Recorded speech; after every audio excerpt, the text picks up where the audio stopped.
Shall we make a little mischief? Let's be a bit carefree while we indulge in the delights of life. The light blue curtains swayed gently in the summer breeze as Suyu typed away fervently at his keyboard. At that moment, he was engaged in a fiery exchange with HR on a job hunting platform, juggling 8 roles, working from 8 in the morning until 10 at night, a single day off with no overtime pay, and a monthly salary of $2,500. Are you seeking a slave? HR number 1, read but unresponsive. HR number 2, are you open to summer jobs? How much? $9 a week? I'm flabbergasted. After sending out hundreds of resumes, he encountered nothing but a parade of bizarre offers. In this day and age, finding a decent job is a Herculean task indeed. Leaning back in his chair, Suyu shook his hands. After pounding on the keyboard for so long, he felt exhausted. Perhaps a trip to the restroom would be in order. Perched on the toilet, he scrolled through his phone and stumbled upon an intriguing live stream. Breaking news: the Prime Minister of Japan will pay homage at the Yasukuni Shrine today, an act that undoubtedly stands as a serious provocation to the Dragon Nation. Curious, he clicked in, discovering it was a live broadcast, and the Japanese officials had even audaciously set up their own streaming channel. How fascinating. Suyu raised an eyebrow and continued to watch. Due to Japan's brazen actions, a multitude of media outlets congregated in Chiyoda, Kyoto. What you are witnessing now is live footage. The Prime Minister of Japan is about to hold a ceremonial tribute, a provocation against the Dragon Nation, an endorsement of war. The on-site reporter, visibly agitated, spoke fervently into the camera, his face flushed with emotion. Then, he was escorted away. Before leaving, he didn't forget to spit. The live chat flooded with comments. Looks like Japan is at it again. Who are they trying to impress with this? Damn it, I need a phone that can slap through the screen of my next life. Let's get it started. It's common knowledge that Japan is an island, and there are no horses on an island. The people of the Dragon Nation were incensed, condemning the actions with fervent words, showcasing their cultural pride. Their fighting spirit was palpable. The Prime Minister of Japan, seemingly oblivious, continued with the ceremony. Indeed, he appeared not to notice. Suyu, riding the wave of excitement, sent out a couple of comments as his fingers still moved swiftly from the previous battle. However, upon checking, he found the chat room had been closed, and his comments could not be submitted. A kind-hearted user shared an external link in the chat, which quickly gained traction. A smirk crept across Suyu's lips. With practiced ease, he activated his magic acceleration. Upon entering the live stream, he was greeted by the same group of commentators, drowning out others' comments from different countries. In the broadcast, the Prime Minister approached the shrine, and even though the Dragon Nation's cultural pride dominated the comments, it did not hinder his actions. It was unclear for whom this performance was intended. After all the preliminary rituals were complete, the Prime Minister stood before the shrine and began his offerings. He then picked up a roll of incense money, freshly minted cherry blossom coins, preparing to deposit them in the box. Suyu scoffed, visiting a shrine without bringing toilet paper? Poor form. At that moment, the live stream camera wobbled slightly, and when it stabilized, Suyu was astonished to see that toilet paper had indeed replaced the coins. What on earth? Am I seeing things? Where did this napkin come from? Ha! It's even Heart-to-Heart brand. I'm not buying it. Is this a live broadcast? The Prime Minister of Japan is a comedic genius. He knows what we want to see. The Prime Minister stared incredulously at the napkin in his hand, his face darkening as he exchanged it for another. Perched on the toilet, Suyu was equally perplexed. Where did the paper go? How did it turn into cherry blossom coins? With no choice, he had to turn around and see if there was a spare roll. In the chat room, this time, the offering proceeded without incident. Moving on to the next step, shaking the shrine's wind chime. At that moment, the stream froze momentarily, and a large bundle of toilet paper fell from above, landing squarely on the Prime Minister's head. Once the stream stabilized, the comments erupted once more. Back it again, folks. Understood. It seems a provocation to the Dragon Nation, but in reality, it solidifies the name of a shrine. Though delayed, the wind arrives. We misjudged him. The ceremony was interrupted, and the live stream was cut. The Prime Minister's face flushed red, bug yellow. Who did this? Seated on his toilet, Suyu pondered, damn it, who stole my toilet paper? Just as he grabbed a spare roll, it transformed into a dingy bell in the blink of an eye. Could it be that I've been watching too many videos with pretty girls lately, and my eyes are playing tricks on me? He had no choice but to make do with the cherry blossom coins after all. He couldn't choose between his thumb and his underwear. After finishing up, Suyu slumped on the sofa, rubbing his temples. The live stream had ended, leaving him with no entertainment. He could only scroll through some short videos. The first, a lovely lady. The second, a refreshing lady. The third, a refreshing, wealthy, and generous lady. Suyu clicked his tongue. In this age of big data, the information cocoon is truly terrifying. There's no privacy whatsoever. What you wish to view is utterly transparent. What? You suggest he click on something uninteresting? No, he is indeed intrigued. Delightful to behold. At first glance, excitement. At second glance, overwhelming excitement. At third glance, exhilarating excitement. At the fourth glance, the phone rang. Suyu jumped. Who is it? Suyu, you promised to pick me up. Where are you? Glancing at the time, he realized 2 hours had slipped by, and it was now 5 in the afternoon. His sister, Suhee, was back from her business trip, having specifically asked him to pick her up yesterday. Oh no, how could I have forgotten this? With a quick motion, Suyu grabbed his esteemed C1 driver's license and confidently stepped out. A minute later, Suyu returned. I don't have a car. What's the use of a driver's license? Hopping onto his little electric scooter, Suyu sped away, relieved that the airport was not far. Half an hour later, he finally arrived outside the airport. Inside the lobby, a stunning woman with long, dark hair, an elegant figure, and sunglasses spotted Suyu immediately. Striding confidently toward him on her long, fair legs, she exuded an air of authority. As Suyu steadied himself, he noticed a few nearby black car drivers straighten up and pat their clothes, seemingly waiting for someone, until Suhee approached him. Why did you take so long? Do you know how long I've been waiting here? She lowered her sunglasses and fixed her gaze intently on Suyu. The black car drivers nearby cast envious glances. What a sight. Being handsome allows one to get away with anything. Even arriving on an electric scooter can attract such a beautiful lady.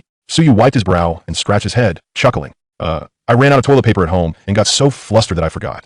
Suhee huffed softly, and Suyu reached out to grab her suitcase. It's scorching today, let me take that for you. Never mind. Suhee waved her hand dismissively. You won't be able to lift it. Hearing this, Suyu felt a surge of indignation. Is she underestimating him? Just a suitcase. He's a solid 6-foot man. What could he possibly not lift? With confidence, he reached out, lifted an inch off the ground, and it thudded back down. Suyu stood by, her eyes twinkling as she watched Suyu. Suyu was stunned. What on earth is this suitcase made of? After a moment of inspection, he finally discerned a line of text atop the suitcase. This is not just a suitcase. This is a suitcase. Zip. You rode here? Our family doesn't have any other vehicle. Fool, didn't you consider taking a taxi? With his ear being tugged, so you could only silently twist the throttle. What to do with a fierce sister at home? I'm anxiously waiting for a solution.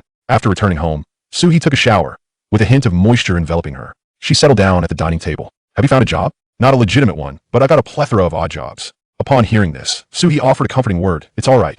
Take your time. You just graduated. There's no rush. After finishing the meal, Suhee stretched lazily. Well, I'm feeling a bit weary. I'm off to bed now, dear brother. Remember to wash the dishes. With a decisive click, the door shut behind her.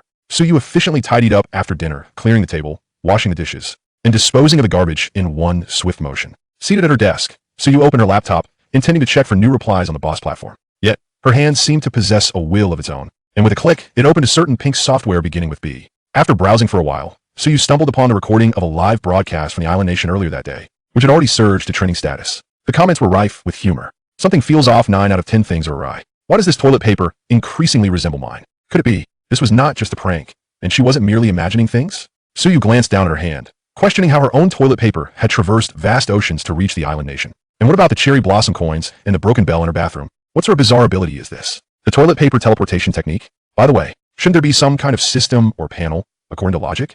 Suyu casually remarked. In an instant, the object in her hand vanished. Exchange successful host bound scanning current consciousness stream. Scan complete. Consciousness stream shape locked as. Virtual panel loading functions. Loading complete. What was that sound? Suyu glanced around, and suddenly a semi-transparent panel appeared before her. She reached out to touch it, only to find that her hand passed right through the panel, as if it were nothing. Suyu's eyes widened in disbelief. Wait a minute, are you serious? Just as she was about to investigate further, her smile froze upon her face. Hold on, where had the figurine she had reserved for 5 months disappeared to? Eri, my figurine. Bang, a two-dimensional warrior fell valiantly. Chapter 2. The torture is unbearable. Rising from his place, wiping away his small tears, Suyu directed his gaze towards the virtual panel before him. He was determined to uncover the nature of this inexplicably manifested interface, which had audaciously absconded with his treasured figurine. The panel exuded a translucent cerulean hue, adorned with a few succinct pieces of information. Aside from Suyu's own basic details, one particular line captured his attention. Skill, equivalent exchange, concept, unique, LV0, within the current space-time continuum. It allows the exchange of positions between 2 items of equal mass within a specified range. The corresponding items must have been observed. A certain amount of mental energy is consumed based on parameters such as weight, precision, and rarity. Items requiring less mental energy may exhibit a degree of mass discrepancy. Unlimited exchange count. 0-1 undoubtedly. This was the nefarious culprit behind the disappearance of both his toilet paper and figurine. Suyu's heart raced fervently. Having immersed himself in novels for years, he knew instinctively the formidable nature of a concept-level skill. Was this very panel the one that had consumed the unlimited exchange count? He decided to investigate further. In addition to the skill display, the panel featured 2 additional elements. One was a search bar positioned at the top.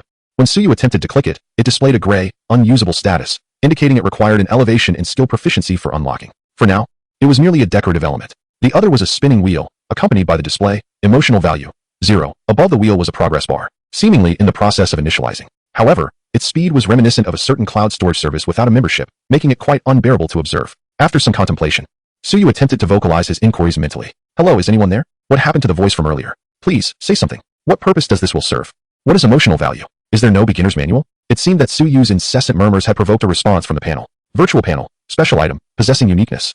Summoned here due to an irresistible force. Currently bound to host. Suyu, skill. Skills possessed by the host can be upgraded through usage or consumption of emotional value. Emotional value wheel. Emotional value can be consumed for extraction. Contents are variable. Its essence involves the sublimation, transformation, and condensation of emotional value into a series of products, the greater the emotional value invested.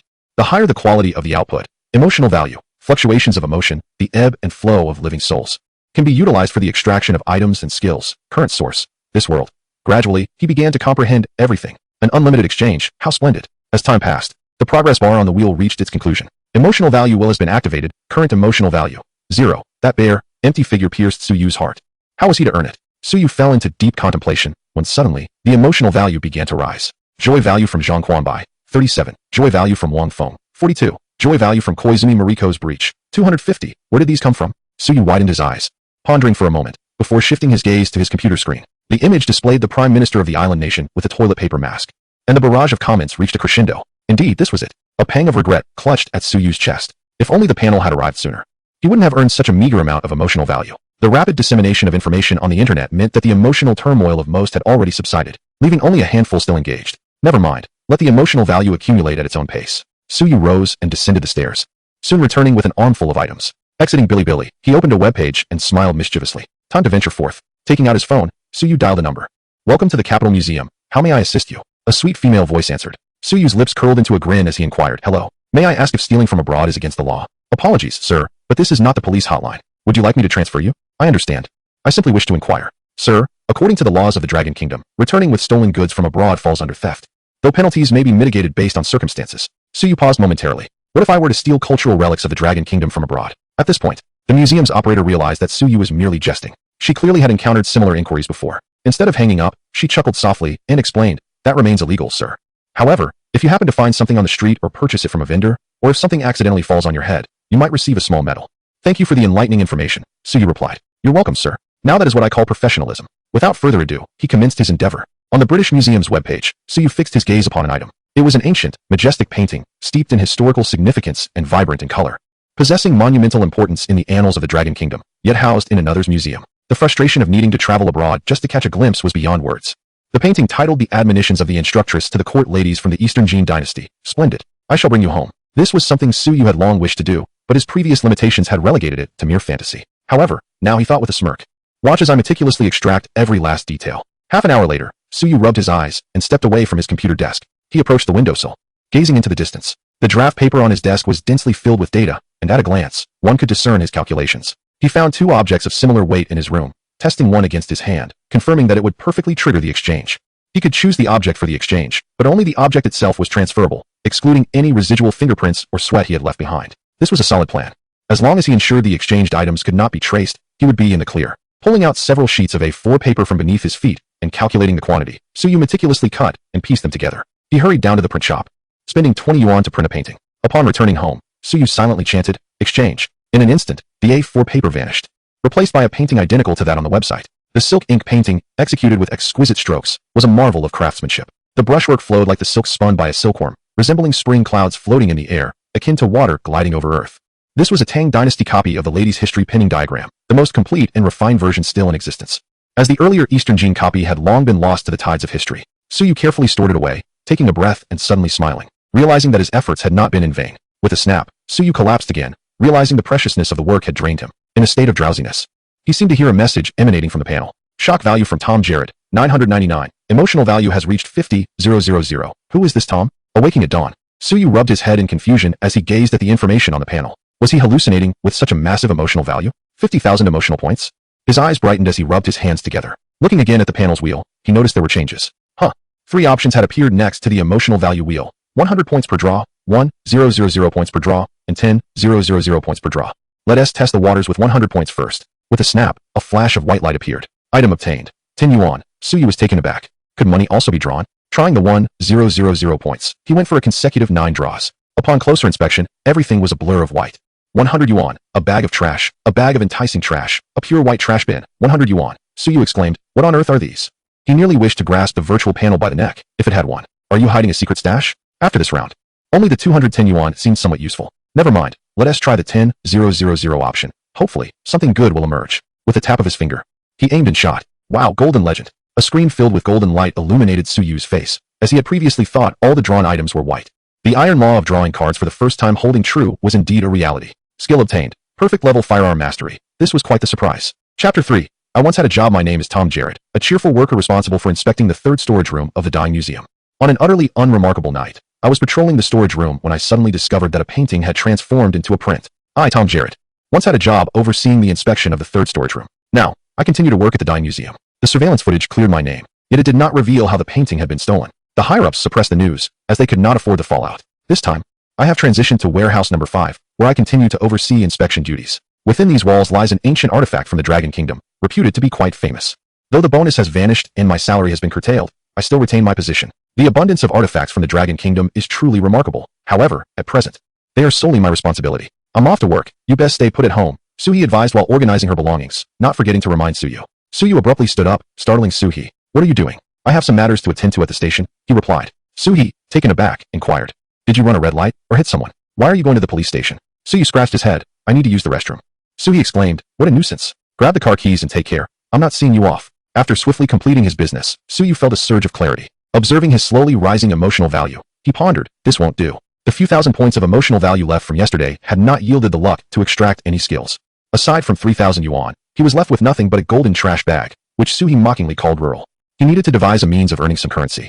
Or rather, accumulating emotional value. The substantial 50,000 emotional points had failed to activate the equivalent exchange upgrade button, indicating the depths of this abyss. Now, apart from this, he was left with only the ominously named firearm proficiency. What use could that possibly serve in the Dragon Kingdom? Perhaps not entirely useless. With a sudden burst of energy, Suyu donned his fisherman's hat and ventured out. Half an hour later, he returned with an array of supplies, corrugated cardboard, a utility knife, and glue, suggesting he was gearing up for a significant endeavor. Inside his room, the computer beeped incessantly. Suyu couldn't summon the energy to check it. Job searching? Not a chance. He clicked to uninstall the deceitful boss app, then launched Genshin Impact. After indulging in the game for a while, he remembered to attend to serious matters.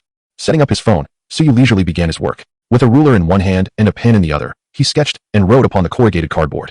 He then meticulously cut out the necessary sections. Filling the gaps between layers with flour and applying glue for added strength, he wrapped the structure in gauze, reinforcing it until it resembled steel in rigidity. Such craftsmanship was a skill learned during his pursuit of a goddess in the past. Now, his former classmates had moved on to factories, and the goddess he once pursued was already married. Although this was a bonus skill. After toiling for an entire morning and half of the afternoon, Suyu finally paused. I'm famished. Time for a meal. After satisfying his hunger, he edited the recorded video, distilling it down to 15 minutes of highlights, and published it on his Bilibili account. Now, all that remained was to await the video's reception.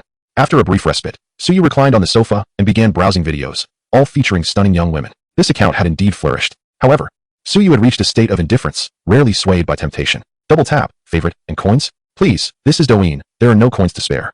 Thanks to the teacher's strategy, I struggled in a few matches earlier, but finally secured a victory. More eye candy, less time wasted. Without regard for virtue, one only sees the grand display of merit. Almost forgetting that painting, Suyu turned and walked into the bedroom, meticulously protecting the new Shizhen 2 before dispatching it directly via express delivery. I wonder if I will receive an emotional response from the capital. Zhang Liang is a military enthusiast, spending his days scouring the internet for military posts. Occasionally, he shares his insights online, gradually amassing a modest following. I must say, many of these bloggers produce content that is half fabricated and lacking substance. They can barely articulate their thoughts. Is it so difficult to read from a script? With a sigh, Zhang Liang continued to sift through the online detritus in search of gold. What is this? Beneath the dark cover, a small subtitle piqued his interest. Secretly watching while my girlfriend is away. Daring to post this in the crafting section? Let me see what kind of creature you are. With a swift click, Zhang Liang entered the video. As it began, a dark gun barrel pointed ominously at his head through the screen, inducing a cold sweat. Goodness. What a startling introduction. Is there no sense of public decency? Before long, the video transformed. A pair of hands deftly maneuvered across the table, skillfully crafting a gun. Accompanied by a gentle male voice providing detailed commentary, a firearm gradually took shape in those hands. Zhang Liang was momentarily taken aback. This was somewhat intriguing. Pulling up his pants, he began to scrutinize the process closely. Corrugated cardboard reinforced to form the structure, hard paper rolled into the barrel. The remaining cardboard was skillfully shaped into various components like the hammer, linkage, and firing pin. As the various parts were assembled and springs added, the sliding gun holster and the blocking pin positioned beneath the hammer's cam engaged. Pulling the trigger released the blocking pin, converting the spring's potential energy into kinetic energy. Propelling a plastic ball from the barrel, a bottle cap was sent flying from 5 meters away. Subsequently, the video creator fashioned a magazine by hand, achieving fully automatic firing. The surface of the corrugated paper was smooth and coated with metallic paint. The resemblance to a real firearm was striking, sending Zhang Liang into a moment of sheer exhilaration. Incredible, brother. Noticing that the video creator had few followers, Zhang Liang promptly hit the follow button. This brought back memories of his childhood. Wielding a tree branch as a makeshift gun, running under the setting sun, those days were the essence of his lost youth. The detail was exquisite, reminiscent of the classic Glock automatic pistol. This brother had talent. A life without a Glock is incomplete for any gun enthusiast. The meticulous accuracy led Zhang Liang to suspect that the creator might possess a real firearm. Checking the IP address confirmed it was domestic, just to be cautious. He scoured foreign sites to ensure the content wasn't merely a rehash. This creator is exceptional. The days of crafting firearms with such precision are within reach. Moreover, the final grip on the gun was clearly from someone with extensive experience. He shared it in his fan group, adding a note. Discovered something great today, brothers, cherish it. A string of dog emojis appeared in response. Does Zhang Sa know about this? Smiling dog. It's alright. Even without Zhang Sa, I still have her. Smiling dog. Old Zhang is a man of honor. He never forgets to share good things with his brothers. Goodness, that startled me. What a ridiculous thing, isn't it? To be frightened by such a sight. Truly remarkable. This is a true big shot. Undoubtedly someone who has handled real firearms. From Zhang Liang. Shock value 900. From Wang San. Shock value 700 at home. Diligently working on his crafts, Suyu wiped the fine sweat from his forehead. Quite impressive. This title is indeed effective. Suyu beamed with joy. As more and more viewers clicked in, they were captivated by Suyu's methodical crafting techniques. Watching a paper gun take shape right before his eyes was mesmerizing. Learned it. Now to give it a try. Paper transformed into steel, glue into welding. 3 meals a day of little prison food. You provide the nitrate, I provide the carbon, at least 8.5 years tomorrow. You provide the blueprint. I provide the machine tools, grow big and strong, create brilliance again. Uncle Policeman, come to the comment section and swing a stun baton. Not one will be caught wrong. The young man watches late into the night. Click on my profile to message me. How come there's also serial sister here? At the Songjiang District Police Station in Magic City, Officer Wang Kai was preparing to finish his shift. Coincidentally, he stumbled upon Suyu's video. After watching it, he was not only astonished, but also felt a sense of alertness. The way of handling the gun was quite seasoned, and he possessed a profound understanding of firearms. Wang Kai had no doubt that if given a machine tool, this person could undoubtedly fabricate a real gun. Chapter 4. Emitting a sharp blast after a long day of labor, Master Su had not forgotten to cook. How about it? Have you found a suitable job yet? Sui eagerly took a huge mouthful of rice while asking. Suyu waved his hand dismissively. Work? At the hammering job. No sooner had he spoken than he felt a piercing gaze directed at him. Are you planning to live off your older sister for the rest of your life? Is that permissible? Absolutely not, you foolish head. Sui rolled her eyes, and seeing this, Suyu quickly explained. Dear sister, I actually have a job in mind. What job? That's a secret for now. Sui paused, rolling her eyes without probing further. This was because Suyu had already taken out the cash he had drawn from the previous lottery. You didn't T-sell yourself, did you? Sui scrutinized Suyu with suspicion. With such good prospects, her little brother must not go astray. Suyu's expression darkened. Of course not. Oh sister, you can rest assured. I'll tell you once things stabilize. Don't get tricked into a pyramid scheme. I won tea. After dinner, Suyu uploaded the videos he had filmed over the past few days to his account. His previous video, which was also his first, had already surpassed 100,000 views. His emotional value had reached 30,000. Skill, equivalent exchange, concept, unique, LV0, mastery of firearms, emotional value, 30,045. Most viewers were casual onlookers, providing minimal emotional value, but as the video continued to gain traction, Suyu believed that his emotional value would steadily increase. While perusing the website of the Dying Museum, Suyu fixated on a new target. The admonitions of the court instructress had been swapped out for a day or two, and astonishingly, the Dying Museum had not uttered a single word. A mischievous smile crept across Suyu's face as she rubbed her hands together. Well, we shall not be courteous. The second target remained yet another painting. Just as Suyu plotted her second endeavor, the Capitol Museum received a parcel. The security guard, eyeing the tightly wrapped package, found it to be surprisingly light. After inquiring among his colleagues, no one claimed it. How peculiar. Who would send a parcel without reason? It didn't resemble cat food either. Setting it aside, the guard began to chat with his colleagues about the mysterious package. One colleague encouraged him, saying, since no one wants it, why not open it and see? If it's useful, you can keep it. Though the guard felt a twinge of reluctance, after all, it was not his property, he pondered that perhaps someone had simply forgotten it. If he opened it, and then checked with the group, perhaps someone would remember. After some contemplation, he decided to proceed. He placed the parcel on the table, and slowly began to unwrap it. Layer after layer, his fingers grew weary from the task. Upon fully unveiling the contents, his eyes widened in astonishment. An ancient painting, meticulously divided into 9 segments, lay before him, indicating that the sender had taken great care. The guard, possessing a fair amount of knowledge, instantly recognized it as the admonitions of the court instructress, though he did not initially associate it with the original masterpiece. Who possessed such a twisted sense of humor to mail an artifact to a museum? It appeared quite splendid, and he mused that it might make for an elegant wall decoration at home. At that moment, visitors arrived, Professor Zheng and Master Su. The guard greeted them cheerfully. Professor Zheng, his hair flecked with gray, chuckled heartily. Indeed, if I don't keep myself occupied, I grow restless. I recall the director advised you to rest more. Do avoid those late nights, the guard remarked. Professor Zheng waved his hand dismissively, expressing with a sigh, life thrives on movement. Moreover, So many cultural relics have been lost overseas, and opportunities for research are exceedingly rare. Is that not so, Master Su? Professor Zheng inquired, only to discover that Master Su had wandered off to the security room. Just as he was about to jest, Master Su raised his head with a serious expression. Old Zheng, come quickly and take a look. Professor Zheng, slightly taken aback, approached and asked, what is it? Have you been tempted by the fine wine sent by someone's granddaughter? It seems I was not mistaken. This is indeed the admonitions of the court instructress, a Tang Dynasty copy. The genuine article, Master Su asserted confidently, leaving Professor Zheng momentarily speechless. With trembling hands, he gently caressed the canvas, cautious not to apply too much pressure. A sharp explosion echoed in the security room. How on earth did this end up here? The guard exclaimed, bewildered, as he realized he might have unwrapped something truly significant. The tranquility of the Capitol Museum was shattered, even drawing the director out of his office. After unraveling the series of events, Professor Zheng and his colleagues found themselves in a state of perplexity. Who would send an authentic piece to a museum via postal service? If I recall correctly, this item was supposed to be housed within the British Museum, was it not? First, let us investigate the sender's address, and then ascertain if there have been any recent phone calls. With the director's command, even Professor Zheng, nearing his 60s, joined the search party. Meanwhile, the admonitions of the instructress to the court ladies was entrusted to Master Su for safekeeping. Master Su, an antique restorer, excels in the preservation of ancient paintings, handling them with remarkable expertise. After thorough inquiries, a phone call from Suyu made a few days prior finally garnered everyone's attention. As the caller's address matched that on the shipment, the working individual, Suhi, had gone to work. Having spent a few days crafting, Suyu had devised a plan for the evening's escapade, yet restlessness began to creep in. Checking the weather, she noted that the afternoon was rather pleasant. After some contemplation, Suyu retrieved a box, revealing it to be filled to the brim with fishing gear. She smacked her lips. My little treasures, you have been neglected for months.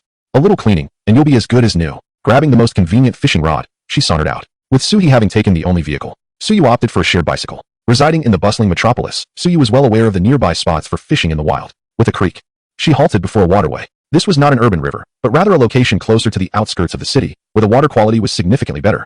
Skillfully preparing her bait, Suyu cast a beautiful arc, settling down leisurely. Surprise value from Zheng Quan, 900. Shock value from Su Man, 900. Confusion value from Wang Baoan, 700. A sudden surge of emotional values appeared, causing Suyu to pause and scratch her head. Could it be that my little gift has arrived? Checking her phone, she confirmed its delivery. Suyu smiled. Now? How will you choose to proceed? As the sun gradually descended towards the west, the orange glow bathed the water's surface, inspiring a spontaneous verse. O sun, you shine upon the water. O river, you hold so many fish. Suyu's bobber remained as steady as a rock, unwavering. To add to the challenge, fish leapt from the water's surface, diving back into the depths without a trace. Goodness, are you mocking me, you young fishers? He was still young and did not wish to bear the title of a fisherman too soon, as it seemed to come with an unshakable curse of returning empty-handed. Regardless of how long Suyu waited, her fishing rod remained motionless. Yet fish continued to leap from the water, prompting her to lift her rod for inspection. The bait was still intact. Frustrated, Suyu contemplated leaving. As time passed, the sun dipped halfway below the horizon. Forget it, wild fish won't bite on fine bait. Next time, I shall bring corn. Just as she began to pack her things, a faint mewing sound caught her attention from behind. Turning around, she spotted a somewhat dirty calico cat, having waited patiently behind her, unnoticed for who knows how long. Suyu cautiously approached. Yet the calico cat appeared quite alert and retreated a step. It was then that Suyu noticed the cat's left hind leg seemed to be somewhat impaired, and one of its eyes appeared rather cloudy. After waiting for so long behind him, it was only for a morsel of food. Suyu plopped back down onto the stone, rolled up his sleeves, and declared with fervor, Today, I shall certainly catch you 2 fish. He rubbed his face, but upon glancing at his utterly motionless fishing rod, his enthusiasm waned. Given the circumstances, it was time to employ his Air Force tactics. Suyu locked his gaze on the water's surface, and a Christian carp leapt out with a splash. Still daring to provoke? It shall be you. Calculating fervently in his mind, drawing from his extensive experience in purchasing fish, he estimated this one to weigh approximately 4 taels. He plunged his hand beneath the water, initiating an exchange. Suddenly, a mass of water vanished, replaced by a Christian carp. Little kitty, you have something to eat now. Chapter 5, a hasty update. Without approaching, Suyu gently tossed the fish over at a distance. The calico sniffed at it and meowed at Suyu before eagerly devouring it. In no time, it had consumed half, clearly starving. Suyu employed his previous tactics once more, fishing up another one and tossing it to the calico. The calico meowed several times. Suyu squinted his eyes in delight. On tiptoes, he stealthily crept closer. The calico remained highly vigilant, preferring to abandon its meal and observe Suyu from a distance. Suyu was not angered. The caution of these stray cats was prudent. Trusting humans too readily could sometimes yield consequences beyond mere fish. Take your time eating. I must return home now. After packing up his belongings, Suyu waved goodbye and rode a shared bicycle back home. Did you go fishing? Indeed. Where are the fish? The fish are in the river. You were feeding the fish, weren't you, little fishy? Suyu smiled knowingly. Suyu silently lamented his oversight, forgetting to catch 2 for himself. He always believed his name hindered his aspirations of becoming a fishing king. He should have been named Su Cat. Such a name would surely attract fish. After dinner, as night deepened, Suyu sat at his desk, holding a printed artwork while glancing at the computer screen. Exchange. With a swift motion, the item in his hand transformed, revealing an ink wash painting. In the artwork, shrouded in twilight, a scholar was seated amidst a landscape of mountains and waters. The riverbank, adorned with verdant hills, rolled gently. The painting also bore an inscription of poetry, a Ming Dynasty ink wash by Tang Yin, titled The Grass Hut of Shishan, lost overseas. It became yet another rare treasure collected by the Daing Museum. This piece, worth a fortune, was merely glanced at by Suyu before he carefully stored it away. A gentleman cherishes wealth obtained through rightful means. With skills and resources at his disposal, he had myriad ways to earn. This painting rightfully belonged where it ought to be. He made a call once more to the Capital Museum. Hello, welcome to the Capital Museum. This time, the response was considerably slower than before. Excuse me. I would like to inquire if I found several artifacts from the Dragon Kingdom abroad. Could I receive additional small medals? With a clang, a cacophony erupted from the other end of the line. Please hold on, sir. After a brief interlude, Chen Xiaoye returned. Greetings, sir. May I inquire if you are absolutely certain that you have indeed found it? Suyu responded with a gentle smile. Indeed, as we discussed previously, it is not unlawful. Correct? On the other side, at the Beijing Museum, Chen Xiaoye glanced up at the director seated opposite him. The director, with a solemn nod, affirmed, Yes, sir. It is not against the law. The medal will be delivered to you at the earliest opportunity. Excellent. Upon ending the call, Suyu collapsed onto the bed with a thud, managing to endure for a good 10 minutes longer this time. Once again, it was me, Tom Jarrett. This evening, the wind was rather boisterous. As per usual, I navigated through multiple security checks and entered warehouse number 5, meticulously inspecting each artifact. However, much to my dismay, that painting, the ancient artwork from the Dragon Kingdom, had, once again, transformed into a mere print. Nightfall marked the peak hours for many seeking entertainment online. Zhang Liang was engaged in idle banter with friends in a group chat when he opened a small video site and discovered updates from those he followed. Is it that paper model maestro again? Oh dear, what a lackluster update, but I'm intrigued. Suyu had uploaded several new entries all at once. A veritable feast for the eyes. Zhang Liang rubbed his hands together, peering closely at the titles, which remained steadfast, a national treasure collection, watch quietly with headphones, and a brand new version, You Haven T scene. With a scoff, Zhang Liang mused, really? Who would be deceived by such a pathetic title? Upon clicking in, the first barrage of comments appeared. I've already taken off my pants. And this is what you show me? Wait. High energy ahead.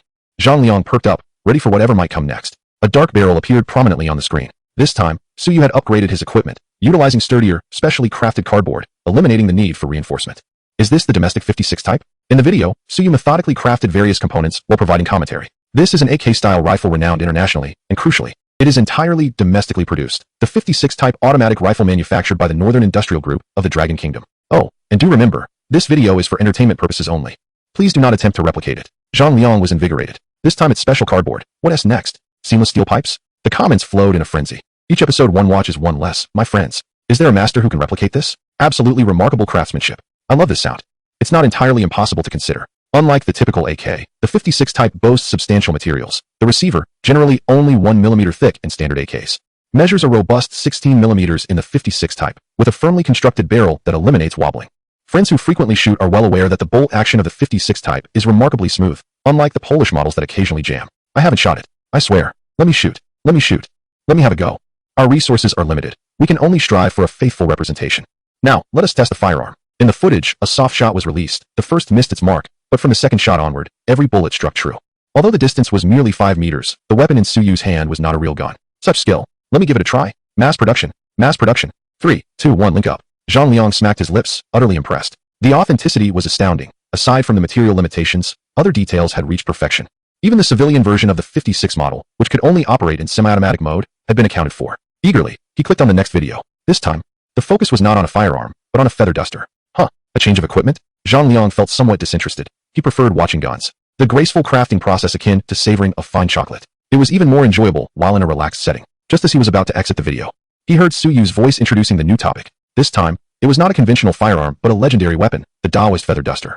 Hearing this piqued Zhang Liang's interest. Something new? Buddhists have the Gatling Bodhisattva. Our Taoism has the universal salvation deity. No need to panic if you don't understand Taoist principles. There are still the techniques of marksmanship. The Tao is natural, and so is the trajectory. Let us try my father's customized feather duster, which cost 3,000. 3 minutes have passed. Brother, are you still alive? In the video, Suyu had abandoned paper for wooden components. This small detail consumed an entire afternoon of his time. The prototype of this weapon had no ties to our dragon country. It was brought over by spies from a former enemy nation. They infiltrate everywhere, disguising themselves as benevolent individuals, waiting for the opportune moment to strike. My point is, never let your guard down. Suyu slowly elucidated in the video. He had long anticipated the kind of comments that would flood the screen once this video was released. As expected, after hearing Suyu's words, many viewers gasped in disbelief. Seriously playing it this way? This is how ordinary people are. Spies only need to make subtle innovations while we, the average folk, have much more to consider. It's hard to imagine how he triumphed back then. The will of the people. After watching several videos, Zhang Liang felt a wave of satisfaction wash over him. It was so smooth, utterly delightful. He quickly shared it with his friends to boost Suyu's view count. Another one of those titles. My wife is looking at me strangely. How bold. You actually have a wife? I suggest you part ways. I shall take care of your wife. Zhang Liang chuckled heartily, only to turn and find his wife standing right behind him. What on earth are you sharing? Dear, let me explain. It's a legitimate video. Such a surge in views. Suyu awoke to find his emotional value had soared to 70,000, an increase of 40,000 in just one night. Upon accessing the back end of his little platform, he discovered that in a matter of days, his account had grown from nothing to 3,000 followers. Moreover, during the brief time he spent checking the back end, his follower count continued to escalate rapidly. It only began to taper off around the 50,000 mark. It requires a few more days of fermentation before I can attempt to commence a live broadcast. What profit could be gleaned from merely posting videos?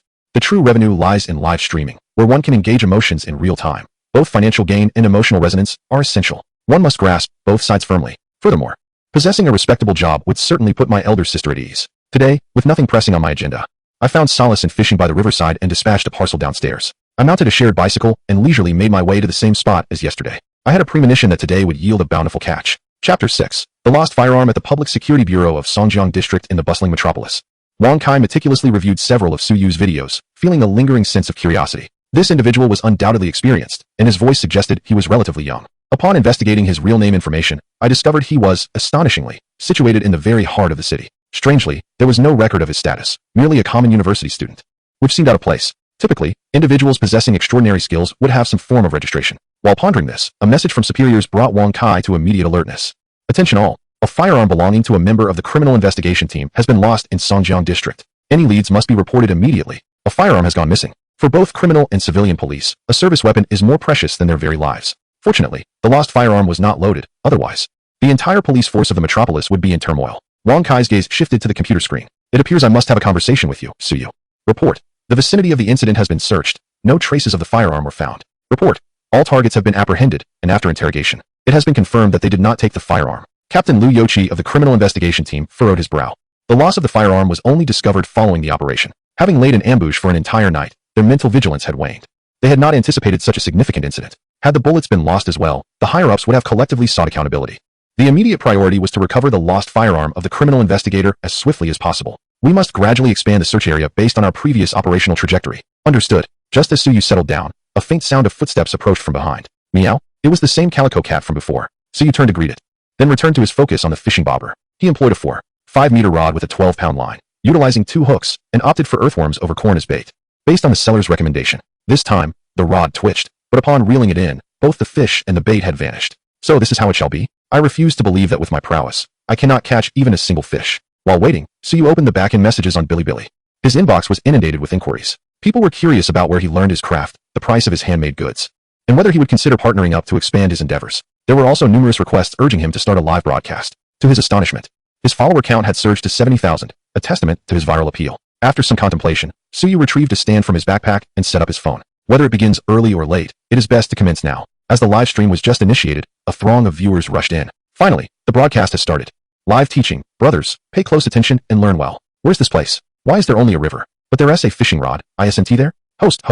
I want to see the host. After much fiddling, Suyu finally managed to set everything up, only to realize he had been using the rear camera. Upon switching to the front camera, the chat suddenly fell silent. Wait, the host is actually quite handsome? I thought he was an old man. You owe me an apology. This looks good, I'm impressed. Clearly good looking but insists on relying on talent. Who told him to go live? Now everyone is displeased. Suyu scratched his head, waved, and smiled radiantly. Hello everyone. It's my first live stream. Please bear with me if I'm not familiar with everything. We understand. Those who dare to challenge should first watch the hostess' previous videos before speaking. Having watched, I'm too intimidated to speak loudly now. The weather was splendid today, so he decided to go fishing. Suyu turned the camera to focus on the eerily calm fishing rod before him. Suddenly, the rod twitched slightly. Most of the viewers in Suyu's live stream were drawn in by his previous videos, predominantly composed of older gentlemen. It is well known that men of a certain age naturally develop a fondness for fishing. Thus, among this majority, most were avid fishermen. It's moving, reel it in. Where to? You clearly don't understand. Patience is key. If you rush to lift the rod, the fish will escape before it even bites. Suyu waited quietly for a moment, but the fishing rod returned to stillness. He silently lifted it, only to find the hook empty. Is the host trying to emulate Jiang Zia's fishing technique? Low emotional intelligence. The fish got away. High emotional intelligence. A fish lover. I see myself in this. Suyu had grown accustomed to this. Since he entered the world of fishing, he had only caught a few fish. During his first fishing experience, buoyed by beginner's luck, he landed a 3-pound carp. Since then, he had not caught anything heavier. While the quantity of fish was scarce, he possessed an abundance of fishing rods. Don't be so quick to judge. Not catching fish is the norm. I refuse to believe you never went home empty-handed. Suyu's defiant expression stirred the competitive spirit among the viewers. Sorry, but I truly have never gone home empty-handed. If you can't catch a big fish, go for small ones. If small ones elude you, try crabs. If crabs are out of reach, Nibble on some corn, and if all else fails, take a sip of water before leaving. It's impossible to always come up empty. Suyu's lips twitched. All right, you truly are dedicated fishermen. Meow? Is there a cat? Where is it? Suyu turned the camera towards a patiently waiting tabby cat. Let us put some pressure on the host. Would you dare to go home empty-handed?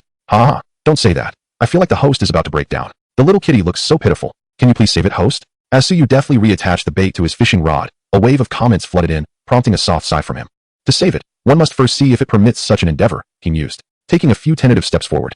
He noticed that the three-colored cat retreated a few steps in response. At that moment, a viewer in the chat inquired, Host, where did you acquire those skills? You wouldn't be in trouble, would you? This question sparked a wave of nostalgia among many, reminding them of their initial curiosity that led them to tune in. Indeed, the host clearly possesses the finesse of a seasoned artisan. The posture and technique are remarkably refined. Another chimed in. Elaborate on your technique. Someone else urged.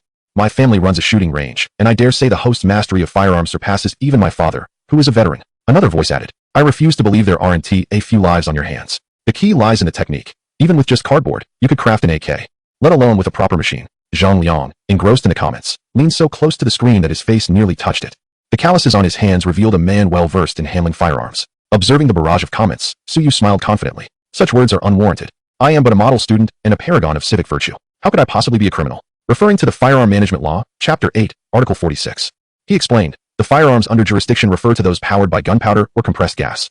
Utilizing tubular devices to discharge metal projectiles or other substances with sufficient force to cause injury or loss of consciousness. The devices I craft? A mere tap on your head would elicit discomfort, not even breaking the skin. Furthermore, according to the regulations regarding the identification of firearms and ammunition by public security agencies, non-standard firearms that cannot discharge standard ammunition are only classified as firearms if the kinetic energy of the discharge projectile is equal to or exceeds 18 joules per square centimeter. With both hands raised in a gesture of openness, Suyu chuckled. What I create is neither standard firearms nor capable of firing standard ammunition, let alone approaching 18 joules. Hence, I assure you, it is exceedingly safe. This elicited a chorus of question marks in the chat. Goodness, you seem to know this in great detail. Learning something new? Always better to be prepared. Not afraid of bandits with brawn, just wary of those with intellect. Are you suggesting the host is a bandit? What bandit? This is outright terrorism. Everyone, be cautious. Who knows? One day we might accompany the host to the slammer. Who delves into such specifics unless they have a record? Suyu chuckled. Without absolute certainty, why would I carelessly upload a video? Am I foolish? The notion of trouble is far from my mind. I remain composed and unassailable. Suddenly, the fishing rod quivered violently. Suyu quickly diverted his gaze from the comments. His reflexes sharp as he grasped the rod with urgency. Finally, a catch, he exclaimed with delight. It either doesn't bite, or when it does, it's a hefty one. He estimated it to weigh at least 3 to 4 pounds. His primary concern now was whether his modest domestic fishing rod could withstand the struggle. The chat fell silent. All eyes glued to Suyu as he skillfully maneuvered the fish. The three-colored cat peered curiously, its head bobbing, utterly silent in anticipation. Fortunately, after a bit of struggle, Suyu's domestically produced fishing rod held its ground. Were there still two? One large and one small. The smaller one weighed about 3 taels, while the larger one was estimated to be around 3 pounds. He actually caught it. Damn, he managed to stash it away. Come fish for me. I'm particularly easy to catch. Help. There's a pervert in the live stream. Suyu beamed with joy, unable to suppress the smile that lit up his face. A sweet reward after much hardship. It was no easy feat. At last, he had clinched a victory. The sustenance for the 3 flowers was secured. Today was indeed a splendid day. Hello, are you Mr. Suyu? We kindly request that you accompany us for a brief inquiry. Suyu, Chapter 7. Retrieve me. Oh no, there are police. Brothers, retreat quickly. Officer, I haven't done anything wrong. If you must arrest someone, let it be the streamer. A once great hero, now fallen in an unremarkable river. Let us observe a moment of silence. Moment of silence. Moment of silence. Rest assured, we are merely here to gather some information from you. I hope that's not an inconvenience. Wang Kai said with a smile. Suyu exhaled, thinking it shouldn't be too serious after all. The live stream had to come to an abrupt halt. He bid farewell to his audience and switched off the broadcast. He tossed the small fish to the kitten and held the larger fish in his hand as he settled into the police car. They drove straight to the Songjiang District Public Security Bureau. Inside the vehicle, Suyu found it hard to sit still. It was his very first ride in a police car, a rather peculiar experience. Officers, I haven't committed any crimes, have I? Wang Kai's lips twitched. Why was she addressed as sister while he was called uncle? The female officer, Gudong, stifled a laugh. Rest easy, there's nothing serious at hand. We merely need you to come in for a record. Suyu breathed a sigh of relief. No trouble was a good sign. May I know your names, officers? Wang Kai interjected. No need for formality. I'm Wang Kai, and this is Gudong. Suyu puffed up his cheeks. A mix of wanting to laugh, yet holding back. What is the matter? Ah, pardon me. I usually don't laugh unless I can't help it. Wang Kai? Gudong. I must say, your department has quite an interesting way of recruiting. Wang Kai and Gudong exchanged helpless glances, realizing that this young man had managed to guess their nicknames on his very first encounter. Before long, Suyu was brought to the Songjiang District Public Security Bureau. Name, Suyu. Gender, male. Wang Kai closed his pen and fixed his gaze upon Suyu. Do you know why we've called you in? Is it because of those videos? Suyu thought to himself, feeling perplexed. He had always maintained a careful boundary, so why had he attracted the attention of the police? Wang Kai nodded and continued, "Don't be nervous. This is merely a routine inquiry, and we like to keep a record. You seem quite knowledgeable about firearms, and it's evident that you've handled real guns before. How did you acquire this knowledge?" Under Wang Kai's scrutinizing gaze, Suyu gathered his thoughts and explained, "Well, I have a keen interest in this subject and have taught myself. I've practiced at public shooting ranges a few times. What about the calluses on your hands?" The reason for the release of these videos showcasing the craftsmanship of fishing rods lies in the pursuit of self-sufficiency, as one might explain to an officer. After a thorough inquiry, Suyu managed to articulate his reasoning convincingly, and Wang Kai found no discrepancies in his account. He glanced at the side, where Gudong sat, then turned back to Suyu. "This morning, the criminal police team in the metropolis lost a service pistol in the Songjiang district, a place where you also reside. Is there any connection between you and this incident?" Suyu was taken aback. This was the underlying cause of their visit. Had it not been for this situation, he would have likely been heading home with a hefty catch. "It has nothing to do with me, officer. I am a law-abiding citizen. And aside from playing video games at home, I've merely gone out fishing." Wang Kai nodded slightly, sensing that the matter was not severe. They were already familiar with these circumstances. "Have you ever manufactured firearms capable of discharging standard ammunition or inflicting harm?" His tone suddenly shifted to one of seriousness. "Do not lie, I can tell." Suyu was momentarily taken aback. Was this a rapid-fire questioning session? "No." "Have you participated in aiding others in committing criminal acts?" "No." "Have you obtained illicit benefits through unlawful means?" Suyu patted his empty pockets, devoid of even a single cent. "I truly haven't, officer." Ding. "Your account ending in 1234 has received a deposit. 50,000,000 yuan. Suyu, Wang Kai, Gudong." Suyu covered his face in disbelief. What on earth? Why now? A freshly graduated university student, well-versed in firearms, suddenly graced with a windfall of 500,000. Wang Kai immediately became alert. Sitting up straight and scrutinizing Suyu intently. "How do you explain this money?" "Wang officer, perhaps you should look at the transfer source?" Suyu gestured towards his phone. Wang Kai paused momentarily. Little did he know that upon investigation, he would discover the transfer source was none other than the Capital Museum. "My goodness. What have you done to warrant such a transfer?" Suyu, with a hint of pride, declared, "I donated ancestral relics, along with a small medal." Wang Kai did not doubt him. After all, it was the Capital Museum, a reputable institution, not prone to deception. After a thorough discussion, most questions had been addressed. Gudong set down his pen and continued, "Your understanding of firearms surpasses that of the average individual, and according to regulations, you must file a record of this. Is that agreeable?" What objection could Suyu possibly raise? He could only comply and register accordingly. On the civic record, an annotation was added. "Accessible only to law enforcement. This individual is proficient in firearms and possesses the capability to manufacture standard weapons independently." Suyu glanced over, pursing his lips. "Officer, you mustn't make unfounded claims. I lack such abilities." Wang Kai rolled his eyes, unconvinced. He had seen all kinds of people throughout his career as a seasoned officer. "Rest assured, as long as you abide by the law, this record will be inconsequential." "Of course, I am a model citizen," Suyu replied. Just as he thought the interrogation had concluded, Wang Kai's voice rang out again, his gaze piercing as if he were a leopard spotting its prey in the jungle. "You don't possess any real firearms, do you?" Suyu replied with a calm smile. "No," his tone exuding confidence. With the tension alleviated, Wang Kai chuckled and patted Suyu on the shoulder. "I apologize, but this is a necessary procedure." I understand. After some contemplation, Suyu inquired, "Have you not found the gun yet?" Wang sighed. "Not yet, and I have no idea where it could be. May I take a look?" Both Wang and Gudong were taken aback. Never had anyone been so familiar right after posing a question. It's permissible, Wang thought. Considering Suyu's extraordinary proficiency with firearms, perhaps he might glean some clues. "This is a photo of the lost sidearm." Suyu glanced at it. The domestically produced QSG-92 pistol, widely utilized by public security and armed police forces. As his mind raced, Suyu picked up a stack of white paper from the table. The 92 automatic pistol weighs 760 grams unloaded, taking wear into account. His expertise in firearms not only endowed him with vast knowledge, but also heightened his sensitivity to weight. The principle of equivalent exchange subtly commenced. Yet Suyu refrained from completing the transaction immediately. If he were to acquire it, the situation would become quite complicated, and how would he explain it? However, the initiation of equivalent exchange had one effect. It enabled him to sense the location of objects. "Officer Wang, Officer Gu, perhaps you could consider a different direction?" Upon hearing this, both Wang and Gudong were momentarily stunned. What did he mean? If memory serves correctly, the action taken by the criminal investigation team last night was aimed at a transnational criminal organization, which had already made headlines. If he was not mistaken, the operation's location was along the circular highway in Songjiang district, which had been sealed off since this morning. Wang and Gudong felt a jolt in their hearts. How did you figure that out? But it's of no use, they thought. Not quite, Suyu replied methodically. The circular highway is the most suitable place for an ambush. He pointed to the map on his phone, speaking with conviction. Wang's eyes widened. Suyu's guess was spot on. The area had likely been searched several times. Either the gun was not lost there, or it had been picked up by someone. A sidearm without ammunition is often indistinguishable from a replica to the average person, and not far from this location lies a village on the outskirts, mostly inhabited by the elderly, who typically rise at dawn to scavenge for bottles along the roadside. Thus, is it not possible that the real gun was mistaken for a fake and sent to the recycling station? Upon hearing Suyu's analysis, both Wang and Gudong's eyes widened as if enlightened. I will immediately contact the criminal investigation team and have them investigate the village, Gudong exclaimed, his eyes sparkling. I didn't expect your analytical skills to be quite impressive. You have the potential to be a police officer. Suyu's face flushed slightly, feeling a touch embarrassed. His analytical prowess was merely a consequence of having prior knowledge of the answer, simply reversing the process of problem solving.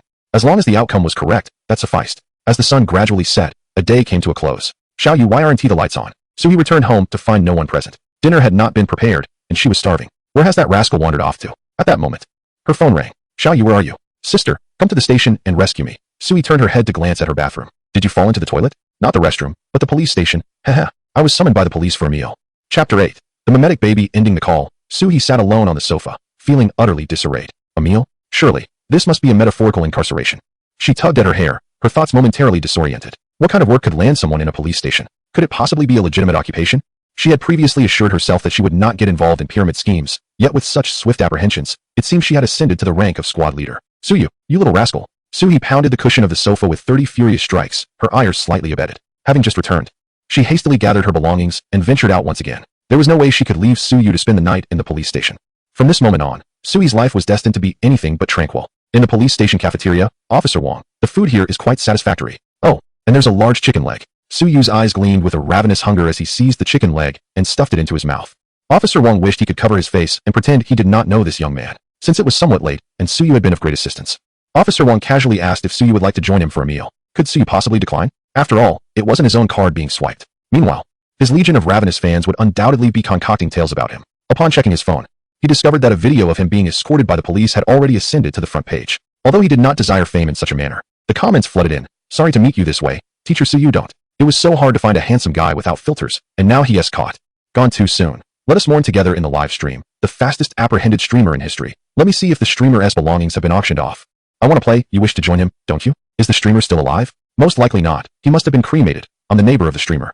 He has already been buried. I played the Swana at his funeral. How was the meal? Was it good? It was mediocre, but the free-range chicken did taste quite delightful. Reading the comments beneath the video, Suyu felt his teeth grind in frustration. In merely a few hours, he had traversed a complete cycle of life and death in the eyes of these onlookers. Suyu, I'm still alive. What police station? It's nothing but trivial. No way. The big shot escaped? No way. Rebirth in the filthy soil. If he can get out, his connections must be as strong as titanium alloy. What did the streamer do? Oh, nothing much. Just made a few guns. Isn't that enough to get him executed? As the building began to lean once more, Suyu rolled his eyes and withdrew his phone. He could not be bothered to engage with this crowd of thrill-seekers any longer. Tomorrow, when he resumed his live stream, these absurd rumors would inevitably be dispelled. As the video of Suyu being apprehended by the police continued to gain traction, an increasing number of individuals began to discover this hidden gem of a boy, the expression of one who experiences the bitter sweetness of life. Their joy soaring only to plummet swiftly is truly remarkable. Although Suyu has not updated, the followers on the account continue to surge dramatically, and the emotional quotient is incessantly climbing, having already surpassed the 100,000 mark. Skill, equivalent exchange, concept, unique, LV0, firearm proficiency, emotional value, 101.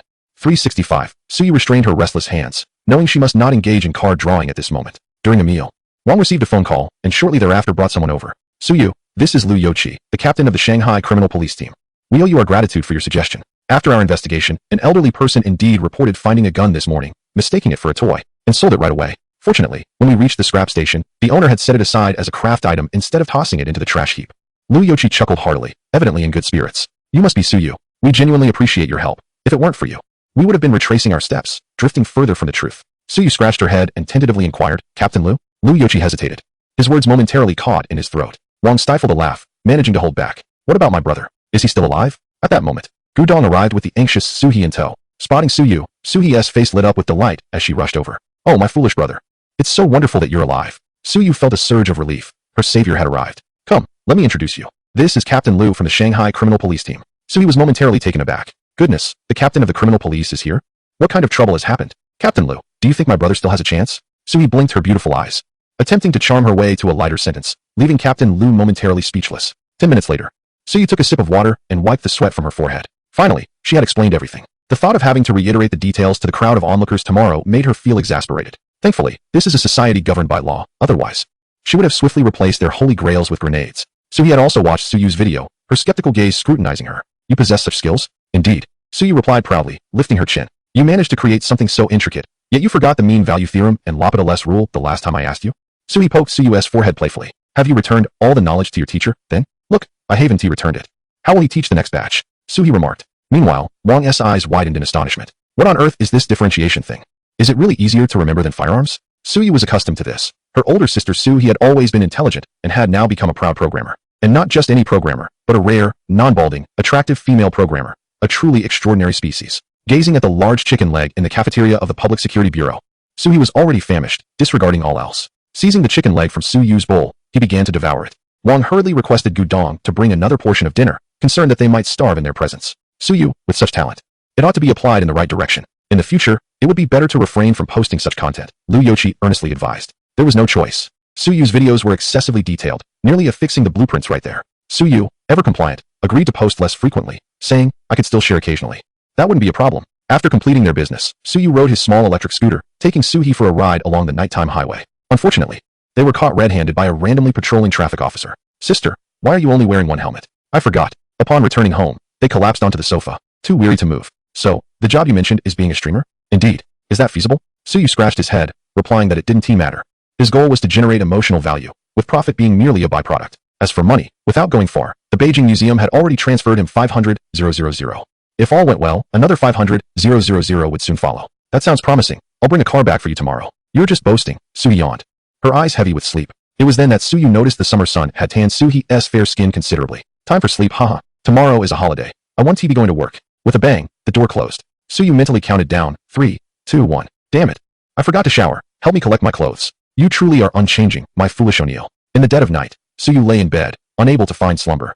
What car should I buy? When faced with uncertainty, he turned to quantum mechanics. Suyu decided to toss a coin. At the moment the coin was flipped, he had already arrived at his answer. I am Tom, the omnipotent deity of surveillance. Thank you for exonerating my grievances. I pledge my loyalty to you. It was infuriating.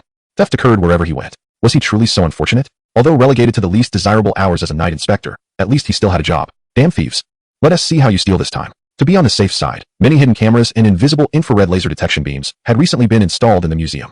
If any intruder was detected, an alarm would immediately sound. The objective was to capture that elusive thief. It was utterly audacious. One incident was not enough. They had the gall to commit crimes consecutively. As he walked, Tom rubbed his eyes, puzzled by the fact that he distinctly remembered a piece of jade being displayed here. Not Peppa Pig. Stolen again. Ah, a mimic baby. What to do when sleepless in the middle of the night? Simple. Open the museum and choose any exhibit. Equivalent exchange. Activate. The jade dragon of the Hongshan culture, collected. Before long, Suyu drifted into slumber. Simple and effective. This is uniquely Suyu's. A moment of benevolence that can be likened to the time of the sage. Chapter 9. The car retrieval. Hasn't the upgrade button been triggered, even once with 100,000? Upon awakening, Suyu first opened the virtual panel to take a glance. The emotional value had risen to 120,000, yet the upgrade button for the skill of equivalent exchange still did not appear. He had possessed the skill for several days, yet he remained stuck at level 0. No more waiting. It's my turn to draw cards. 10,000 for a single draw. Let us go for a tenfold. Oh my. Gold. Golden, acquired item. A bag of extraordinarily impressive golden trash. Suyu stared in bewilderment at the golden trash in his hand. He was determined to discover what this item contained. Upon opening it, he found a bag of brown soil shimmering with hints of gold. Not too shabby. Perhaps he could use it to nurture a potted plant later. 1,000 RMB. 1,000 RMB. A sports watch. Suyu felt a wave of disappointment. Every card draw seemed to be a trap. Suddenly, a purple light burst forth from the spinning wheel. Suyu perked up. It seemed he had stumbled upon something useful. DJI's latest generation of automatic tracking high-definition drone, enhanced version. Among the 10 draws, this was the most useful item, and the only purple one. Upon checking online, he confirmed the existence of such a device, but the performance specifications of the drone he drew were far superior to the latest generation. Is this what they mean by enhanced version? Logically, such a device shouldn't even exist in the current Blue Star. It should only exist on paper.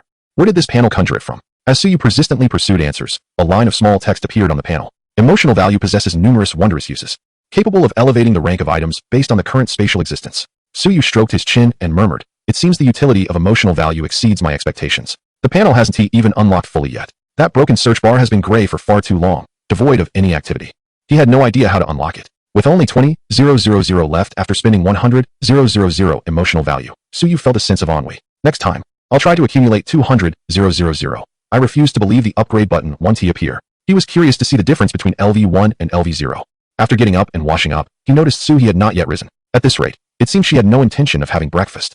Suyu confidently exited with his esteemed C1 driver S license, casually packaging and sending off the Jade Dragon he had retrieved the night before. After calibrating the drone, he began a live stream. Brothers, your host has returned. Surprised. What? Is he back from the dead? Host, please share some jailbreaking tips. I have a friend who wants to learn. Host, you've grown so fast. You've changed overnight. Wow, such clarity. What kind of equipment is this? My data usage. Suyu chuckled, the live stream commencing with a little jab at your data. After all, you all had been mocking him yesterday. Do not speak nonsense. We are exemplary citizens and have committed no crimes, merely preparing a case. To be frank, the food at the Public Security Bureau's cafeteria is quite decent. Ah, the irony. Is it truly delicious? With so many culinary establishments to explore, I shall venture forth to discern the truth. Wishing you a safe journey. At times, Suyu cannot help but ponder why the atmosphere in his live stream tends to deviate from the intended course. Nevertheless, what occurred yesterday is now behind us. A visit to the Public Security Bureau is sufficient. Today, we shall proceed to collect the car. Mounting his electric scooter, Suyu hastens to the nearest vehicle pickup location. The payment has already been settled. The car was selected last night, a fully equipped Xiaomi Suchi, in a stunning Gulf blue. The total cost approaches 300,000. The process of collecting the vehicle is refreshingly straightforward. Once the paperwork is completed and the license plate affixed, he is free to hit the road. Inside the car, the drone automatically locates its landing spot. The enhanced version is impressive, akin to having a seasoned photographer in tow. Wow, this car. So stylish. The life of a streamer is my dream. Brother you, I too wish to ride in a car. We are all grown men here. No need to pretend. How did you even notice that? Why didn't little fish buy a Porsche? Suyu merely smiles subtly. Youngsters, if you lack the means, it's south best to drive a Porsche modestly. There's no need to force a Xiaomi Suchi. It's not that I cannot afford a Porsche, but the Suchi offers superior value. The audience is left drooling with envy. A Porsche is merely a dream, while this car is indeed a tangible possibility. The delivery from Lei Jun is impressively prompt. An order placed last night results in vehicle collection the following day. After a leisurely drive around the city, Suyu's excitement remains undiminished. The ergonomic seats and heat-insulating glass throughout the car render it far more comfortable than his scooter. No longer must he endure the harsh sun nor wear a stifling helmet during the sweltering summer, which often left him dizzy. It is no wonder it is called Suchi. Indeed, it is quite delightful. Inside, soothing instrumental music plays as the small drone navigates the interior, offering Suyu's thousands of viewers a comprehensive tour of the space. Upon hitting the highway, Suyu activates the sport mode. Pressing the accelerator sends the vehicle soaring. The thousands of viewers in his live stream share in the exhilarating sensation of acceleration. Wow, I'm so envious. Let me take it for a spin, just once. Awaiting shipment after placing an order, the emotional excitement soars. In a corner unseen by others, Suyu chuckles. Do you think I live stream for no reason? It's all about earning emotional value, without a hint of trepidation. It is only when Suhi's call comes through that Suyu exits the highway, turning back. Alright, brothers, this live stream concludes here. We shall resume next time. With that, Suyu ends the broadcast without hesitation. The darkened live stream chat instantly fills with comments. Upon awakening at home, Suyu discovered that Suyu was once again absent. A phone call revealed that music was still playing on Suyu's end, quite lively indeed. Feeling a tinge of hunger, she brushed it off, reminding herself that work awaited her in 2 days, which served to quell her appetite. With a soft creak, Suyu successfully parked her car downstairs. A quick call back ensued. What is up? Sister, I bought a car for our family. Our electric scooter is perfectly fine, no need for a change. Save your money and don't spend it recklessly. It's not an electric scooter, sister. I got a sedan. Suyu nearly spat out her juice in disbelief. What did you say? Swiftly changing into shoes, she donned her pajamas and hurried downstairs. Upon arrival, she spotted Suyu standing proudly in front of a sleek sedan, waving enthusiastically at her. Cautiously, Suyu approached. Is this yours? Yes. Suyu beamed, revealing her teeth in a wide grin. She swung open the car door and ushered the still-dazed Suyu into the passenger seat. The paperwork and registration are right next to you. Come on. Let us take a spin. After perusing the documents, Suyu found herself momentarily at a loss. Brother. Yes. Should we confess and seek leniency? Suyu looked perplexed, sensing a narrative shift. Suyu maintained a serious demeanor. Just days ago, you lamented about finding work, and now, in such a short span, you've purchased a car? Perhaps we should inform the authorities. It might expedite our release. Dear sister, this is legitimate business. Oh no, it is state-sponsored. Suyu promptly produced her phone to show Suhi the transaction details from the Capitol Museum. After reviewing the information, Suhi's mind became muddled. Why would the Capitol Museum be sending you money? Are they simply frivolous with their funds? Suyu patiently elucidated, albeit with a hint of modesty in her tone. I unearthed an artifact. Is that for real? Absolutely. However, part of it also comes from my streaming earnings. Suhi's expression turned grave, realizing that being a streamer had proven more lucrative than her career as a programmer. Yet, she felt unqualified for such a path. Having learned yesterday of Suyu's extensive knowledge of firearms, she was not overly shocked this time, feeling a sense of relief. Her brother seemed to harbor many hidden talents. That is wonderful. By the way, such a substantial sum, and you didn't even mention it to your elder sister? You're quite carefree with your spending. Suyu chuckled nonchalantly. You're reluctant to spend your own savings. What? Do you wish to be a financial supporter? Taken aback, Suyu puffed her cheeks, feeling as though a truth had been uncovered. What kind of talk is that? Alright, sister, you can use this car for work from now on. If you don't wish to work overtime, don't. Your little brother can support himself. Sunlight illuminated Suyu's face, his smile radiant. Suhi suddenly mirrored his joy with a smile of her own. Certainly, here is the refined and elevated English version of the provided text. Ah, I am quite serious. More genuine than a pearl. By the way, what is your account? I would like to follow you. Why? I wish to see what you typically stream. Suyu scratched his head and replied, I have only streamed twice and have yet to decide. Upon hearing this, Suhi pondered with her finger resting on her chin. Why not stream what you excel at? The kind that can pique the interest of a larger audience. And you can also invite guests to join, as I have seen many streamers do. Alright then, I shall give it a try. Suyu readily agreed. With a quick turn of the steering wheel, Suyu drove towards the familiar restaurant that both of them cherished. It was affordable, the ingredients were fresh, and it was renowned within a 5-kilometer radius of the neighborhood. Today, I shall treat you. Chapter 10. Streamer, be cautious. Do not let the authorities apprehend you again. Another delivery has arrived. The security guard, upon seeing the same delivery address as before, shuddered slightly. He did not dare to act impulsively and immediately contacted Professor Zheng and the dean. Before long, a large group of individuals rushed over. Without even unboxing it, they took the package directly into the museum, cradling it as if it were a treasure. At this hour, the museum remained open. Many bewildered tourists watched as the group emerged with a parcel, only to hurriedly retreat. They appeared utterly perplexed. The protocols within the institution are exceedingly stringent. Even retrieving a parcel is conducted with such formality. Inside the museum, Professor Zheng meticulously opened the package. Indeed, it was Tang Yin's Shishan Qiaodang, an authentic masterpiece. The dean laughed heartily upon hearing this. Wonderful, wonderful. Another national treasure has returned home. As he spoke, many elderly professors, including the dean, were moved to tears. They had long awaited the prosperity of their homeland, yearning for the artifacts that had been taken from their homeland to return. Only now do they witness these treasures making their way back to the land of the dragon. Dean, will this not lead to complications? Upon hearing this, the dean frowned and grunted. What complications could arise? Each of these items was seized from us. They are merely returning to their rightful owners. Of course, we must still keep this under wraps for the time being. Professor Zheng wholeheartedly agreed, well aware of the dean's temperament. Thankfully, he is now the dean. Had he joined the military in his youth, he would surely have been apprehending outsiders daily, and not exclusively in England. Indeed, true masters are found among the common folk. To date, there has been no movement from the British Museum. Had they caught even a hint of our activities, they would certainly exert pressure on us internationally. Indeed, a masterful thief. What are you saying? Remember this. Everything obtained was merely retrieved. The British failed to safeguard their possessions. Our comrades returned the lost treasures to the state, while our experts, lacking in literacy, failed to identify them and thus stored them away. The rest remains entirely unknown. After a few days without updates, Suyu's private messages were nearly overwhelmed with requests for new content. Scratching his head, Suyu mused that releasing just 1 or 2 videos should not be considered infrequent. With a decisive wave of his hand, he set to work. After a lengthy endeavor, Suyu's latest video was freshly produced. He pondered for a moment and crafted an exquisite title, one that seasoned viewers would immediately comprehend. Your title is deemed inappropriate for attracting traffic and has not passed the review. Please modify it and resubmit. Suyu's expression darkened. Defamation, pure and simple defamation. Where is the vulgarity in that? The title has remained unchanged for so many years. Reluctantly, Suyu had to adopt a simpler, more comprehensible title and re-upload it. This time, the craftsmanship had been further refined, incorporating a plethora of wooden components. Aside from the inability to fire real bullets, the details were nearly indistinguishable from authentic firearms. Coupled with Suyu's adjustments, the appearance was flawless. Of course, he made a few minor alterations to avoid being classified as a real firearm. Maxim camera. Published 1 minute ago. After completing his tasks, Suyu entered a state of lethargy. After some contemplation, he decided to tidy up that bag of golden trash.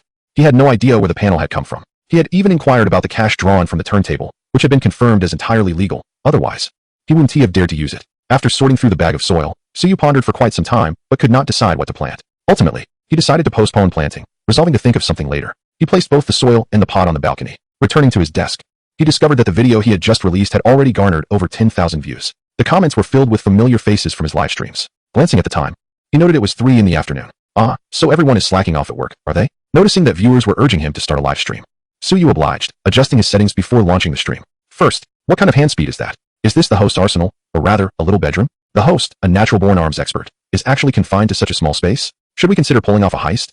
In an office building, Zhang Liang observed a colleague happily leaving work with a bag in hand. That was their boss, who had just joined the company an hour prior. Before departing, he had instructed them not to slack off. Once you leave, I'm still working. Dream on, let us play. Opening a certain streaming platform, Zhang Liang stumbled upon Suyu's live stream and clicked in without hesitation. The taciturn Zhang, brother you, how about a live demonstration? Also, you're nearing 100,000 followers. Aren't you going to host a giveaway? As soon as he sent the comment, Zhang Liang gifted a captain status. Congratulations. You have acquired your first captain. Just as Suyu was contemplating what to say, he saw that someone had actually become his captain, filling him with joy. Not bad. This viewer has a high level of engagement.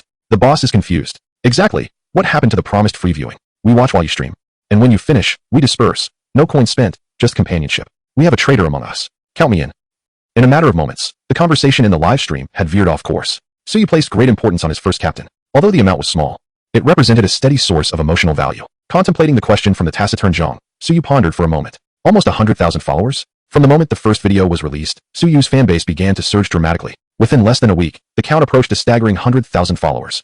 As we await that milestone, I shall draw my first paper model Glock, and this esteemed Captain Liang, as my inaugural captain. May select one from those featured in my other videos. Suyu, in a remarkably generous spirit, found that once he became proficient, these tasks required little effort. After filming, they would serve little purpose. Upon hearing Suyu's words, Zhang Liang immediately straightened up, his face alight with excitement. Is that true? This captaincy is truly worth it, haha. Oh no, this old timer got ahead of me. Congratulations. The Emperor of Luck has activated the captaincy in the live stream. Congratulations. Iron Man has activated the captaincy in the live stream. A flurry of captains emerged, leaving Suyu momentarily astonished. His sister was indeed correct. Being a streamer was proving to be far more lucrative than her previous career as a programmer. Did you hear that? The streamer encourages our wild spending. Congratulations. The little match girl has activated the governorship in the live stream. I want a camera. What a true big shot. A governorship, nearing 20,000, made Suyu feel that the money was arriving too swiftly. He hoped for no unforeseen refunds from underage individuals. In no time, several of Suyu's items were swiftly claimed. Stop. That's all, truly. Suyu hurriedly called for a halt. If this continued, he would find himself busy only with repaying debts. The ceaseless barrage of comments gradually subsided. Taking a moment to breathe and sip some water, Suyu was astonished by the strength of his audience of so-called freeloaders. While they may not contribute to video funds, they certainly shower gifts in the live stream. All right. No more spamming. Wouldn't this money be better spent on some ribs? He really is. I'm crying. This is what loans are for, to gift the streamer. My loan will be approved soon. Wait for me, streamer. Cold sweat trickled down Suyu's back. He did not wish to find himself in trouble for inciting loans. Fortunately, he understood that these individuals were merely jesting. What kind of fool would actually take out a loan to shower gifts on a streamer? Since everyone's enthusiasm was so high, perhaps I should organize a live teaching session. Who knows, you might learn to craft a gun yourself. Is that true? Where did these pants come from? Is that true? What on earth was this? Suyu focused and found that indeed, it was the police team. The avatar is indeed a representation of oneself. Yet how could that possibly be true? It is all a facade, mere playthings in jest. The commentary from the police force is rather amusing. One must remain cautious. Just the other day, a streamer was apprehended, and the memory lingers vividly. I confess, it was that very video that drew me here. Streamer, tread carefully, lest you find yourself in the clutches of the law. Suyu discreetly wiped away a bead of cold sweat. The police team seemed rather idle, having time to monitor his live broadcast. It would be prudent to exercise caution in these times, for even skilled artisans find it challenging to make a living. Perhaps it is best to engage in honest endeavors, such as collecting items for the museum in the capital. Ding. Your Bank of China account ending in 1234 has received a deposit of 50,000,000. See how secure this is. Chapter 11. The ancestral art of air defense. He is a legitimate streamer, and any association with illegal activities is unfounded. The broadcast continued, and Suyu utilized the remaining materials to craft several pistol models. There were no explanations. Discretion was paramount. Unbeknownst to him, his once lost craft had been fully regained. The speed at which he worked left the audience in awe. Slow down, streamer. Too fast. I can't keep up. You're all too slow. Yes, this pace is exhilarating. I stepped out to check. I'm definitely in the right app. Suyu was determined to show this seasoned audience the repercussions of their wild comments in his live room. Genuine comments rarely lasted more than 3 seconds. Once completed, he ended the broadcast. Click, and the screen went dark. Eager to clock out, are we? I've already instructed the streamer to dispatch the fastest delivery. The models will arrive tomorrow for the brothers to admire. I'm exhausted from expressing envy. After securing the drone, Suyu gazed at his emotions, which had risen to over 50,000, and nodded in satisfaction. Quite commendable. If this momentum continued, he would soon accumulate 200,000 emotion points. He was resolute. 200,000 would surely unlock the upgrade button for equivalent exchange. Time to cook. In the heart of the metropolis, within an internet company, the workday had come to a close. Suyu swiftly gathered her belongings, not lingering a moment longer. Hey, Suyu, it's raining today. Would you like a ride? It's on my way. A male colleague pursued her, keeping pace. Suyu offered a polite but awkward smile. If memory serves, this fellow's home was in the opposite direction to hers. No thanks, I didn't ride my bike today. At this hour, the subway would be overly crowded, and she wished to return home to eat. Thank you, but I drove today. You bought a car? The male colleague paused, taken aback. My brother bought it. I certainly don't have that kind of money. With a flick of her car keys, Suyu swiftly departed, leaving the male colleague standing in place, scratching his head in confusion. What an extraordinary brother. By the time Suyu returned home, Suyu had already prepared dinner. How did the live broadcast go today? Suyu inquired casually after their meal. As Suyu busied herself with a collection of handmade models in the living room, she nonchalantly pointed to her phone without turning around. It's right there. You can have a look yourself. Upon glancing at the screen, Suyu was astonished to see that Suyu had earned several tens of thousands from a single broadcast. Goodness. Have you been taken under the wing of a wealthy patron? The online world is quite treacherous. You must remain vigilant, dear you. Suyu looked up, bewildered. My audience consists solely of gentlemen. Where would a wealthy woman come from? Suyu gasped in response. That makes the situation even more alarming. I need to ensure there are no suspicious IP addresses from Chengdu lurking about. After tidying up her collection of models with a few claps of her hands, Suyu remarked, with this cleanup, the house appears much more orderly. She decided to head downstairs to send out her packages, lest she be pressured to ship them in the dead of night. Having dispatched several parcels recently, the delivery personnel at the Shunfeng Express station had come to recognize Suyu, well aware of her generosity, particularly regarding packaging fees, which she never skimped on. Before long, all of Suyu's models were affixed with shipping labels. Upon returning home, she found that Suyu had already bathed and retired for the night. Suyu played video games for a while, then dove into the fan group she had created earlier that afternoon. The fans in the group were those who had joined her live broadcast as captains. While lurking, she fervently clicked the save button. After a brief interlude, Suyu, rubbing her eyes, knocked on Suyu's door. What are you laughing about at this late hour? Once Suyu departed, Suyu contemplated resting as well, but found herself unable to sleep, sensing she had overlooked something. Suddenly, she smacked her forehead. How could she forget her daily tasks? Opening the webpage for the Da Ying Museum, within 3 minutes, she had acquired another artifact. Now, she could sleep soundly. At the familiar riverside, in a familiar spot, Suyu adjusted her newly purchased sunglasses, exuding confidence. Can a mere stream challenge me, Suyu? Oh please, you've spent the entire morning and only caught a flip-flop. My 80-year-old grandfather would outfish you any day, and it was a lady-s flip-flop. This little river seems promising. How could there be no bites? Admit it, streamer, your skills are lacking. Suyu maintained a calm demeanor, unfazed by the comments. Lacking skills? Just the other day, I caught a crucian carp. Thank you very much. Perhaps the fish have simply feasted. I shall try a different bait. After switching baits, Suyu waited for another 2 hours, yet nothing stirred. Meow? Meow? Turning around, Suyu spotted the familiar calico cat from her previous visits. It seemed that after 2 rounds of feeding, the cat had grown bolder, now daring to approach her feet and lying down beside her, both of them gazing at the float. Though it had only one visible eye and its left hind leg seemed somewhat weakened, it was undeniably endearing as it settled down. This calico cat appears to be in splendid condition and is quite affectionate. Perhaps the host might consider adopting it. Indeed, the captain has generously contributed, so one cannot claim to lack funds for cat food. Suyu glanced at the bullet comments and pondered that keeping a sickly little cat outside is far from ideal. In the days when he lacked financial stability, he longed to care for a kitten or a puppy. However, he was acutely aware that, without a steady job, affording a pet was a distant dream. Nowadays, many individuals acquire pets merely to follow trends, capturing moments for social media. They relish the joys that pets bring but often falter at the responsibilities of caring for them, resulting in a growing number of abandoned animals. Therefore, before committing to cat ownership, Suyu reminded himself of the necessity for a long-term, emotionally prepared mindset. If he could not uphold this commitment, it would be wiser to enjoy a virtual companionship, benefiting both himself and the cat. Having resolved this, and feeling capable, Suyu found it acceptable to proceed. At that moment, the fishing float suddenly dipped. Oh no, I've got a bite! Suyu exclaimed, yanking the line taut. Once again, he had hooked a substantial catch.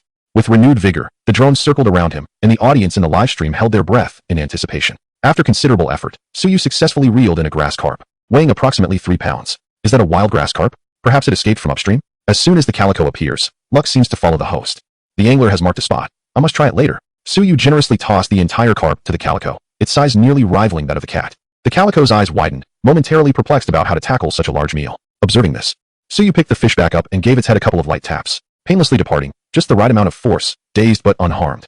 Does this fish have teeth? What are you planning? Oh, nothing, just a thought. In no time, Suyu expertly prepared the grass carp, slicing it into uniformly sized portions, now allowing the calico to feast to its heart's content. Tentatively, he extended his hand. Although the calico was eating, it showed no signs of food guarding. Instead, it nudged the fish towards him, as if to say, would you like some too? Let us share.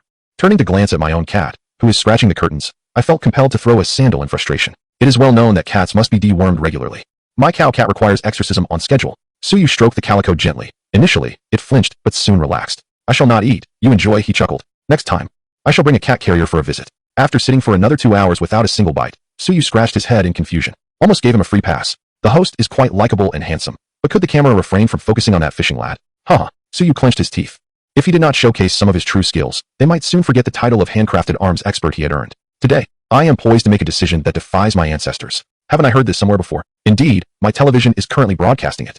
The host is about to begin his charade. You have been ensnared by the aura of diminished intellect, IQ 50. Humph, watch closely. For today I shall unveil my ancestral air defense techniques. Suyu declared confidently, lifting his nose. As soon as this was mentioned, the fishing enthusiasts in the live stream perked up. Is it true, my adoptive father? Do you truly possess such extraordinary skills? Speak. Shall we catch crabs or break corn? Secretary? What secretary? Suyu approached the riverbank and slowly crouched down, extending his right hand into the water. The surface rippled rhythmically beneath his arm, transforming into a mosaic of glimmering light, akin to a shattered mirror. Chanting softly, Suyu swiftly withdrew his hand. In his grasp was a carp weighing approximately 2 pounds, thrashing wildly. Wait, really? In this river? Chapter 12. The eccentric fishing enthusiast. Shock value from Zhang Liang. 550. Shock value from Lin Haishan. 320. Shock value. 13. Shock value. 34. A surge of emotional currency flooded in, and Suyu smiled even more joyfully. You thought I was merely a novice fisherman? The gifts in the live stream soared, with viewers clamoring to know how he achieved this feat. To the brother hanging the fish below, stop hiding and come forth. No way. Is this for real? Impossible. Absolutely impossible. Glancing at the barrage of comments, Suyu's lips curved into a mysterious smile. Why wouldn't there be fish in such a vast river? I've claimed it's an ancestral secret. I wouldn't divulge it to just anyone. Upon hearing this, the audience in the live stream began to acknowledge Suyu as their adoptive father, inquiring how he accomplished such a feat clearing his throat. Suyu explained. It's quite simple. Just immerse the hand that has kneaded the bait into the water, and gently stir in a cyclical pattern. 3 circles to the left, 3 to the right. Then softly recite the incantation, urgent as the law commands. Big fish come, big fish come. Hallelujah, I am one with the fish, Amit Ba. The big fish are destined for me, amen. As he spoke, Suyu demonstrated once more. This time, the audience widened their eyes in focused anticipation. Another bream fell into Suyu's grasp, firmly held by his thumb, unable to escape. Goodness, this belief is quite eclectic. Is it really this effective? I shall give it a try tomorrow. I'm ecstatic just watching. No matter, tonight I'll go night fishing. Those who have tried, please share your experiences. Seeing the excitement, Suyu added a clarifying note. If it doesn't work the first time, remember to try several times. Slow movements are essential. but be swift in catching the fish. If you still doubt, perhaps the fish in your area do not comprehend our incantations. The crowd expressed that they had learned something valuable. After tidying up his gear, Suyu realized it was nearly time to conclude for the day. He swiftly ended the live stream and rode home on his electric scooter. In Hangzhou, a fishing enthusiast had just returned home from work and was eager to prepare his fishing equipment. Upon seeing this, his wife was instantly filled with ire.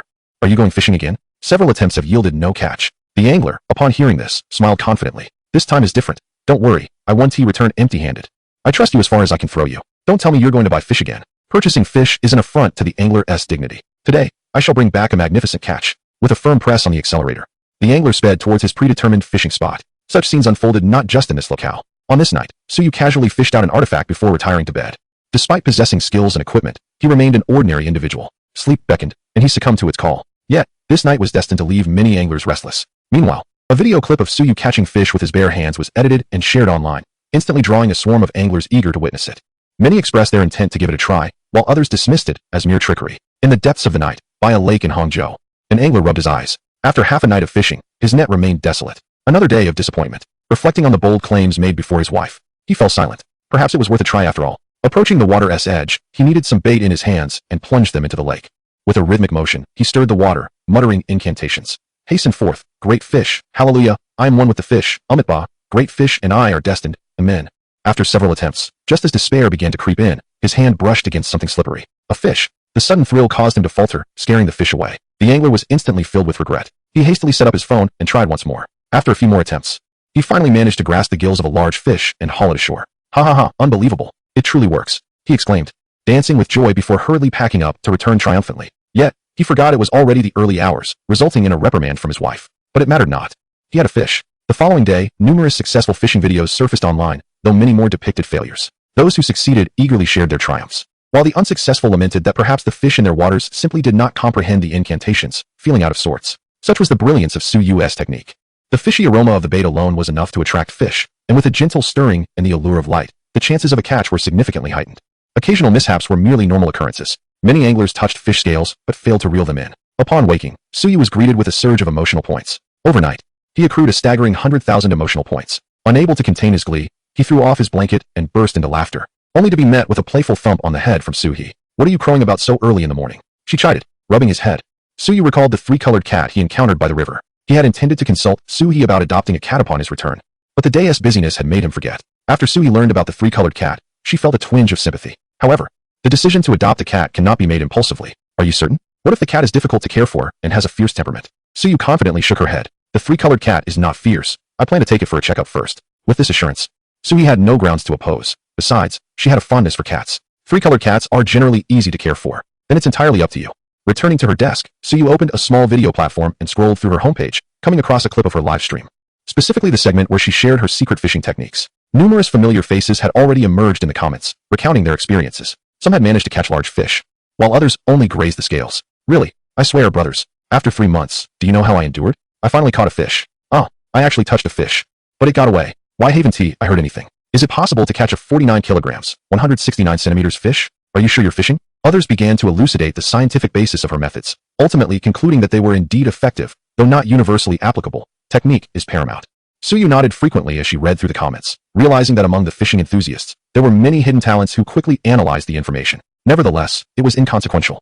Her objectives had already been achieved. Skill, equivalent exchange, concept, unique, LV0, firearm proficiency, emotional value, 131, 245, an impressive emotional value of 130,000.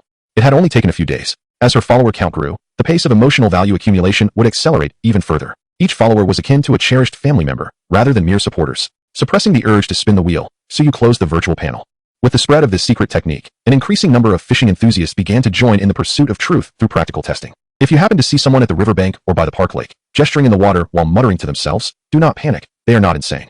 "Good day, Mr. Su. Thank you for calling the Beijing Museum. How may I assist you?" The receptionist, Miss Chen Xiaoya, was exceedingly warm.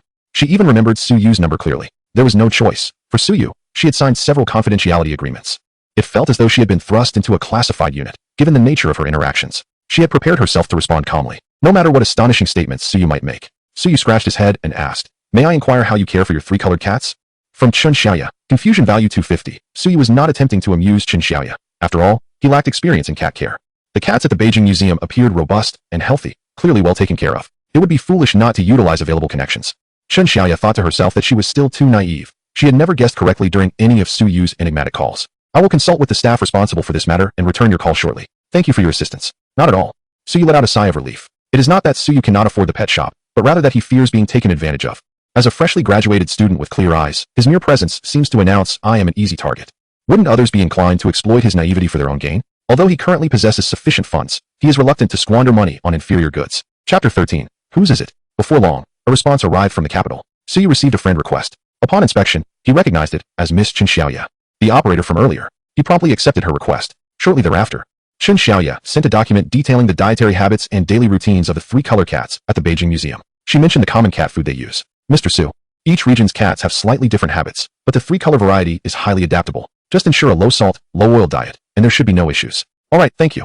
Suyu replied. You're welcome. Today, his sister was once again absent from home. Suyu opened his live stream, and the drone took to the skies. In no time, thousands of viewers flooded into the stream. Noticing the time, he realized it was a weekday morning. Don't you all have jobs? Work to earn a living. Labor is to prevent the company from collapsing. Slacking is to maintain mental health.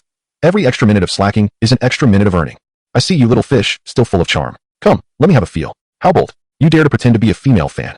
What do you mean pretend? I am a woman. Suyu sighed, covering his face. This motley crew would inevitably get his live stream shut down one day. With this thought, he contemplated finding someone both free and clever to help manage his stream. Today, he would not be fishing or shooting. Instead, he intended to catch a cat. The audience perked up at this announcement. Which cat could it be? It could only be the familiar 3-color cat by the riverbank, the one that had difficulty moving. Suyu hurried downstairs and into the underground parking lot. With a slight smile, he thought, surprise, I have a car. It was still his beloved model, now in a more understated ash gray. With limited funds, he had not considered any extravagant vehicles. To him, a car was merely a means of transportation. He had no desire for an expensive sports car. Once he had more financial freedom, he planned to purchase a pickup truck. With a press of the accelerator, Suyu sped towards the pet shop. He bought a high-quality cat carrier and then turned to rush to the market. Feeling slightly bashful, he purchased 2 fish. Who said fishers don't buy fish? Haha, that shy expression has me in stitches. Is this really you, streamer? Suyu makes a grand gesture. Is this really you, streamer? Suyu makes a grand gesture. Suyu quickly hopped into his car, uninterested in engaging with the comments. He would only reap the emotional value of others. He would never allow a few comments to sway his emotions. Absolutely not. With his purchases in tow, Suyu leisurely drove to the riverside. In the familiar fishing spot, no trace of the calico cat was found. Suyu remained unperturbed, for based on prior experience, the calico typically made its appearance about 10 minutes after his arrival.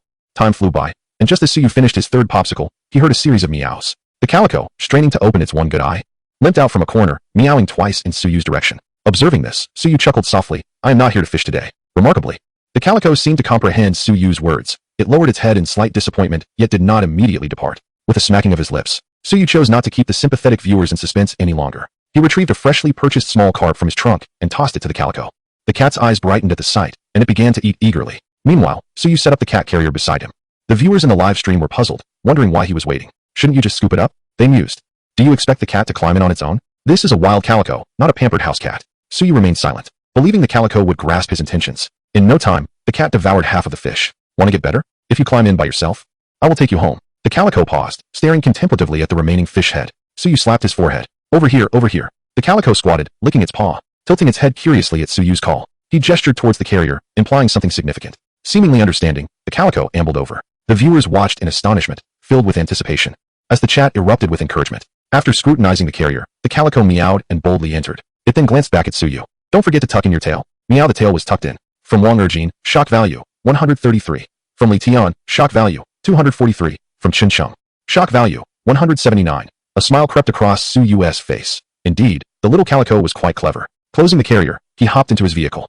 It seemed this cat was destined to be with him. Stroking his chin, Suyu located the nearest pet hospital renowned for its stellar reputation. He intended to have the little creature checked out, and then, well, deal with a certain matter.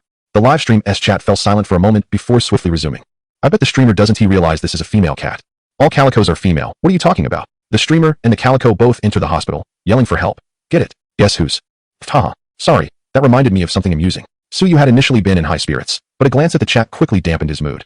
How could I forget this matter? When the 3-colored cat was brought into surgery, it was essential to live stream the event. Poor little fish, from this day forth, you shall no longer possess worldly desires. We shall forever remember this day. Suyu clenched his teeth tighter, bewildered by the astonishing speed with which these jesters were sending comments. The number of single individuals in the live stream was rather excessive. Such rapid typing could only be honed over a decade of solitude. The live stream fell into silence. Suddenly, the notifications from Chen Cheng and Suyu appeared, indicating their emotional damage values. Happiness may not vanish, but it can be redirected. Suyu cheerfully entered the pet hospital, nearly unable to restrain himself from shouting, "Come here, Gaddon."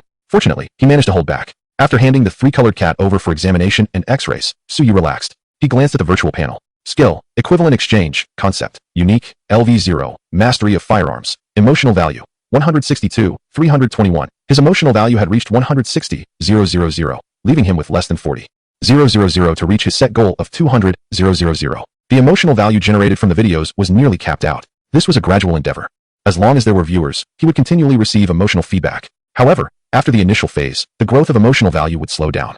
Relying on live streaming was essential. While Suyu pondered this, the examination results for the three-colored cat were revealed. Its left hind leg had sustained an injury, resulting in a fracture. The good news was that its dim, grayish eyes were not blinded, merely inflamed from the injury. With prompt treatment, its vision would remain unaffected. Both Suyu and the viewers in the live stream sighed in relief. As long as it could be treated, money was no object. After a thorough cleaning and surgery, Suyu took the drowsy three-colored cat home. During bath time, he noticed how thin the cat had become, with its hind leg injured and poor eyesight. It had effectively lost its ability to survive in the wild. No wonder it had been waiting by the river for him to feed it. Alright, that's it for today. Goodbye. The live stream ended abruptly, catching many off guard. In the darkened chat room, criticism flowed freely. Suyu peeked at the screen, chuckling to himself, completely unfazed. He would never reveal that this was also a clever trick to earn emotional value. Before long, Suyu returned home. Upon entering, she seized Suyu's ear and began to pull. Goodness, you actually bought 2 cars. Suyu instinctively shrank his neck. He had forgotten that his sister followed his account. Sis, are you slacking off at work? I am, so what? Suyu glared at him. After a lengthy explanation, Suyu managed to divert her attention. You found several artifacts? Are you really that lucky? Indeed. The bonuses are distributed in batches. If you don't believe me, feel free to call and ask. Suyu remained calm, for he indeed had found them, one each day. You didn't resort to tomb raiding, did you? Suyu squinted, sniffing around him. Suyu felt a wave of dread. What? Can you even smell the sin of Zongzi? Sister, you truly have an audacious imagination. As long as you haven't engaged in any illicit activities, it's all good. Suyu let out a sigh of relief, genuinely fearing that Suyu might stray down a misguided path. That must not happen. After elucidating this matter, Suhi, regaining her composure, couldn't help but feel a twinge of emotion. After all, upon acquiring wealth, her younger brother's first act was to purchase a car for her. Oh, you truly are a remarkable brother. Sister, are you unwell? I'm out of money. Suyu scratched his head, a look of bewilderment on his face.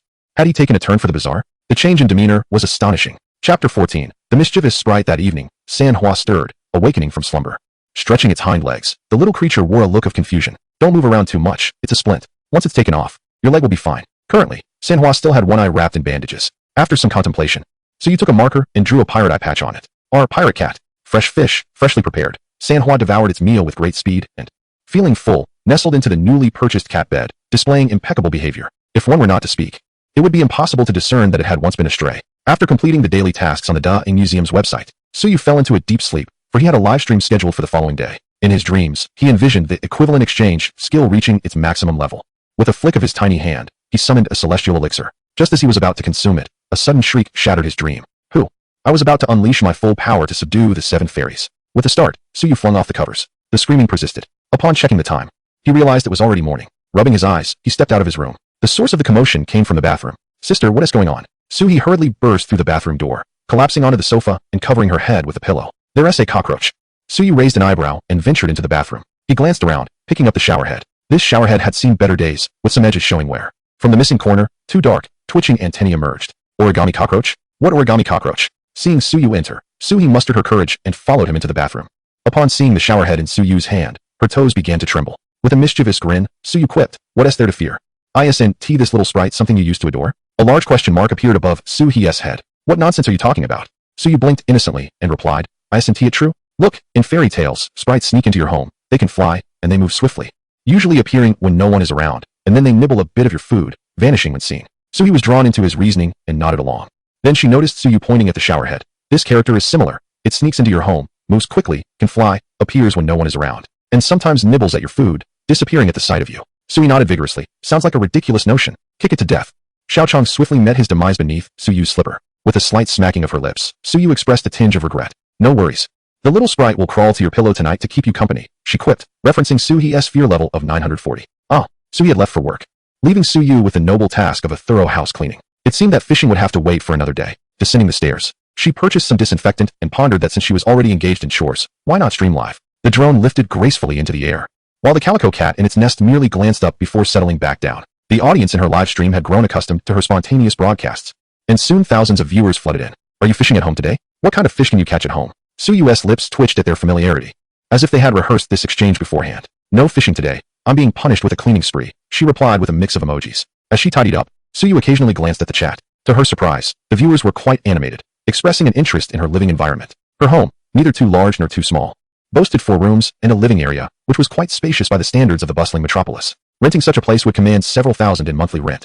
When a viewer inquired about her cleaning efforts, Suyu shared the tale of the little sprite residing in her home. A little sprite? Are you serious? I must say, it does seem quite plausible. Thanks, but I'll never look at the term sprite the same way again. A secret smile crept across Suyu's face. While they watched her toil, they might as well contribute some emotional value. The several gun models she had previously dispatched were now being received by their new owners. Those nearby had already gotten their packages. Occasionally, someone in the chat would post pictures that left the audience yearning for more. Before she knew it, the morning had passed, and her cleaning was nearly complete. After spraying disinfectant, Suyu decided against dining at home. Instead, she took her drone and calico cat for a drive. Returning to the same restaurant as before, she ordered her meal and rested her head on her hand, feeling a bit bored as she stared blankly at the table. The chat scrolled rapidly. Xiaoyu looks quite handsome even when daydreaming. Not a still image. What is he pondering? Researching new technologies and firearms? Shanghai Police Squad. What guns? Wait, I was just joking. Please spare me. When boys daydream, it's either about conquest or something risque. Is that so? Any brothers willing to lend a hand to discuss? Tilting her head, Suyu realized that in just a moment of distraction from the chat, the conversation had veered off course, leaving her momentarily bewildered. You all seem to be missing the point. That approach won't yield results. Upon hearing this, the viewers understood that Suyu was about to share her clever trick. Master, what do you have to say? Are there any experts among us? Suyu smiled faintly, sipped her plain water, and declared, let me teach you a trick. From now on, avoid being so overt. I am all ears. We eagerly await your insights. We are keen to hear your wisdom. Suyu's tone softened as he turned to glance at the people inside the restaurant, whispering, ahem. I actually possess an unbeatable strategy. If you desire a website, you might claim to have recently undergone circumcision, wishing to challenge your own vulnerabilities. The live stream fell into an abrupt silence. Heh, but let me try that first, he continued. I attempted it, yet they insisted I take a photo for proof. You must have gone to the wrong place. That cannot be, I visit daily. Ah, I see. Of course, this was merely a minor ploy. The true strategy, listen closely. Suyu's voice rose with fervor, prompting the audience to sit up straight. A newcomer behind him, who had only just taken a seat, also leaned in to eavesdrop. I am testing an antivirus software. Can anyone provide a risky website for testing? Why aren't you helping me? Is it because none of you have one? As soon as he finished speaking, the live stream was once again enveloped in silence. Many pondered deeply, wondering how they would respond to such a question. It was something no man could endure. They felt compelled to satisfy the request wholeheartedly. What a ruthless tactic. It's done, haha, I did it. I can't believe it. You all wait, I'll be right back. Why has that brother stopped speaking? He's probably crashed from a virus. Brothers, software carries risks. Installation requires caution. A wave of astonishment flooded in, and Suyu delightfully resumed his meal. Manhwa sat beside him, using the bowl Suyu had brought from home. Halfway through, Suyu sensed something amiss. Where was that strange, sultry sound emanating from? Could it be? Was he beginning to hear things? Brother, you forgot your headphones. I can't turn this off. Suyu turned to see his companion flustered, beads of sweat forming on his brow. At least wait until you get home to watch. With a splash, the phone fell into the hot pot, and now there was peace. The live stream erupted with excitement. Bullfrog, bullfrog. That brother is a hands-on kind of guy. Well, that is social death for him. Suyu shook his head quietly. It was none of his concern. He said nothing. The brother departed, taking his aromatic phone with him, disappearing in a flash. If he had participated in a sprint, he might have clinched a prize. Thankfully, he did not forget to settle the bill. After the meal, Suyu strolled outside for a while, mercilessly ending the stream before returning home. His sister, Suhee, was quite pleased after his stream. Good job, little brother. Chapter 15. Are there fish on the snowy mountain? Suyu rubbed his aching back as he prepared for bed. After all, being tall meant he had to bend for extended periods while sweeping. Skill, equivalent exchange, concept, unique, LV0, firearm mastery, emotional value, 178,734, glancing at the virtual panel. Suyu began to plot. The resilience of this generation's netizens was astonishing. His firearm mastery had caught the attention of Wang Kai and Officer Gudong, making it challenging to produce any worthwhile results for the time being. It seemed he needed to devise some new strategies. With these thoughts in mind, Suyu slipped into slumber. In the middle of the night, he suddenly tossed off his blanket. As I sat at my desk, I swiftly engaged in calculations. Equivalent exchange. Activate. I organized my belongings, washed my hands, and prepared for rest. I am Tom Gerald. After enduring 9 rounds of interrogation, I have finally regained my freedom. Each place I frequented experienced theft, causing me to question my own sanity. Could I be afflicted with somnambulism? However, the doctor found no abnormalities. The omnipotent deity of surveillance above, I am innocent. My colleagues have been exceedingly supportive, and now, I proudly serve as a night security guard. Suddenly, a patrolling officer rushed out from the storeroom, his face visibly marked by panic. What's wrong? Upon seeing me, the officer exclaimed, it's Tom, the old-timer who lost a myriad of artifacts. There's a ghost. I distinctly had it in my hand, and then suddenly, everything went dark, and it vanished. The officer's pupils quivered in sheer terror, revealing his fright. He found it hard to believe that something he had just seconds ago could transform into mere scraps of paper. In the storeroom, apart from the surveillance cameras, there was not a soul in sight. What else could accomplish such a feat, if not a ghost? I placed a reassuring hand on the officer's shoulder, speaking with the tone of one who had been through similar trials. Do not panic. This is merely a minor incident. Before long, another officer stumbled out in haste, exclaiming, items are missing. My heart sank. The situation felt increasingly dire. Soon, The entire museum was in an uproar. Several officers were escorted away. Upon seeing me again, the supervisor was instantly plagued with a headache. Forget it, Tom. You might as well come along too. Tom, huh? I knew it. His face betrayed no emotion, resembling a weary worker forced to rise and toil after life's relentless trials, exuding an air of nonchalance. In familiar surroundings, by the well-known riverside, Suyu cast his bait and set up his fishing rod, reclining against his folding chair, accompanied by a sunshade and an ice-cold cola. It was pure bliss. Having a fridge in the car was a delight. After taking a sip of cola, Suyu seized the moment to glance at the live comments. This life is truly comfortable. This is the retirement I dream of. Little fish has circumvented 50 years of detours. Small-minded, once you start working, who knows if you can last 50 years. That hits hard. With a car and leisure, with a cat and wealth, the only downside is the lack of fish. Suyu clenched his teeth, pondering the absurdity of such comments. As the possessor of a hereditary secret technique for air defense, could he be lacking in fish? Rising abruptly, he startled the nearby cat, Manhwa. No fish. Huh, that is simply impossible. At that moment, the sun shone brightly, and fish leapt from the water for air. To Suyu, this was nothing short of a death wish. Crouching by the riverbank, he murmured incantations. Although the audience in the live stream had witnessed similar scenes countless times elsewhere, none could compare to Suyu's performance, for he had never missed his mark. With a swift motion, Suyu expertly hooked a large crucian carp, bringing it up triumphantly. The live stream's chat exploded with excitement, as fellow anglers cheered as if they themselves had caught the fish. Glancing at his emotional meter, Suyu felt particularly jovial today. He contemplated gifting a fish to a friend. What do you all think? Why not seize a free opportunity? Me. Honestly, I haven't eaten in 3 days. I desperately need a 5-pound crucian carp to save my life. Is shipping included, host? Suyu smiled confidently, hinting, of course, shipping is included, and it will be quick. He then set up a 3-minute barrage of comments to select a lucky winner. The flood of messages persisted for 3 minutes, eventually identifying a chosen one. Alright, this fish is yours, my friend. However, do you mind connecting your mic? I'm ready to send it over now. Clever tactic to confirm it's not a bot. Sending it right away? How does that work? Wait, aren't we still fishing? This is a dinner stream. I'm halfway through my meal, don't stop now. Moments later, Suyu spotted the winning viewer's connection request. Upon connecting, the video opened to reveal a breathtaking backdrop of snow-capped mountains, with the viewer clad in adventure gear. Hello, little fish. Apologies, but my signal here is quite unstable, he said. Suyu was taken aback. Had this person gone camping in the snow? You're camping on a snow mountain? The viewer paused, then chuckled shyly. Haha, yes indeed. Aside from the desolation, the sunrise view is splendid. We're actually planning to retreat now. As for that fish, I might not be able to take it.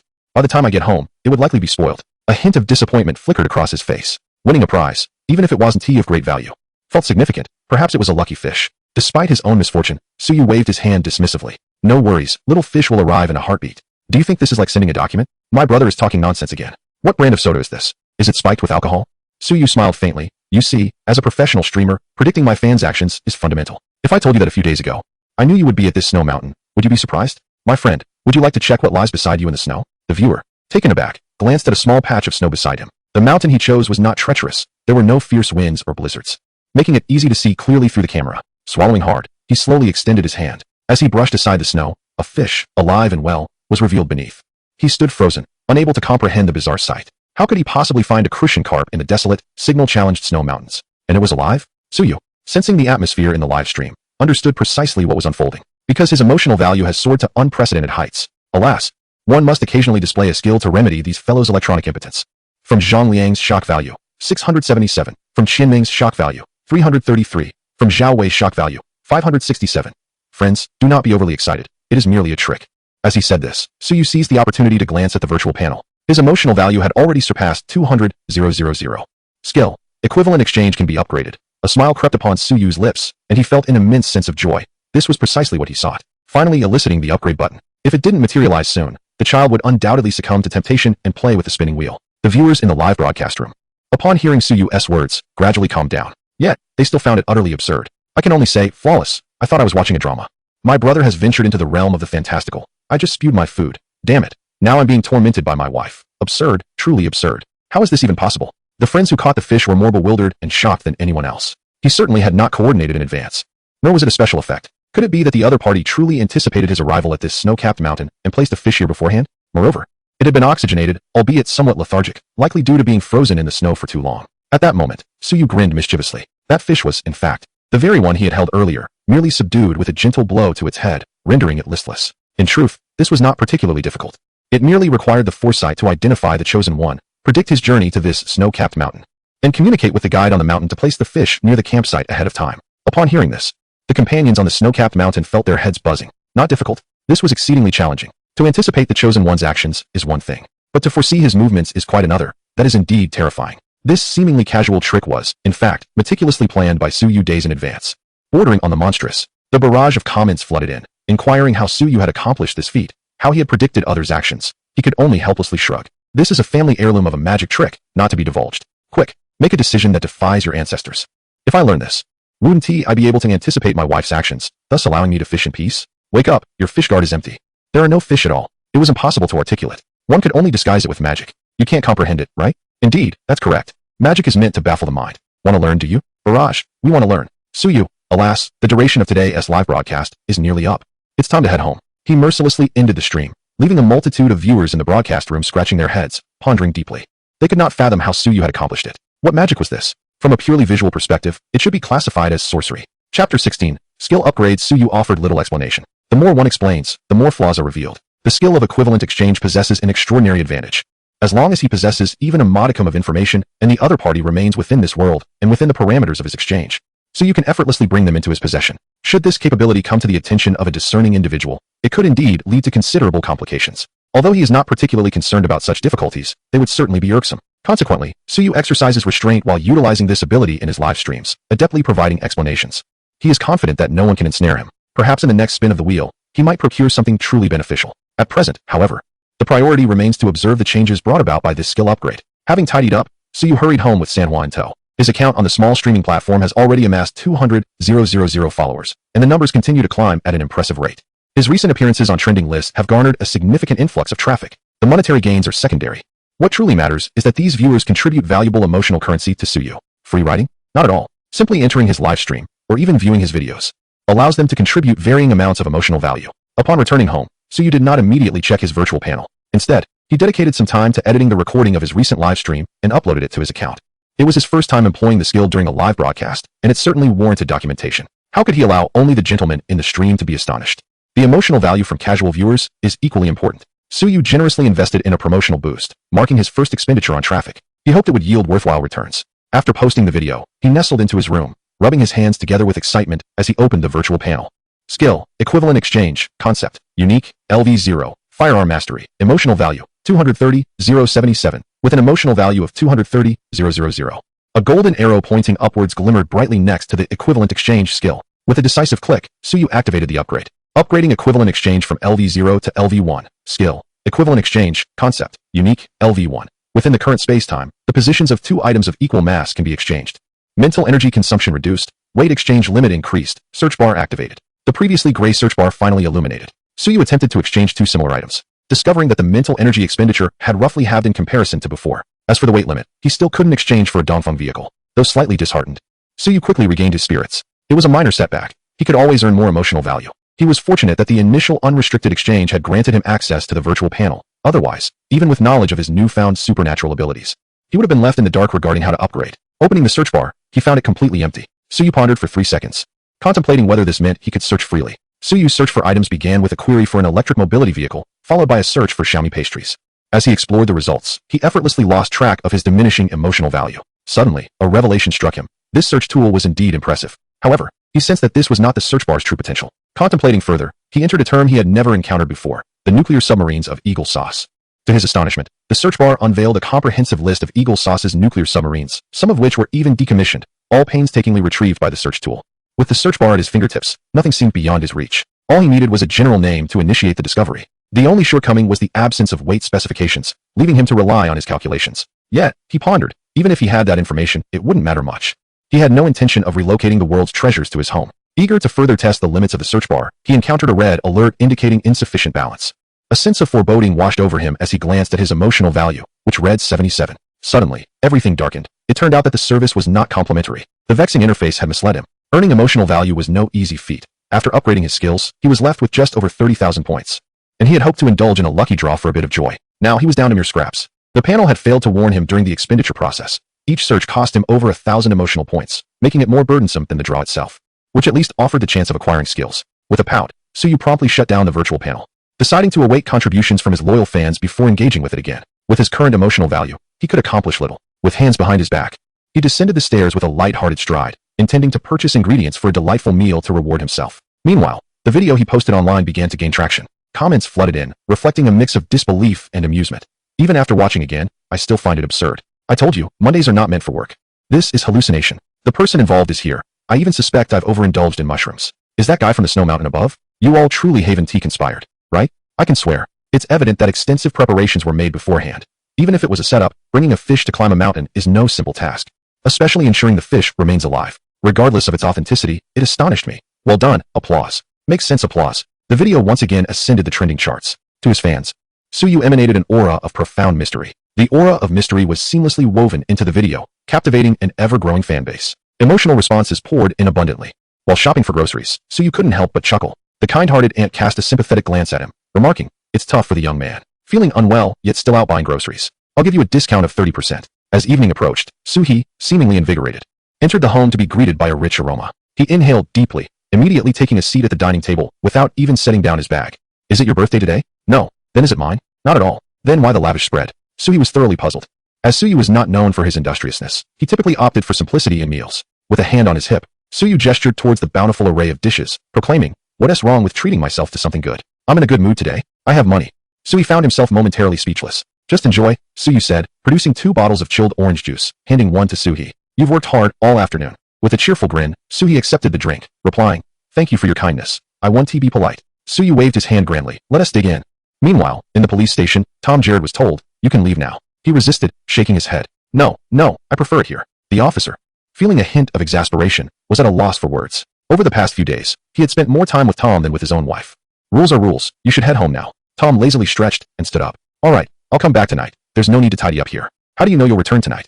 "Guess," Tom replied with a shrug, his expression one of playful exasperation. How long would this situation persist? Perhaps he should resign. There were strange occurrences in this museum. In the dead of night, the on-duty officer rubbed his eyes. Tom had returned once more. This familiar place, my second home. Chapter 17. Look what I've discovered after several days of dedicated care. Sanhwa's condition had improved significantly.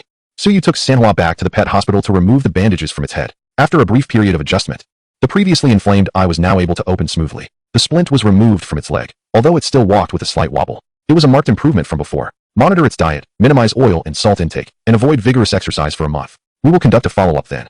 If all goes well, it will be fully healed. Suyu cradled Sanhwa in his arms, filled with joy. With its health restored, Sanhwa's spirits had also brightened considerably, resembling its former self. A miraculous recovery. "Doctor, you flatter me." Upon returning home with Sanhwa, Suyu resumed his live stream as usual. He had developed a habit of streaming daily, with varying content and an unpredictable end time. His fans affectionately referred to him as the Billy civil servant, embodying a carefree spirit. Were it not for the rapid increase in emotional responses during live sessions, Suyu might have found little motivation to stream at all. Engaging in a bit of video mixing, perhaps. All right, let us welcome the next fortunate viewer. Once again, it is a rather ordinary live streaming session, during which the participating fan dutifully activated their camera. Suyu, however, did not impose any pressure. After all, some individuals are afflicted with social anxiety. On the screen appeared a middle-aged man with a dark complexion, the backdrop a vast expanse of wheat fields. Suyu raised an eyebrow. "It seems you are quite the agricultural magnate, my friend." The fan, known by the username Cutting Hands, responded with a sheepish scratch of his head. "Haha, well, this plot of land isn't mine. It belongs to someone else. I merely operate a combined harvester." Suyu nodded in understanding. "So you assist in harvesting crops for others?" "Indeed. Very well, dear friend. Is there anything in particular you wish to discuss?" Suyu inquired at an opportune moment. The previous fans who had joined the stream were enthusiasts of firearms, posing numerous inquiries regarding weapon models. Suyu possessed no intentions of starving his mentor by withholding knowledge. As long as someone asked, he would share what he knew. However, should the questions become excessively detailed, he opted for selective silence. As he was uncertain of how the information would be utilized by the other party, it was imperative to maintain a judicious balance. Otherwise, Officer Wong Kai might summon him for a chat. Upon hearing Suyu's words, Cutting Hands exhibited a glimmer of resignation in his eyes. The camera then shifted, revealing a large, malfunctioning combine harvester by the roadside. "It's nothing too serious. It's just that my combine harvester has a broken part, and this particular component is difficult to procure. I was hoping to ask the host and the friends in the chat if they might have any suggestions." As Cutting Hands spoke, the audience beheld the cause of the harvester's malfunction. At the connection point of the machine's front, a bearing had snapped. This bearing was integral to the harvester's operation. Without it, the harvester was merely a large tractor. The cutting blades could not function properly, thus rendering the harvesting task impossible. In the chat, viewers began to offer their advice. Domestic combine harvester parts should be readily available, right? Aren't there plenty in the agricultural machinery market? This clearly appears to be an imported, oversized model, not a small domestic one. Why opt for imports? Aren't domestic options more appealing? Cutting Hands noted the comments in the chat and sighed. If I could have used domestic equipment, I wouldn't have had to spend my life savings plus a loan to acquire this harvester. Suyu sensed that there was a story behind this. What was the reason?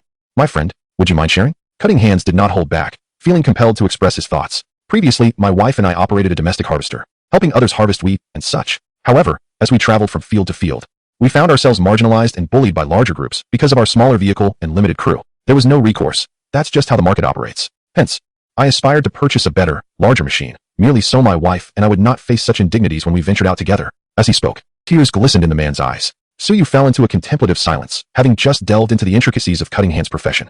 These individuals are entirely reliant on the whims of nature, tirelessly traversing the land, and become exceedingly busy during the harvest season. Now, with the malfunction of his harvester, he faces the prospect of losing the most critical period of reaping for the year. Although such harvest seasons occur more than once annually, a single misstep leading to a delay in the harvest could result in future farm owners opting not to engage his services. At this moment, someone in the live stream uncovered the identity of the brother with the harvester. Wait, have you been on television? I saw you on the agricultural channel. Is your surname Jean? The barrage of comments flooded in, and Suyu also discovered the identity of this brother Jean. Indeed, he had appeared on television, which suggested that he was not merely seeking amusement at his expense. Sitting up straight, Suyu began to regard this connection with greater seriousness. Indeed, he had merely encountered some difficulties and, having watched Suyu's streams regularly, felt that she possessed a considerable understanding of machinery, prompting him to seek her advice. There was no harm in this, and if nothing else, it could serve as entertainment for all. Brother Zhang smiled brightly, showing no signs of pride or entitlement from his prior media exposure. He bore no intention of moralizing. Rather, he seemed simply eager to share his story. Witnessing this, the audience felt a twinge of discomfort. What a genuinely simple-hearted individual he was. He traversed the world solely to support his family, and should he encounter delays this time, his future earnings could be jeopardized. Though we wish to assist, the parts for such imported machinery can only be procured from abroad. Indeed, acquiring a bearing in a short time frame is exceedingly difficult. Natural disasters and man-made calamities abound. Life rarely unfolds as one desires. Observing the comforting messages in the comments, Brother Zhang felt a sense of relief wash over him. Primarily, he had been stifled by a sense of frustration, and expressing his sentiments to others alleviated some of that burden. It's nothing, dear friends. It's merely a broken part. It cannot break our spirit. Gazing at Brother Zhang's warm smile, Suyu was reminded of a memory. Hold on, brother. I need to step away for a moment. Perhaps there is another solution. With that, she exited the frame. Brother Zhang, being quite understanding, did not end the call but instead engaged with the fans in the live stream, discussing the daily routines of harvesting wheat. Before long, Suyu returned. Host, you still need to connect with the next fan, so I won't waste anyone's time. Just then, Suyu smiled gently. Hold on a moment, brother. Brother Zhang was taken aback. Her smile seemed eerily familiar. Had he seen it when she had resolutely declared her intent to make a decision that defied tradition? Or was it during her mysteriously confident assertion about her express delivery service? It seemed to be both instances. Life, by its very nature, is replete with unforeseen circumstances, joblessness, unsatisfactory employment, or the stark realization that the world we inhabit as adults is far removed from our youthful imaginings. There are countless matters in life that elicit profound sighs. Little fish, spare us the heartache, someone remarked, while another added, I'll take a puff. Me too, chimed in a third. Hold on, look at the host's smile. I have an eerie premonition, one observed. Upon hearing Suyu's words, Brother Zhang felt a twinge of emotion, his eyes slightly misty. He chuckled heartily. I understand this principle. Thank you, little fish. Suyu playfully waved her index finger in front of the camera, her smile exuding both mystery and confidence. But let us not forget that the world is not merely cacophonous. We must also believe in miracles. Look, I have just discovered something. I happen to have a bearing component right here. Chapter 18. Have you written it? From Tian Tian, shock value 233. From Li Huahua, shock value 321. From Brother Zhang, shock value 785. The shock value flooded the screen. As Suyu casually produced a brand new bearing component, the barrage of question marks took over the comments. Where did you get that? They wondered. They had just spent time analyzing and concluded that obtaining such an item in the short term was virtually impossible. Even crafting a temporary substitute would take time. Yet, here she was, presenting one effortlessly. Was she a master thief traversing time, or perhaps a treasure trove herself? Brother Zhang, watching the live stream, was wide-eyed in disbelief. Having lived through many storms in his decades, he thought he had seen it all, yet today he was genuinely astonished. Initially, he had little hope when he joined the live stream, merely testing the waters. Even if nothing came of it, sharing his story would suffice. To his utter astonishment, Suyu had actually produced the very bearing component he needed. Brother Zhang stammered, unable to articulate the complexity of his emotions. Your host truly is everything, exclaimed one viewer. Where on earth did you dig this out from? Another queried. My goodness, do you have a machine tool hidden away at home, crafting one by hand? How could you possibly hide a machine tool in your home? In response to the audience's bewilderment, Suyu merely smiled. Just provide an address, and it can be delivered by tomorrow. Why do I possess this item? I am into modeling, so it is quite normal to have a few spare parts at home. The comments overflowed with question marks. But, my friend, this component is several meters long. How does it relate to your models? Are you building an electromagnetic cannon at home with such large parts? Given the host's expertise, that is not beyond the realm of possibility. Let us reserve one. Perhaps she is constructing an automotive robot. As the comments scrolled by, Suyu found it increasingly difficult to maintain her composure. In a mere moment, her audience had propelled her to the far-off planet of Cybertron. Brother Zhang repeatedly expressed his gratitude. Suyu's timely assistance undoubtedly secured his income for the year, alleviating his worries about losing the farm he collaborated with. Thank you, dear host. Thank you, little fish. I will send you some money. Suyu gently shook her head. I don't need this little bit of money. There's no need to send it to me. If you truly wish to express your gratitude, please help me share a few of my videos. After much persuasion, Brother Zhang finally abandoned the idea of sending money to Suyu. The parts in question are not worth much. The challenge lies in their import status and compatibility.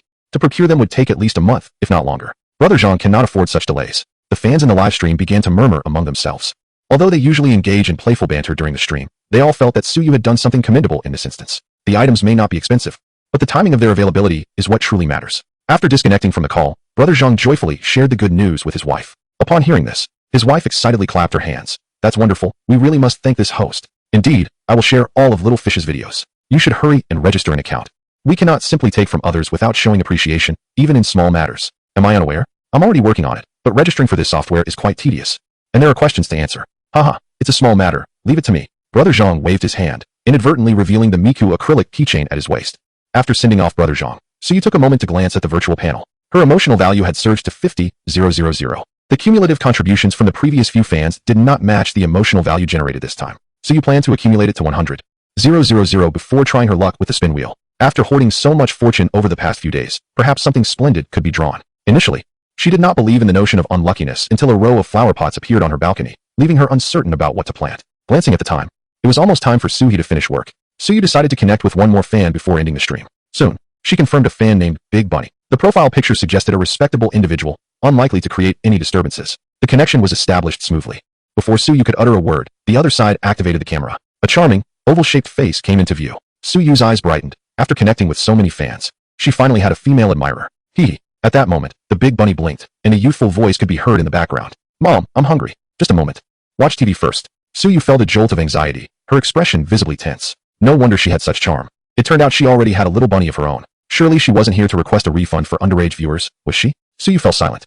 But the live stream became animated. Comments flooded the screen, as the audience was eager to watch. Wow, I can really do this. Sister-in-law, may I ask if you have a partner? Ah, how delightful it is to encounter such a multitude of rascals, isn't it? Interestingly, I find myself among them as well. You mentioned that both she and Lu Yifei are pursuing me simultaneously. How should I respond to such a predicament? A gentle pinch to oneself, and the dream shall awaken. The large rabbit child opposite me noticed the barrage of comments. Despite being a mother herself, she couldn't help but feel a tinge of embarrassment. While she often sends similar comments, being the subject of them is an entirely different experience. Taking a deep breath, Suyu adjusted her expression and inquired, "Hello, dear friend, can you hear me?" The large rabbit child jolted, suddenly reminded that she was still on air. Reacting swiftly, she furrowed her brows and furtively glanced behind her before whispering, "Little fish, I have a question to ask you." "What question? Is it about love?" Suyu replied confidently, sipping her icy cola. Although she had never had a girlfriend, it did not hinder her from considering herself an expert in matters of the heart.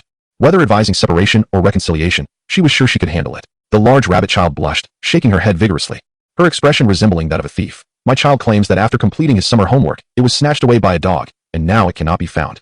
Upon hearing this, Suyu couldn't help but burst into laughter. It was amusing that such an excuse was still in circulation, a relic of their generation. No wonder this female fan was so skeptical. Yet, she feared that if she were to doubt this coincidence, it might hurt his feelings. Thus, she sought the opinions of others. Once she finished speaking, Suyu grinned confidently, not needing to ponder. In this vast world, how many dogs are there that steal homework? If it were truly taken, would one still have the appetite to eat? Don't ask, just know it was written. Is that dog still around? Perhaps it's the same one that stole my son's homework. Only now do I realize how many flaws I had back in the day. The screen was flooded with comments providing their answers. The large rabbit child's face displayed a mix of confusion. After pondering for a moment, she shyly asked, "Little fish, could you help me locate where he might have hidden his homework? Do you think the streamer is a fortune teller, capable of pinpointing locations? I suspect the streamer might just be able to. Have you ever seen someone so young handle firearms with such skill? Who knows what other tricks they possess? I have an idea. Hold a toy of the little brat at gunpoint, and unless he reveals where the homework is, shoot down his action figure." How cruel. That's too barbaric. My 3-year-old niece would immediately condemn you as a pervert. Suyu raised an eyebrow, finding things was indeed within his capabilities. The large rabbit child was taken aback by how readily Suyu agreed to assist. After gathering some information, Suyu requested the little rabbit child's name. Spending 1,000 emotional points, he pinpointed the location of the child's summer homework. One must admit, this fellow had quite the audacity to hide it right at home.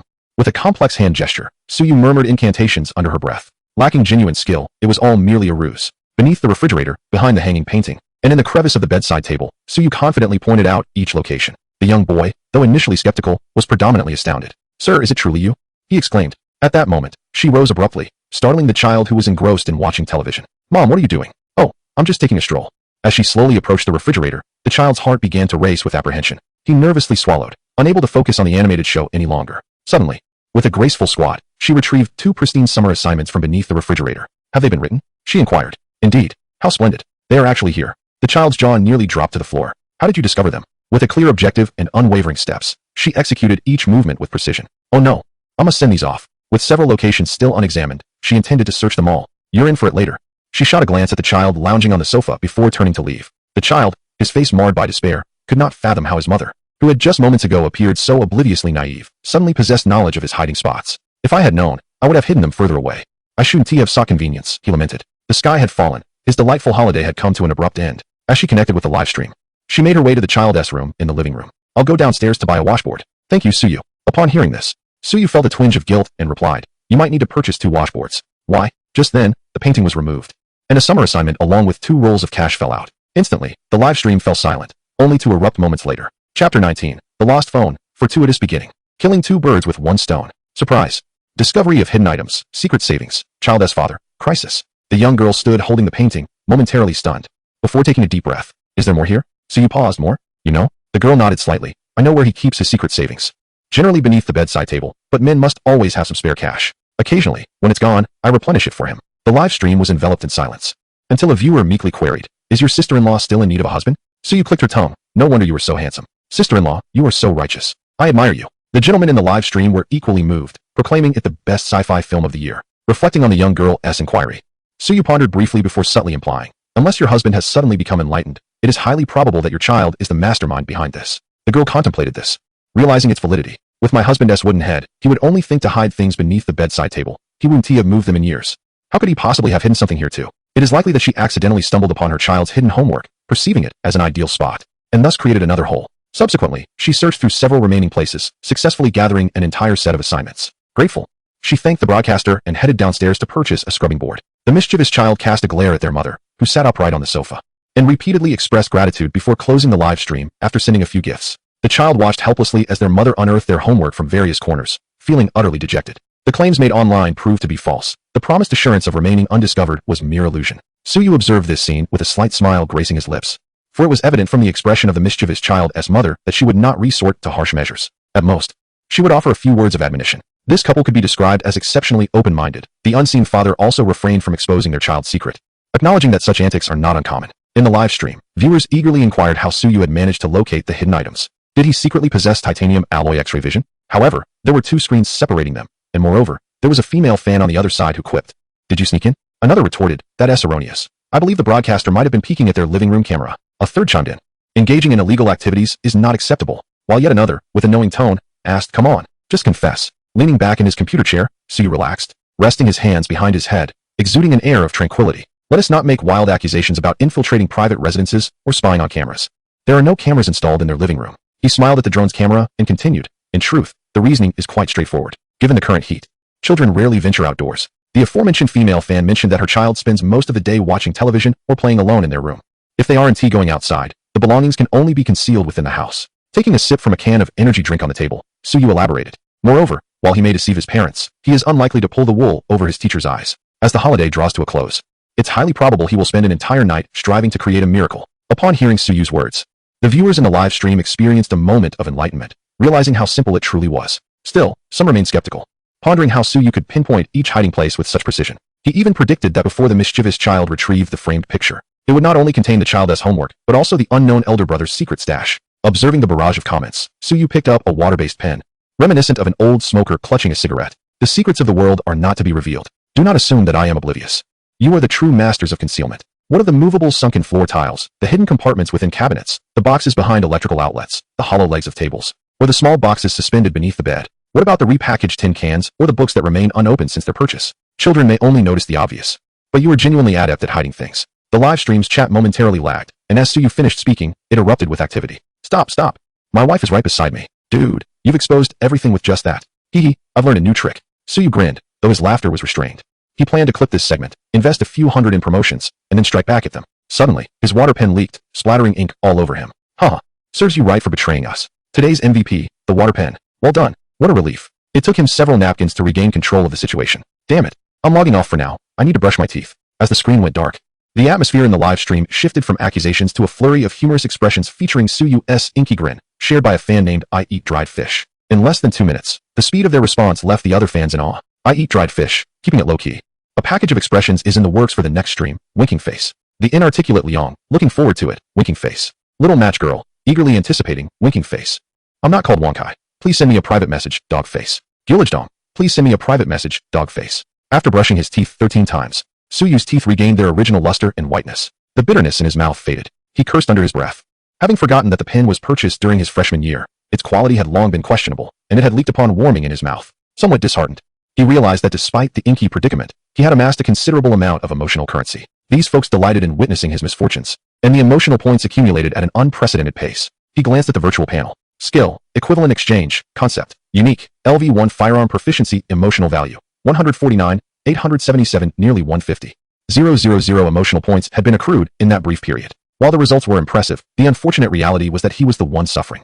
The living room door swung open. Suyu returned home from work and, upon seeing Suyu emerge from the bathroom, was instantly filled with mirth. A smile blossomed on her face. Wow, you brushed your teeth so quickly? Suyu rolled his eyes. You've been sneaking peeks at the live stream, haven't you? Suyu leaned closer, sniffing the air and fanning it with her hand. TSK, I smell ink. Ignoring her, Suyu noted that the live stream had run a bit long, and dinner still needed to be prepared. He turned and headed into the kitchen. As I had just prepared some rice and was pondering what dish to concoct next, a piercing scream echoed from the living room, filled with terror. What on earth was happening? Another cockroach, perhaps? Rushing into the room, I found Suyu sprawled over the coffee table, her bag carelessly tossed aside. With all her belongings scattered across the surface. With tear-streaked cheeks, she lifted her head and lamented, "My phone is missing." A phone gone missing? I paused for a moment, thinking it was hardly a grave matter. After all, it was just a phone. I could easily buy her another one. Money was not an issue for me at this point. Yet, Suyu, dejected and with a quivering voice, replied, "It's not that the phone is worthless, but it contains a plethora of important documents from the company. Chat records, and all my account passwords scrawled in the notes. Not to mention countless cherished photographs. I can't lose it." Understanding her plight, I gently patted her back. I was well aware of her poor memory. Her account passwords were likely scribbled across 7 or 8 pages. Losing those photos would certainly drive her to despair. Furthermore, the company documents must not be leaked. Should they fall into the wrong hands, she could potentially face legal repercussions. This was a matter I could not overlook. With a serious expression, I reassured her, "Leave it to me. Are you certain you brought your phone back from the office?" I inquired softly. Suyu pondered for a moment and nodded affirmatively. "I did. I even checked my phone before leaving the office. I stopped by the supermarket on the way home and bought 2 boxes of cream puffs. It must have happened then." With increasing unease, she recounted how she had accidentally bumped into a man while leaving the supermarket, apologizing profusely, and then drove home, only to discover her phone was missing. I nodded slightly, realizing the supermarket was often bustling with people, a prime hunting ground for pickpockets. It was quite possible she had lost her phone there. "Do not worry. I will retrieve your phone," I said with confidence, turning to leave. Suyu gazed at my retreating figure, her eyes glistening with tears. "Hey, you haven't even asked what that man looked like." Descending the stairs, I approached my car, but did not start the engine. Instead, I pulled out my phone and dialed Suyu's number. Moments later, the call was answered. I raised an eyebrow, wondering if perhaps her phone had been found by someone else. Was it merely lost and not stolen? Had I underestimated the kindness of strangers? Soon, a teasing voice came through the line. "Oh, what do you want with this call?" The voice belonged to someone likely around 30, infused with an air of bravado. "Apologies. This is my sister's phone. Did you happen to find it? I can come retrieve it and offer a reward." A dismissive laugh echoed from the other end. "A reward? What is that worth?" "Sorry, my friend, but you won't be getting this phone back." Hearing this, my brow furrowed in frustration. "A pickpocket? Just one phone was enough to incriminate you. Did you know that? Are you threatening me? If you have the guts, come and take it back." The call was abruptly disconnected, and a surge of anger ignited within me. Very well. I opened the virtual panel, activated the search bar, and pinpointed the location of Suyu's phone. Upon arriving at the digital city, the thief's actions were notably swift. It was imperative to retrieve the phone post-haste, otherwise, this individual might erase all of Suyu's data. While mere deletion could be rectified through professional means, if the receipts stored within the device were exported and circulated, it would pose a constant threat looming over Suyu. Such an occurrence was simply unacceptable to Suyu. Suyu's phone, a rather hefty fruit model, weighed approximately 221 grams, and with its case, around 250 grams. Considering the wear and tear, Suyu disembarked from the vehicle and, pinching his nose, retrieved a rotten apple from beside a trash bin. Weighing it in his hand, he also scooped up a handful of sand. "You shall be sold," he declared, invoking the principle of equivalent exchange. In the bustling first floor of the Magic City Digital Plaza, a man clad in a gray windbreaker entered a mobile repair shop. The shopkeeper looked up, his face instantly brightening with a broad smile. "Ligu, back to sell another phone, are we?" The man nodded. "Will you accept this fruit phone?" The shopkeeper's eyes sparkled. It was certainly a worthy acquisition. He refrained from inquiring about the phone's origins, as such questions would only hinder profit. "Let me assess its condition. If it's good, you could easily pocket several thousand." The man namely smirked, confident in the phone's value. "Oh, and make sure to extract all the data from this device." He licked his lips, realizing that this time, the target was particularly promising. Perhaps it contained useful information. As he pondered, he reached into his pocket for the phone. Yet, as he rummaged, his brow furrowed in confusion. Something felt amiss. The shopkeeper watched Lee expectantly, his plump hands rubbing together. However, to his astonishment, Lee produced a rotten apple from his pocket, sand spilling onto the floor. Stunned, the man wondered what this was doing in his pocket. Where was the phone? The shopkeeper, perceiving Lee's actions as a jest at his expense, immediately lost his jovial demeanor. "Come on, Lee, don't make such jokes. I'm quite busy." Lee stood frozen, enveloped in bewilderment. The shopkeeper, noticing his daze, discreetly signaled to a nearby employee. The employee hurried over. "Apologies, sir, but please refrain from littering in the store." If you have no further business, kindly take your leave. Regaining his composure, Lee glanced at the rotten apple in his hand, the putrid odor assaulting his senses. Gritting his teeth, he tossed the apple into the trash and swiftly exited the repair shop. The shopkeeper, watching Lee's retreating figure, scoffed. What a fool. Mistaking a rotten apple for a fruit phone. How ridiculous. Hurry and clean up this sand. It's bad luck. As he departed from the digital city, Lee's frustration mounted. Just moments before entering, he had received an unfortunate call. How had his phone vanished in an instant? Could it be a competitor? What a blatant disregard for rules. In the end, those who hunt geese may find themselves pecked by them. He never anticipated that it would be Suyu. He merely felt that today was exceptionally unlucky. At the Songjiang District Public Security Bureau, Wang Kai stood up and stretched, counting the minutes as he eagerly awaited the end of his shift. Today, he was not on duty, and he felt quite content. Suddenly, the shrill ring of the telephone startled him, nearly causing him to tumble from his chair. Hello? He muttered, rubbing his chest. Officer Wang, have you forgotten me so soon? Suyu? The youthful voice was one he had only recently heard. How could he forget it so quickly? The previous encounter had left him quite astonished. What is the purpose of your call? Are you not concerned about your performance? Wang Kai shifted in his seat, sitting up straight. Speak plainly. Leaning against the driver's seat, Suyu held Su He's phone in one hand, his gaze lowered. There was no way he would let that pickpocket slip away. At the entrance of Walian Supermarket on Linjiang East Road. Pay attention to a man around 30 years old wearing a gray windbreaker. He is a pickpocket. Whether you can catch him in the act depends on your efforts. With that, Suyu hung up the phone. Wang Kai stared blankly at his device, utterly bewildered. Is it really that precise? Although there was currently no evidence. Recalling Suyu's impressive deductive skills from their previous encounter, Wang Kai decided to take his apprentice, Gudong, along to scout the area. Perhaps they could catch the thief in the act. After all, there had not been any significant incidents recently, merely the usual squabbles among residents. Moreover, a recent directive had been issued to enhance efforts against theft and fraud, continually combating crime. Given that Suyu had provided the information, both out of sentiment and reason, it was only right to investigate further. On the other hand, the criminal investigation team had been exceedingly busy lately. It had been days since he had seen Liu Youqi. Upon returning home, Suyu opened the door to find Su He on the sofa, clutching a stuffed toy and gazing at him eagerly. Lacking any semblance of a competent career woman, Manhwa was squatting beside her, tilting its head curiously. All right, I brought your phone back. Be more careful next time, he said, waving the phone in his hand before tossing it to Suhi. Her face lit up with joy as she clutched her phone, grinning foolishly. She quickly checked her device, relieved to find that nothing was missing. That was fast. Thank you, little brother, she exclaimed, a bubble of mucus forming at her nose. Click.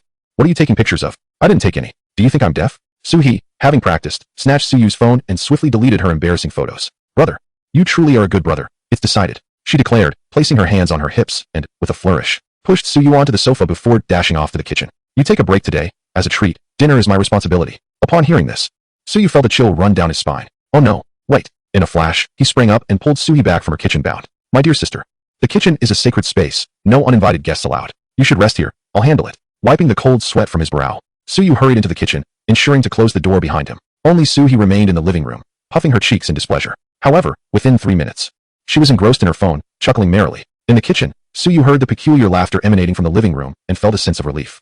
As long as Suhi did not disturb him, all was well. As Suhi's younger brother, he was acutely aware of the 4 cardinal rules for coexisting with her. First, never let Suhi enter the kitchen. She was a veritable kitchen disaster. The remnants of the previous rice cooker still languished atop the kitchen cabinet.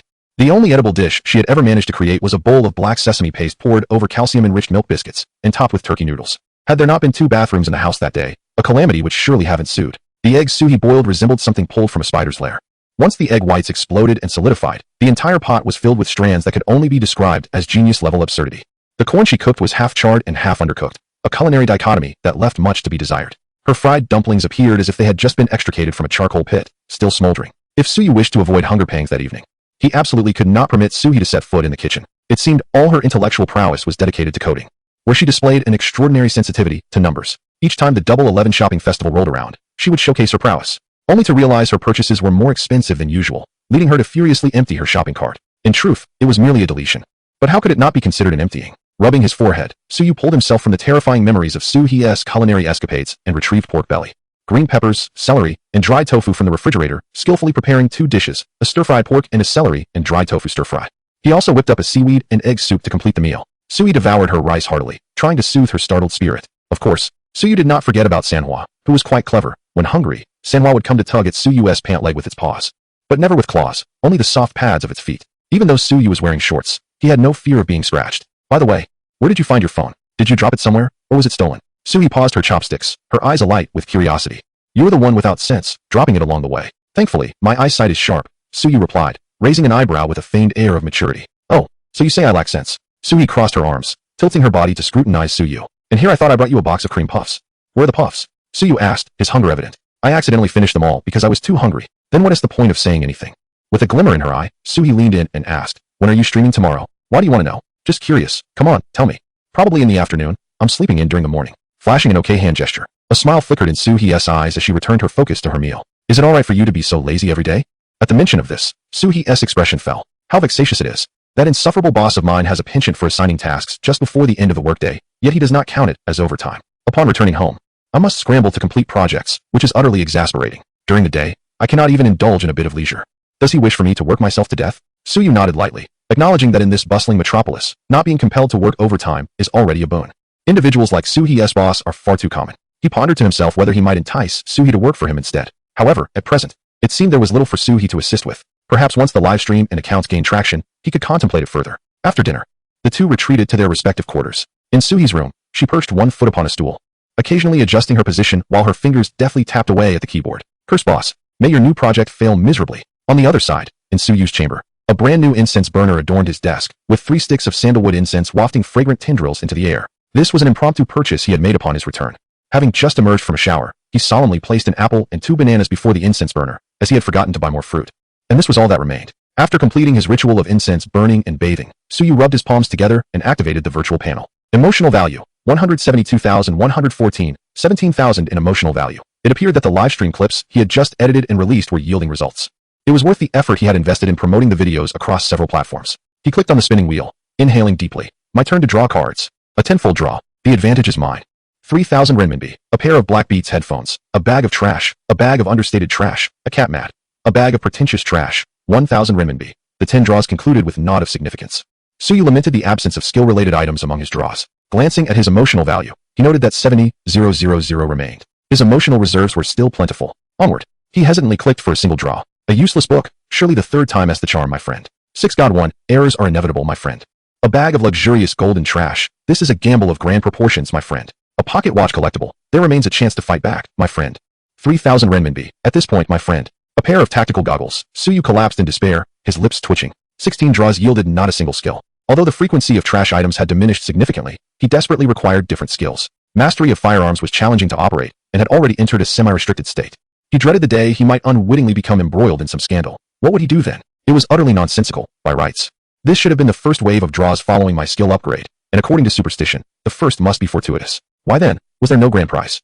Gazing at his remaining emotional value of 10,000, Suyu rubbed his face in frustration. In truth, he need not be overly anxious. The growth of emotional engagement is already quite rapid. However, his livestream is running out of content. Once these individuals elevate their emotional thresholds, they become rather miserly.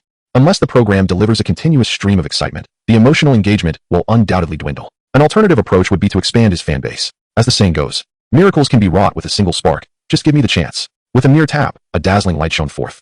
Reflecting in Suyu's eyes as he gazed at the spinning wheel, a smile unfurling at the corners of his mouth. It all hinges on that final draw. Could this be the essence of mysticism? Acquired skill, mastery of perfect psychology. In an instant, a wealth of psychological knowledge surged into Suyu's mind. Body language, micro-expressions, discerning gazes. Predicting behavior. He discovered that he had gained a novel perspective on the world. More precisely, it was a new lens through which to observe humanity. The mastery of perfect psychology enabled him to penetrate the depths of people's hearts through the subtlest of expressions and movements. And this was merely the beginning. Rubbing his temples, the sensation of intellectual swelling gradually subsided. Standing before the mirror, he scrutinized his expression. A handsome adult male, brimming with emotion, oscillating between joy and sorrow. Conclusion confirmed. Splendid. Skill, equivalent exchange, concept, unique, LV1. Firearm proficiency, mastery of perfect psychology. Emotional value, 3025. Though his emotional value had diminished considerably, the extraction of skills proved worthwhile. The incense and bath had indeed been effective. He would certainly repeat the process next time. Tidying up the room, he arranged the extracted items meticulously. For one never knows when they might come in handy. As for the rubbish, he had devised a proper method for disposal. If it contained soil, it would be discarded into the flower bed downstairs. The area, adorned with a few wilting flowers, is seldom tended to by the property management. Heavy rains have washed away much of the loose earth, making it an ideal place to fill. As for the inexplicable fragments, they would be tossed from the balcony. He had prepared a large box specifically for these unidentified scraps, intending to dispose of them all at once the box was filled. With new skills at his disposal, Suyu felt a surge of joy. Reclining on his bed, he leisurely began to search for artifacts from the Dragon Kingdom in the British Museum. As per usual, he sought to exchange something of equivalent weight, undetectable in origin. Precious artifacts of immeasurable value found their way into Suyu's possession. Despite their worth, Suyu harbored no desire to claim them as his own. He had forged a peculiar collaborative relationship with the Beijing Museum. They inquired not about the origins of the items, merely accepting that they were discovered. They simply provided funds and medals in return. Suyu too remained silent regarding the provenance of his possessions, regardless of their value. The transaction concluded once the items were packed and sent away. Notably, a newcomer had recently joined the local courier station he frequented, a stern-faced individual who rarely smiled. Each time he visited, this person was responsible for receiving the shipments. Suyu recognized him as a member of the Dragon Kingdom's military, but chose not to pry further. Entrusting the relics to them brings a sense of reassurance. Moreover, the military's involvement indicates that the higher-ups have tacitly approved of Suyu's actions. Chapter 22. Encountering a pickpocket again at the entrance of the Beijing Museum. The director and Professor Zheng eagerly await. Standing at the door daily has become a habitual ritual, not for any other reason but the joy of witnessing a lost artifact return to its homeland. This alone is sufficient to keep these two elderly gentlemen, who could easily apply for retirement, waiting here. Director, according to reports from the Magic City, it seems he has never left its confines. How has he managed to acquire so many artifacts? Professor Zheng's curiosity peaks as he reflects on the steady arrival of one artifact each day.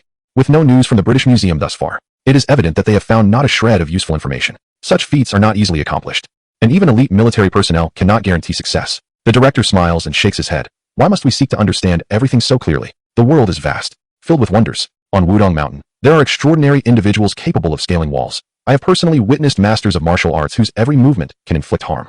The military is not lacking in individuals of innate strength, with keen eyes like eagles. In our great land of the Dragon Kingdom, among 14 billion descendants of Yan and Huang, it is not surprising to find gifted talents hidden among the populace. Professor Zheng nods slightly. Indeed, yet even so, I find it hard to fathom how he could be in the Magic City while the British Museum suffers theft. Perhaps he is not alone in this endeavor. The director replies with a calm smile, exuding an unflappable demeanor in the face of potential calamity. Professor Zheng is momentarily taken aback. Are you suggesting a transnational clandestine organization? I did not imply that. It merely seems that he has collected an abundance of items. Why overthink it? The director stretches his waist and gazes at the approaching military green jeep. Look, they have arrived. Suyu's day begins with being roused from sleep by Su-hee, who enters grumbling about the morning. The first thing he does upon waking is glance at the time, then promptly returns to slumber. Days off from work allow for such indulgence. Were it not for Manhwa, who meows insistently for food on his bed, Suyu could easily sleep until sunset. Do not underestimate his bond with the bed. After waking, washing up, and having a meal, he feels sufficiently alert and ready to commence his live stream. Suyu does not slack off. He understands the necessity of continuing his broadcasts, as they are the primary source of his emotional vitality. Having exhausted himself with card draws yesterday, he cannot afford to be negligent today. First, second, a flurry of divine speed. Do you not have girlfriends? What did you just say? Rather than continuing the connections from yesterday, Suyu engages in his original craft. He begins to handcraft firearm models in the live stream. Prior to this, there were still skeptics who questioned whether those models were acquired through dubious channels, and whether the videos were pilfered from elsewhere. Yet, they could find no evidence. After all, while Suyu may appear quite youthful, his knowledge of firearms surpasses that of many seasoned veterans who have studied for years. This serves as a public demonstration. The barrage of comments has significantly diminished. Yet the number of viewers in the live stream is gradually increasing. Most are quietly observing as, under Suyu's skillful hands, a firearm model is meticulously crafted, piece by piece, from its skeletal structure to its individual components. Ultimately, these elements unite to form a remarkably realistic replica of a handgun. This creation is intended as a gift for the captain, who is not one to break his promises. After several hours of labor, Suyu finally commenced a casual chat with his viewers. By sheer coincidence, the first viewer to join the call is a local from the bustling metropolis. Instantly, the live stream buzzes with excitement. Before Suyu can utter a word, a flurry of his expressive emojis from yesterday fills the screen. Wow, there are so many of my emojis. Where did you all find them? Want them? I can send them to you. Secrets must not be revealed. Haha, this is so amusing. Suyu rolled his eyes and bared his teeth in a playful grin. Well, let these folks have their fun. The more they enjoy themselves, the more emotional points I accumulate. It's a win-win. Hello, this is the dog of Little Fish. He introduced himself bashfully. His online handle is indeed Little Fish. The individual on the other end appears quite youthful, and upon hearing Suyu utter his username, his grin stretches from ear to ear. Hee hee. Hello everyone, I'm Little Fish's dog. Weirdo. Even the weirdos think you're a weirdo. Not you but me. Suyu quickly interjected. So dog brother, do you have any questions? Dog brother shook his head. Not really, just casual chatting, right? You're a local too, Little Fish? Any recommended fishing spots?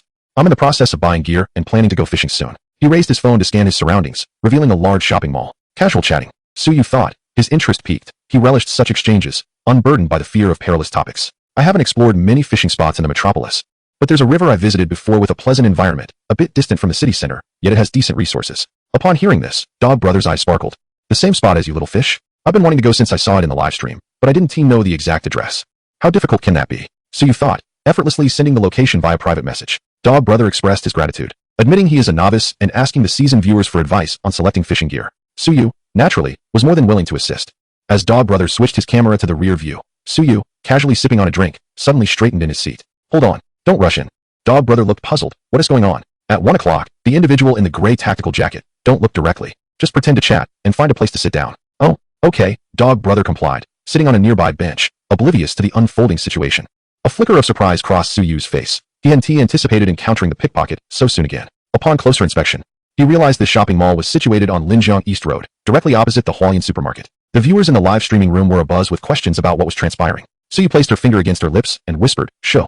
The person I just mentioned is a seasoned pickpocket, and he is likely on the lookout for his next target right now." Upon hearing this, the crowd was taken aback, and Dog Brother trembled with disbelief. Is there really a pickpocket? Is this for real? Suyu had already begun messaging Officer Wang Kai on her phone, unsure if he would be able to catch the culprit in the act. "We've all been through the station before. Do you think I would deceive you?" Once those words were spoken, the majority of the audience quickly shifted from skepticism to trust. "I've contacted the police. Dog Brother, stay still and avoid drawing attention.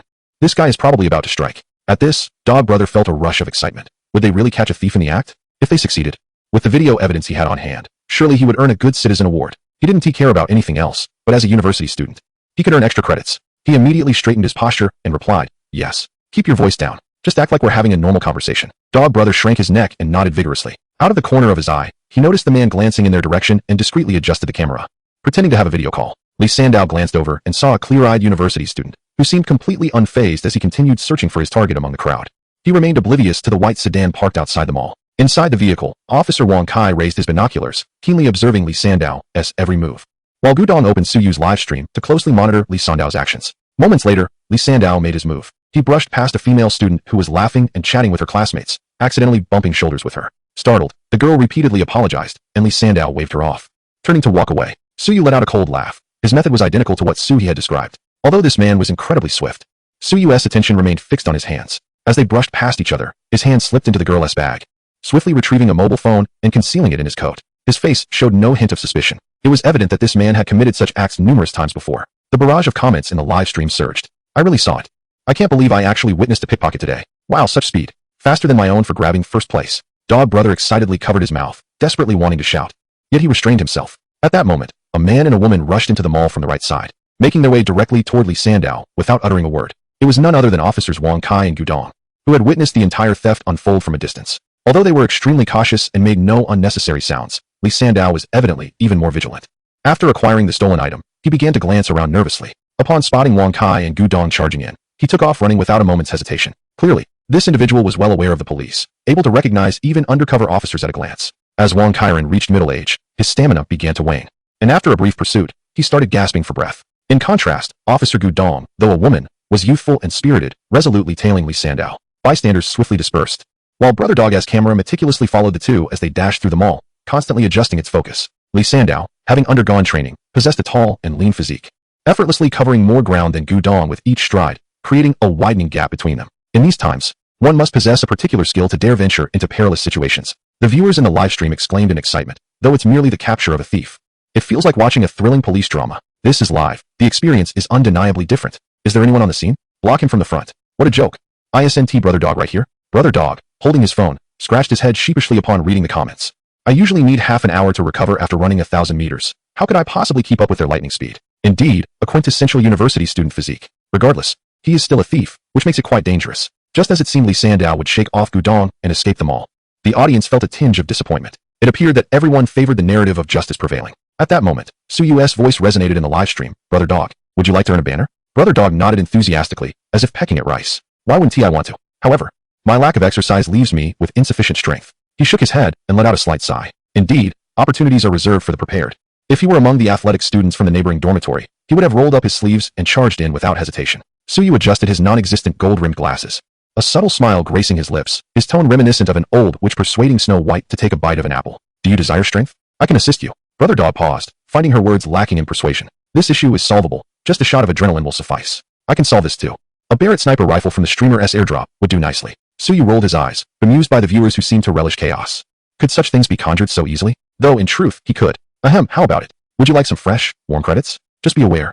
You might feel a bit drained afterward. Brother Dog gritted his teeth and declared, let us do it. Money may not compel university students to risk their lives, but credits certainly can. Although uncertain of Suyu's methods, Brother Dog was confident of one thing after witnessing numerous live streams. Suyu was undeniably intelligent and possessed some inscrutable techniques. Boss you, tell me what I should do.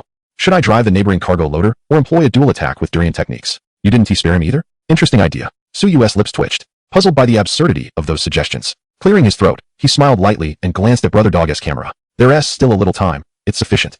Turn to the front. Look at me. Brother Dog obediently complied. At that moment, Suyu revealed a well-preserved pocket watch that appeared to have seen better days. Now, gazing at the pocket watch in my hand, listen to my words. His voice was soft as the evening breeze, penetrating Dog Brother's ears, and instantly inducing a sense of drowsiness, his consciousness gradually becoming muddled. However, within the camera's view, Dog Brother appeared almost in a stupor.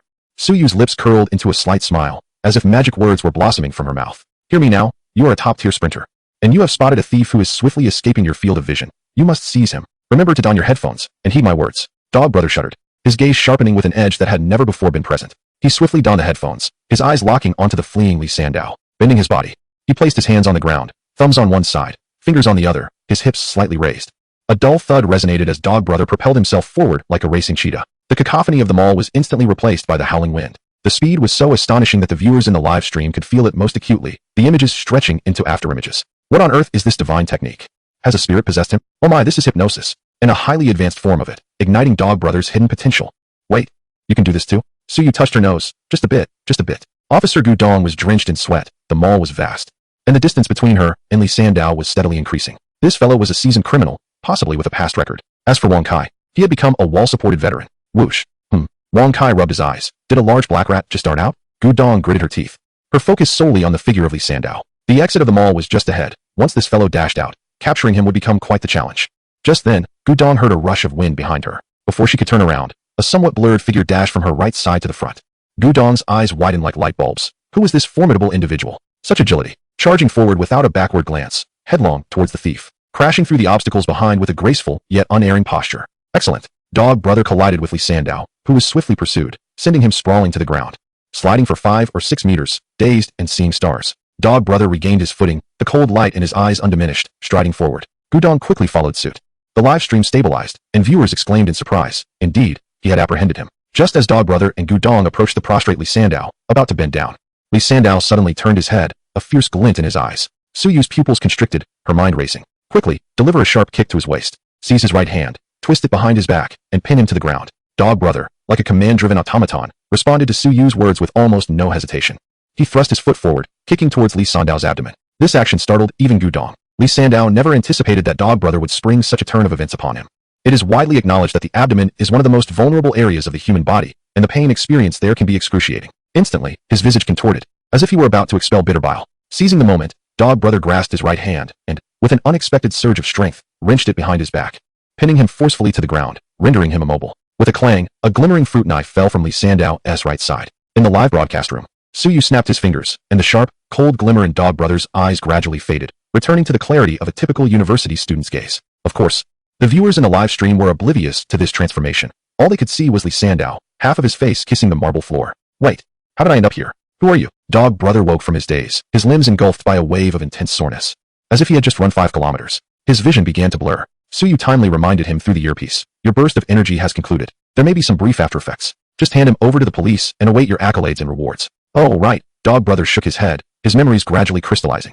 He recalled expressing his desire for a banner, and then everything became a blur as he found himself pinning the thief to the ground. Although somewhat dazed, he resolved to address that later. He merely wished to sit down and have a drink of water. Gudong, feeling a pang of anxiety, patted her chest. She had not expected Lee Sandow to be armed. Had Dog Brother not acted decisively, the situation could have escalated dangerously. After their exchange, Gudong placed handcuffs on Lee Sandow. Wang Kai arrived late, wiping the sweat from his brow, his expression one of astonishment as he beheld Dog Brother, who was sitting on the ground, gasping for breath. Young man, have you trained before? Stand up and walk. Sitting too long can lead to heart failure. With that, he helped Dog Brother to his feet. Nearby, someone handed him a bottle of mineral water, which he gratefully accepted, gulping down half of it before feeling somewhat revitalized. He waved his hand dismissively, his arms feeling as limp as noodles. I'm just a frail university student. In chapter 24, titled Hypnosis, Wang Kai examined Dog Brother's arm, raising an eyebrow. It was peculiar. He did not appear to be someone who had undergone training. The only sensation present was that of swelling due to an accumulation of creatine and lactic acid from intense exertion. At that moment, the female student whose phone had been stolen belatedly caught up with them. She approached and bowed deeply at a 90-degree angle, repeatedly expressing her gratitude. For an ordinary student, a mobile phone could be considered their most prized possession. Gazing at the thief pinned to the ground with a fierce expression and the glimmering fruit knife, the female student could easily envision the perilous nature of the situation. Thank you. Thank you. That was truly dangerous. She bowed once more, leaving Dog Brother feeling somewhat bashful. His cheeks flushed. It's nothing. I can't take all the credit. There are also the police officers and Suyu, he replied. The female student tilted her head, blinking in confusion. Suyu? Wang Kai interjected. All right, let us discuss this at the police station. You both will accompany us to provide a statement. The female student immediately raised her hand, her gaze resolute as if determined to pursue further studies. All right, I will cooperate. Do not be anxious, Wang Kai smiled reassuringly. It is merely a simple record.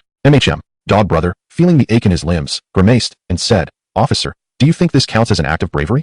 Of course it does. How could it not? Wang Kai waved his hand emphatically, asserting that if such actions were not deemed courageous, then perhaps he should reconsider his role as a police officer. The crowd erupted in applause, and the mall manager hurried over. After assessing the situation, he exclaimed, these thieves are audacious, expertly exploiting blind spots. Every time something goes missing, our surveillance fails to capture any evidence. I am truly grateful. With the mall manager's intervention, Wang Kai and Gu Dong escorted Li Sandao back to the police vehicle, while Dog Brother and the female student were taken to the police station by the officers who arrived later. The discussion in the livestream chat had reached a fever pitch, with comments scrolling so rapidly they were nearly impossible to read. Is this really hypnosis? Isn't this scripted?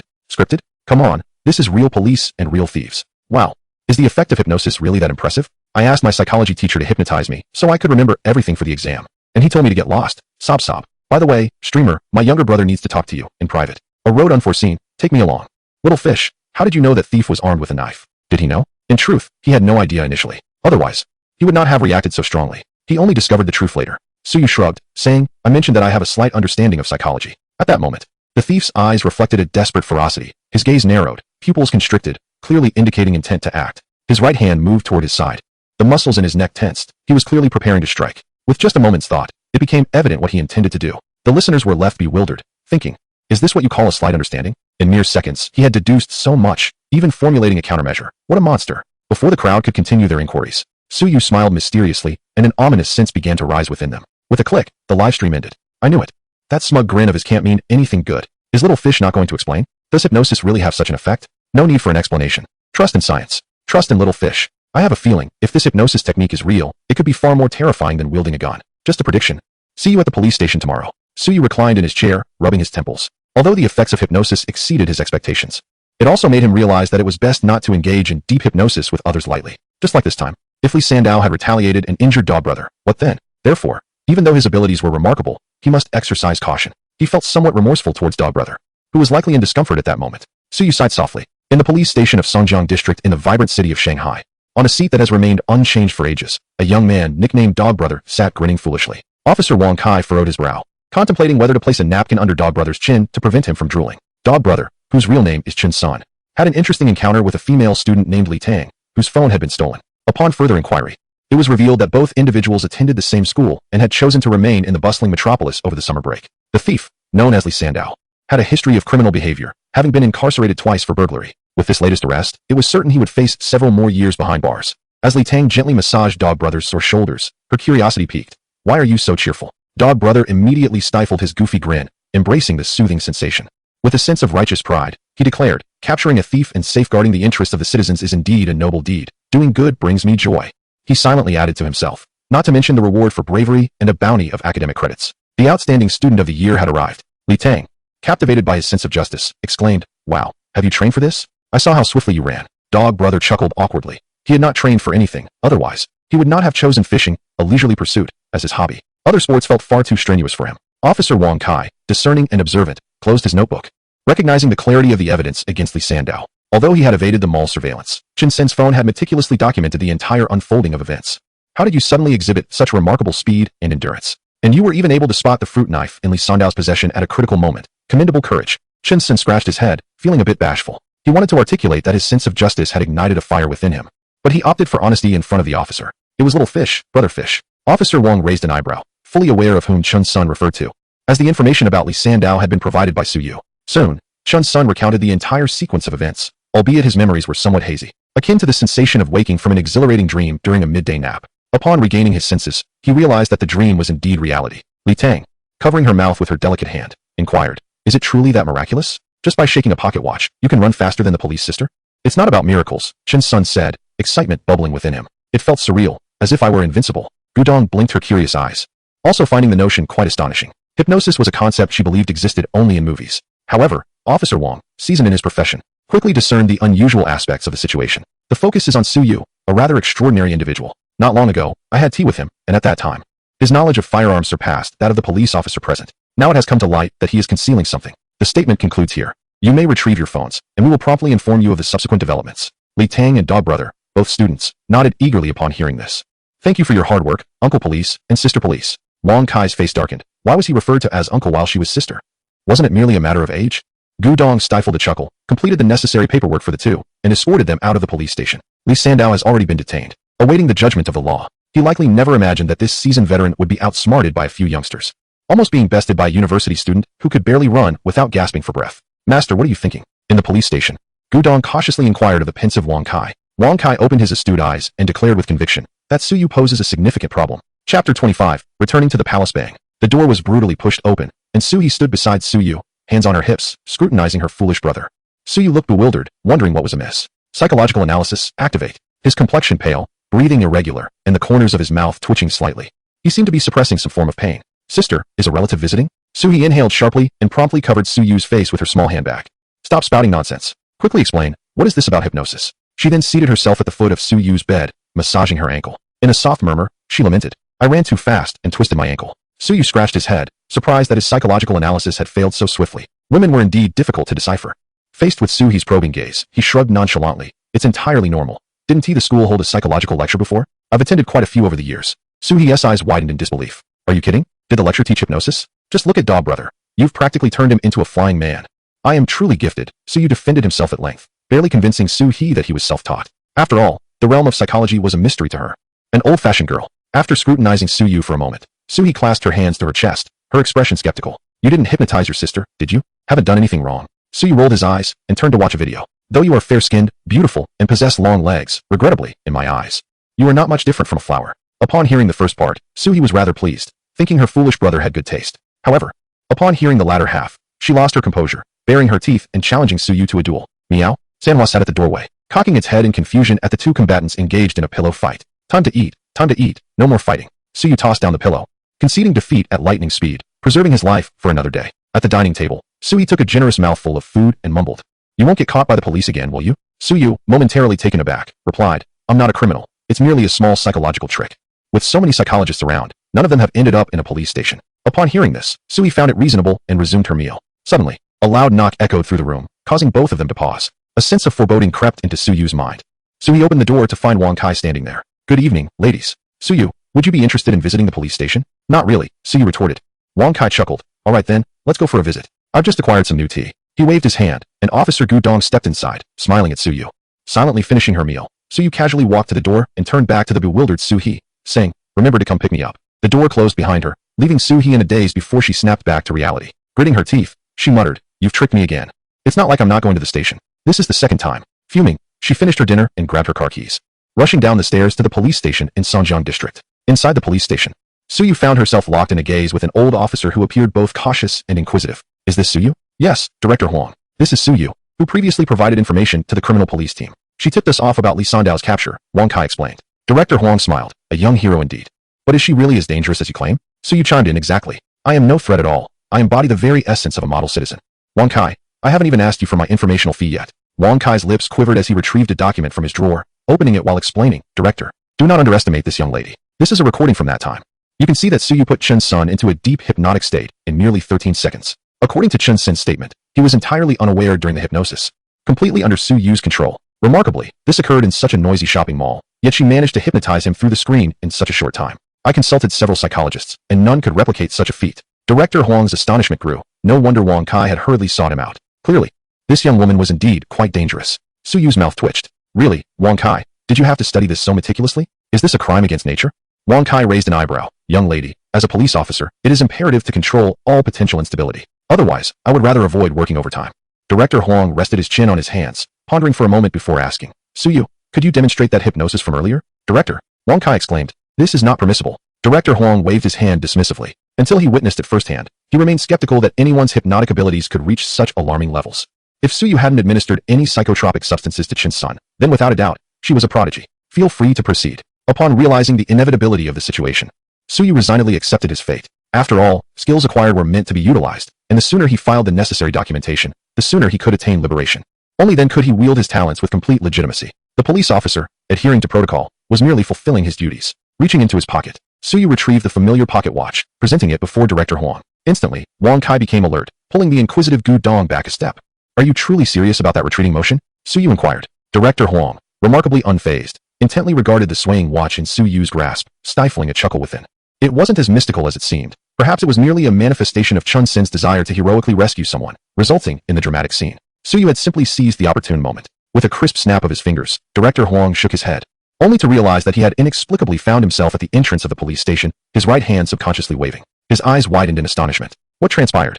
How did he end up here? Turning around, he saw Wang Kai and Gu Dong standing behind him, their expressions laden with complexity. Director, you forgot. Just moments ago, you were smiling and assuredly stated that Suyu posed no threat, even personally escorting him out of the police station, Wang Kai murmured softly. Out of earshot from Director Huang. You even graciously gifted him your treasured Westlake Longjing tea. One might think he was your own son. Director Huang's mouth fell agape. Was this hypnosis? Had he been possessed? Quick, bring him back, he exclaimed. 5 minutes later, Suyu sat innocently in the police station once more. Director Huang rubbed his temples. Suyu, this experience, even as a director seasoned by the world, I doubt anyone would believe it if I recounted it. Is this knowledge gleaned from your psychology lectures? Suyu, unwaveringly earnest, responded, there is an element of self-study involved. Do you not believe me? I can see you subtly rubbing your palms together, indicating your inner doubts. Your chin is slightly raised compared to earlier, suggesting a hint of embarrassment. Your lips and mouth are relaxed, yet your eyes are wide and your eyelids and eyebrows slightly elevated, revealing your surprise. Director Huang wiped his forehead, chuckling. How could that be? It's simply curiosity. A slight smirk graced Suyu's lips. Your hand on your forehead betrays a sense of shame at being seen through. Doesn't he it? Your tone rises, indicating you're lying. Director Huang abruptly stood, realizing that if this continued, even his hidden stash would be discovered. As a director, he should remain composed, yet Suyu's earlier hypnotic prowess had indeed unsettled him. Very well, Wang Kai, I leave the remaining documentation to you. Remember, Suyu is not a criminal. Refrain from speaking carelessly. With that, Director Huang hurriedly exited the room. Where are you off to, Director? Someone asked. To the restroom. I can't hold it any longer, he replied, stumbling slightly before casting a resentful glance at the trio and shutting the door behind him. Wang Kai meticulously completed the documentation, adding another entry to Suyu's record at the police station. However, due to the clues previously provided, Suyu managed to acquire a small medal as a token of encouragement. Better than nothing, I suppose. One must not casually employ hypnosis, you understand? Especially deep hypnosis, Wang Kai stated solemnly. Suyu tossed the medal in her hand and smiled, assuring, rest assured, I am a model citizen. Chapter 26. You've been deceived, ah? That's good. Be careful on your way, remarked Gudong, as Suyu winked at him playfully and exited. Gudong, meanwhile, gazed at Wang Kai, who was earnestly conversing with the greenery outside the police station, and helplessly rubbed his forehead. Master, you've been thoroughly defeated. Upon leaving the police station, Suyu spotted Suhi waiting outside. Oh, sister, you're quite swift. Suhi approached hastily and pinched Suyu's ear. What's this? You had me running to the police station at night, claiming there was nothing to worry about? She truly had been taken in by Suyu's trickery. Rubbing her ear, Suyu feigned innocence, spreading her palm to reveal the shining medal, capturing Suhi's attention. The police officer awarded me this. There's nothing amiss. Upon seeing it, Suhi scratched her head and promptly changed her demeanor. Realizing her misunderstanding, she beamed with delight. Ah, so that is how it is. Don't be angry. I'll buy you cream puffs when we get back. I believe it's you who desires them, Suyu retorted. Safely returned home. She freshened up and lay down on her bed, opening her virtual panel. Skill, equivalent exchange, concept, unique, LV1, expertise in firearms, mastery of psychology, emotional value, 83. 422. Her emotional value had surged to 80,000 so swiftly. It seemed today's events had left quite an impression on the viewers in her live stream. A slight smile graced Suyu's lips. Were it not for the emotional value, she would not have been so decisive in employing hypnosis on Dog Brother. The art of hypnosis is a significant branch of the mastery of psychology. Initially, when Suyu drew this skill, she thought it merely allowed her to analyze others' emotions, preventing them from deceiving her. However, upon fully grasping the skill, she realized it was far more powerful than she had imagined. If wielded wisely, even the mayor of the magical city could fall under her influence. Fortunately, such thoughts had not crossed her mind.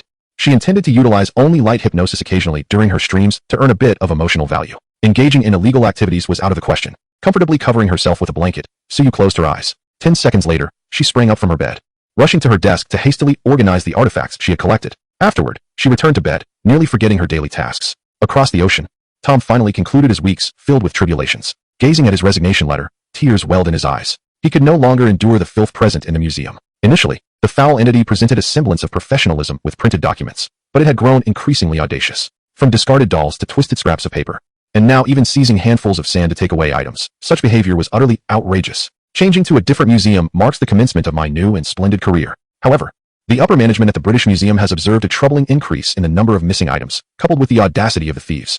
This is an affront too great to bear. Yet, regardless of the high-tech methods they employ, they remain unable to uncover any clues. At times, it feels as though objects vanish in the blink of an eye, as if by some supernatural force. Perhaps we should summon a sorcerer to investigate. It is possible our museum harbors something malevolent. Indeed, the relics within the museum possess an ancient history, filled with all manner of peculiar artifacts. I would not be surprised if we were to unearth the lid of a sarcophagus. Very well.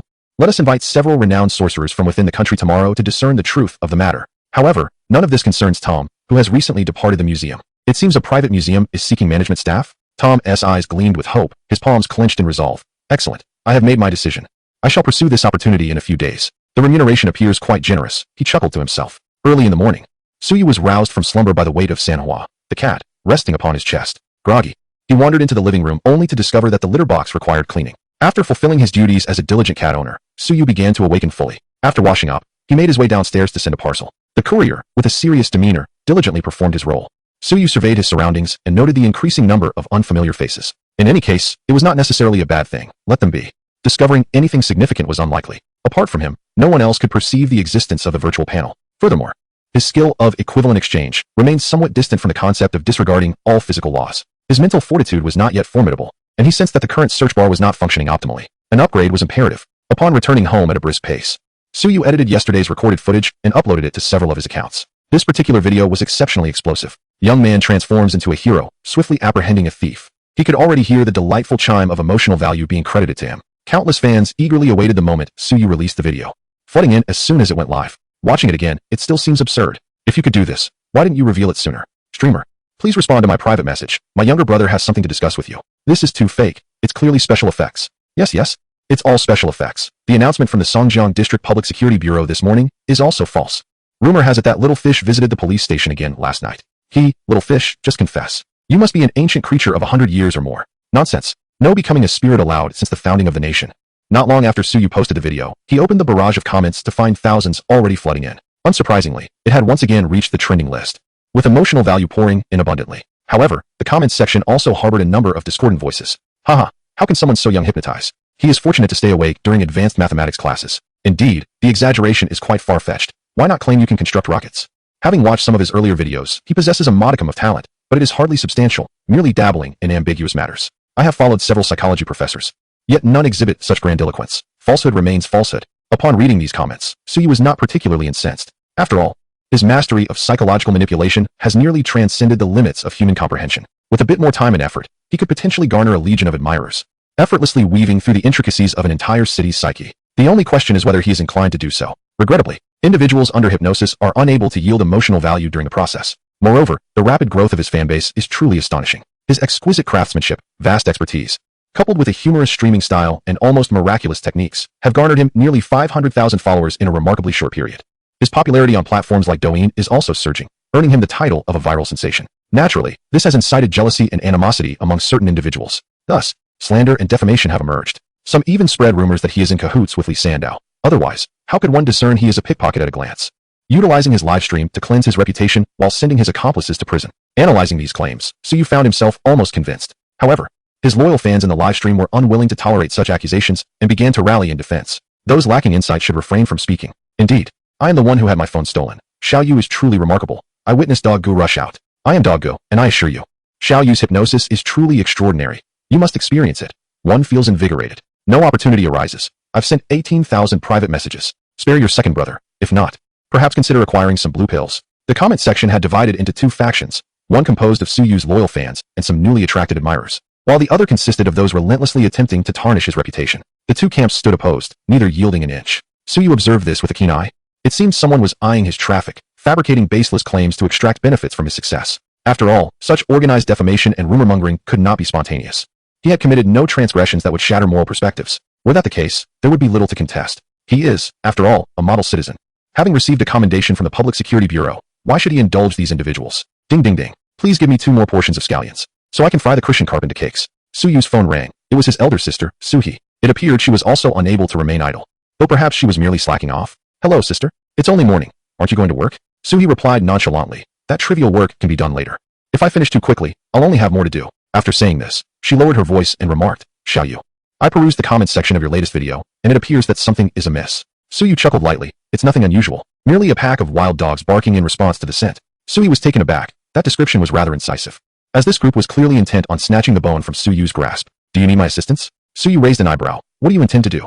A sly grin spread across Suhi's face. Give me 5 minutes, and I shall unearth the mastermind behind them. How does that sound? Suyu smacked his lips. Although his sister's tone was rather frivolous, the fury lurking beneath her words was unmistakable. Then I shall entrust this to you. Naturally, Suyu would not decline. He too was curious to discover who was orchestrating this scheme from behind the scenes, eager to claim a portion of his success. 5 minutes later, Suyu sent over an account. Upon searching, Suyu discovered it belonged to a blogger with over 300,000 followers. The content primarily revolved around casual discussions and live collaborations, strikingly similar to his recent streaming style. Furthermore, this individual touted himself as a professional psychologist and an expert in feng shui and astrology, shamelessly promoting various dubious offerings, preying on unsuspecting individuals. After skimming through several videos, Suyu could no longer bear to watch. The content was rife with manipulation and distortion. The individual's silver tongue had deceived many, leaving their foolish fans oblivious to their own gullibility as they eagerly placed orders for nonsensical items like fate strings and disaster-warding talismans. It was clear these were mere tricks, masquerading as the recommendations of a fortune teller. Despite his claims of being a psychology expert, times have changed. Even swindlers have adopted new tactics. Yet the essence of their schemes remains unchanged, leading to the same destination. In his own streaming sessions, Suyu merely harvested emotional value. Whether or not viewers showered him with gifts or joined his ship was of little consequence. The previous giveaway event was motivated both by a desire to declutter his messy room and by the fervent requests of his fans. However, this individual was truly siphoning off real money, even the hard-earned savings of some. Suyu forwarded several links, all condemning the individual known as Dewan Cha. Lost in some obscure corner, Suyu quickly scanned through them, and indeed, several individuals had their life savings duped away by Dewan Cha. Upon realizing they had been swindled, their outrage was palpable, yet their individual power was too weak to confront the situation. Compounded by Dewan Cha's substantial army of paid commenters, which turned the victims into scapegoats, falsely labeled as scammers seeking refunds. How intriguing, Suyu thought. The true frauds roam free while the genuine victims are slandered as deceivers. With narrowed eyes, he devised a plan for how this individual would meet his downfall. Had he not stumbled upon this situation, Suyu might have remained oblivious, but since this individual had intruded upon his territory, he would not hesitate to respond decisively. Thank you, sister, leave the rest to me. Upon hearing this, Suyu snapped out of her excitement, a flicker of concern crossing her face. Are you certain you can handle it? This individual appears to possess a remarkable knack for deceiving others, and there have been previous instances of others confronting him, only to have their comments overrun by his devoted followers. Suyu offered a faint smile and remarked, it's merely a trivial matter. It won't hinder my dinner preparations. What shall we have tonight? Braised eggplant. Suyu licked her lips, feeling her appetite awaken. Oh no, I haven't had breakfast. After hanging up the phone, Suyu turned her attention to the comments section of her new video. As expected, the fervor of Dewan Cha's fans was alarmingly formidable, with an abundance of bot accounts trailing behind. The spontaneous counterattack from her own fans was on the verge of faltering. How dare he claim to know hypnosis? What audacity! I thought little fish merely claimed to have a slight understanding. Heh, those who know understand. It's merely a script, far inferior to Dewan Cha's insights. What nonsense is this, Dewan Cha? You must all be bot accounts. I just took a glance at that Dewan Cha. I can only say that half of those who watch his videos lack common sense, while the other half are utterly foolish. Nonsense. Teacher Dewan Cha can precisely discern the psychological state of his fans, and his insights are profoundly rational. You illiterates simply can't grasp it and resort to slander. Slander? I find that amusing. Just look at whose comment section this is. Who is truly spreading falsehoods? I choose Dewan Cha. He is the people's choice. Suyu rubbed her forehead, realizing the depth of the problem. She had initially pondered how to subtly draw out Dewan Cha, but it seemed unnecessary now. The debate in the comments section escalated, naturally attracting many of Suyu's fans and bystanders to view Dewan Cha's videos. Under Dewan Cha's persuasive rhetoric, some individuals were left utterly disoriented, foolishly spending money on trinkets of little value. Suyu noticed this, yet felt powerless. She was well aware that one must not overestimate the wisdom of internet users. Furthermore, with the overwhelming deluge of opinions from Dewan Cha's bots and fervent fans, it was all too easy for the average person to be led astray and forget what constituted the correct viewpoint. Such occurrences are all too common online. This exemplifies a bombardment of arguments and an encirclement of opinions, forcibly instilling erroneous beliefs and causing individuals to overlook the truth. Suyu remained unperturbed, a subtle smile gracing her lips. Several hours after releasing the video, she decided to go live. A handsome visage appeared. First, little fish, your comments section seems awry. Have you crossed paths with that fellow named Dewan Cha? Heh, that T-person is merely envious of little fish's rapid growth and wishes to ride the wave of popularity. I won't allow you to speak ill of teacher Dewan Cha. How dare he go live? As she commenced her broadcast, the commotion in the comments section drew in all manner of chaotic entities. The live chat was quickly inundated, leaving few normal comments amidst the frenzy. Suyu remained remarkably composed, exhibiting a calmness that was almost unsettling. With quick reflexes, she set up an array of blocked terms to prevent her live stream from being overwhelmed. However, while she remained calm, her loyal fans were anything but. The scathing remarks have reached a point where one might feel compelled to take drastic measures. Yet, why does he not retaliate? Clearly, Suyu had never mentioned this individual known as Big Bowl T, yet he barks like a dog that has caught the scent of a bone. Such behavior is intolerable. Glancing at the barrage of comments from those who were disappointed in him, Suyu smiled confidently. Patience, it will come soon, he thought. What is coming? Is uncle coming? Is Sadako coming? Cousin, I'm here. Suyu leisurely adjusted the camera, his movements deliberate, as if anticipating something significant. People often revel in the feeling of victory while overlooking the traps that lie hidden beneath. The overwhelming triumph in the comment section had drawn in a plethora of fresh followers for Big Bowl T, since he had begun his broadcast. It was only a matter of time before Big Bowl T would inevitably join the stream. Finishing the last morsel of meat, Suyu became aware that, In the eyes of Big Bull T, he was merely a wounded hero, whereas Big Bull T was at full strength, ready to unleash his ultimate move. How could he possibly lose? It was a guaranteed victory. Therefore, he would seize this opportunity to deliver the final blow to Suyu, draining him of his viewership. As the loyal fans in the live stream speculated, a request to join the stream came through. Big Bull T requests to connect. The audience was taken aback. What was he up to? Was he here to solidify his claims, or to kick him while he was down? What is his intention? Who cares? He is definitely here to criticize you scriptwriters. Oh my, I'm feeling envious. Haha, can't argue now, huh? In Big Bull T's shop, there's a fire-soothing tea for just $299 a box. Goodness, is this tea made of gold? If you can't afford it, don't complain. Seeing the request flash across the screen, Suyu chuckled. Finally, he had arrived. If he had delayed any longer, Suyu would have begun to doubt his sanity. With a swift click, he initiated the connection. Big Bull T appeared to be a middle-aged man, seemingly around 30. With a slightly plump face and a belly large enough to bounce a ball off, he exuded an air of comfort in his life. With a stern expression and small eyes that seemed to suggest everyone owed him something, Suyu had expected him to launch into a tirade. To his surprise, Big Bull T's first words were an apology. I'm sorry, Teacher Xiaoyu, for the trouble. It was a moment of oversight on my part. This left Big Bull T's fans in a state of utter confusion. Why would he submit when his followers were eager for battle? Suyu was momentarily taken aback, but quickly grasped the underlying strategy. As the initiator, Big Bull T understood precisely what he desired.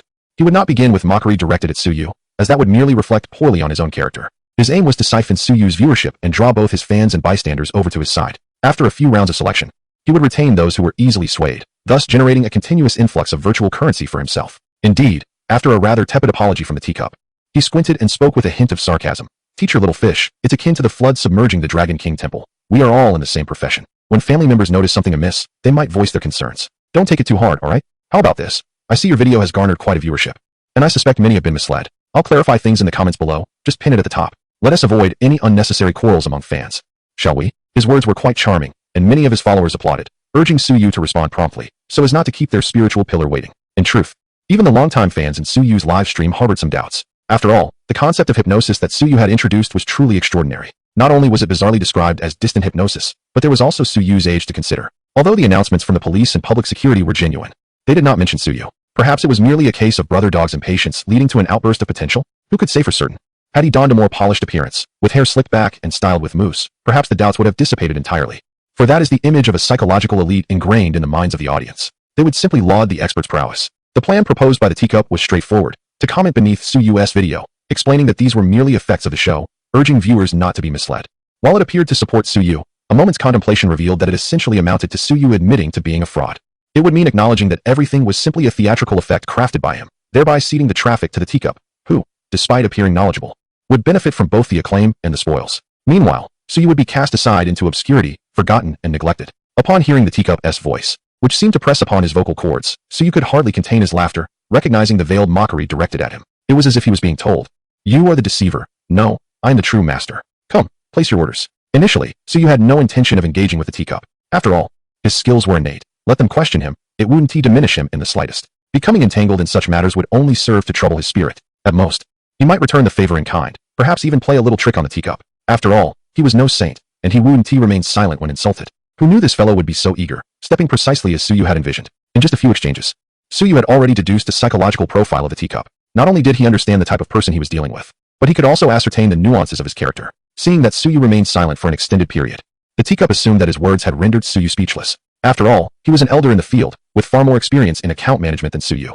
Just a young, impetuous child. How could he not maintain control? He chuckled inwardly, bemused by the audacity of youth. In the eyes of Dewan Cha, Suyu's tricks were clumsy and conspicuous. There was some substance, albeit scant.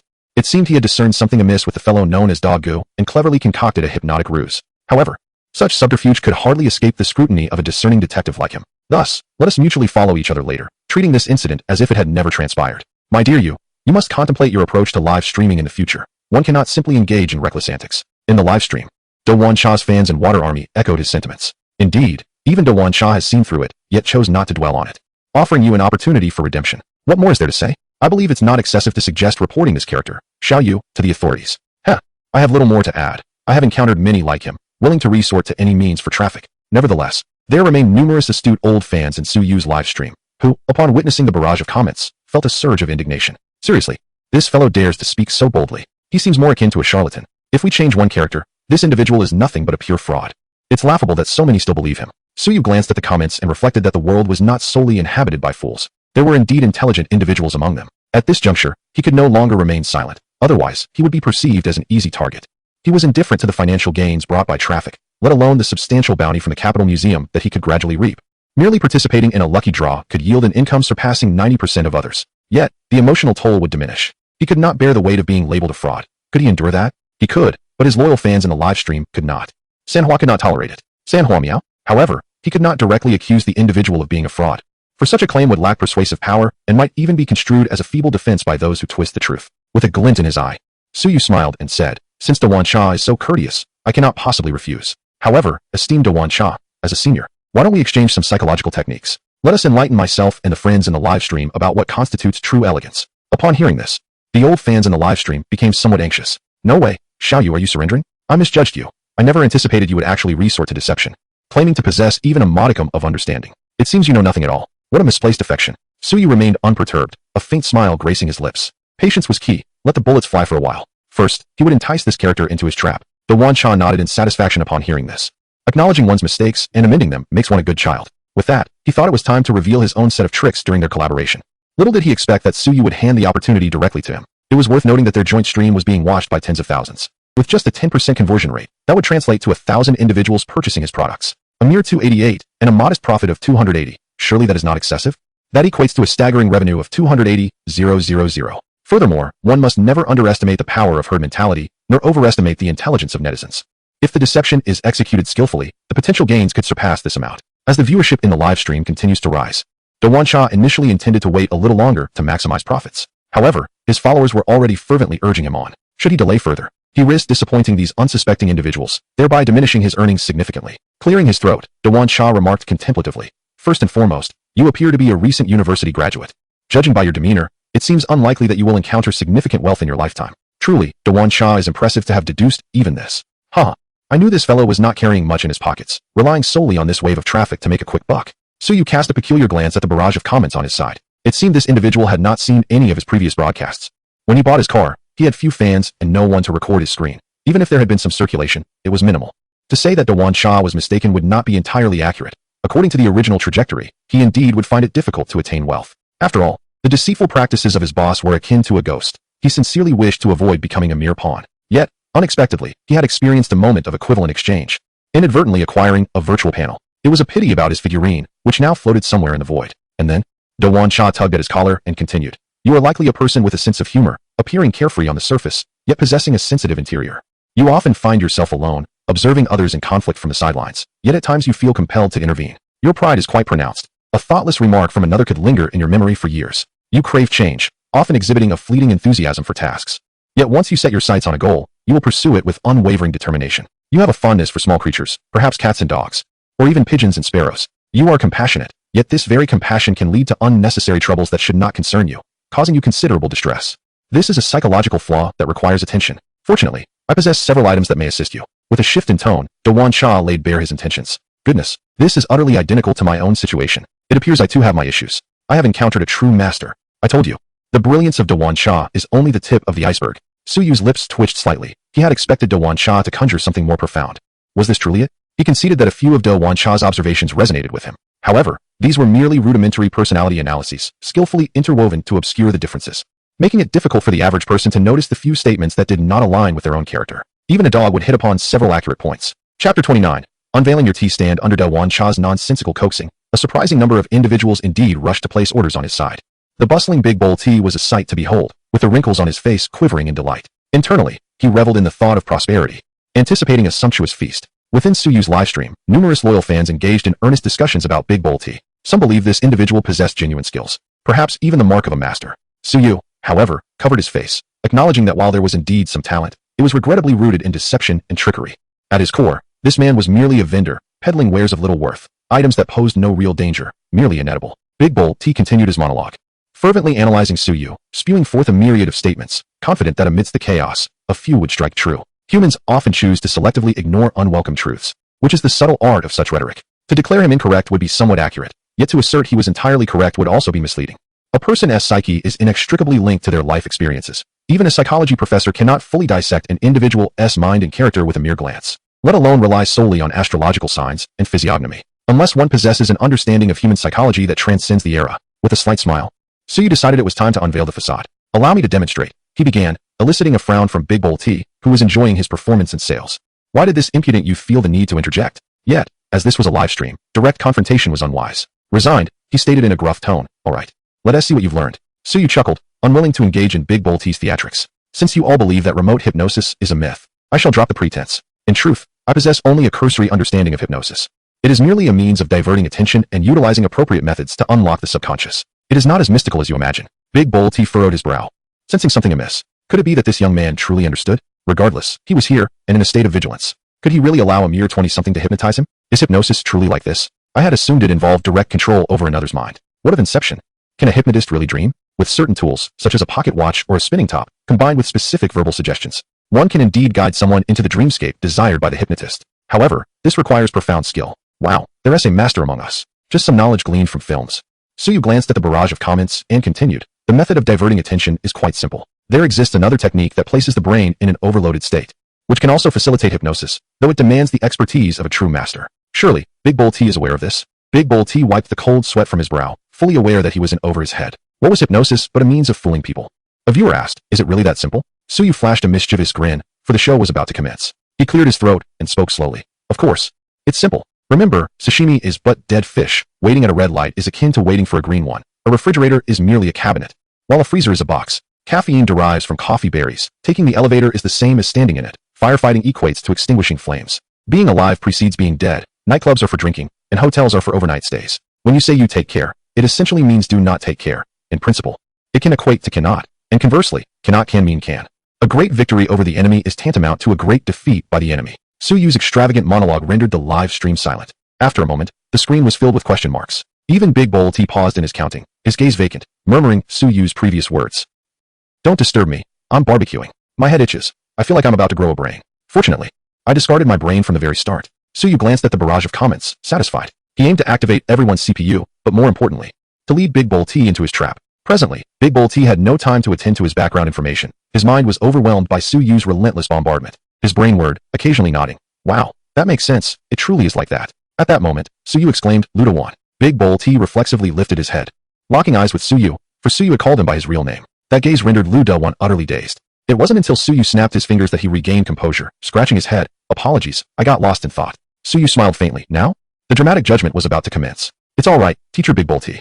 What I wish to convey is that these are all common knowledge that an ordinary person could grasp with a bit of time. Even if you or I possess a slight edge in understanding, it should not breed any sense of superiority. Nor should we use this knowledge for any unethical or illegal endeavors, correct?" Luda-wan was momentarily taken aback, nodding woodenly. "Right. Little fish speaks wisely. I'm irritated by those who hoard knowledge like treasures, as if anyone cares. Exactly, some even bully others' ignorance, deliberately making them the butt of the joke. Just for that statement, I've turned into a fan." Suyu refrained from responding to the comments, regarding them as merely fundamental principles. During his research, he had been vexed by those who spoke ambiguously, half concealing their words, merely wishing to sell courses. If one intends to sell courses, they should do so straightforwardly. Conversely, those who discreetly leave a few links in obscure places often receive his retort. "May good fortune follow you throughout your life." Then, Suyu's gaze sharpened as he inquired. "So, teacher Big Bull T, have you ever engaged in any unethical or illegal activities with your skills?" Luda-wan felt a sudden numbness coursing through his body. An overwhelming sense of guilt surged from within. In an instant, tears cascaded down his cheeks. "I have erred. Indeed I have erred. Relying on the scant skills I possess, I have deceived numerous individuals. The products I peddled were utterly useless, akin to the mere indulgence of consuming candy-coated beans." The moment this revelation escaped Da Wancha's lips, the live stream erupted in chaos. "What? You truly are a fraud? I saw through you long ago. You're merely a half-baked charlatan. You sell a single candy for 888? I might as well eat a lemon." Tears streamed down Da Wancha's face like a breached dam, as he recounted his transgressions. "Yes, indeed, I am a fraud. I have relied on my rhetoric to bamboozle those simple-minded fools into purchasing my wares. I have swindled many out of their hard-earned money, yet I harbor no regrets. All I need do is enlist an army of trolls to tarnish their reputations and portray myself as the victim, allowing me to carry on as if nothing has transpired. This time, I was also coveting attention, inciting my followers to create chaos and spread rumors. I had even engaged in fervent conversations with several young women, claiming they possessed negative energy that could only be dispelled through special methods, and they believed me wholeheartedly." Luda-wan, with tears streaming down his face, spoke words that resonated with everyone in the live stream. In an instant, the audience was left dumbfounded. Suyu gasped in shock. "Goodness, this old fellow is ambitious. Not sparing his own comrades, is he? What special methods? Is it some sort of massage technique? I envy your naivety." Covering his eyes, Suyu could bear no more. He could not allow this man to continue, lest his live stream be ruined. If that is the case, why not turn yourself in? A glimmer of insight flashed in Suyu's eyes. His voice, though seemingly ordinary to others, struck Luda-wan like thunder, imbued with an uncanny power. "Yes, turn myself in. I shall do so immediately. I will never deceive anyone again. With that declaration, Luda-wan did not even close the live stream before bolting out the door. Suyu took a closer look and realized he had dashed out wearing nothing but his underwear. He hoped he would not be mistaken for a pervert along the way. Truly a disgrace. Da-wan Cha, how could you be such a person? I wonder what those young women will think. All you care about are young women. Who said that? There are also mature ladies. Can anyone explain what just happened? Indeed, why did he suddenly decide to confess? Is there more to say? Once Xiaoyu hypnotized him, he spilled everything. But I didn't see a pocket watch. Suyu withdrew his smile and spoke earnestly. We must not speak carelessly. You all witnessed it. I did nothing but utter a word to him. Even the most renowned hypnotists would not claim they could induce hypnosis through a screen with a mere glance. I lacked any props, so it was not hypnosis. It was simply that our esteemed Da-wan Cha experienced a sudden pang of conscience after hearing my words. He subtly raised his brow. Typically, conventional hypnosis would indeed falter. However, his method of hypnosis stemmed from a masterful level of psychological control. Once even the slightest crack appeared, there was no escaping its grasp. Chapter 30. The Aftermath. Well, I believe it. What about you all? Ah, indeed, I have come to believe as well. If all of you believe, then I shall too.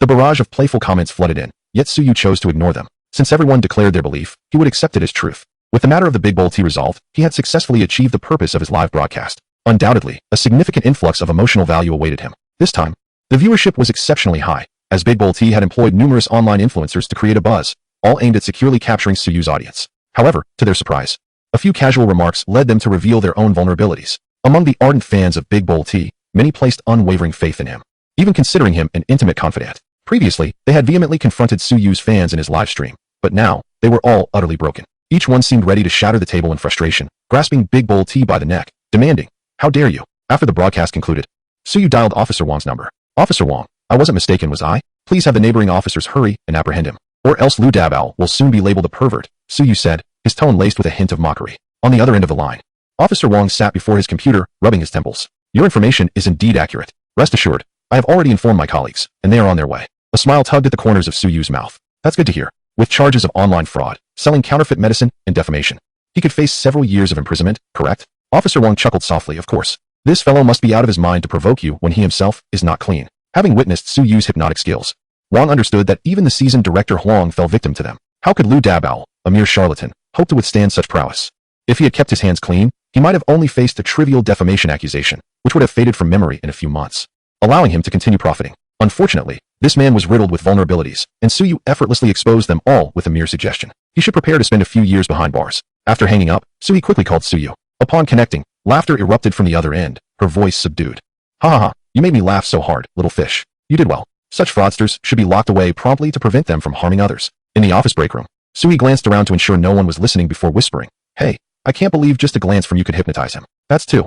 Suyu took a sip of the Sprite on his desk, smiling calmly. "Too miraculous? Too bizarre?" Suyu replied.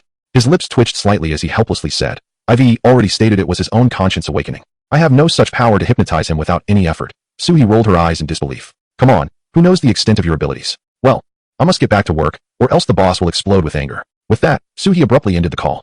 Suyu barely had time to respond before the phone emitted a beep. Wait, not even a moment to say a word. He hesitated momentarily. Initially, Suyu contemplated bringing Suyu over to work for him if she was feeling discontent. However, he decided it was wiser to postpone the conversation for another day. Presently, Suyu was thriving in her job, and broaching the subject abruptly might only add to her worries. Although Suyu often appeared carefree, Suyu understood that she possessed a deeply ingrained sense of pride. If he were to voice his intentions, she would undoubtedly seize him by the collar, her tone icy, and retort, "Oh, is that so? You plan to support your elder sister? I've been sustaining you for years. Do you really think I need this from you?" The mere thought of Suyu's genuine anger sent a shiver down Suyu's spine, an unmistakable display of familial authority that left him powerless. Glancing at the virtual panel, he noted that his emotional value had soared to 200,000. This surge was largely thanks to the ruckus orchestrated by Big Bowl Tea. Rubbing his hands together, the gambler within him ignited with fervor. If not now, when? He plunged the entirety of his 200,000 emotional points into the roulette, his heart brimming with anticipation for the treasures that might emerge. The first 10 draws, predictably, yielded a collection of trivial items, which he carelessly tossed into a box on the balcony. 3,000 renminbi, a bag of trash, a box of Kong Shui Fu pickled cabbage beef noodles. Suyu's expression darkened with each passing moment. Trouble brewed. He had clicked too hastily and forgotten the ritual of incense and cleansing. What a blunder. He cursed internally. What a wretched pool this was. Could it be that it had learned from some unscrupulous manufacturer? Yet, not all was lost. High-tech ultra-performance desktop computer 1. Curiosity piqued. Suyu retrieved the item. The sleek black casing resembled a seaside villa, complemented by a 32-inch ultra-clear high-refresh monitor. The most intriguing aspect was that he saw no branding on any of the components. Had this computer been conjured by the panel itself? After perusing the manual, he was astonished to discover that the computer boasted built-in internet capabilities, eliminating the need for a network cable, and included an efficient web information retrieval function. It could directly block all advertisements and malicious websites while he browsed online. He tested it out, launching Minecraft with the extreme texture pack and cranking the graphics settings to the maximum. The usual graphics card would have begun to whine under the strain, but his card barely stirred. What a marvel! Suyu's eyes sparkled.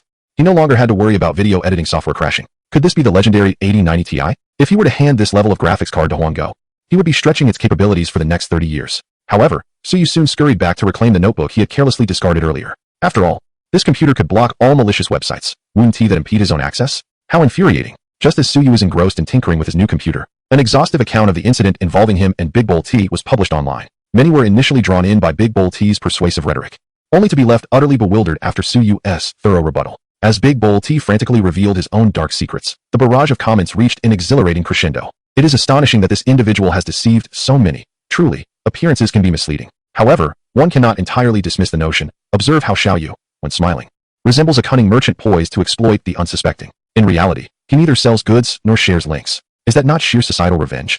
The scandal surrounding Dewan Cha has left many in disbelief. Driven by curiosity, even passersby cannot resist the urge to witness the unfolding spectacle. Then, Suyu entered their line of sight. To their astonishment, they discovered a veritable gem of a boy. Not only was he handsome, but he also began by skillfully crafting a Glock by hand. Although it was merely a paper model, who would dare assert that, given a machine tool? So you could not create a real one. Only those well-versed in the matter understand that while constructing a firearm may be straightforward, the true challenge lies in producing the ammunition. As the incident gained momentum, Suyu experienced a remarkable surge in emotional value. This time, he restrained his impulses, opting to bathe and adorn himself with incense first. Then, seated in a meditative posture, he wore an expression of solemnity. With a gentle gesture, he channeled the emotional value he had just acquired into a ritual. It was proven that the sense of ritual holds significance. Perhaps the panel sensed it had been influenced in some manner. Although he did not draw any skills, he did obtain something Suyu ardently desired. Item acquired. Fusion enhanced. Side effect-free physical augmentation agent. At the moment he beheld this item, Suyu's face lit up with joy. Though his current health was commendable, he still felt too frail. While exercise proved beneficial, the results were painfully slow. Compared to the taciturn newcomer at the delivery station, he felt as slender as a monkey. Indeed, what he drew was superior to his existing condition. Regarding the physical augmentation agents, he had previously conducted extensive searches. Most options carried severe side effects or exhibited unpredictable efficacy, varying by the individual's condition. None were substances he dared to ingest. Now, it was as if the panel had absorbed Suyu's immense emotional value, merging and upgrading these agents into an ultimate version. The augmentation agent resembled a brown vial containing an oral solution. As he held it, Suyu hesitated, contemplating whether to surrender it to the authorities. This concoction could transform anyone into an unconditionally formidable being. Chapter 31. Being followed handed over? No way, my friends. Suyu declared, inserting a straw and swiftly consuming the contents. It tastes like honey, quite sweet. A glance revealed a small inscription on the vial, exclusively for host Suyu, ineffective for others. Suyu remarked, brother, you've made this quite awkward for me. His brief pause had rendered him somewhat foolish. Although he had no intention of relinquishing this marvel, he could not guarantee its fate if turned over. Whether it would end up in a laboratory or be intercepted by someone else remained uncertain. Furthermore, should inquiries arise regarding its origin, he would be at a loss for an explanation. Given that there was only one of these agents, it seemed far more prudent to utilize it himself rather than hand it over for research, awaiting an indeterminate timeline for a finished product. In this vast world, a touch of selfishness is not unwarranted. He merely wished to safeguard his own safety and that of his family. Beyond that, he was indifferent. Before long, beads of sweat began to form on Suyu's skin, yet there was no discomfort. Rather, it felt rather pleasant. It was akin to reclining in water at an ideal temperature in a hot spring, though his skin felt slightly feverish. It felt as if something were writhing within him. Lifting his shirt revealed, lo and behold, an eight-pack. My supreme abdominal muscles had astonishingly regressed, Suyu quipped with a hint of sarcasm. Approximately 10 minutes later, the peculiar sensations began to wane, and when Suyu gazed into the mirror, he was surprised to find that he had gained a fraction of height. His physique appeared more robust, yet this was not discernible beneath his clothing. It was the kind of healthy sturdiness that some possess, where they may not exhibit exaggerated muscles, but could easily break a bone with a single slap. This was precisely Suyu's current state. Clenching his fists, he felt the surge of power coursing through him and was filled with excitement. At last, he was no longer a fragile university student, soaked in sweat. Suyu took a shower and then sat down at his computer to edit videos. He often mused that had someone else awakened such a skill, they might have already begun to reign supreme. Suyu, however, was not preoccupied with such thoughts. He was more eager to witness what it would be like when the concept of equivalent exchange truly evolved to match its potential. He also relished the thrill of stirring others' emotions. As he leisurely edited the video, time passed swiftly. His skills had become quite refined, surpassing mere basic operations of adding subtitles and background music. Wang Kai sent congratulations. Dewan Cha had already affixed his signature to the records, openly confessing to his transgressions, and his accounts had all been frozen. Suyu indicated that there was no need to discuss the lack of a little metal further with him. Wang Kai was momentarily at a loss for words. He sent out the edited video. Although others had already released similar content, he felt compelled to share it nonetheless. Gaining followers was akin to cultivating his field of chives. How could he not be proactive? Suyu was even contemplating leveraging the opportunity presented by Delwan Cha to collaborate with Wang Kai and others on an anti-fraud video, casting a wide net. But that matter could wait. Dusk was approaching, and he needed to head out. Today, Suyu took the subway to work, for she was quite fond of the vehicle Suyu had gifted her and wanted to send it for maintenance after only a few days of use. The little electric scooter had been neglected and was out of charge. Fortunately, the maintenance was complimentary. Behave and stay at home. If you get hungry, feed yourself. He gently patted the small head of Manhwa, who squinted her eyes in delight, purring contentedly. Manhwa was quite clever. Suyu was aware that she understood his intentions. Waving goodbye, he departed for the stairs. As he opened the car door, Suyu hesitated momentarily before nonchalantly entering the vehicle and driving out of the community. Shortly after his departure, a van followed closely behind. Meanwhile, across town at Suyu's company, she had just finished work and was casually swinging her bag as she strolled.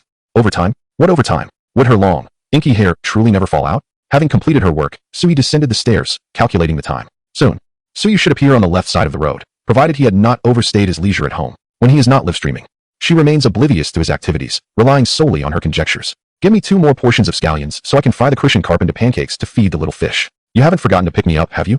She inquired, feigning annoyance as she answered the call. With a chuckle, Suyu replied, of course not, but I haven't eaten lunch yet. I need to grab a bite first. Sister, could you buy me a hand-grab pancake from that shop near the intersection on the commercial street close to your office?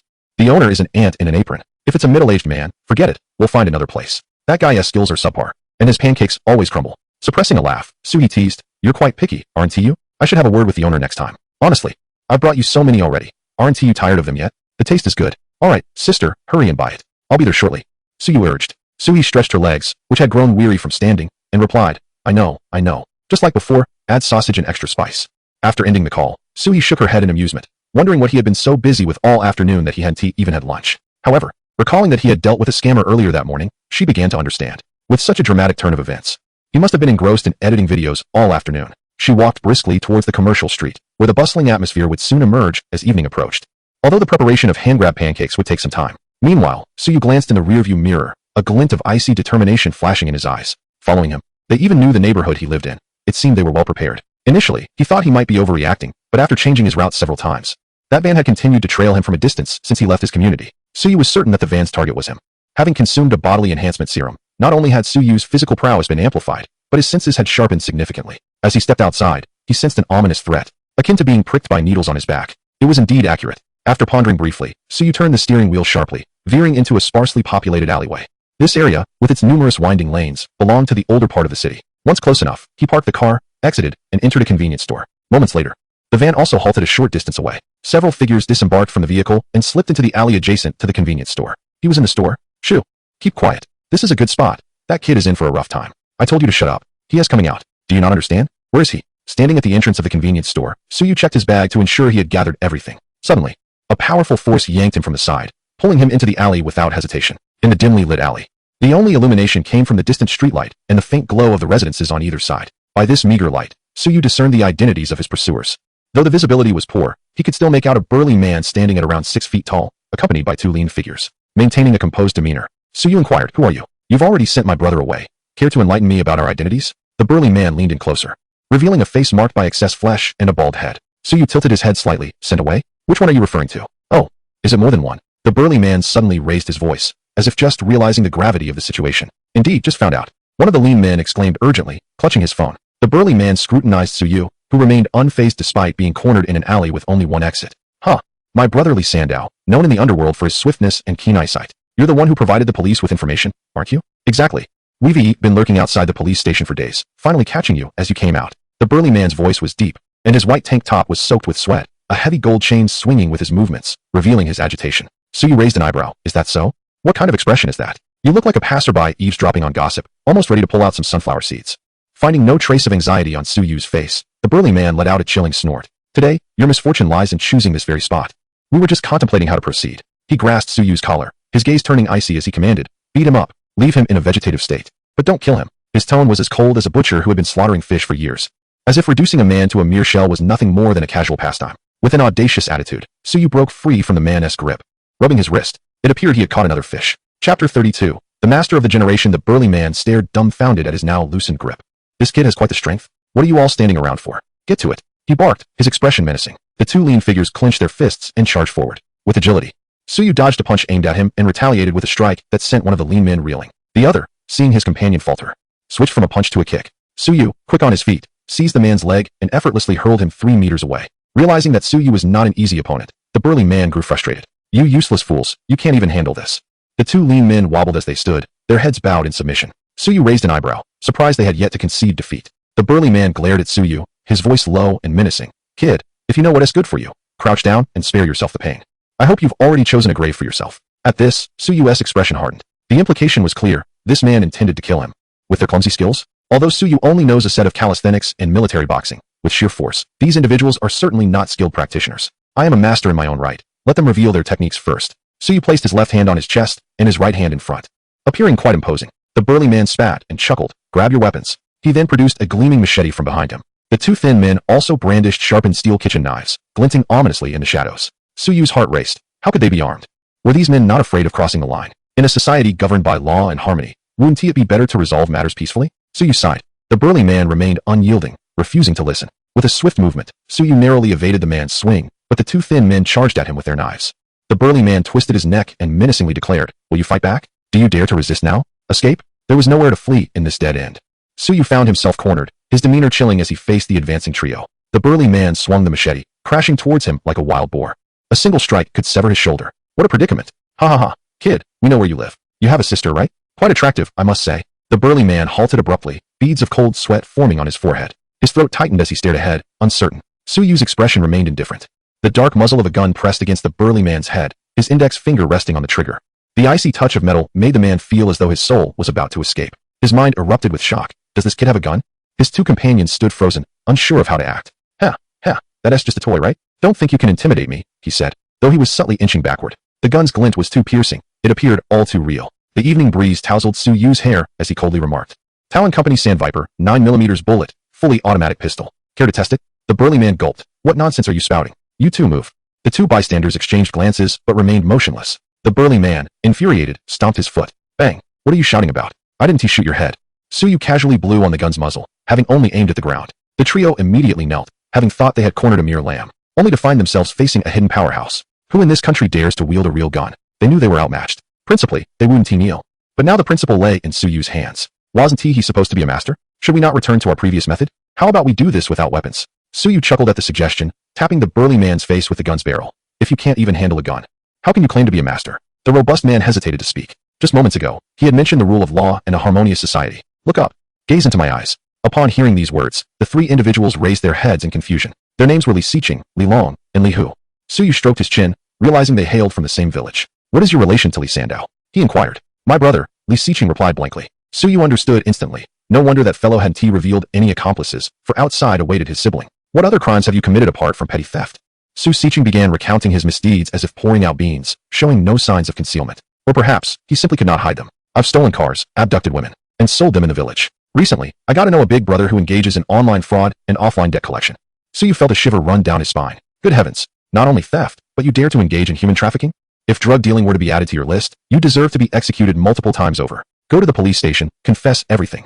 Provide them with the specific times, locations, and to whom you sold the victims. All right. Li Xiqing stood up, dazed, and departed in a van with his two companions. Suyu felt no fear of their escape. These three were entirely under his control. He would leave the rescue operation to the police. As he exited the alley, the convenience store owner peered out, surprised to see Suyu unharmed. Young man, are you all right? Those are notorious thugs, and they didn't trouble you? Suyu smiled. What trouble could there be? Just a casual chat. That noise was merely firecrackers. Oh, I see. On the pedestrian street, Suyu absent-mindedly scrolled through his phone, holding a warm hand-grabbed pancake. Suddenly, someone snatched it away. Hey, who dares to steal my pancake in broad daylight? Ah, the familiar taste. Though it seems too spicy this time. Suyu sighed in relief and playfully hit Suyu's shoulder. You're so slow. Where have you been? Just playing with firecrackers. Suyu looked bewildered. You took this long just to play with firecrackers? How childish. Suyu grinned, revealing a piece of lettuce stuck in his teeth. Exasperated, Suyu shook his head and handed him a bottle of lemonade. Let us eat and get on the road. I suspect you're cursing me. How could that be, my dear brother? As they drove towards home, a sharp-eyed man entered the previously mentioned alley. Gunshots rang out. Upon closer inspection, he crouched down and rubbed his fingers on the ground. It was a bullet mark. Rising, he scanned the area. This was an old district, with few surveillance cameras, most of which were malfunctioning. Attention, armed individuals may be present in the city. Stay vigilant. Captain, our target just passed through the old district. Is that so? The man's eyes flickered briefly. Just maintain vigilance and ensure the target's safety. There's no need to concern ourselves with anything else. We are merely on a short-term mission. Focus on your duties. Before leaving, the man casually wiped away the bullet mark on the ground and pocketed the bullet from the corner. It was as if nothing had ever occurred here. Upon returning home, Suyu gracefully prepared 4 dishes and a soup. Although she had already indulged in a hand-grabbed pancake, she felt no qualms about having a little more. Suyu gazed at Suyu as one might observe a perpetually hungry little piglet. Little you, why do I feel as if you've grown a tad taller and your complexion has improved? She inquired, her eyes blinking in bewilderment. Suyu pulled her face away from the bowl, startled. Indeed, while others might remain oblivious, how could Suyu not notice? With no job, no boss, and the luxury of waking naturally each day, her well-being was undoubtedly flourishing. Hearing this, Suyu bit down on her chopsticks in frustration. You are truly insufferable. Knowing full well that I still have to endure that wretched class. Not eating anymore. Suyu teased. Well, if that is the case, I shall simply discard the leftovers once I finish. I won't save anything in the fridge for someone to sneak out and eat at midnight. With that, Suyu halted, turning back eagerly to continue her meal. What did you order in the recent package? Suyu casually asked. Upon hearing this, Suyu reached down and lifted up the busy little Manhwa. Haha, I bought Manhwa a cat climbing frame, some cute clothes, freeze-dried treats, and cat sticks. Oh, my little kitty, you're just a delightful little cake. Suyu retorted, I can hardly bear to watch. Manhwa, feeling utterly defeated, seemed as though it had been drained of energy by Suyu's enthusiastic attention. By the way, sister, Suyu raised her head. If I ever find myself in trouble, just approach that stern-looking fellow at the courier station. Upon hearing this, Suyu nervously set Manhwa down. Trouble? What trouble? Better safe than sorry, just remember that. Leave the bowl in the sink, no need to wash it. I'm heading back to my room now. Oh. Chapter 33. Emotional Master Online Guidance. That night, the on-duty officers at the Songjiang District Police Station received 3 individuals who turned themselves in. Before long, many officers were summoned in the middle of the night to formulate a rescue plan. Wang Kai, rubbing his sleepy eyes, became alert upon hearing that these individuals had connections to the notorious Li Sandao. The chatter among the suspects was relentless, showing no inclination to protect Li Sandao's secrets. It turned out that before Li Sandao had become a pickpocket, he was their leader and had trafficked people on multiple occasions. This enraged Wang Kai, who vowed to ensure these individuals faced legal consequences. They'll rot in prison. However, amidst his thoughts, he felt that this matter was inextricably linked to Suyu. The demeanor of these individuals was oddly coordinated, almost suspiciously so. They had received no information from Li Sandao regarding their involvement, implying that they could have remained free. Yet, they chose to confess. Wang Kai couldn't shake the feeling that this scenario bore an uncanny resemblance to being hypnotized by some means. Of course, these were merely conjectures.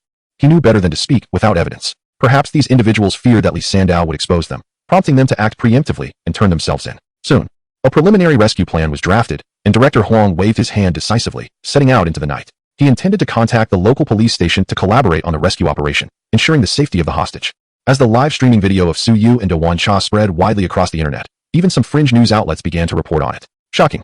2 men actually did such a thing in a live broadcast. Stay vigilant against online scams. On the techniques of psychological manipulation, a series of flamboyant tweets successfully propelled the long-ignored keyword psychology to prominence. Naturally, the instigator, Suyu, found himself thrust into the public eye. Consequently, today's live broadcast attracted an unusually large audience, making it difficult for him to relax and fish for views. Many viewers were engaged in discussions about his hypnotic techniques. Suyu glanced at the crowd of onlookers, feeling a chill run through him. He could not afford to speak recklessly. It was merely a matter of that fellow having a moment of conscience. Hypnosis was something he only had a cursory understanding of. Yes, just a little understanding. A complete grasp of strategies. I believe it, truly, dog emoji. Those who understand. The waters run deep here. For those who don't, it's best not to delve. Suyu sighed softly, acknowledging the perceptiveness of these individuals. Yet, he would never concede to their assumptions. A quick glance at the comments revealed a strong desire for collaboration today, with many asking for his guidance on emotional issues. Suyu pondered for a moment. It appeared that these individuals maintained some decorum, refraining from clamoring for him to employ hypnosis again. He himself had no intention of treating this skill as a casual tool. After all, why would one hypnotize someone who was perfectly fine? As for emotional matters, he made it clear that any mention of paper dolls or inflatable partners should be avoided. He shuddered at the memory of a certain unfortunate streamer who had been driven to despair by such topics. While the program's entertainment value was high, it could be quite draining. He decided it was best to engage in something more serious. The audience readily agreed. Suyu smiled with satisfaction, preparing to begin the collaboration. As a master of psychology, was he not capable of discerning the subtle thoughts of these individuals? With a flick of his wrist, he could seize control. Hello, little fish.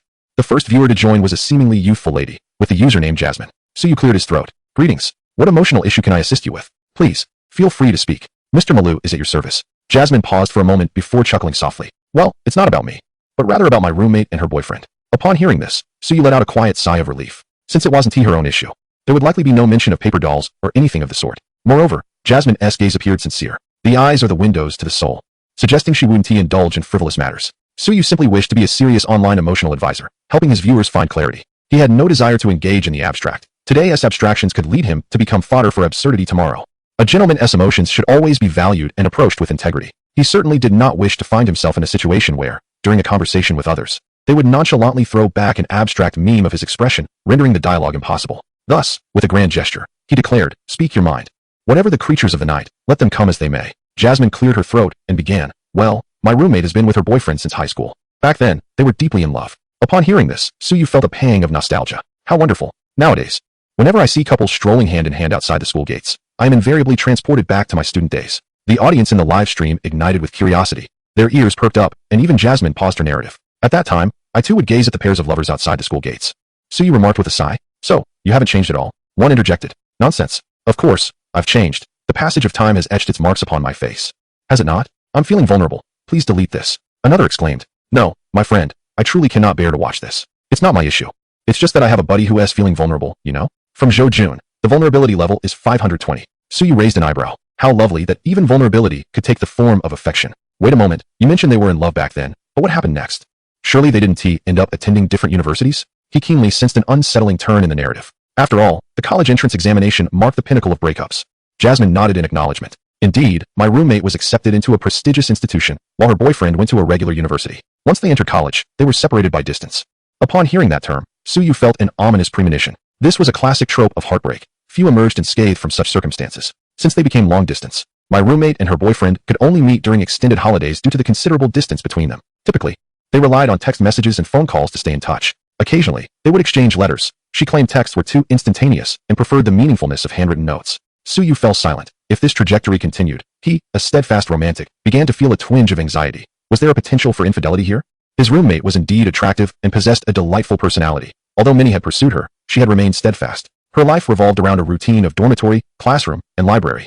The audience in the live stream, much like Suyu, listened intently. Thus far, it was a commendable tale. At the very least, there had been no narrative of seeking new affections upon entering university. For a full 4 years, they maintained their relationship through these superficial means of communication. Truth be told, at times, he felt a sense of injustice for her, knowing she could have enjoyed a more vibrant university life. However, after some discussion, it became clear to him that perhaps this was what fidelity entailed. His own thoughts seemed rather selfish in comparison. Eventually, due to her stellar academic performance over those 4 years, his roommate earned the opportunity for postgraduate study. Upon hearing this, Suyu's spirits lifted. Here it comes. As the saying goes, the first sword upon reaching the shore is to strike down the one who holds your heart. Could it be that your roommate genuinely loves her boyfriend? How could that be? Suyu mused, contemplating lighting a cigarette, only to realize he didn't smoke at all. Instead, he opted for an Alps lollipop. So, your roommate feels a sense of guilt and has fallen into confusion? Jasmine paused momentarily, shaking her head. No. Suyu scratched his head, unable to detect any signs of deceit from Jasmine. She seemed to be speaking the truth.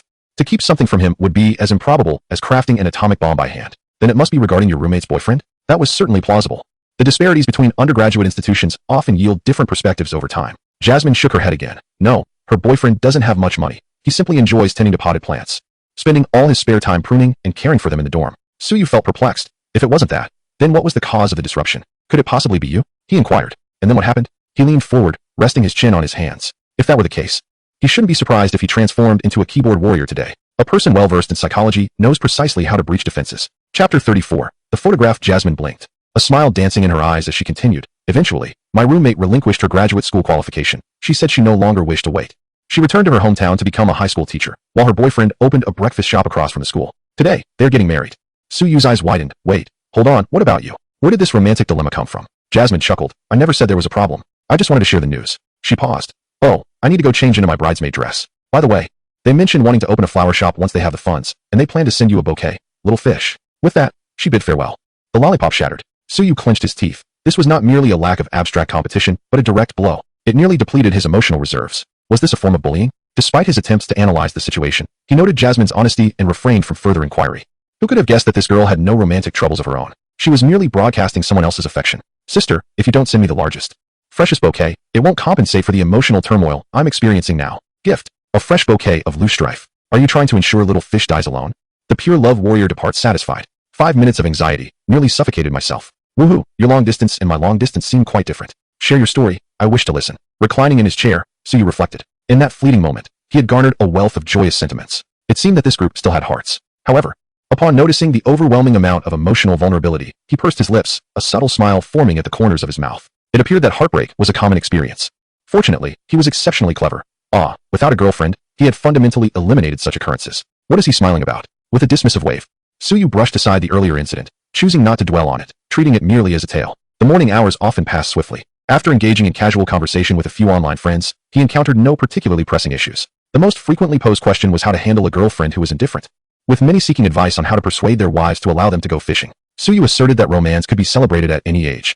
suggesting that bringing home a bouquet of fresh flowers could indeed add a touch of charm. However, he decided to focus on fishing first. Additionally, he advised against returning home abruptly while fishing, as it would be unfavorable for all parties involved. Following the conclusion of the morning livestream, Suyu posted an update, announcing that his future broadcasts would take place in the evening. After all, many people were occupied with work during the day, making the evening the peak time for online engagement. Almost immediately, a user named I Eat Dried Fish inundated the comment section with question marks. What will you do during the day? What should I watch? Suyu casually replied, watch the ladies. Glancing at the virtual panel, he noted, skill, equivalent exchange, concept, unique, LV1, firearms mastery, perfect psychological control, emotional value, 73, 645. His emotional value was increasing quite rapidly, thanks to Lu Dewan, who not only helped elevate his influence, but also contributed significantly to his emotional value. Suyu's follower count across various video platforms was on the rise, even as those who had pirated his videos began to emerge. However, he had no intention of pursuing this matter for the time being. For an ordinary individual, having their videos stolen would mean a loss of profit, but for Suyu, sharing his videos effectively increased his exposure.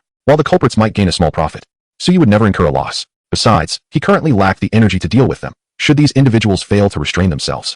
He would address the situation when time permitted. With his sister Suhi around, he could easily disconnect them from the internet if necessary. Sanhua, you are a cat girl. On the two-tiered cat climbing frame in the living room, the half-reclining Sanhua wagged her tail, gazing at Suyu. She was unsure of the meaning behind his words, but they seemed to suggest it was time for some belly rubs. Thus, she rolled over, exposing her soft belly to him. Suyu chuckled as he scratched her belly. Meow, does that tickle? Haha, I'm off to buy groceries. Would you like a little fish? Meow, meow, meow. All right, I know you want one. After affectionately ruffling Sanhua's head, he noticed her fur seemed to have grown a bit thicker. Her little nest was often surrounded by cat hair, but Suyu had tidied up before leaving in the morning. Her eyes sparkled brightly, resembling jewels, and Suyu felt as though he had inadvertently discovered a feline aristocrat.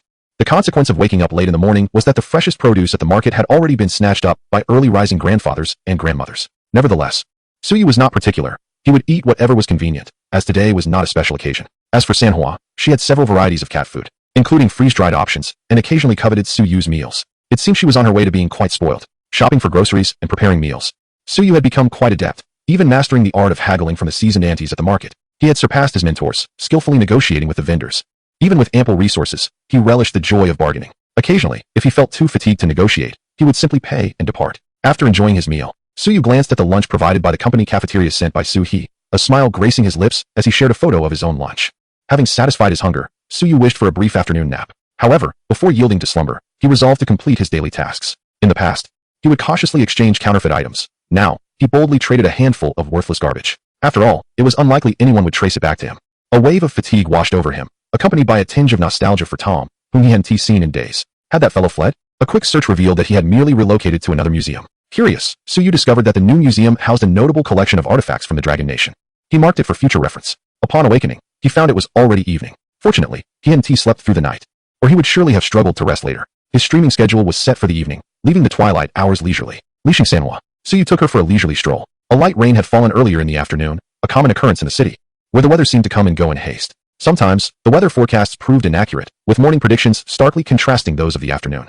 The post-rain atmosphere was refreshingly cool, and Suyu ambled through the nearby park with Sanhua. Sanhua, originally a feral cat, had her natural instincts suppressed at home, but outside, she sprang to life. At times, Suyu felt as though it was not he who was walking the cat, but rather the cat leading him. Inhaling the scent of the grass, dampened by rain and warmed by the sun, Suyu quickened his pace, prompting Sanhua to match his speed. Come on, let us see who can run faster, he called. His enhanced physique felt as light as air, the park's lake shimmering with the reflection of the setting sun. Sanhua struggled to keep up, meowing in frustration. Huh, I told you to exercise more. Be careful not to turn into a plump kitty. He laughed heartily, and at that moment, a girl in jeans nearby, wielding a Polaroid camera, captured the scene without hesitation. The youthful energy of the boy and the agility of the cat appeared particularly precious against the golden sunset. Is this for me? Suyu exclaimed, delighted as he accepted the photograph, growing fonder of it with each glance. The girl smiled, responding, those who love cats are good people. I thought you would appreciate this photo. Suyu indeed cherished it. Thank you. Not at all, she replied, waving goodbye as she continued on her way. No contact information was exchanged. It was merely a serendipitous encounter, leaving behind only a photograph. Look, this is you and me, Suyu said, kneeling to point at the picture of himself and Sanhua. Sanhua regarded the photograph earnestly, meowing softly to convey her understanding. Suyu returned home only after satisfying his hunger, unable to resist the allure of the various snack stalls that sprang up along the roadside at this hour. Though lacking sophistication, their flavors were irresistibly tempting. Before he knew it, he had indulged far too much, with remnants of ham still clinging to the corners of his mouth. Upon arriving home, he busied himself with preparing dinner, not for himself, but for Suhee. It would be remiss to feast while neglecting his elder sister, after all. As darkness enveloped the world, Suhee returned home, still imbued with the lingering scent of the livestock she had been working with. The moment she stepped through the door, she collapsed onto the sofa. In my past life, I wreaked havoc. In this life, I find myself in this wretched class. Older sister, with your skills, you could surely secure a position at a better company, Suyu inquired, his curiosity piqued. Though he was not well versed in Suhi's field, he was acutely aware of her exceptional abilities, which far surpassed those of the average individual. In response, Suhi lazily turned over. What difference does it make? These days, all capitalists are cut from the same cloth. A job that is close to home allows me to leave on time. And doesn't he dock my pay is already a blessing. Suyu could hardly contest this, having himself navigated the murky waters of job hunting. He recognized the chaotic and vague nature of recruitment advertisements. One would only discover the truth upon arrival, where the reality often involved a flurry of phone calls. Even for a graduate from a prestigious university, the competition was fierce. The notion of leaving work without a pay cut felt like a distant dream, with many internships even requiring personal financial investment. The prevalence of unpaid overtime was a grim reality. Why not start your own business instead? I could pitch in. Suyu mused, stroking his chin with a spark of inspiration. For a fleeting moment, Suhi felt a flicker of excitement. After all, who doesn't harbor dreams and ambitions? Yet, that moment quickly passed. Forget it, starting a business is too costly, and I haven't even figured out what I want to do. She shook her head, dismissing Suyu's suggestion. He did not press further. Recognizing his own financial limitations at present, he mused that he needed to earn more money. He had no entrepreneurial aspirations of his own. Instead, he simply wished to accumulate emotional points to spin the wheel of fortune, hoping to uncover treasures within the interface, or perhaps to fully realize the concept of equivalent exchange. At level 1, he felt utterly unworthy of the grand notion that accompanied it. Wasn't he this more pragmatic than embarking on a business venture? As long as he had enough to get by, that was all that mattered. After all, entrepreneurship was often more exhausting than mere labor, unless driven by true passion.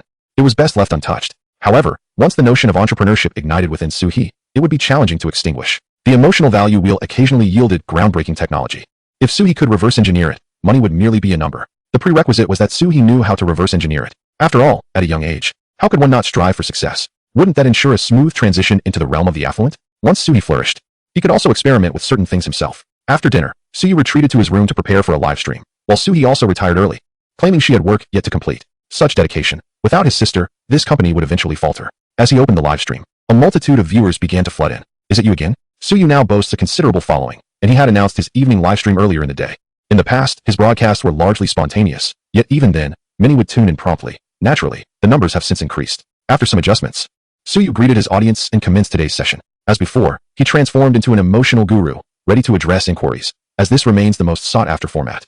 Following a brief exchange with several viewers, he connected with a somewhat weary-voiced young woman. Brother Fish, I just graduated, but finding a job is so challenging. Can you help me ascertain whether this position I'm considering is credible? She tugged at her disheveled hair, nearly driven to madness by the job search. Upon hearing this, Suyu perked up. While he may lack experience in certain areas, he is well versed in this domain, so much so that he could pen a book on the subject. Let us hear your story, he encouraged. The girl, known by her online moniker the job-seeking victim, cleared her throat and elaborated on the job listing she had found.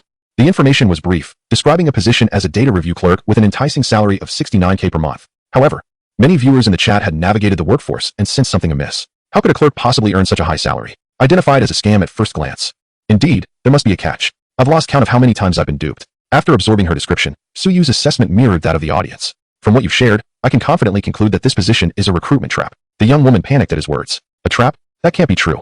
The requirements seem quite reasonable. With a subtle smirk, Suyu deduced that this naive victim simply lacked interview experience and was unaware of the intricacies involved. No matter. Today he would conduct a lesson for her, imparting essential insights. Hold on, let me explain. First and foremost, it is impossible for an entry-level clerk to command a salary of $69K. Her voice trembled in response, indicating she had encountered similar disheartening experiences before but was unprepared for this revelation. What about the minimum, say $6K? Shaking his head, Suyu continued, typically, the salary for a standard clerk aligns with the local minimum wage. In reality, you might expect around half that amount, especially after deductions for commissions and attendance bonuses. Thus, a base salary of approximately $23K is more realistic. Upon hearing this, the young woman felt a wave of darkness wash over her. The disparity was staggering. That's about right. I have been interviewed for such positions countless times, only to find they claim to be fully staffed but offer alternative roles, such as a live streaming salesperson. For example, like Brother Fish, Suyu. Although he indeed has not found a suitable job, he was not deceived into it. Ahem, I just heard about your job responsibilities. You mentioned that the company manages banking funds and is responsible for verifying client qualifications based on the resources provided by the company, assisting clients with their documentation? The young lady nodded vigorously. Yes, that's correct. It seems there's no issue, right? Suyu smiled faintly and took a sip of water. No issue? The problems are monumental. What kind of business does the bank conduct? There are countless banking operations. What resources does the company provide? I suspect it's merely a contact list and personal information. The qualifications you are verifying simply ascertain whether the client has an intention to borrow money. If so, you will be tasked with processing their documentation and printing forms. To put it bluntly, what is superficially termed a clerical position is, in reality, a role as a loan officer. How could this be? The naive young lady exclaimed in shock, transforming from a white-collar clerk into a loan officer? Who could withstand such a shift? Thankfully, she did not proceed with it. Suyu continued. Earlier, when you mentioned the recruitment criteria, no age limit. A minimum of a college degree, with exceptions for outstanding candidates. This notion of outstanding is quite elastic, meaning they can hire anyone they deem fit, even without a degree. Furthermore, the requirement to care for the collective and diligently complete tasks assigned by leadership seems innocuous at first glance, but upon deeper reflection, what does diligently entail? Isn't it simply overtime? Flexible working hours and a diversified workload ultimately translate to overtime, still overtime. Moreover, the responsibilities extend far beyond what you initially perceive. Suyu shrugged. Thus, this seemingly well-compensated auditing clerk is, in reality, a loan officer, incessantly working overtime on calls, earning a monthly salary of 23K. If the company engages in any non-compliance, it is you making those calls. You might even find yourself facing consequences. The audience in the live stream was momentarily stunned. They sensed something was amiss, yet none could dissect it as thoroughly as Suyu had. She laid bare the situation, exposing it for all to see. This is the epitome of exploitation. Tragically, such positions abound on recruitment platforms. The deceptive tactics have become increasingly insidious. Isn't this merely recruiting a pawn? A pawn that can take the fall. I feel for the young lady. Thankfully, she hasn't taken the plunge. Otherwise, escaping might prove difficult. How can one discern such positions? There are far too many deceptive listings online. Suyu chuckled lightly. It's quite simple. Even if you didn't comprehend what I just articulated, you can merely look at the name of the company in question. By the way, what was the name of the recruiting company you were considering? The young lady swiftly recited a company name. It was XXX Information Consulting Company. With a snap of her fingers, Suyu remarked, precisely. Information consulting firms are predominantly involved in telemarketing, and there is a significant chance they might even be a scam operation. Before seeking employment, one should verify the credentials of the company. How many actually provide social insurance and housing funds? Otherwise, it's easy to fall into a trap. The naive young lady, in a fit of frustration, tugged at her hair. Why is job hunting so arduous? By the way, Suyu, have you found a job? Suyu, silence. Can you guess why he is so skilled? If he had found a job, would he still be chatting with us here? That is quite heart-wrenching, haha. Suyu, with a grimace, felt a deep-seated frustration. Just half a month ago, he was in a similar predicament as this young lady, nearly on the brink of mental collapse while searching for employment. A job is merely a temporary affair. Do not lose heart, for it is only a matter of time. There are countless pathways to earning a living. Life offers more than one avenue to traverse. Suyu patiently reassured her, as he now bore the title of an emotional mentor. It is all right not to find a job immediately. Engage in conversation with your boyfriend. We broke up, she replied. Suyu raked his fingers through his hair. Then you might consider balancing job hunting with preparing for graduate studies. I attempted once, but it was left in limbo. Suyu's eyes widened in alarm. He was concerned that in his attempts to console, he might inadvertently push her further into despair. Chapter 36. The rescue operation. With a chuckle, the distressed young lady covered her mouth in amusement. It's all right. Seeing you, little fish, so accomplished, reassures me. Considering you also struggled to find work. If Suyu had a threshold for emotional vulnerability, it would surely be at its peak now. He clutched his chest. Though you speak truthfully, I kindly ask you to refrain. After all, he was merely a child of 3 years and 235 months. Was it entirely his fault for being unable to secure employment? The entertainment value was undeniable. The audience seemed to relish witnessing Suyu's emotional unraveling, generously bestowing a wave of emotional currency. Numerous gifts flooded in. Meanwhile, as Suyu busied himself with the live broadcast, several hundred kilometers away, outside a village far from the metropolis, a group of individuals disembarked from their vehicle with practiced precision. Director Huang squinted as he surveyed the village's layout. According to the intelligence provided by Li Sikin and others, the 3 individuals they abducted are within Songjia village. Hearing this, Director Huang let out a cold laugh. They did run quite a distance. Had they not voluntarily turned themselves in, Li Sandao might have truly misled them. This time, they collaborated with local police to execute a joint operation aimed at safely extracting the abducted individuals. The ascent was winding and treacherous, with their vehicle breaking down several times along the bumpy road. Huang lamented more than once that their police vehicle needed replacing. It was an antiquated relic of many years. Director Huang, how shall we proceed? Inquired the local police chief as he approached. The authority of the Public Security Bureau surpassed that of the typical precinct. As the head of the Metropolitan Police and instigator of this operation, Director Huang naturally held command. After a moment's contemplation, he declared, first, send 2 teams to flank the area and assess the terrain to prevent anyone from escaping upon sensing danger. The rest will accompany me through the front. Understood. Quickly, 2 elite teams ventured into the mountains, stealthily making their way toward the village, while Director Huang and the remaining officers advanced along the mountain path toward their destination. Gudong whispered, Master, what shall we do next? Should we persuade them to surrender the captives? Wang Kai chuckled lightly, taking a slow drag from his cigarette, and remarked, Gulong, you must understand, the saying poverty breeds cunning holds a kernel of truth. The people here have long been estranged from society, often oblivious to the fact that their actions contravene the law. We shall first extend our courtesy, but be prepared to take a firmer stance if they do not cooperate. You will soon learn, through experience, that your kind words may embolden them. Our objective is to rescue the hostages, so we must not indulge in any leniency. These individuals are prone to taking advantage of weakness. Thus, we must exhibit strength and confront them with the resolve befitting those who face criminals. Upon hearing this, Gudong nodded in understanding, retracting his gentle smile and adopting a more serious demeanor. At the village entrance, Director Huang paused momentarily, his gaze taking on a menacing edge. Ha ha ha, esteemed officers. It is a great honor for you to visit our humble village. An elderly man clad in coarse linen called out, leaning on a cane. He was the village chief, as a nearby villager discreetly informed. A cold smirk crept upon Director Huang's lips. They had not informed anyone of their arrival. Only the local police. How did the village chief come to know? No need for formalities, chief. We have received reports indicating that someone here is involved in human trafficking. Are you aware of this? The chief's expression shifted to one of feigned confusion. Such a thing? I am unaware, officer. We are all law-abiding citizens here. How about you come to my home for a chat? He proposed, eyeing the villagers gathered at the entrance. Director Huang sensed that fruitful outcomes were unlikely today. With an affable smile, he acquiesced, very well. The group filed in, and Gu Dong felt a chill from the villagers' icy stares. As if they were stepping into a den of danger. Wang Kai patted his shoulder, looking particularly dashing with a cigarette in his mouth. Stay calm. The evidence is irrefutable. They cannot escape. Gu Dong took a deep breath and nodded. As anticipated, the conversation at the chief's house yielded no results. Even after Director Huang pounded the table demanding to summon the individuals in question, the inquiries bore no fruit. The responses were consistently the same, ignorance and denial. The search throughout the village turned up empty-handed regarding the missing individuals. As they were leaving, Director Huang's expression darkened. Take care, officers, the chief waved with a smile. At the hillside, Director Huang and his team set up camp, refraining from descending immediately. Director, what shall we do now? Surely the hostages. Director Huang shook his head in response. Even if one were possible, there are certainly 3 here, and they were purchased with money. As you witnessed during our conversation, these villagers are insatiably greedy and would not squander such an opportunity. They seek to continue their lineage. He turned to gaze into the depths of the mountains, where even moonlight failed to penetrate the darkness. Thus, the hostages must still be there. Moreover, the chief is certainly aware. We shall return tomorrow. The group nodded in agreement. And Director Huang then shifted his attention to the head of the local police station. Now, let us converse about other matters. Lin, within your precinct, are there any individuals hailing from this village? Upon hearing this, Lin was momentarily perplexed. Director Huang, do you suspect that one of our own has leaked information? His tone bore a hint of resentment. Being doubted by one's own colleagues as a fellow officer felt rather disconcerting. Director Huang sat upright in his chair, tapping the table lightly with a smile playing on his lips. How could that be? I am merely inquiring casually. It need not necessarily be one of your officers. Even the water delivery personnel, cleaners, or gatekeepers could be involved, wouldn't you agree? Upon hearing this, Lin fell into deep contemplation, and after a prolonged silence, he suddenly struck the table. By Jove, I've just recalled that the elderly gentleman who frequently delivers our water seems to be from this very village. I had only discovered this by chance during a previous conversation. Witnessing Lin's realization, Director Huang patted him on the shoulder. We shall investigate this matter further, shortly.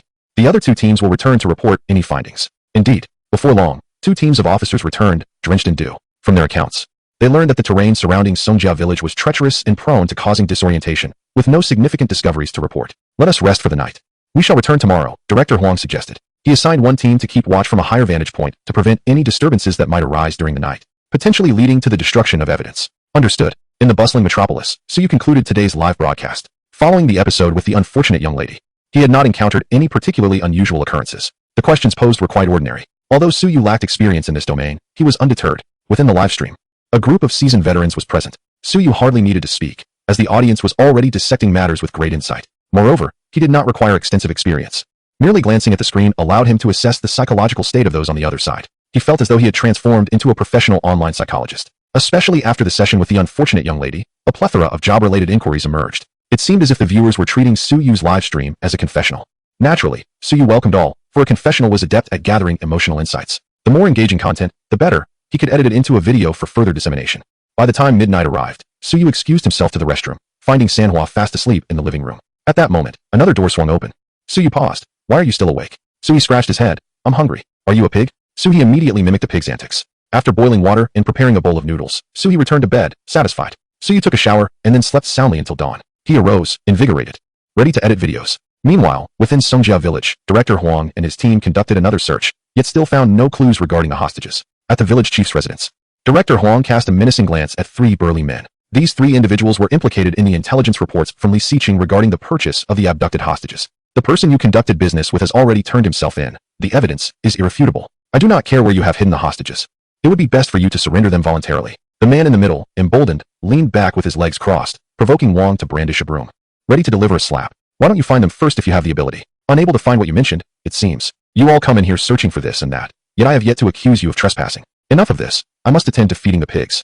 With that, the 3 individuals began to rise. Wang Kai bellowed, sit down. His voice, honed from years of dealing with criminals, carried an inherent authority that compelled the 3 burly men to resume their seats. The village head quickly interjected. Why should we acknowledge something we did not do? Wouldn't you agree? Even if you are police officers, you cannot falsely accuse the innocent. Wang Kai gritted his teeth. Unless Li Xiqing was lying, the hostages were undoubtedly present. Yet, why would Li Xiqing expose his past in human trafficking if he had nothing to hide? Did he not consider his own crimes severe enough? Director, this cannot continue, he urged. Director Huang's expression darkened, if necessary. We may have to resort to the great memory restoration technique. Although he had hoped to avoid it, the lack of cooperation left him no choice. They could not simply let these individuals depart freely. What would become of the hostages? Time was of the essence. If they were given ample opportunity, the likelihood of evidence being destroyed increased significantly. Hearing this, the village head grew anxious. You cannot resort to extrajudicial measures. Without evidence, you should leave at once. However, in that moment, an idea struck Wang Kai. Director, I have a solution. Chapter 37. The law does not punish the many. A joke. Director Huang raised an eyebrow, whispering, what other method do you have? To him, it appeared that this group was feigning ignorance, leading him on a wild goose chase. Until the hostages were located, his hands were tied. Even if he brought them to the police station, time would dictate their release if the hostages remained unfound. In his opinion, the great memory restoration technique was the way to go. Those who had undergone it spoke highly of its effectiveness. Wang Kai leaned closer to Director Huang and whispered, Director, have you forgotten? To elicit the truth from them, we need not resort to that method. There is still someone who can achieve this. Director Huang pondered for a moment, and suddenly his eyes lit up. You mean yes, that individual. If we enlist his help, these men will surely divulge their innermost thoughts. Director Huang slammed his hand on the table, startling the three ruffians, who feared they might be subjected to torture. What do you intend to do? My pigs are waiting to be fed. One of them scoffed, his tone dripping with disdain, as if merely sitting there was a favor to the others. The village head shot him a glare, then turned to Huang and the others with a smile. Officers, you see, this is all a misunderstanding. Our village is renowned for its law-abiding nature. How could we possibly engage in such activities? Please, you may leave. Director Huang cast a cold glance at him. The village head was undoubtedly embroiled in this matter, playing an undisclosed role. No rush. We have a negotiation expert. If he fails to extract any information, we will depart immediately. Upon hearing this, the village head's face brightened. What kind of so-called negotiation expert can possibly unearth anything? Very well. I shall fetch some water for you all. When will our expert arrive? Immediately. Wang glanced at Gudong, stepped out of the village chief's home, and avoided the gaze of the onlooking villagers to make a phone call. Hello? Wang Kai, why are you calling again? I have no desire for tea today, replied Suyu languidly, as she held a packet of freeze-dried food, her phone tucked between her ear and shoulder. Manhwa twirled at her feet, its chubby little paws gently scratching at Suyu's slippers. Stop it. How much have you eaten? Wang was momentarily taken aback. The words he intended to say caught in his throat. What have I eaten from you? I wasn't talking about you, Officer Wang Kai. Oh, Wang suddenly realized something was amiss. This brat was taking advantage of him. However, he decided to let it slide this time, as he had a favor to ask. He succinctly recounted the situation at hand. Suyu, those guys have likely reached a consensus and are being obstinate. You're the only one who can help now. Every moment we delay increases the risk to the hostage. On the other end of the line, Suyu furrowed her brows. Old Wang and his crew are quite efficient. They've managed to get there so quickly, but I can't assist you from this distance. By the time I arrive, the situation will have cooled down significantly. Wang rolled his eyes. Enough of that. You can still hypnotize them through the screen. Let us not dilly-dally. Give me a clear answer. As a 5-star citizen of the Magic City, and considering that Li Xiqing and the others had been delivered by his own hands, it seemed he had no choice but to assist. Prepare a large banner. I'll even make it out of your curtains. After pouring a plate of freeze-dried food for Manhwa, Suyu returned to her room and initiated a video call. Meanwhile, Wang walked back to the village chief's house. Phone in hand. The village chief peered curiously. Where's the negotiation expert? Right here. Wang raised his phone, revealing only a youthful and handsome face on the screen. The village chief nearly burst into laughter. He was just a young lad. What could he possibly accomplish? He immediately felt a sense of unease. Director Lin also took a glance, shaking his head internally. Had Director Huang consumed too much pig's head meat to have summoned such a young individual? This was hardly the appropriate setting for gilded credentials. The officers under Director Lin regarded Suyu as someone closely associated with Director Huang. This arrangement was likely intended to bolster his resume, although none expressed it aloud. They all silently disapproved, as Suyu appeared far too young. Without the tempering of time, it was difficult to instill a sense of credibility, which seasoned negotiation expert lacked 4 to 5, if not 7 to 8 years of experience. Did this fellow possess such credentials? Wang approached the director and nodded. Director, Suyu was willing to help. Director Huang was so excited he nearly slammed his hand on the table. The solid wood table in the village chief's house made his paw make. Observing the disdain on the village chief's face, he smirked internally. Only after experiencing Suyu's capabilities firsthand would they comprehend just how formidable she truly was. Otherwise, they wouldn't have rushed to register her. Someone with ulterior motives could cause chaos far beyond imagination. Village chief's song. I offer you one final opportunity to reveal all that you know. Otherwise, should they speak first, you shall forfeit your singular chance for leniency. Protecting criminals, how delightful for them indeed. Village chief's song shrugged, his eyes narrowing into slits as he feigned innocence with a smile. Officer, you jest. We truly have done nothing, merely honest farmers. You cannot bully the virtuous. Still smiling? We shall see if you can maintain that mirth. Director Huang, weary of this man's evasions, suppressed his smirk, adopting a grave expression. He signaled to Wang Kai, who then positioned his phone to capture the 3 individuals present. Upon seeing a mere youth before them, the trio relaxed, believing themselves unworthy of concern, especially as the individual did not even come to the scene. Hurry up, I'm busy. Indeed, your time bears little value. Waste mine, and you shall owe me. Enough with this prattle. Suyu cast a discerning glance at the 3, clicking his tongue. Pure malice, indeed. Simply from their gazes, he discerned much. You 3, lift your heads and meet my gaze. His words seemed imbued with an irresistible charm, compelling them to comply and lock eyes with him. Where do you hail from? What are your names? The arrogance in their eyes gradually dissipated, replaced by a look of bewilderment. I am from Songja village. My name is Song Ergu. I am Song Dainyo. I am Songrin. Inside, the village chief sensed an ominous shift. How swiftly had these three changed their demeanor? Had they taken leave of their senses? Director Lin's eyes brightened as if he had stumbled upon treasure. This young man seems to possess some skill. Suyu continued. 6 months ago, on January 21st, what did you do? Speak. His voice resonated with a peculiar cadence, seemingly inconspicuous to Huang and Wang. Yet to Song Ergu and his companions, it struck like a bolt from the blue. Their hearts quaked with trepidation, and they fell to their knees, tears streaming as they confessed their deeds. I confess. That day, the village chief introduced me to several individuals. Promising to assist in finding a wife for the sum of 50,000, I withdrew all my savings. I too. Upon hearing this, the village chief erupted in fury. What nonsense are you spouting? Attempting to slander me? Get out at once. With that, he brandished his cane, intent on driving them away. Unwilling to allow further revelations, Wang Kai turned the phone towards Suyu, whose voice suddenly resonated. Look into my eyes. Be silent. The village chief, upon meeting Suyu's gaze, appeared ensnared, crouching silently in a corner like a quail. The villagers instinctively recoiled, their throats constricting. This was no negotiator. It was as though a sorcerer had arrived. Suyu instructed Wang Kai to focus on the same three individuals once more, with eloquence that dazzles like a blooming lotus. Words poured forth from Suyu's lips in a relentless cascade. Song Ergu and his companions had completely relinquished their resistance, confessing their misdeeds in meticulous detail. Very well. But where are the others? The trio trembled, their previous bravado utterly vanished. They are quite disobedient. Even in slumber, a mere touch awakens them, and they may even bite. Following the village chief's instructions, I constructed several stone houses in the cave on the back mountain and confined them there. The chief assured me that with time, even iron men would eventually comply. Suyu's fury ignited at this revelation. What a truly barbaric act. Song Ergu and his companions prostrated themselves in desperation, pleading for mercy. Many in the village are aware, and they urged us to keep it secret, promising that once they have children, they would offer them as brides, even for a price. The crowd of villagers gathered at the entrance stirred restlessly, some pushing to get closer, for Song Ergu had betrayed them all. Officer, please take Song Ergu and his group away. This is not our affair. After all, the law does not punish the many, one villager implored. Before Director Huang could respond, Suyu burst into laughter, her tone laced with incredulity. The notion that the law does not hold the many accountable is the greatest absurdity I have ever encountered. To harbor criminals and violate the law cannot be dismissed with such a flippant remark. Do those three girls agree? Does the law acquiesce? I dare say those three girls would relish the opportunity to feast upon this wretched lot. The atmosphere was thick with trepidation. No one dared utter a word. And the villager who had stepped forward could scarcely raise his gaze, his body trembling uncontrollably. Suyu's words struck like thunder, instilling a profound fear among them. She understood that their fear stemmed not from guilt but from a dread of themselves and their mysterious hypnotic abilities. In the eyes of the superstitious villagers, this was akin to sorcery. Subsequently, Song Ergu and his companions obediently revealed the cave's location, prompting Director Huang to instruct them to lead the way. Wang Kai tucked his phone against his chest, the lens aimed outward, as he followed the group into the mountains. He walked in silence, lost in thought, until Suyu suddenly broke the quiet. Officer Wang, can you tell me what will happen to those people? Wang Kai forced a bitter smile. Realizing that Suyu was genuinely incensed, she rarely referred to him as Officer Wang, typically calling him Old Wang or Wang Kai. Alas, there are too many of them, and they have not committed any substantial crimes. It may not be easy to address this matter. Aside from Song Ergu and the village chief, the rest are merely villagers of limited education, and it is likely this will end without consequence. Having handled numerous cases, he was well aware of the complexities involved. Sometimes, despite his desire to bring these individuals into a dark room for interrogation, he simply could not. Suyu, though somewhat prepared for this outcome, felt a surge of frustration. Is this how it ends? They are complicit in harboring criminals. Have you considered what might have befallen those three girls had you arrived, even a moment later? Wang Kai sighed. How could I not know? Yet, there is no alternative. Their actions, while reprehensible, do not yet constitute them as actual accomplices. Suyu ground his teeth, reflecting that if it weren't for these individuals withholding information, there would be no need for his involvement. Their audacity in contemplating a takeover was utterly outrageous. Ignorance could not serve as an excuse for their malevolence, nor as a shield against legal repercussions. However, as Wang Kai remarked, while some villagers harbored malicious intent, others remained blissfully unaware, making it difficult to draw clear distinctions. The number of the latter was not insignificant, complicating matters further. Suyu's eyes darted around as he whispered, Old Wang, devise a plan to bring a loudspeaker here. I have a few words to share. Wang Kai paused momentarily, quickly grasping Suyu's intentions with his usual cleverness.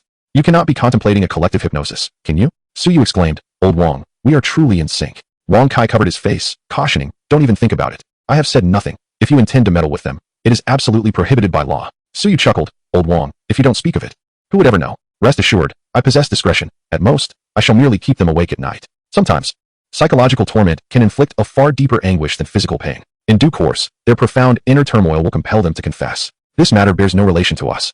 Heaven knows, earth knows, you know, and I know. Wang Kai covered his ears, silently reciting, I have heard nothing, nothing at all. I only know that as a negotiation expert, you are entitled to share a few words. Beyond that, I am entirely uninformed. In the room, Suyu leaned back in his chair and smiled. This Old Wang was not entirely devoid of humanity. since the law does not punish the many. Let him bear the responsibility alone, ensuring no trace remains. After traversing a rugged path, Song Ergu pointed ahead, saying, "It's right there, not far from the village. We bring food daily." With that, he hunched down to the side. As the group advanced, they beheld a quarry of modest proportions at the mountain's edge. Judging by its scale, it appeared to have been blasted open with explosives over a decade ago. Most of the construction materials used in the village originated from this site. It had presumably been abandoned for years, as the weeds had grown over a meter in height. Following the path taken by the villagers, Director Huang and his team arrived at the entrance of a cavern, which was quite spacious, measuring about 4 to 5 meters across. After walking approximately 10 meters inside, they encountered 3 rudimentary stone houses, faint sounds of hammering echoing within. Yet, upon their arrival, the noises ceased abruptly. Without hesitation, the officers pulled open the doors, revealing a filthy girl in each of the 3 small houses. Their eyes were bloodshot, and their bodies bore inflamed, infected wounds. A nauseating stench assaulted their senses. The group fell into a profound silence, their gazes at Song Ergu and the others now laced with anger. Upon seeing the officers in uniform, the 3 girls, whose hearts had been taut with tension, finally relaxed, bursting into tears. "Do not be afraid, comrades. We are here to rescue you." The 3 girls attempted to speak, but their voices were hoarse, rendering them speechless. Once the girls were liberated and the stone houses overturned, the onlookers discovered that their hands had been bound with iron chains. Deep grooves of blood had already formed on their arms. Yet, despite their suffering, they did not relent. Half of the stone chamber had been excavated. It is difficult to fathom how they endured these past months. As they were laid upon stretchers, clinging to their last breaths, they hoarsely uttered a word of gratitude before succumbing to unconsciousness. Soon, the 3 were transported to the hospital. Meanwhile, Song Ergu and his companions pointed out each accomplice one by one. Director Huang gathered them in the village square, where the villagers murmured in confusion. "We haven't done anything wrong. Why are we being arrested? Is the police allowed to apprehend people at will? Why not just arrest the village chief and Song Ergu?" The village chief and the 4 others stood at the forefront, hands bound, their heads bowed in silence. Director Huang's gaze was cold and indifferent. Though he felt helpless internally, a hint of a smile graced his lips. "Rest assured, everything will proceed according to the law, Wang Kai. Here." Wang Kai held up a loudspeaker, adjusted it, and with a smile, announced, "Our negotiation expert has a few words to share. Once he has done, we'll be on our way." The villagers quieted. Through the loudspeaker, the steady, rock-like voice of Suyu resonated. "Listen to me. The virtuous shall find peace in their slumber, while the guilty shall know no rest. To recognize evil as evil, and to deceive the good, is the epitome of malevolence. You are guilty." No one knew how Suyu's words resonated among the villagers. To Wang Kai, it bore resemblance to the routine discussions held at the police station, inducing a sense of drowsiness. However, after this day, the police station at the foot of the mountain became bustling with activity. Each day, individuals knelt before the police station, weeping and crying out their guilt, begging to be taken for judgment. The village chief and Song Ergu, without a hint of dispute, received the harshest penalties. Yet, who could say whether living or dying would inflict greater anguish upon them? Of course, that was a matter for another time. In the city of Mo, Suyu rubbed his eyes. He truly wished to forget the emotions he felt upon first witnessing the scene within the cave. Traffickers truly deserved their fate. Had it not been for Wang Kai and the others, he would have undoubtedly acted more irrationally. With a mere thought, no one could have stopped him. After calming his nerves, Suyu exited the room for a glass of water. Such extensive application of psychological suggestion had taken a significant toll on his spirit. However, in light of the results, Suyu deemed it worthwhile. Although the emotional value this time was not substantial, each instance reached as high as 900, nearing the cap. Opening the search bar, Suyu contemplated, perhaps a ginseng chicken stew would do him good. The box of soil on the balcony was finally going to be put to use. He scooped out a handful, weighed it thoughtfully, and called out, "Exchange."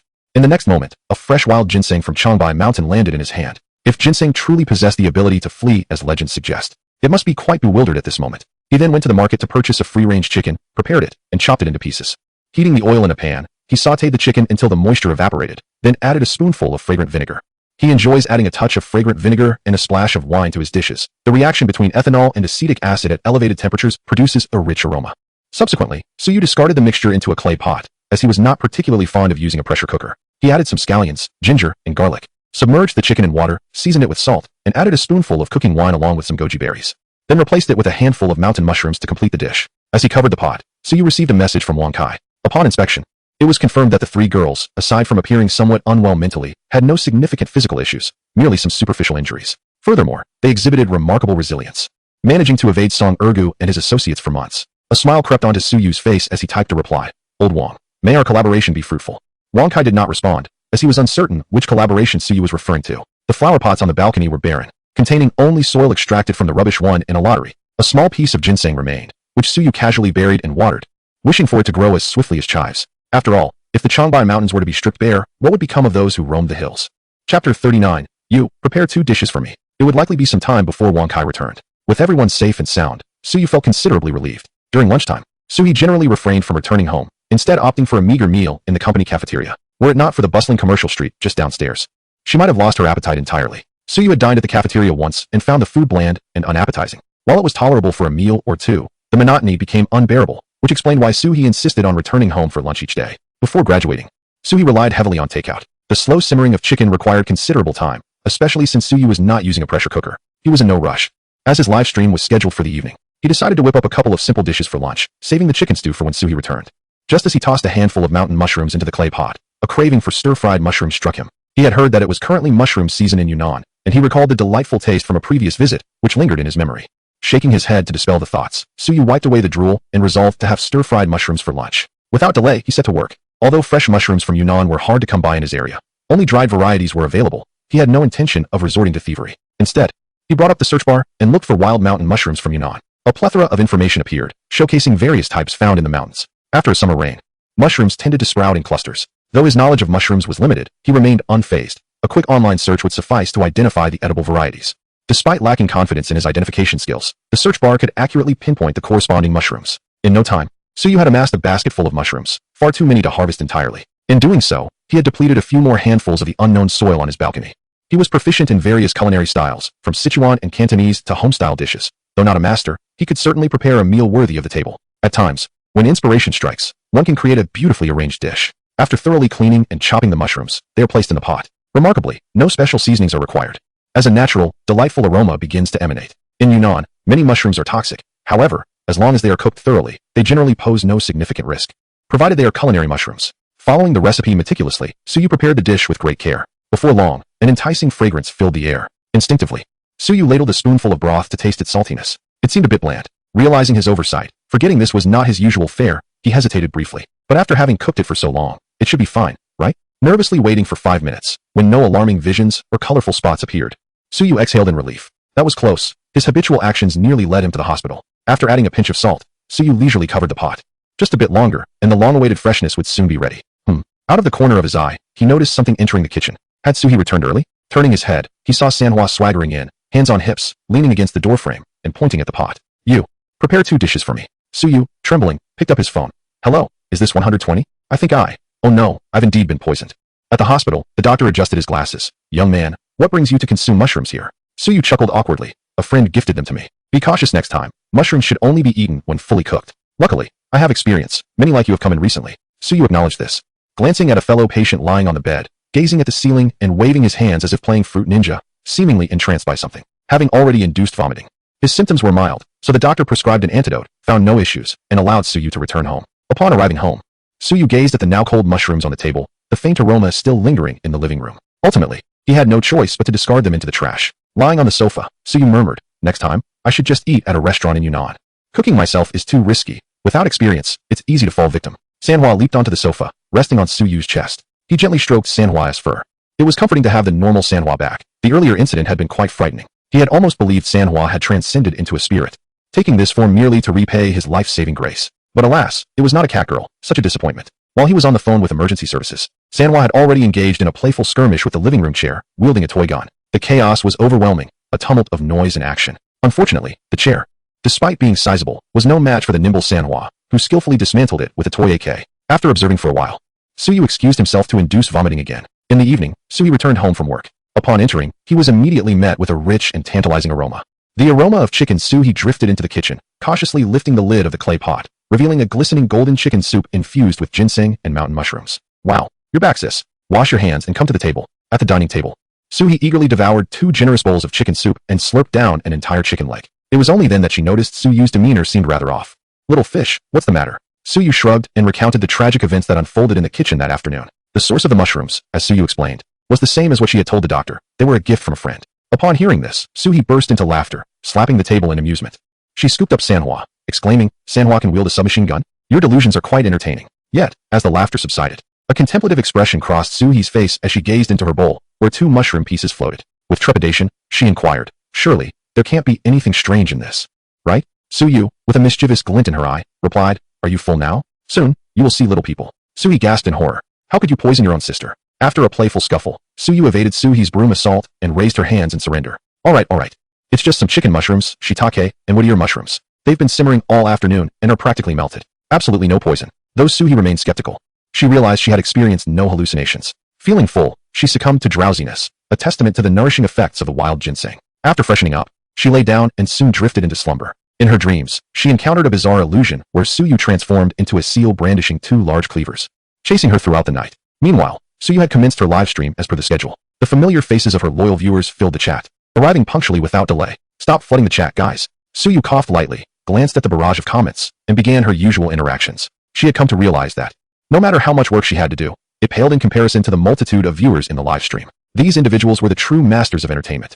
After chatting with a couple of viewers, Suyu connected with an older gentleman whose voice suggested he was a generation ahead of her. He enthusiastically shared tales of his married life, recounting how he and his wife had met through a blind date and found an immediate connection, leading to a swift marriage. Although work keeps me busy, my wife has been asking me every day when I will be home. She is so concerned about me, the gentleman said, radiating happiness. Suyu blinked, sensing something amiss. The fact that she had not inquired previously but was now asking suggested something significant had transpired recently. So she asked, has your wife been acting particularly differently lately? The gentleman paused, his face turning slightly red. He sheepishly admitted, she has bought quite a few new styles of lingerie. The rather revealing kind, and swimsuits as well. She mentioned wanting to go swimming together when I have the time. I think she must want a baby. Suyu's expression was peculiar, and the viewers in the live stream quickly sensed that something was amiss. Did she show you? The older brother shook his head and chuckled. Not yet. She's quite a traditional girl. She is probably still preparing herself mentally. I came across these while tidying up and later asked her about it. After a moment of silence, Suyu posed her final question. Are there any new residents in your neighborhood? Chapter 40. Love is a light. The older brother pondered for a moment and then shook his head. Upon seeing this, Suyu let out a sigh of relief. However, the older brother then remarked, I haven't noticed any new residents, as I typically don't pay attention to that. But previously, my wife got a gym membership and met a fitness instructor. He's quite nice and often comes over to fix the plumbing. Suyu's words caught in her throat.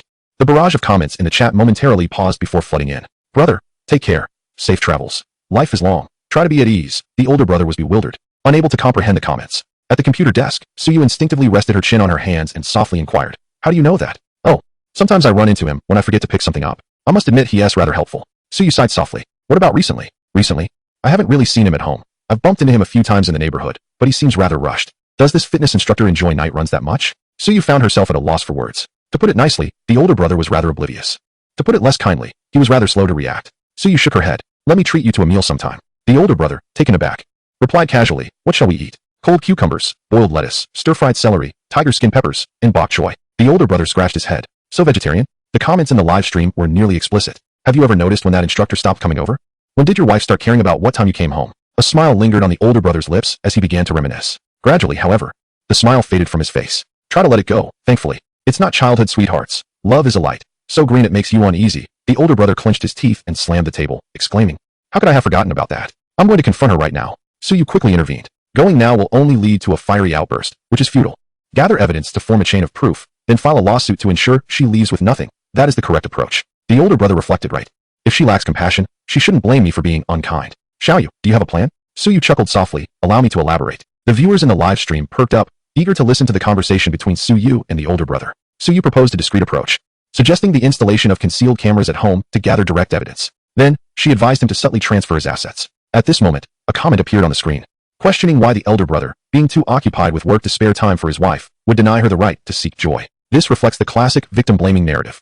Even if she harbored dissatisfaction or felt mismatched, it does not justify placing blame on another. She could simply choose to divorce and pursue her own path thereafter. If there is infidelity, why not part ways? Perhaps she is merely attracted to the elder brother's ample financial support. To lead a satisfactory life, one must carry a hint of green. No, not even a hint. I am quite particular about cleanliness. Under Suyu's guidance, the elder brother swiftly grasped what actions to take next. After expressing his gratitude profusely, he ended the call, leaving behind a generous array of gifts for Suyu. It was apparent to Suyu that the elder brother had likely prepared these in haste. Seeing little fish in such melancholy.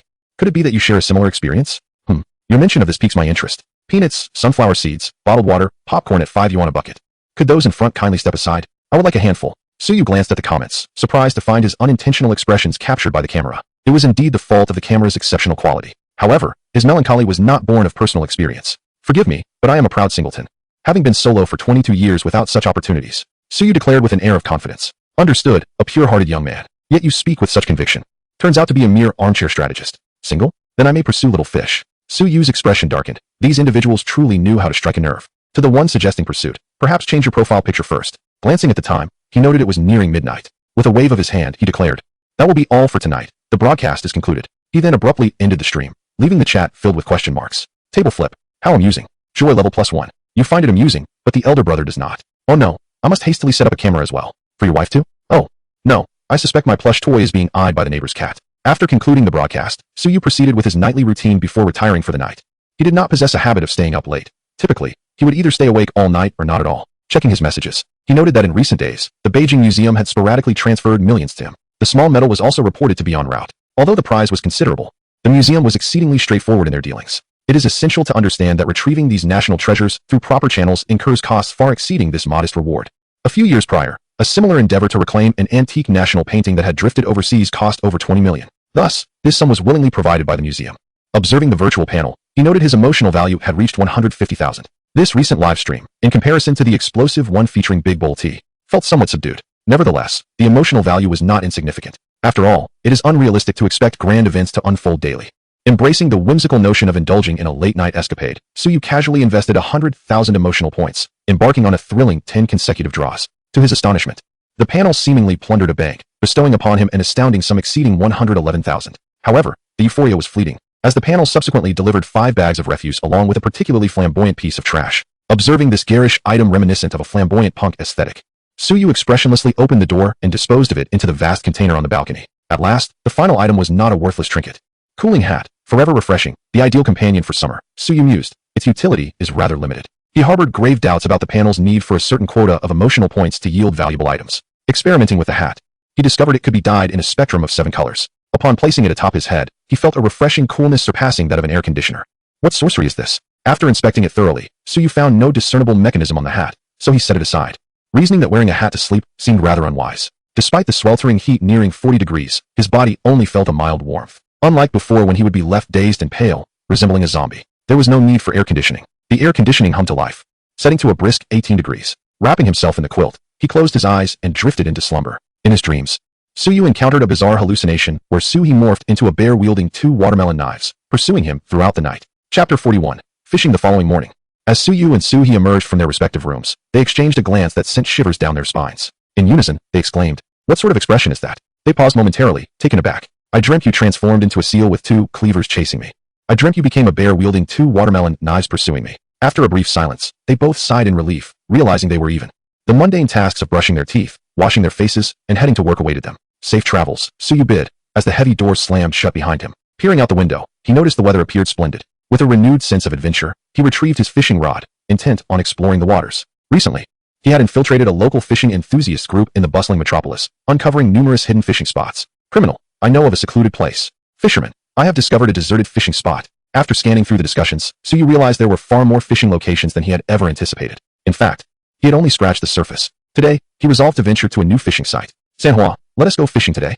Manhwa leapt from its resting place and gracefully landed on Suyu's shoulder. With a knowing demeanor, it eagerly dove into the cat carrier as if aware of Suyu's intentions, even meowing to urge him on. Amused, Suyu chuckled softly, gathered his gear, packed breakfast, and drove towards the outskirts of the metropolis, ready for a day of fishing. According to a post in the fishing forum of the Magic City, there exists a park nestled against the mountains, seldom frequented by visitors. At the hillside, there lies a waterfall of moderate size.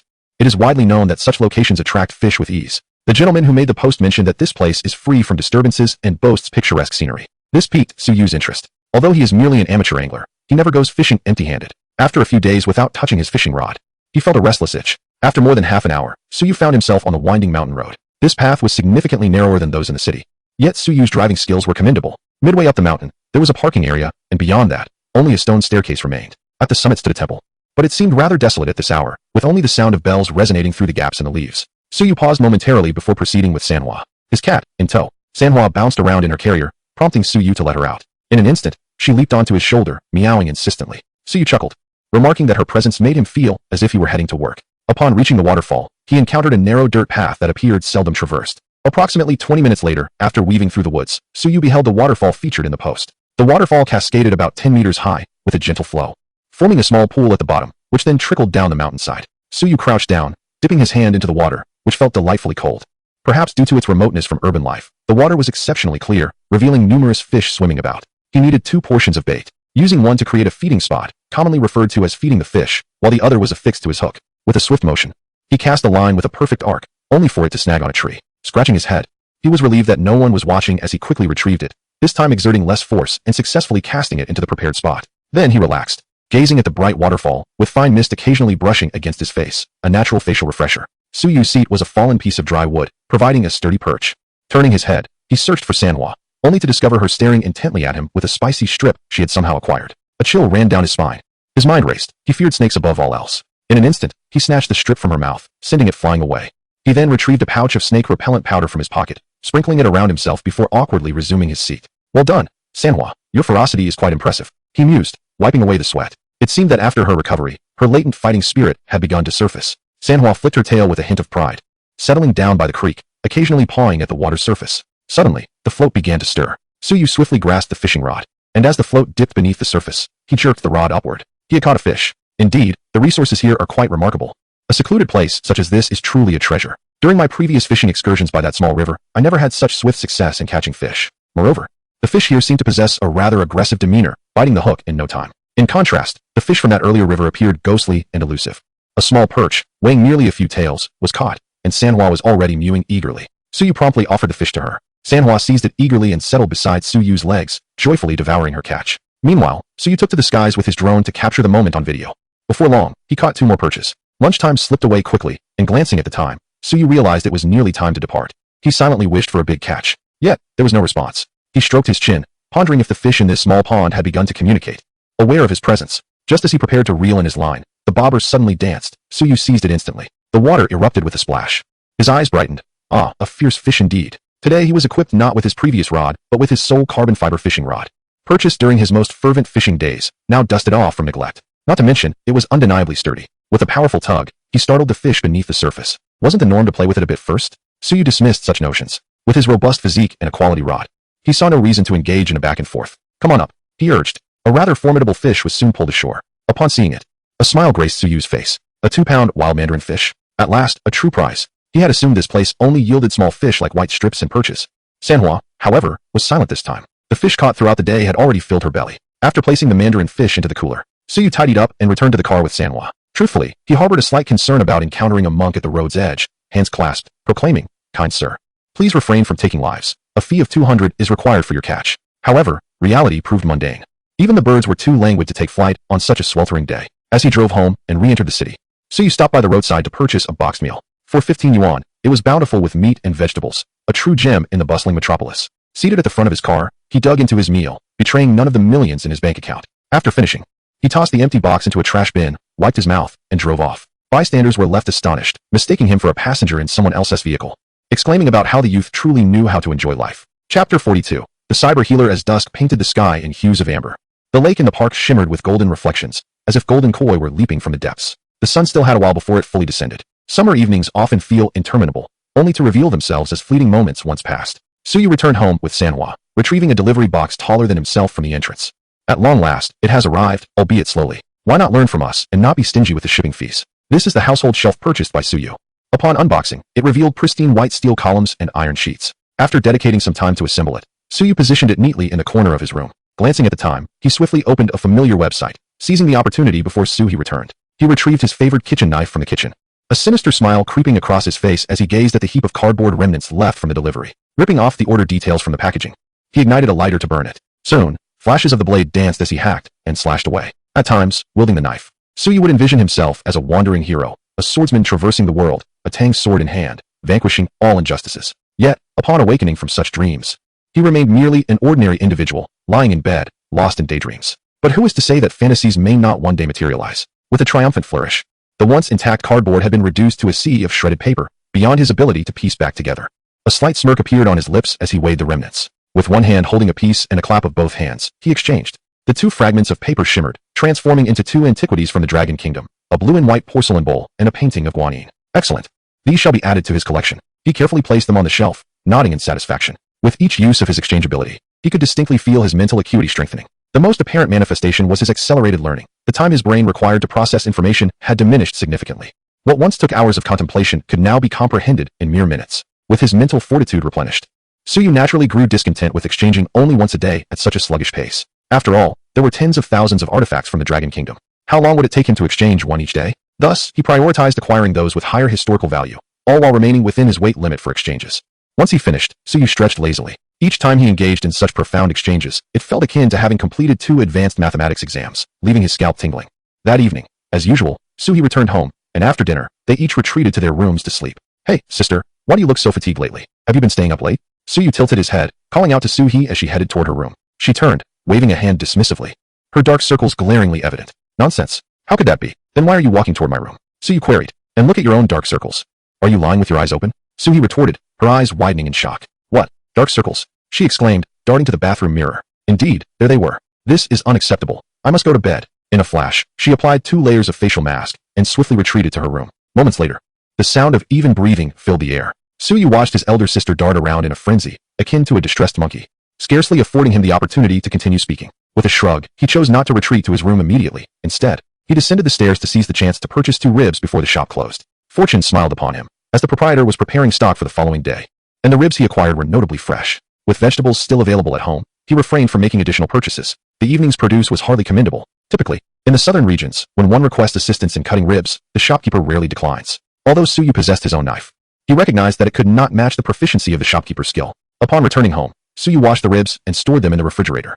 The night's live stream proceeded as usual, and he felt as though he had transformed into an HR representative, providing online answers to recruitment inquiries. Not long ago, he had been fervently engaging with various HR professionals. Little did he anticipate that he would ultimately embody the very persona he found most irksome. He was not hiring anyone. He merely assisted netizens in identifying the pitfalls within job postings. He considered himself a cyber healer of sorts. Brother, what about this accounting position? The salary is substantial, and there's no probation period. One can start immediately. Suyu cast a glance at the recruitment information displayed on his screen. Lazily, he replied, so eager? It's likely that the company lacks scapegoats. Just investigate their financial disputes. The truth will be revealed. Viewers responded with incredulity. Brother, what about this one? Not only is there no overtime, but the work is easy, and it even includes a free 10-day trip to Thailand. Sounds dubious. Thailand to Myanmar? Beware of scams. Next. What about this sales position? The commission is quite high. Multi-level marketing. Next. And what about this one? It requires a bit of skill, but training is provided. Is there a fee? Suyu pondered aloud. Yes, for training, came the response. A classic scam. Withdraw immediately. Suyu waved his hand dismissively. Positions that required application fees, medical examination fees, or training fees were typically schemes designed to profit from unsuspecting individuals. The audience in the live stream was taken aback, realizing how grim the outside world had become. Suyu took a sip of water, his mouth feeling parched after so much speaking. These pitfalls stemmed from the hard-earned experiences of those who had come before him. Admittedly, not all were drawn from Suyu's personal encounters. Many were insights he had gathered from real-time inquiries. The advanced search capabilities of his high-tech computer proved unexpectedly useful, yielding a wealth of pertinent information that outperformed the flashy browsers available on the market. Thus, when job hunting, it is wise to remain vigilant and well-prepared. As the hour approached, he announced, class dismissed. At precisely midnight, Suyu concluded his live stream. After a brief discussion in the now-darkened chat room, the viewers gradually dispersed. Nevertheless, Suyu's recent streams had delivered a profound lesson. Many seemingly desirable jobs concealed traps beneath their surface, rendering them nearly impossible to navigate. Thankfully, there remained legitimate opportunities. Each time this was acknowledged, the chat room erupted in applause. Even without gifts, Suyu felt elated, for the emotional value was abundant. Originally less than 50,000. It has now surged to nearly 100,000. Awakening at dawn, Suyu rose an hour or two earlier than usual. In the kitchen, she wielded a chef's knife with fervor, chopping down fiercely. Little carrots, how sharp is Grandpa's knife? Speak. After blanching the clean pork ribs and discarding the foam, she placed them into a clay pot, adding yellow wine and ginger along with scallions, bringing it to a boil before simmering on low heat. The water was pure and pristine, sourced from the celestial Tianchi Lake of Changbai Mountain. The carrots were peeled and diced, accompanied by pre-soaked kelp, all combined in the pot with a pinch of salt and a few herbs to dispel heat and fire. As dawn broke, Suyu rubbed her eyes and emerged from her room, sniffing the air. Instantly, her eyes lit up. It smells divine. Let's not eat out for breakfast today. Let us have this instead, Suyu announced, carrying the clay pot from the kitchen. What kind of soup is this? Carrot, kelp, and pork rib soup. Great for improving blood circulation and reducing dark circles. Suyu's eyes sparkled as she hastily filled a bowl, not even pausing to wash her face. Ouch. It's so hot. The delicious flavors enveloped her, bringing a sense of comfort. This is marvelous. It's far tastier than what I buy outside. Alas, takeout is truly deceiving. Did you wake up so early just to make this little fish? Suyu expressed her heartfelt gratitude, shoving 2 pieces of pork rib into her mouth. So fragrant. Suyu shrugged. You should sleep less at night. At 30, your body feels like it's 50. Suyu shot her a sideways glance. I shall remain 18 forever. Then you must be my sister. Fine, being just a year older is acceptable. You are indeed quite fickle. Throughout breakfast, Suyu did not hold back her praise, nearly elevating Suyu to the heavens. However, as a science student, her vocabulary for compliments was rather limited, repeating only a few phrases. She even thought Suyu hadn't noticed her simultaneously slurping ribs while browsing online. After eating and freshening up, Suyu felt rejuvenated, bouncing with newfound vitality. The effect is astonishing. I must take some rice for lunch. Without hesitation, she packed a large lunchbox, feeling elated, and headed to work. It seemed that the mission of rescuing her older sister from the drudgery of life must be expedited. Every day she returned home looking as though her vitality had been drained, as if the king of zombies would be revived by the energy Suyu exuded.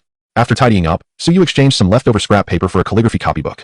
The long bow tie by the esteemed Wang Shiji of the Eastern Jin dynasty was not housed in the museum, but rather in the library. However, it mattered little.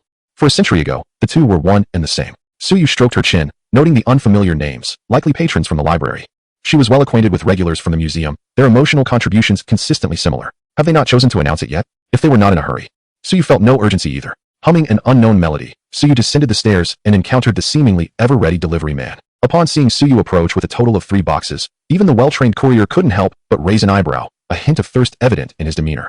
As usual, deliver this to the Beijing Museum. He nodded, gingerly accepting the boxes. With a casual wave, Suyu departed, leaving the courier feeling somewhat anxious. Despite never having left the bustling metropolis, he felt an inexplicable unease. Wearing a cool hat, Suyu was the epitome of a summer youth, though he garnered little admiration. On that morning, he opted not to live stream. After editing some clips from his previous broadcast, he began recording a new video. With the job market bustling, Suyu, despite being unable to offer substantial help, thought he could provide some small suggestions. Rather than discussing these in the live stream, he decided it would be more beneficial to create a video, potentially aiding a broader audience. However, the process of video production proved more arduous than anticipated. Merely crafting a PowerPoint presentation consumed the entirety of his morning. Certain technical skills eluded him, necessitating real-time research and learning. Additionally, he encountered a plethora of information he was unfamiliar with, requiring extensive searches. Gazing at his pristine webpage, starkly contrasting with the garish content prevalent online, Suyu stroked his chin thoughtfully. Perhaps, if his older sister could no longer manage, he could encourage her to take over and create an information integration platform. Shaking off the thought, Suyu rose to wash his face. His sister, Suhee, sent a photo of her lunch, rice soaked in soup, devoured entirely. The soup you made early in the morning is delightful, she remarked in a message. Suyu also posted on social media, to which Suyu casually responded with a like. In the afternoon, Suyu devoted himself to video production. After a lengthy session of editing, he had barely completed a third of the task. In the evening, he reheated the leftover soup from the morning and sautéed a couple of dishes. Once Suhee had eaten her fill, Suyu sent her off to bed. In her room, adorned with a feminine aesthetic, she quickly succumbed to sleep beneath a pink blanket. One would find it hard to believe her room reflected such a style based solely on her appearance. Her phone buzzed incessantly at the bedside, yet Suhee remained in a deep slumber. Where's the group leader? Promised us a brand new set of emojis. Yet nothing has been released. The leader hasn't even shown up at night anymore. Someone, post some spicy images to summon the leader. Surely they aren't asleep? Impossible.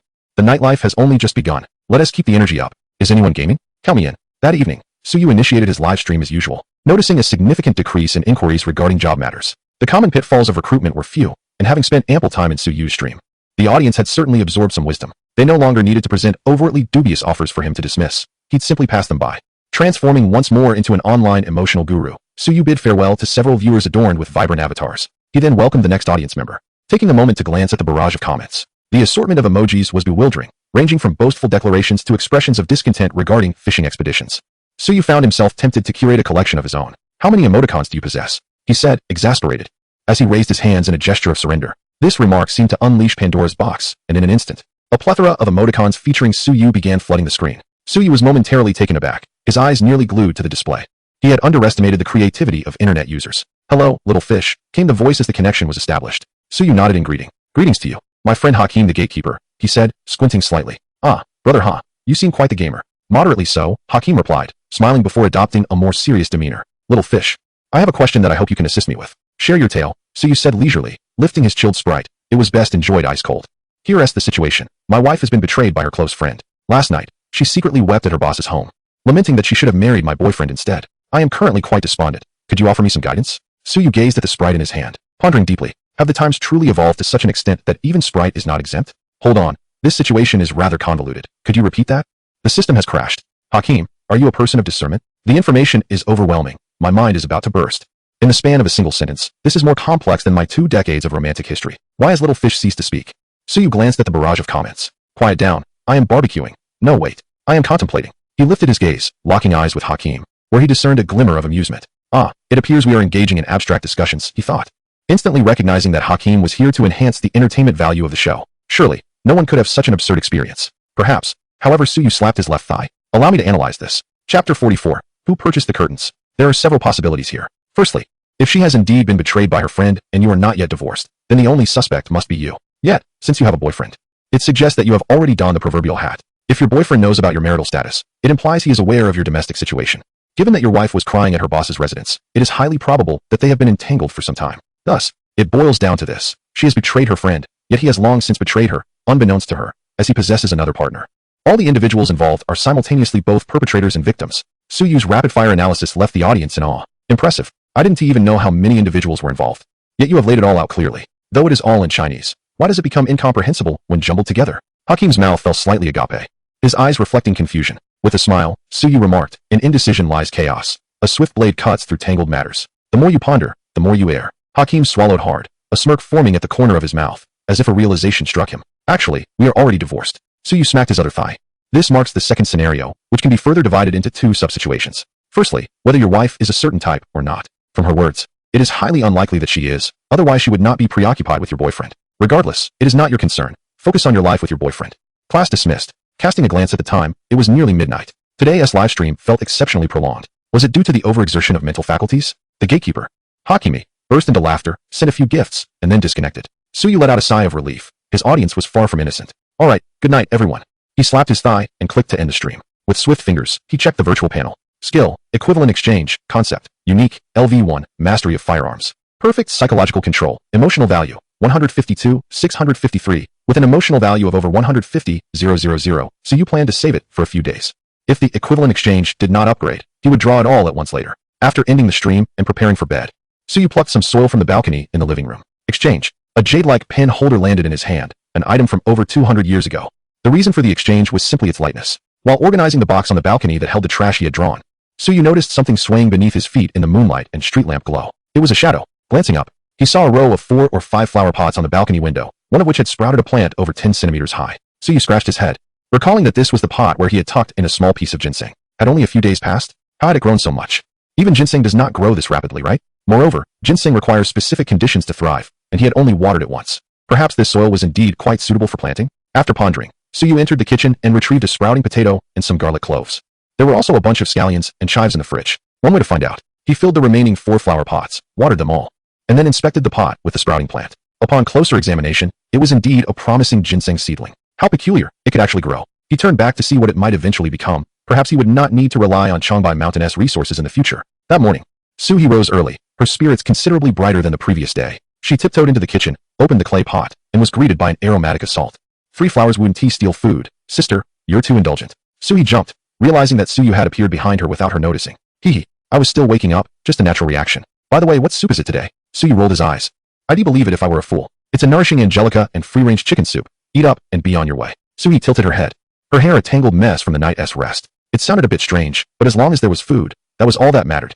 Mimi enjoyed a delightful breakfast, while Suhee, as usual, packed away the majority to savor later as a rice dish for lunch, even pilfering a couple of crispy rice snacks from Suyu's treat box. Upon entering the restroom, she emerged less than 15 minutes later, rejuvenated and ready to embrace her workday once more. After Suhee departed, Suyu leisurely tidied up his belongings before heading out for a fishing expedition. Fishing in the morning and creating videos at home in the afternoon proved to be a harmonious balance. The passage of time, governed by a regular routine, seemed to fly by, and soon, the weekend arrived. On Saturday morning, Suyu ventured out to fish, having not had the opportunity to try new fishing spots for 2 consecutive days. Today, he was determined to redeem himself. He had nearly completed editing his videos, ready to be shared within a couple of days. He had even recorded ample footage of his catches to showcase to his followers. Generally, he resolutely avoided employing any ancestral fishing secrets. As for Suhee, she indulged in a long slumber at home. Knock, knock, knock.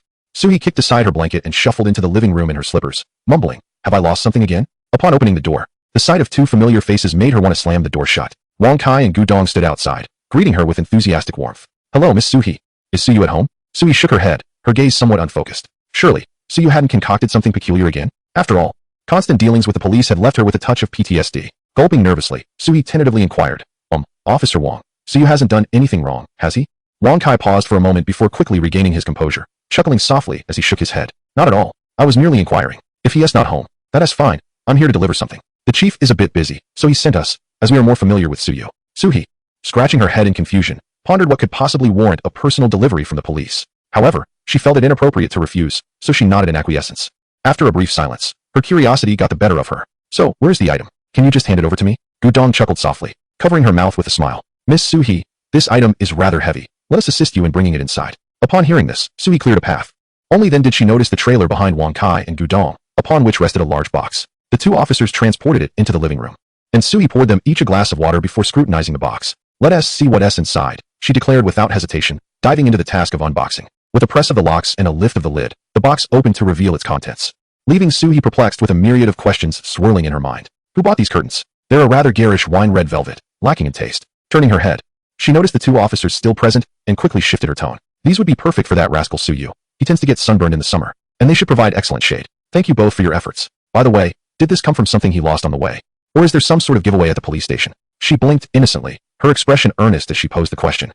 Chapter 45. The Grand Banner. Gudong nearly choked on the water he had just taken a sip of. Wang Kai could only manage a wry smile and shake his head. That is not a curtain. Not a curtain? Suyu glanced down at the enormous piece of fabric in his hands. There was still a considerable length inside the box. If this wasn't a curtain, could it possibly be a rag? Or perhaps, bedding? Did the police department actually seize such an item? To promote childbirth? Xiaoyu didn't even have a girlfriend. It's not as if the police were matchmaking. Wang Kai and his companion were oblivious to the tempest of thoughts swirling in Su He's mind. He stood up, approached the box, and removed its contents completely. The three of them took hold of it from different sides and unfurled it. In truth, it was a ceremonial banner. Su He's eyes widened in astonishment, akin to light bulbs, leaving him momentarily speechless. What kind of banner is this? Is it a legitimate ceremonial banner? Upon unfolding it, Su He indeed noticed that several grand characters were embroidered upon it. Hypnotic art unveils clues. Eloquence emerges as a surprise weapon. Gifted by the Public Security Bureau of Songjiang District, Moda City. It truly was a banner? Such a large piece. Su He opened his mouth. His tone dazed as he inquired, what did Xiaoyu do? Is it because he found the director's leather jacket that had been missing for 3 years? Gudong chuckled softly and sat beside Su He to explain everything. Meanwhile, Wang Kai tidied up the items and placed them back into the box, pushing it down from the cart. After finishing his tasks, he rubbed his back, lamenting the toll of age, realizing that even a little physical labor left him sweating profusely. After Gudong's explanation, Su He felt even more dazed. The thought of having mistaken this item for an unattractive curtain purchased by Suyu made him wish to vanish into a crack in the ground. Unfortunately, the quality of their apartment building was impeccable, with no cracks to escape into. So, you mean to say he managed to extract confessions from several suspects involved in human trafficking? And he requested such a large banner for himself? Suyu could not fathom where such an enormous banner would be displayed. Hearing this, Gudong glanced at his mentor, Wang Kai, with a hint of exasperation. Wang Kai chuckled awkwardly, scratching his head. He certainly couldn't admit that he had hastily mentioned giving Suyu a banner the size of a curtain. The director had often criticized him for such remarks. In the end, they had indeed produced a massive banner, as Wang Kai suggested. After all, one cannot go back on their word. Since Wang Kai had said it, and Suyu had heard it, they couldn't simply brush it off. Wang Kai suspected that the director was afraid Suyu might come to confront him, perhaps delivering a psychological package that would lead to social embarrassment. Such a banner could be considered the first of its kind in all of Moda City, or even in the entire Dragon Kingdom. Who, after all, would create something of such magnitude? Thank you all, Suyu stammered, unsure of what else to say. Wang Kai waved his hand dismissively, his tone gentle as he replied, "There's no need for thanks. We should be thanking him instead. Oh, by the way, the 3 girls who were rescued mentioned that they would like to return and express their gratitude to Suyu. They are currently still in the hospital for treatment." "All right. I will convey that message to him." Suyu nodded earnestly. The items had been delivered and the water consumed. Wang and the other person rose to depart, assuring that there was no need for a send-off. In the living room, Suyu scrutinized the large box and promptly called Suyu. In a short while, Suyu, nearing her destination, returned home equipped. Upon entering, she noticed Suyu seated on the sofa with a grave expression. "What's going on?" Suyu inquired, raising an eyebrow and setting down the 3 flowers. "Well, it's just that Wang Kai called me, asking for a favor. You know I'm a model citizen in Magic City. How could I possibly back down from such a request?" Suyu explained, echoing what she had heard from Su He about Gudong. Suyu nodded, helplessly rubbing her temples. "Next time something like this happens, at least give me a heads up. I thought the police department had expanded into family planning services." Suyu scratched her head, somewhat perplexed. Sometimes she found it difficult to keep pace with Su He's train of thought. "What do you plan to do with this banner? Our home is rather small. There's no place to hang it. Perhaps we could store it in the storage room?" Their residence comprised 4 bedrooms and a living room, with the remaining 2 rooms designated for guests and storage, filled with an assortment of miscellaneous items. Upon hearing this, Suyu straightened her back. "That won't do. A prosperous person must return home in style. Even if we have no hometown to return to, it must be displayed." As she spoke, Suyu energetically retrieved the banner. Looking around, she slipped into the unoccupied room. The room's decor was quite simple: a bed, a vanity, and a wardrobe, which still housed many of Suyu and Su He's old clothes, untouched for quite some time. Since Suyu started working, the bonds with former classmates and friends had faded. Dust covered the protective covers on the bed.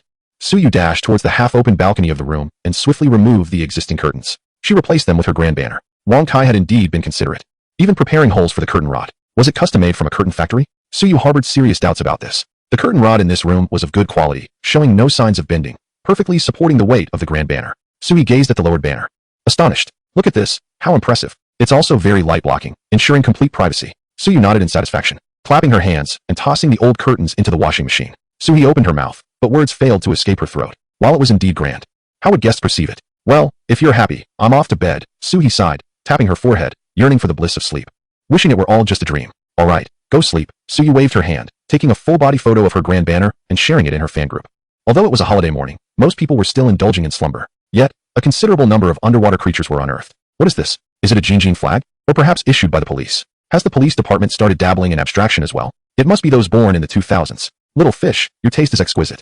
The image of Su Fish, bearing its large black teeth, was amusing. As Su Fish scrolled down, he paused, casually pilfering an emoji for his own use, subsequently changing his account avatar. When others saw his account, they would have to first pay their emotional dues before entering. How delightful. Truly, he was thoughtful in his schemes. Having returned home, Su Fish had no intention of continuing his fishing endeavors. A chance to redeem past failures could wait for another time. Seated at his computer desk, Su Fish twisted his wrist and loosened his joints, his gaze resolute. I shall create a video. At 3 o'clock in the afternoon. As he gazed at the glaring words failure on the screen, he clenched his teeth. There must be something amiss. Chapter 46. The analyzing glasses rubbing his stomach. Su Fish felt as though he might wither away from hunger. Gaming was not a sport suited for him. No wonder it could make it to the Olympics.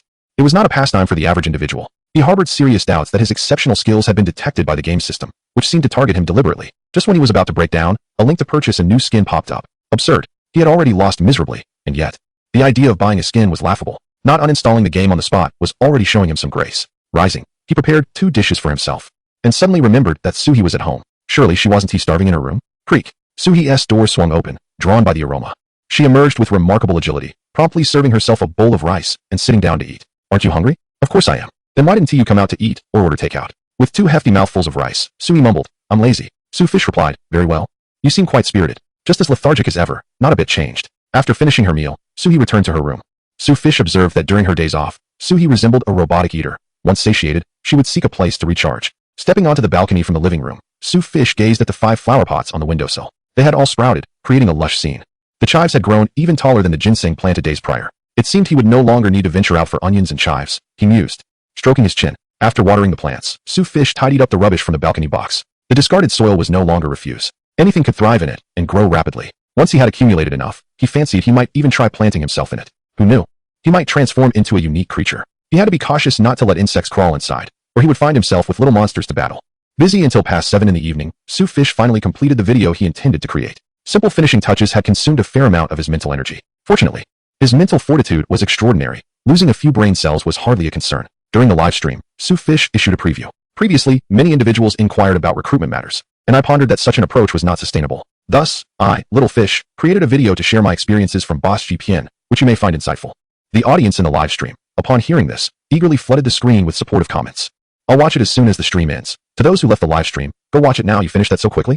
I'll add my own experiences in the comments later. Let us share our insights. Well done, Little Fish. Suyu shrugged, indicating he hadn't even posted it yet, questioning where they could watch it. It was evident they were merely teasing this gentle-looking young man. The live stream proceeded as usual. And surprisingly, the first fortunate viewer was the same unfortunate sister from the previous call. As soon as they connected, Suyu and the audience were greeted with her hearty laughter. Winning the lottery makes one laugh like that. If I won, I would laugh too. Though I would do so quietly. I usually laugh like this. Suyu showing his big black teeth. JPG. Suyu instantly retracted his exposed teeth, snorting in response. Is that all? Why not take a look at her profile picture? Under Suyu's guidance, the audience soon noticed that he had changed his avatar. What a self-deprecating display. What brand of ink is that? It's truly dark. Old ink from years past. Not only the teeth are black. Excellent. We'll use that line for the next advertisement. Suyu rolled his eyes and swiftly redirected the conversation to the unfortunate sister. What made her so jubilant? She contained her laughter, yet her face radiated uncontainable joy. With a chuckle, she replied, Little Fish, I didn't go to that company with countless pitfalls. I reported them. Now, that company is no more. Haha, and I found several reliable jobs. None of those pitfalls you mentioned exist. I plan to give them a try. And if it doesn't work out, that is fine. Sister S, truly capable. Well done. Such companies should be removed promptly. Hearing this, Suyu raised an eyebrow. Are you planning to pursue further studies? The unfortunate sister nodded. I'll work part-time while studying. People nowadays are too competitive. I must give it a shot. It's better than staying at home. I still believe working first is wiser than pursuing further studies. But you must find a job first. Once you're admitted, you'll realize there are only 2 joyful moments in graduate school. When you are first accepted and when you graduate. True. That reminds me of my past struggles. Graduate students fare worse than cattle or horses. At least they receive a salary. The unfortunate sister glanced at the comments, recoiling slightly.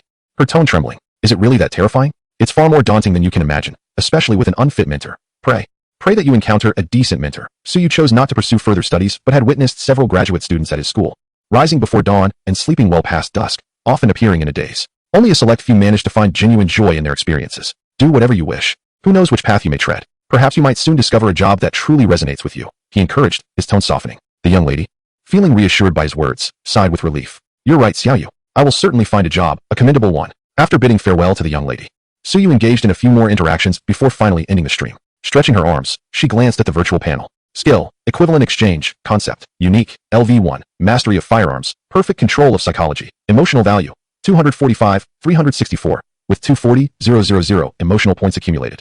She realized it had been several days since her last draw. Surely, she had amassed considerable luck. Why not seize the day? Resolutely, she prepared herself, lighting incense and bathing. Sitting upright in her chair, taking a deep breath, she invested all 200,000 emotional points into the draw. The emotional value will spun rapidly. A flurry of colorful items emerged. Acquired 1,000 RMB. Acquired. A bag of silent refuse. Acquired. A rampaging skateboard. Acquired. A complete set of body armor. Aside from the currency and mundane refuse, something intriguing surfaced. However, Suyu's gaze fixed upon the sole purple item that appeared. Acquired. Analyzing glasses. Analyzing glasses. Equipped with a high-performance chip, solar-powered. Capable of real-time analysis of the host's bodily data, environmental data, and execution of specific analytical tasks. Linked to Demon City Meteorological Bureau Database, Demon City Land Resources Database, Demon City Population Resources Database, Demon City Public Security System Database. Upon reading this, Suyu's mouth gaped wide enough to fit 2 cloves of garlic. Wait, has the Demon City been thoroughly infiltrated? Not a shred of discretion left. Are they so eager to send him off to face dire consequences? He would never engage in any unlawful activities. Examining the glasses, they appeared to be ordinary black-framed spectacles, accompanied by a user manual. After perusing the manual, Suyu felt a wave of relief. It stated that the analyzing glasses contained an anti-tracking system, ensuring that even if data from Demon City were accessed, it would remain undetected, stealthy, and untraceable. Had they mentioned this earlier, he would have donned them without hesitation. Chapter 47, Soaring High. The material of the glasses and the lengthy descriptions in the manual were somewhat perplexing to Suyu. Regardless, they seemed far from anything available on Blue Star. Immune to water damage and impervious to fire, the likelihood of them breaking was negligible unless tossed into the sun or a nuclear explosion. With both hands, Suyu put them on, and upon opening his eyes, he was greeted by a torrent of data streams. Suyu, height 1, 83 m, weight 75, 5 kilograms, body fat rate, 15, standard, protein rate, 23, standard, visceral fat level, 4, healthy, body hydration, 598, dehydrated, please hydrate promptly. Overall score, 98. Excellent. A tingling sensation coursed through Suyu's scalp. The data from the glasses analyzed him thoroughly, rendering him acutely aware of his vulnerabilities. Akin to standing bare before an audience. With a swift shake of his head, Suyu began his inaugural use of the glasses, adhering to the instructions provided. These remarkable spectacles could be controlled through sound and brainwaves, and they were already bound to him. Contemplating briefly, Suyu attempted to access the meteorological data for the Magic City. A torrent of data surged forth, completely unlocking the database of the Magic City Meteorological Bureau, far more detailed than any weather forecast. He could even accurately analyze the air composition and humidity surrounding him. Grasping his smartphone, a moment later, data regarding its weight and other metrics appeared before his eyes. His gaze sparkled with excitement. Finally, he no longer needed to laboriously weigh items on a scale. What a splendid invention. However, the current database was limited to the confines of the Magic City. Other environmental data could only be processed as they came. Nonetheless, he had no intentions of utilizing that information for anything. The ability to instantly ascertain weight was already a delightful surprise. Picking up a cup, Suyu downed a large gulp of water to replenish his hydration. He then organized the items he had drawn in the lottery, categorizing them neatly. After wrapping himself in his clothes, he climbed into bed. As night quietly passed, the sound of vehicles continued to echo through the streets at 3 in the morning. In Soo-hye's room, her sleeping posture was far from graceful. She kicked off the blanket covering her abdomen in her slumber, only to drowsily pull it back over herself moments later. Suddenly, Suyu opened his eyes, confirming that Suyu was fast asleep. Glancing at the meteorological data for the Magic City, he quietly slipped out the door, clutching the newly acquired rampaging skateboard and full-body armor. Within a 2-kilometer radius, there are 7 personnel from the Dragon Kingdom military. The Magic City database identifies their target as Suyu. A smirk appeared on his lips as he evaded all prying eyes. Exiting the community, Suyu donned his armor, mounted the rampaging skateboard, and with a push of his foot, sped down the road. As his velocity increased, he could no longer suppress the grin on his face. Current speed, 54 kilometers h. There is a traffic light 234 meters ahead. Please be cautious. Unable to contain his laughter, Suyu mused about how the navigation system urged him to obey traffic rules while he was advised to avoid them. Approaching the traffic light, several vehicles began to move. As the red light turned green, a driver who had just taken a drag from his cigarette stepped on the gas, only to have a figure zip past him in a flash. What on earth? Is that a skateboard? Has it been equipped with a booster to travel that fast? The passenger in the front seat chuckled softly. What do you know? This is called youth. On a road with little to no traffic, Suyu gradually unleashed his speed. There truly was a booster. With a deft flick of his toe, powerful jets of air erupted from the rear of the skateboard, propelling him forward at breakneck speed. This was no mere skateboarding. It was akin to gliding just above the ground. He felt as if he were flying, with his spirit chasing behind. Now he understood why this suit of armor was so meticulously designed, as if to prevent him from meeting an untimely end mid-flight. Slowing down, Suyu sped towards the outskirts of the city. In this secluded space devoid of surveillance cameras, where the air currents remained relatively stable, Suyu stowed away his skateboard and surveyed his surroundings, finding no one in sight. The distant streetlights cast a dim glow, illuminating the night. He was not merely out skateboarding for leisure at such an hour. There was a particular endeavor that had long occupied his thoughts. However, his cognitive capacity had previously been somewhat limited, and his mental fortitude was not as robust as it was now, making it all too easy for him to falter. Now, equipped with analytical glasses, anticipation surged within him, compelling him to step outside and put his plans into action. Finding a sufficiently spacious area, Suyu discovered that the glasses possessed built-in night vision capabilities, although he did not particularly require them. This seemed like the perfect spot.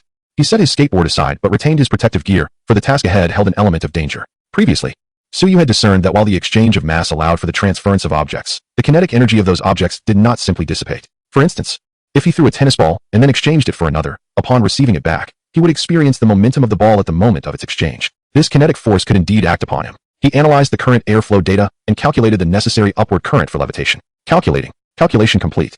A wealth of detailed data materialized before him. Taking a deep breath, he extended his palm and summoned the search bar. Search, upward air currents. In an instant, a multitude of coordinates for upward air flows appeared before his eyes. Lock-in, exchange. The air in his hand transformed.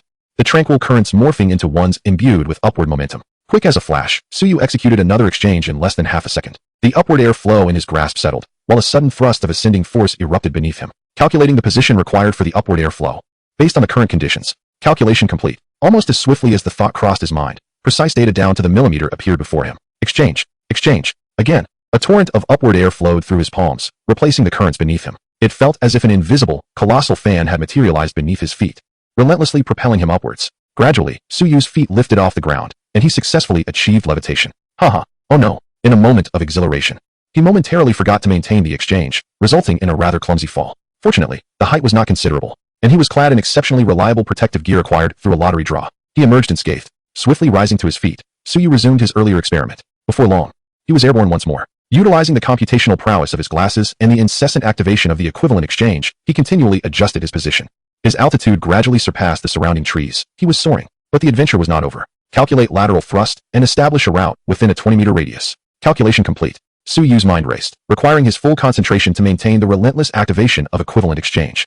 If it were not for the analytical glasses that enabled him to process data in real time, Suyu would likely have struggled to multitask. However, at this moment, he merely needed to execute the exchange based on the required thrust. Exchange lateral airflow. The lateral force was applied to Suyu, and he gradually began to move through the air. No parachute, no flying apparatus, no blower. He simply soared into the sky. Although his speed was not remarkable, this was, after all, his inaugural flight. With practice, he might ascend higher and travel farther. The morning breeze caressed his face, and in the distance, the lights converged, resembling a pearl resting upon a sand table. This is freedom. Ah! Suddenly, a sharp pain pierced Suyu's mind, causing him to plummet from the sky.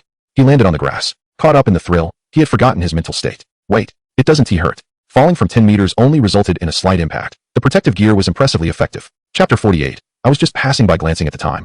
Suyu decided it was time to return. Summer mornings always dawn swiftly. Even though it was only a little past 4 in the morning, a hint of dawn was already visible in the distant sky. Regaining his composure, Suyu rested momentarily before embarking on his electric skateboard. With a swift motion, he glided onto the road. At this hour, the traffic was at its lightest, thanks to the analytical glasses. Suyu was aware of the locations of all traffic cameras in the Magic City. He even knew where the cameras set up by local businesses were positioned. Finding a discrete route was indeed a challenge. Suyu grimaced. The abundance of cameras was overwhelming. Ah, the refreshing air, cough cough. After inhaling a mouthful of exhaust fumes, Suyu silently floated by. Outside a late-night bar in the Magic City, in a narrow alley, a red-haired man leaned against the wall with one hand.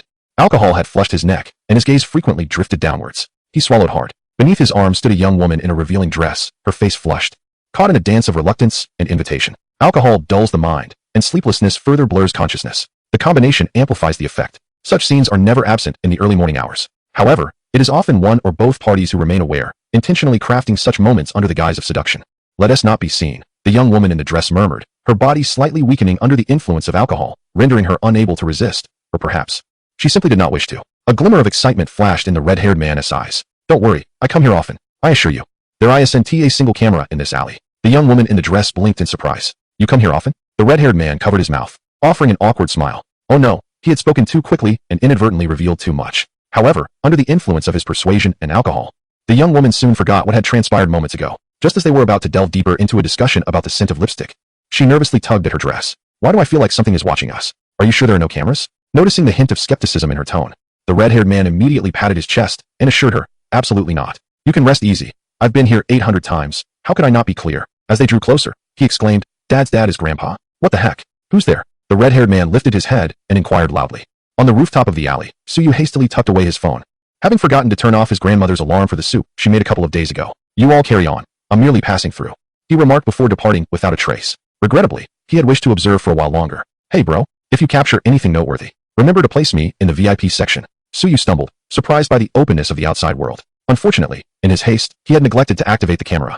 Let me bring you a touch of Siberian chill to awaken your senses. What VIP? The young lady in the dress adjusted her attire, her lips turning pale. Why has it suddenly become so cold? Her eyes flickered with confusion. The cool attire offered little protection against the wind, as if a cold storage room had opened deep within the alley, instantly evoking the sensation of winter. The chills sharpened her senses, gradually dispelling the effects of alcohol, until she could no longer endure the frigid air and turned to hail a cab home. Achoo! The red-haired man wiped his nose, bewildered, whose air conditioning is reversed. I'm freezing. He tugged at his clothing and dove into the bar. His younger brother had become so cold, he was rendered speechless. Suyu chuckled.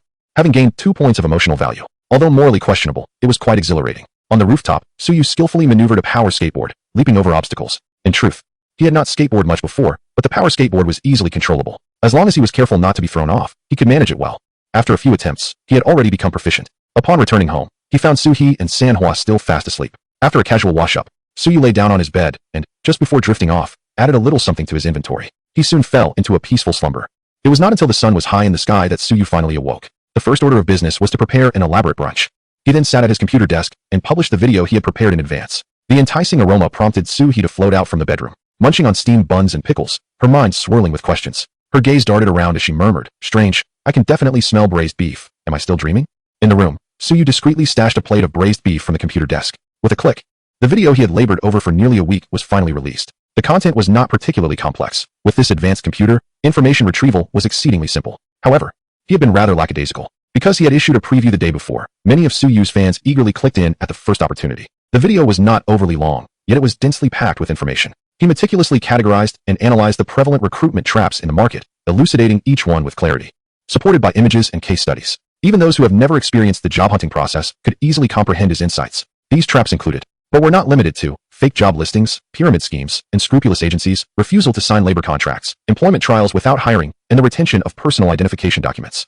Many viewers experienced a moment of revelation after watching his presentation, realizing that they had unknowingly fallen into recruitment traps, mistaking them for company peculiarities. Oh my, I had no idea. I now realize that during my previous job searches, the probation periods were excessively long, and I received no salary. I was dismissed for various reasons. Was I truly taken advantage of? Help! My documents are still being held by someone else. What should I do? Just report it.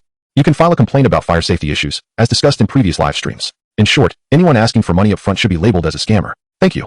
Suyu. After watching, I feel much clearer in my thoughts. Such videos are rare in the market, as they undoubtedly deprive many unscrupulous companies and agencies of lucrative opportunities. Shortly after the video was released, Xiaoyu's private messages were inundated with insults. She called her brother, Suhee, who was casually eating steamed buns while watching videos in the living room. "Sister, it's time for you to step in. Investigate the sources." Suhee scratched her head, shoving a bun into her mouth, and began typing furiously on the keyboard. "Wow, where did you get this computer? It's incredibly smooth. The processing speed is astonishing."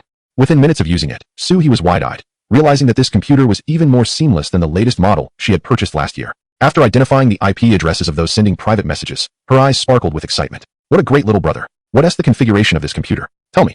I want to get one too." Xiaoyu replied. "How would he know the specs? The analysis glasses can't decipher the data. It's all gibberish." I just laughed it off, saying it was a custom-built gift from a foreign classmate. "I'll get you one when I have the chance." Suhee happily nodded, reaching over to take Xiaoyu's braised beef as her share of the payment. Looking at the IP addresses compiled by Suhee, it was no surprise that they were highly concentrated. It was evident that the water army was employed by those unscrupulous companies and agencies, arriving swiftly at the scent of their operations. They had obscured the normal private messages, flooding the space with comments like, "Slanderous dog," "Shrimp-headed man," and "Delete this," or "Face the consequences." There were hundreds of such remarks. Xiaoyu's eyes darkened. Did they truly think he was without temper? Not only had they sought out hired commenters, but they were also affiliated with the same company as Dewancha. Was there no one else available? In a small internet technology firm in Guangzhou, numerous individuals were diligently working at their computers. Though the company's facade was modest, and its computers few, it possessed a vast array of second-hand mobile phones. Each mobile device remains illuminated around the clock, endlessly wandering the internet like an electronic specter. Suddenly, the entire company experiences a power outage. All circuits fail, including the backup systems. What could have happened? The programs are still running. Alas, I Haven Tea saved my work. No matter, we must quickly summon an electrician. However, if we delay, others may seize the opportunity. When the electrician arrives and examines the circuit breaker, he discovers it devoid of copper wires, filled instead with scrap materials. Even divine intervention would struggle to rectify this, unless the wiring is entirely redone. How on earth did this happen? The bewildered owner of the company cannot fathom how everything was functioning perfectly one moment, and then collapsed the next. After much effort, a backup generator is procured and connected, only to find that none of the computers will boot. A meticulous inspection reveals that all internal connections are severed, accompanied by a mysterious accumulation of dust. What sorcery is this, invoking electronic phantoms? In the bustling metropolis, Suyu clutches a popsicle in one hand and a can of laybys in the other, taking a sip. Despite the numerous individual accounts attempting to assail him, their numbers are limited. In a brief span, the view count of his video skyrockets to several 100,000. With the external market environment propelling its visibility, the video's popularity surges. The overall production is quite exquisite. Although some minor details remain rough around the edges, it eclipses many inferior videos. After all, Suyu has invested considerable effort into this endeavor. He meticulously outlines the recruitment traps he encountered and those he avoided. With much of the information sourced from the computer at his disposal, details that are often elusive to the average individual. He also shares his personal insights. Given some time, he is confident he would secure employment, as his understanding undoubtedly plays a significant role. In summary, one must persist in learning, not the rote memorization typically associated with formal education, but rather observing how others navigate their paths and discerning what actions to undertake. Avoid lofty aspirations that exceed your capabilities and refrain from underestimating yourself. Trust that the world is akin to a grand stage, where many skills can be mastered in mere months, proving beneficial for a lifetime. Steer clear of pitfalls and embrace new experiences. You will inevitably discover your rightful place. At the video's conclusion, Suyu thoughtfully offers guidance to those struggling to find work, presenting what he dubs the ultimate guide to employment. First, consider pursuing postgraduate studies, civil service examinations, or professional qualifications, an approach suitable for the younger demographic. If employment remains elusive and examinations prove challenging, one might explore street vending. After all, one can never predict the earnings from what appears to be a modest stall. Should this endeavor fail, and suitable work still be unattainable, one may have to embrace more demanding options. Enter the triathlon of labor, food delivery, courier services, and ride-hailing. If the pressure becomes overwhelming, consider the three auspicious professions: security, cleaning, and caregiving, fields often frequented by middle-aged individuals facing unemployment. However, a growing number of young people are opting to avoid the pitfalls that could ensnare them for decades. If one can withstand the pressure yet finds the earnings unsatisfactory, there remains but one final resort: the merciless assembly line. As long as one can endure, the remuneration from the assembly line can indeed be substantial. However, such a path demands a sacrifice of one's vitality.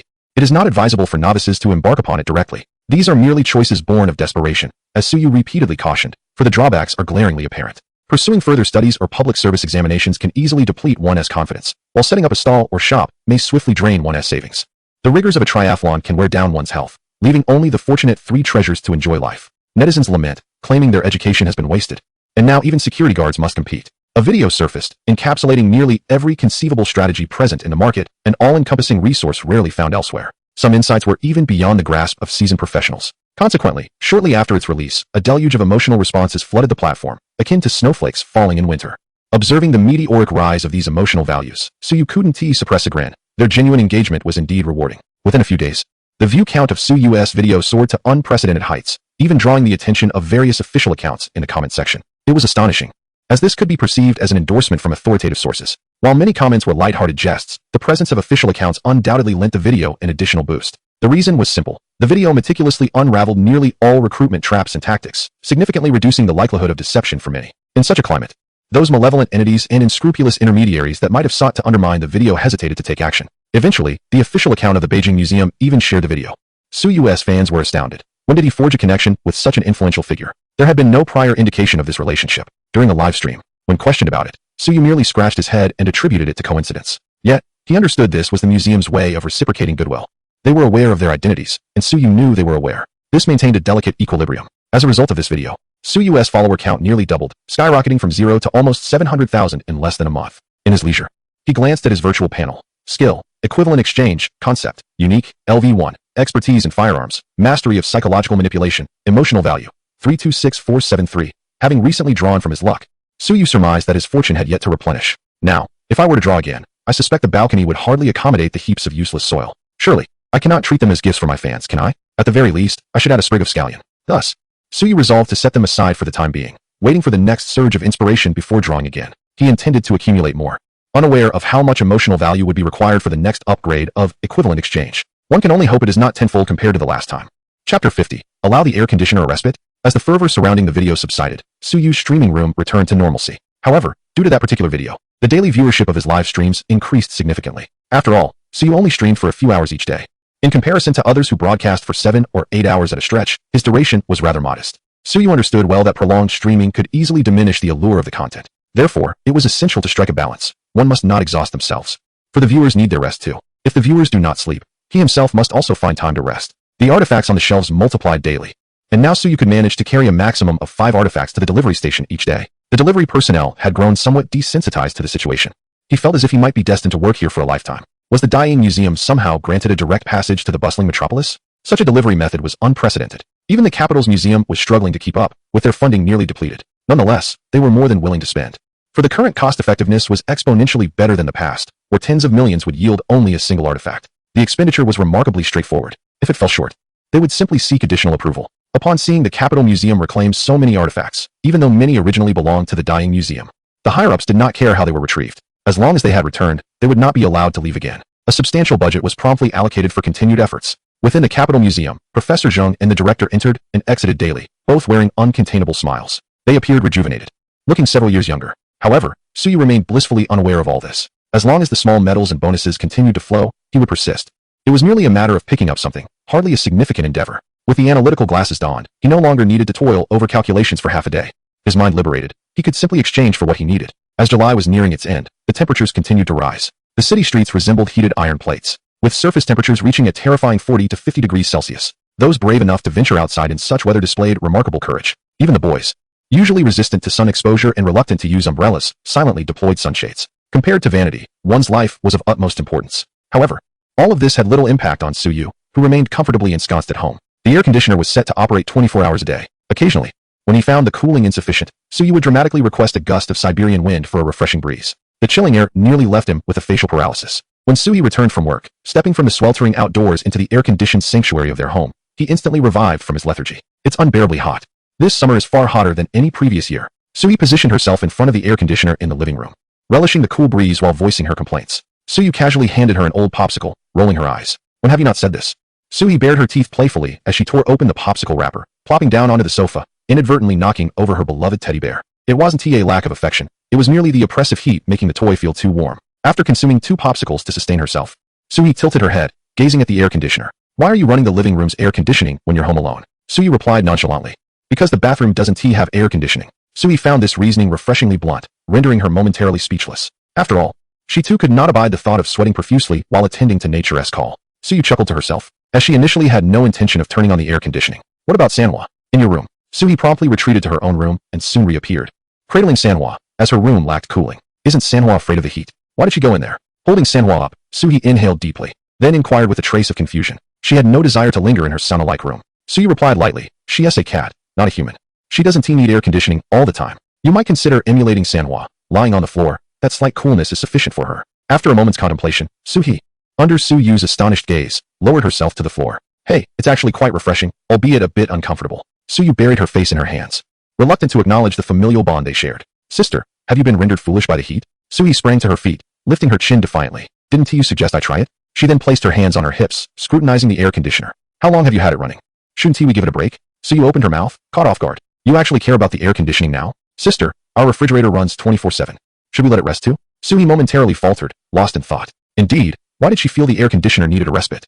The refrigerator had never rested since its purchase, tirelessly functioning unless there was a power outage. It was perpetually on duty. And the router. She still recalled that night when they were gaming together, and it lagged a few times, prompting her to unleash a torrent of expletives. Suhi chuckled awkwardly, shifting her stance and waving her hand dismissively. Forget I said anything, but the electricity bill is quite hefty. I've already paid for the electricity for the next 2 years. Just use it worry-free. Suyu gently waved her hand, appearing to Suhi as a resplendent golden pig radiating wealth. Little brother, drop some rice. Is that truly something you would say? What is it for? Although she teased, Suyu had already retrieved her phone, preparing to transfer funds. However, the quick-witted Suhi halted her. No, it was just a joke. I can't possibly be short on cash. Yawning, Suhi dashed into the kitchen to bring out the dinner she had prepared earlier. After a brief tidy-up, she began to play with Manhwa in the living room. Have you vaccinated Manhwa yet? Of course I did. Why doesn't she wear the lovely little outfit I bought for her? Perhaps she finds your taste utterly outrageous. Suhi, filled with indignation, rubbed her 3-colored cat's head, unable to bear it any longer. She then turned sharply and began to rub Suyu's dog head vigorously. Afterward, she burst into laughter and retreated to her room. Clearly, the salted fish head and frog head she purchased for herself were quite adorable. I have something important to attend to tonight. Do not come in casually. You have no significant matters, and I seldom enter your space either. Suyu shrugged, her gaze meeting that of the 3-colored cat. She picked up the 2 abstract headpieces that Suhi had tossed onto the sofa. Why don't you give it a try? Charmed the single old woman. As night deepened, after playing with the 3-colored cat for a while, Suyu returned to her room to prepare for her live broadcast. Having not seen them for a day, she longed for her fans, who were always full of clever quips. However, the only troubling aspect was the visible ratio of her fans in the back end, a staggering 91 male. It was amusing yet unsettling. Surely these fellows do not harbor ulterior motives towards me? A shiver ran down her spine as she cautiously began her live stream for the evening. Fortunately, the audience in the live stream was relatively normal. After a brief interaction, Suyu discreetly observed the few fans she was connected with. Finding no signs of any hidden agendas, she let out a quiet sigh of relief. A glance at the chat revealed that, somehow, her new set of emoticons had emerged, even featuring animated GIFs. Has my emoticon pack been updated? She wondered who had concocted these and why they hadn't shared the entire set with her. How dastardly. Not lingering on this matter for too long, Suyu continued her live stream. As long as her fan remained submerged long enough, he would eventually gather all her emoticons. It was rather inconsiderate of her fans not to disclose who had created these emoticons. Their lips were sealed as if encased in cement. He had even spotted his emoticons being used under other videos. Ahem, my dear friend, do you have any questions? Sitting up straight, Suyu cleared her throat and inquired. Gazing at her fans through the screen, she sensed that someone was about to stir up trouble. She could already detect the scent of deceit in the eyes of the fan she was connected with. However, she refrained from exposing it immediately, curious to see what new antics her fans would concoct. Upon hearing her question, the fan chuckled softly, then straightened his expression. His demeanor grew somewhat profound as he sighed deeply, seemingly struggling to articulate his thoughts. Little fish, though I feel a bit embarrassed, I must confess. I nearly got involved with my neighbor. Suyu nearly choked on her drink, her eyes widening in disbelief. If her vision was accurate, dear friend, you are a man. Aren't you? Is that so? Ding, a male follower has paid attention to you. Oh, marvelous. Do elaborate. It appeared that there was an intriguing tale to unfold. Suyu wiped her mouth and assumed a serious demeanor. The fan, upon hearing her prompt, cleared his throat twice, seemingly gathering his emotions. This incident transpired recently. But do not misunderstand. The one who wished to share a bed with me was not male. Upon uttering this statement, the interest of the onlookers waned significantly. Due to adjustments in my work, I have rented a new apartment, and my neighbor is a rather affable gentleman. On my very first day, he invited me to join him for a barbecue. He has been residing here for a while with his girlfriend, and thus, I occasionally catch a glimpse of them when I return. Though his girlfriend possesses a gentle demeanor and speaks sweetly, often visiting, I usually find myself engrossed in my own work, rarely meddling in their affairs. His girlfriend has a poor memory and tends to misplace her belongings, prompting him to leave a spare key with me. However, since I sometimes return late, I discreetly placed the key to my apartment under the doormat at his door, ensuring she would have access upon her return. Last month, he embarked on a business trip. That day, I stepped out to collect a package and, upon entering my room, unexpectedly encountered my neighbor's girlfriend. Ordinarily, this would not be an issue, but she suddenly confided in me that she was feeling a bit down and proceeded to sit beside me, sipping beer. At this point, Suyu's expression turned somewhat peculiar. Why did this evoke a sense of déjà vu, reminiscent of an artwork critiqued in some class? The audience in the live stream, regardless of gender, became increasingly animated. Will the plot unfold in the manner I suspect? Is this truly something I can enjoy without cost? Cease your interruptions. Do you wish to have the stream shut down? Do not divert. I wish to hear more. Please continue. Suyu blinked, having discerned that the words of the fan on the line were devoid of sincerity. Could it be that this gentleman was, in fact, himself? Or had he perhaps been the one to initiate? Such a prospect was rather unsettling. Nevertheless, Suyu chose to listen further. The fan adjusted their tone, now infused with excitement. At that moment, I was too stunned to even lift my head. You cannot imagine how awkward the atmosphere was. Suddenly, she gazed at me and mentioned that she had been embroiled in a dispute with my neighbor, their communication severed. I inquired as to the reasons. She shook her head, imploring me not to mention him again. I felt utterly at a loss for words. After enduring the tension, I eventually handed her the key. The following day, as I hurried home from work, hoping to avoid another encounter, my luck was not in my favor. Upon entering, I found her once again in my living room, already several cans of beer in. She called out to me, asking if I could join her for a drink. I declined, but she insisted that chatting would suffice. Reluctantly, I settled on the opposite end of the sofa. It seemed she had consumed quite a bit, as before long. Her head rested on my shoulder. I scarcely recall how fast my heart raced at that moment, prompting me to shift slightly away. She seemed to notice and sat upright, gazing intently at me, asking if I was unwilling to let her lean on me. At that moment, I found myself somewhat stammering, expressing that it was rather inappropriate. To my astonishment, she proceeded to touch me, her fingers gliding over my ear, brushing against my face. Her eyes seemingly capturing my very soul as she gazed at me intently. I was utterly dumbfounded, my mind a blank slate, completely overwhelmed. Suyu raised an eyebrow, realizing that this was indeed the exquisite masterpiece he had previously admired. Typically, he would fast forward through such scenes, but today, he was presented with a detailed account in the live broadcast. The viewers in the live stream appeared even more excited than Suyu. Hiss. I feel like I've seen this somewhere before, bro. I feel the same. You mentioned it was almost a thing, right? Is she still around? Well, look at you. One of the fans seemed equally stirred, recalling the moment as their face flushed. At that time, her fingers trailed down my ear to my neck. Her lips mere centimeters from the tip of my ear, allowing me to feel the warmth of her breath. Her fingers delicately caressed my skin, her aura ethereal, compounded by a hint of alcohol, rendering her gaze even more enchanting. For a moment, I hesitated to speak, uncertain of what to say. She whispered near my ear, "Have you chosen to ignore me? If you continue to disregard me, I may have to resort to threats." Suddenly, I snapped back to reality. As a champion of pure love and integrity, what was I engaging in? Consequently, I sprang to my feet, shaking off her hand and hastily exiting the living room. This place was no longer tenable. At that moment, his expression shifted from excitement to seriousness. It resembled a high school classroom where a teacher passionately recounts their heroic tales, and in a fit of enthusiasm, suddenly points to a formula on the board to recite a lesson. Friends, be you. Ignore, and you'll face threats. Remember, bully means to intimidate. The morsel of beef Suyu had just placed in his mouth fell out. Not my friend. I thought you were weaving a tale, perhaps omitting certain details, or even preparing to mock me. Yet, unexpectedly, you decided to impart a lesson. You show me this after removing your pants? You must really be hungry. Knowledge ambushed me in a baby-like manner. Had my English teacher taught like this, I would have aced the exam. Child. The English teacher is not Hans Christian Andersen. Xiao Chunan. To learn English, in Xiangxiang, the sea breeze returns. The fans joining the live stream revealed expressions of satisfaction upon seeing the barrage of comments. Now, you should remember this. Don't forget. Little fish, goodbye. With that, he disconnected from the broadcast, leaving a multitude of viewers in the live stream passionately debating. Chapter 52. Has the security in our magic city deteriorated to such an extent? Sometimes, Suyu felt that his mastery of psychology was lagging behind the rapid evolution of humankind.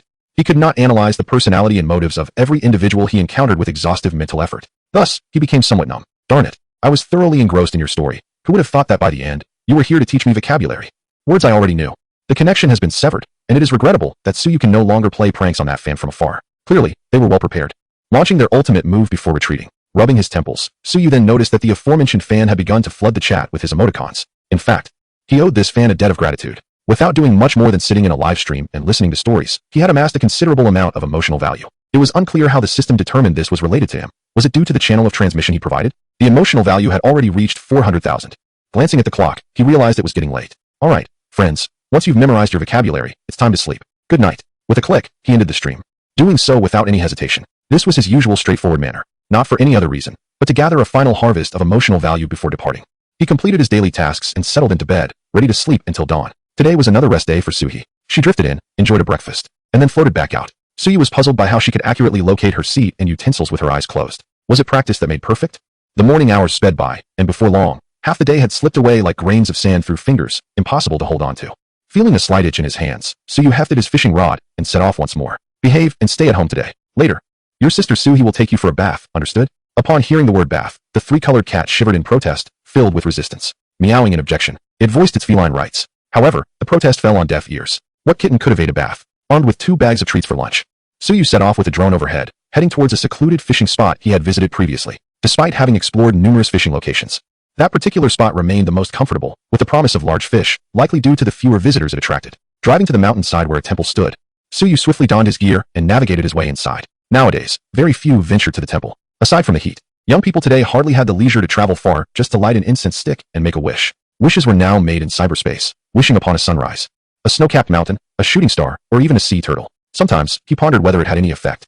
Given that it was merely a sea turtle, one that couldn't even rid itself of the barnacles on its shell, could wishing truly be effective? Suyu was uncertain, as he had never tried. If he could catch a sea turtle from this little waterfall, he would believe. One fishing spot, a cup of tea, a bag of snacks, he could sit there all day long. Ultimately, in exasperation, Suyu donned his analytical glasses to survey the fish in the pond before making a decisive change to his bait. Humph, I refuse to be skunked. With a triumphant lift of his chin, he scooped up his catch and hurried off. Unfortunately, he hadn't captured any material for content today. As he departed the mountain, evening had already begun to descend. The sun had yet to set, but it hovered near the horizon. In the bustling Times Square of Songjiang District, a grand commercial plaza, an array of mouth-watering food stalls and vibrant eateries lures countless hungry patrons seeking to indulge after a long day at work. Among them is Suyu, who has long cherished this locale, where he can leisurely stroll for half an hour and relish any delicacy he desires. With his belongings stowed in his vehicle, Suyu casually wanders about, one hand tucked into his pocket, adorned with his glasses. He muses over the quality of the food. This stall has expired ingredients, and that one uses inferior oil. He pats his stomach, letting out a soft sigh. Oh, my dear stomach, you have suffered in silence. I once thought you were overly sensitive, always reacting so poorly, but it turns out these vendors have been playing tricks on us. After a brief exploration, Suyu spots a clean and hygienic stall. The vendor, with bright eyes, appears to be a recent university graduate. Honesty is indeed refreshing, he thinks, and promptly orders 2 servings of fried skewers. Just then, he hears 2 familiar voices behind him. Make mine a classic combo, and I want it mild. Turning around, Suyu is pleasantly surprised. Officer Gudong, what a coincidence. And Wang Kai, you're here too? Wang Kai rolls his eyes. What kind of question is that? Are you implying I shouldn't be here? With a playful grin, Suyu glances at Officer Gudong and sidles up next to Wang Kai. Are you off duty today? What brings you here for a leisurely stroll? Just so you know, I have Wang Sao's phone number. Wang Kai pauses, taken aback. How on earth do you have that? What are you implying? Given the current summer campaign against organized crime, commercial plazas like this are under close scrutiny due to high foot traffic and potential conflicts. I'm here on duty, you know. Gudong is my apprentice. Where else would she be if not with me? Understanding dawns upon Suyu. Ah, I see. I thought you thought what? Running into you never leads to anything good. Wang Kai retorts. Suyu chuckles, throwing an arm around Wang Kai's shoulder. That's a rather biased statement. Meeting me might just bring you some good fortune.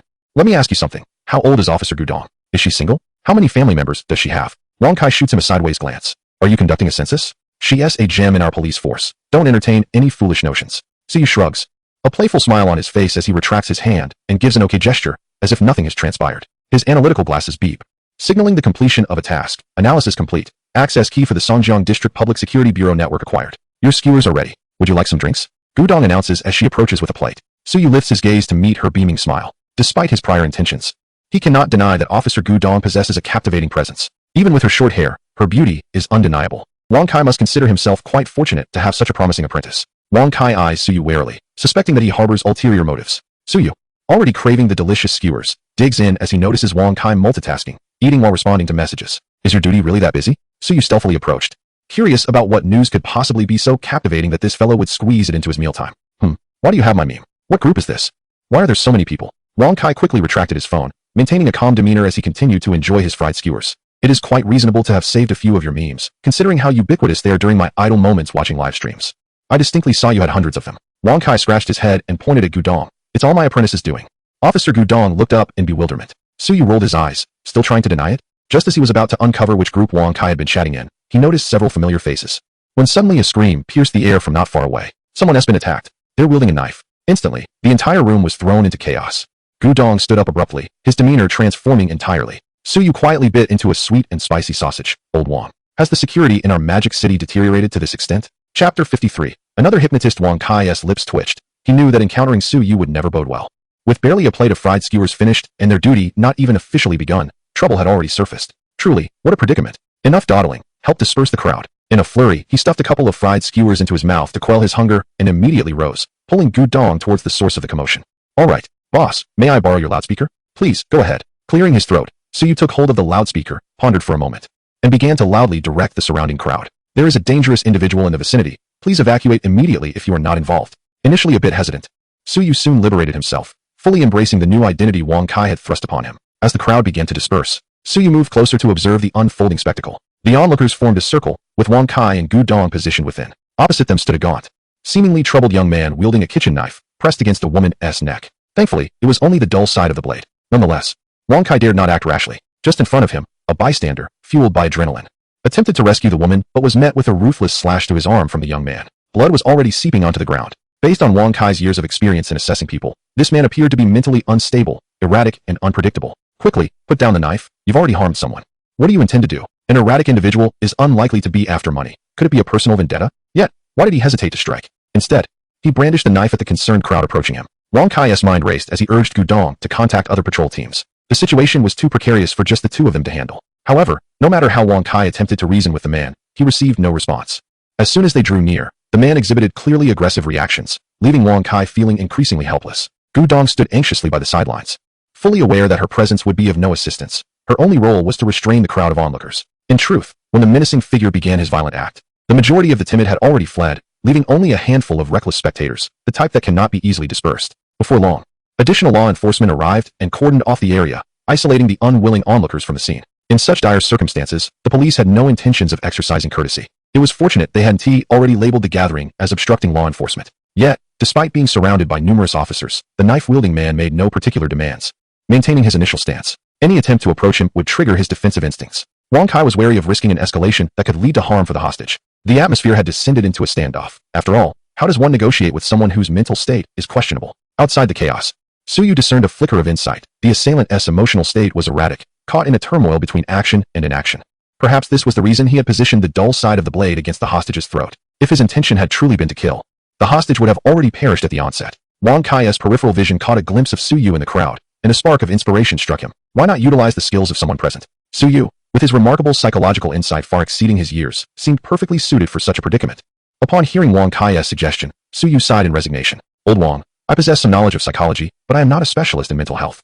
This is not my area of expertise. Wang Kai, feeling the urgency of the situation, knew that prolonging the standoff could lead to unpredictable outcomes. Where could he possibly find a mental health expert at such short notice? They had no choice but to rely on Suyu for the moment. Rest assured, once this issue is resolved, I will do everything in my power to secure your rewards and accolades. Suyu let out a soft sigh, pondering whether he was voluntarily walking into a trap. Having just finished his snack, he should have made an exit. Yet, he mused that he had contributed to the organization before. Perhaps this would give him leverage for future encounters with this individual. Very well, I shall give it a try. Subsequently, Suyu communicated his earlier observations to Wang Kai. Wang Kai furrowed his brow at the mention of the assailant's struggle. Struggling? What could provoke such turmoil? Is it a clash between his conscious and chaotic thoughts? Suyu nodded knowingly, his expression indicating that he was ready to impart knowledge. Approximately. Specifics will only become clear upon further engagement. With the megaphone tucked away, Suyu cautiously advanced towards the assailant. Wang Kai and Gudong watched in tense anticipation, while the other officers, though puzzled by the choice of sending a young man into such danger, refrained from voicing their concerns. Sensing an approach, the knife-wielding man immediately exhibited signs of agitation. The tremor of the cleaver heightened the anxiety of the observing officers. Suyu spoke calmly. Relax, I mean no harm. Listen carefully to what I have to say. Gradually, the man wielding the knife actually quieted down. In previous attempts, regardless of what the police said, they could not quell his agitation. Wang sighed in relief. A true expert can discern the situation at a glance. Suyu's voice seemed to possess a certain enchantment as he gently articulated, "You are safe now. Please lower your knife. And I assure you that you will not be harmed. If you have any concerns, you can share them with us." His words appeared to have an effect. As a glimmer of clarity flickered in the eyes of the knife-wielding man, the kitchen knife gradually moved away from the hostage's throat. Just as Suyu and the others exhaled in relief, suddenly, the man's expression turned ferocious. With a swift motion, the blade was pressed against the hostage's neck, instantly drawing forth a shallow line of blood. Everyone's hearts leaped into their throats. Suyu shouted a stern command, forcefully halting the man's next action and restoring his previous state of inner turmoil. He then retreated to Wang's side, his expression grave. "What is happening now?" Wang inquired with urgency. The surrounding officers were aware that the individual Wang had brought in possessed specialized skills, and they were eager to hear Suyu's assessment. Suyu furrowed his brow. Wang had never seen such a look on his face. He had always appeared unruffled, except perhaps when he failed to catch fish. After a moment of silence, Suyu lifted his gaze to the struggling man encircled by the police and uttered, "He is being controlled." Wang's eyes widened in disbelief. His mind momentarily halted. After a brief pause, he quickly responded, "Are you suggesting there is another hypnotist involved?" "Perhaps," Suyu nodded, his expression complex. "This situation is indeed troublesome. He likely suffers from psychological trauma and has probably been subjected to multiple layers of psychological suggestion, resulting in impaired mental clarity. This is not a normal state. Investigate his identity and that of the hostage. I suspect they share a profound connection." Wang nodded vigorously. "All right, I will have someone look into it immediately." Chapter 54. Narrow escapes. Though the woman held hostage by the knife-wielding man displayed signs of panic in her eyes, she did not exhibit particularly frantic actions. To Wang and the others, it seemed that the hostage maintained a relatively calm demeanor. However, to Suyu, this was precisely the incongruity. Emotions should be rational. Her composure was the anomaly. "We found it." Gudong hurriedly arrived, presenting the documents on his tablet to Suyu and Wang. At that moment, Director Huang of the Songjiang District Public Security Bureau also arrived personally, his brow furrowing upon hearing the news. Mother and son? He is holding his own mother hostage? Wang carefully reviewed the documents and, with a resigned nod, confirmed, indeed. It appears to be the case. Yao Xingzhu, a resident outside the bustling metropolis, raises her son Yao Xiaofu alone, having been abandoned by her husband years ago, who vanished without a trace. Yao Xiaofu suffers from mild mental instability, and when his condition flares, his behavior becomes uncontrollable. In a bid to treat his affliction, 2 years ago, Yao Xingzhu brought him to the city in search of help. Wang Kai articulated their predicament with careful precision, prompting a flicker of compassion in Officer Gudong's eyes. They were indeed two souls plagued by misfortune, transformed into their current state. When Wang Kai conveyed Suyu's recent discovery to Director Huang, a wave of shock coursed through him. "Are you suggesting that Yao Xiaofu has been hypnotized?" Suyu did not refute this, as he was acutely aware of the nuances of hypnotic states. It was evident that Yao Xiaofu had been subjected to multiple psychological suggestions and even hypnosis. Perhaps within his mind, he believed that killing his mother was an act of kindness, yet his inherent instincts as a child rendered him incapable of such an act. A fierce internal struggle ensued within him, exacerbated by his mental instability, making him prone to extreme reactions. Director Huang, upon hearing this, felt overwhelmed. What should we do? Getting close only provokes him further. Waiting idly is not a viable option, and inflicting harm is not in Yao Xiaofu's nature. There may be someone else pulling the strings. What if we use a tranquilizer gun? Director Huang suddenly exclaimed, a spark of inspiration igniting within him. "Director, who will fire the shot?" Wang Kai asked, his shoulder being patted by Huang, who wore an expression that seemed to entrust the future of their bureau to him. "The heavens have bestowed a great responsibility upon you.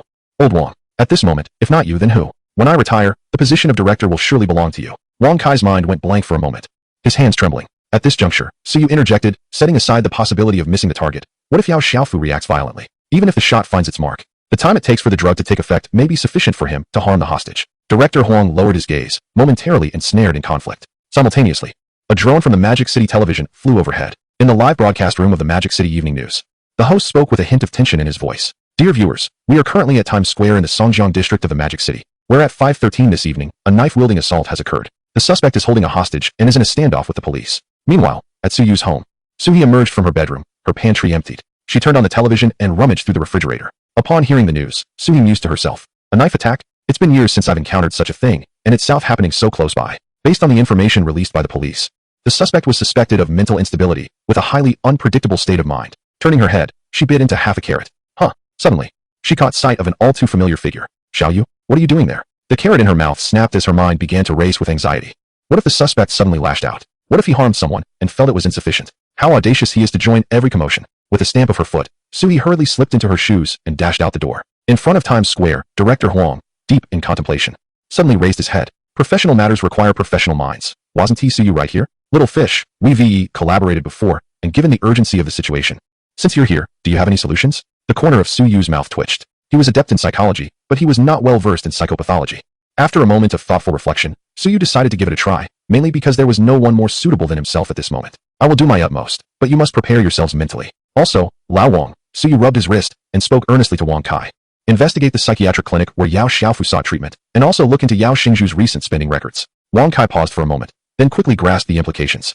Suyu was preparing to delve into the individuals behind the scenes. All right, Gudong. Here, master. Wang Kai called out. Scanning the area, he noticed a considerable crowd of onlookers beyond the police cordon. Suyu's eyes flickered as he leaned in to whisper a few words to Wang Kai. He then donned a bulletproof vest and stepped forward. The live drone from Magic City Television swiftly locked onto Suyu as he emerged. Many of Suyu's fans were also watching Magic City Evening News at that moment. At first glance, one might almost choke on their dinner. ISNT that little fish? As expected, when they approached a certain proximity, Yao Xiaofu became increasingly agitated. The blade trembled incessantly, threatening to sever Yao Xingzhu's carotid artery at any moment. Xiaofu, calm down and listen to me. Has someone said something distressing to you? You are in pain and confusion because someone uttered words they should not have. Suyu spoke softly, like a wise elder gently coaxing.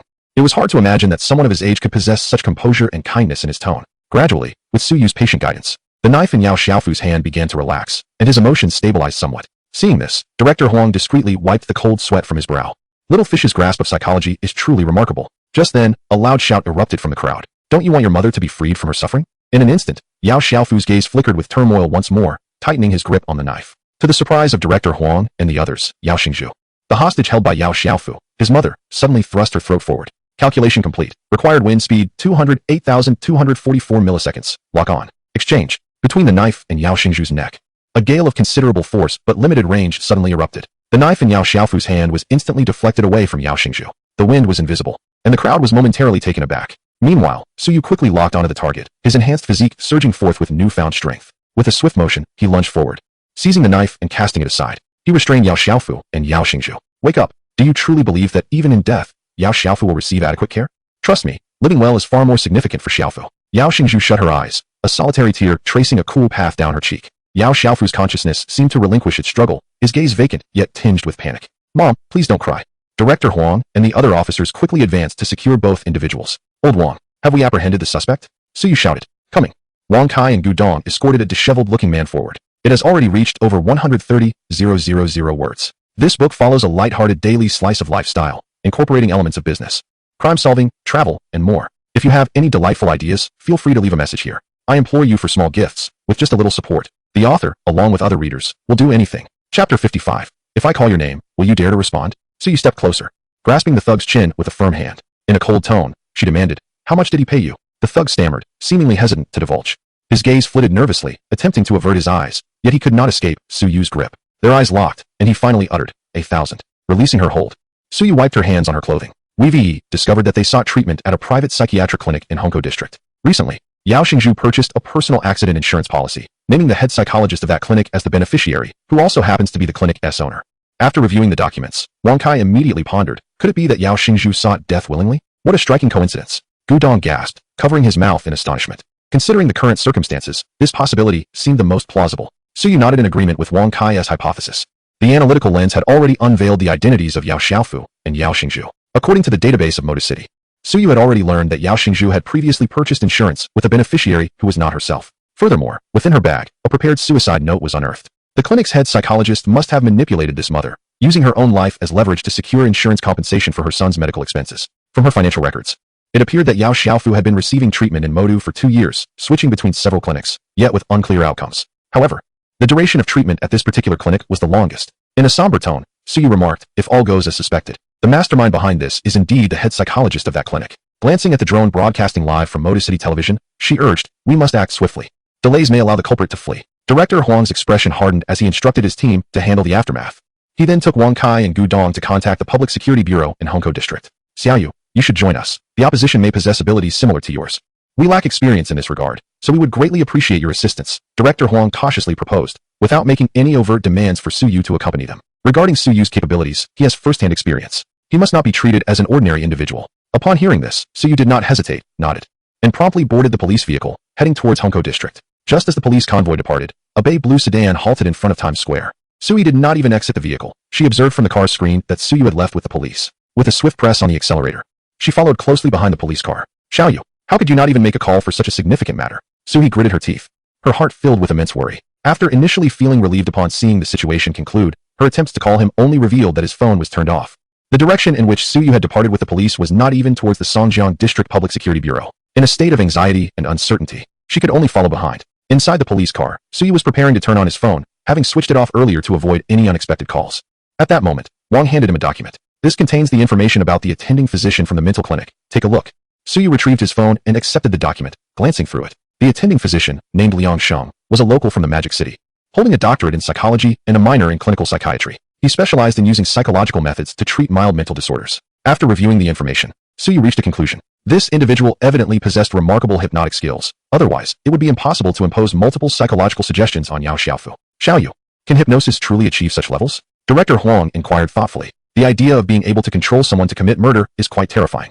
The fact that such a person was sitting beside him left Director Huang with an unsettling chill. If Suyu were to have any ulterior motives, could his old comrades still be trusted? Suyu paused momentarily before breaking into a soft laugh. Director, you're overthinking it. Psychological hypnosis isn't akin to casting a spell. How could it accomplish everything? While some simple tasks can indeed be facilitated through hypnosis, such as temporarily dulling a person's senses, inducing them to perform straightforward actions, or revealing their true thoughts, it is nearly impossible to use hypnosis to orchestrate a series of criminal acts. That complexity is beyond reach. He continued. In this case, it stems from Yao Xiaofu's prolonged treatment under Liang Sheng, which planted multiple psychological suggestions in his mind. Additionally, his mother was easily swayed by Liang Sheng's words and offered no resistance, thus creating this situation. Pausing briefly, Suyu elaborated.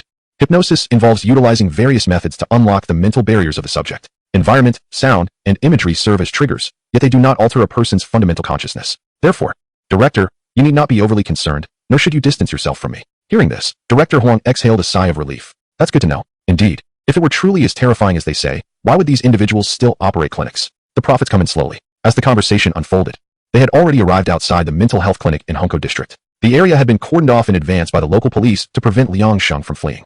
Upon regrouping, several officers exchanged glances and charged inside, with Suyu closely following behind. Hands on your head. Don't move. Liang Sheng, who was holding a meeting inside the clinic, was immediately subdued. Suyu raised an eyebrow, surprised to find that he hadn't escaped and was still conducting a meeting. A glance around revealed a considerable number of female employees. This man was certainly devious. When Liang Sheng saw the officers burst in, he was momentarily stunned, failing to react even as he was pinned to the ground. What are you doing? On what grounds are you arresting me? He shouted, his face twisted with fury. Wang Kaikai ignored his protests and pressed down harder. Stop talking nonsense. Don't you know what you've done? Soon, the meeting room was cleared, and the entire clinic was under police watch. Will you confess, or shall we assist you in that regard? Wang Kai spoke coldly. Suyu stood behind him, arms crossed, exuding an air of leisure. Liang Sheng scoffed. I have no idea what crime I've committed. Wang Kai slammed his hand on the table, his voice low and commanding. Still trying to deny it? The incident with Yao Xingzhu and her son occurred because of your instigation, didn't it? You filled in yourself as the beneficiary of the insurance? How audacious. At Wang Kai's words, a flicker of realization crossed Liang Sheng's eyes, his lips curling into a faint smile.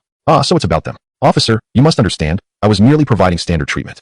I only recommended Yao Xingzhu to purchase that insurance. As for the beneficiary, I certainly couldn't list her mentally ill son. Pray tell, what crime have I committed? He leaned back, adopting a relaxed posture. Wang Kai frowned. Instigating a crime, which falls under the jurisdiction of complicity. You should be aware of that. Upon hearing this, Liang Sheng's smile widened. Is that so? What evidence can you provide to prove that I incited a crime? Their medical records and Yao Xingzhu's testimony are sufficient. Liang Sheng's expression shifted to one of caution, seemingly taken aback. They're unharmed? Of course they are. Now confess. Liang Sheng furrowed his brow, his lips trembling slightly as he suppressed his anger. He met Suyu's gaze, a look he was all too familiar with. Is this related to you? Suyu grinned and said, if I call your name, will you dare to respond? What? Liang Sheng paused, his eyes momentarily vacant before he quickly regained his composure, his expression darkening. Sound frequency induction. You're a hypnotist? Chapter 56. The villain. Suyu shrugged. This man had quite the resistance. When experts encounter experts, the efficacy is naturally diminished. Liang Sheng's expression darkened for a brief moment before he resumed his facade of insincere cheerfulness. Since they are unharmed, it's merely a conflict between two individuals. It is entirely normal for a mentally unstable patient to act out. Wouldn't you agree? The criminal facts are non-existent, officer. Does the notion of joint crime still hold weight in your words? Liang Sheng remarked with an air of invincibility. Wang Kai ground his teeth in annoyance. He was thoroughly exasperated by these highbrow intellectuals, for conventional interrogation techniques often proved ineffective. Moreover, Suyu's methods seemed to yield little impact as well.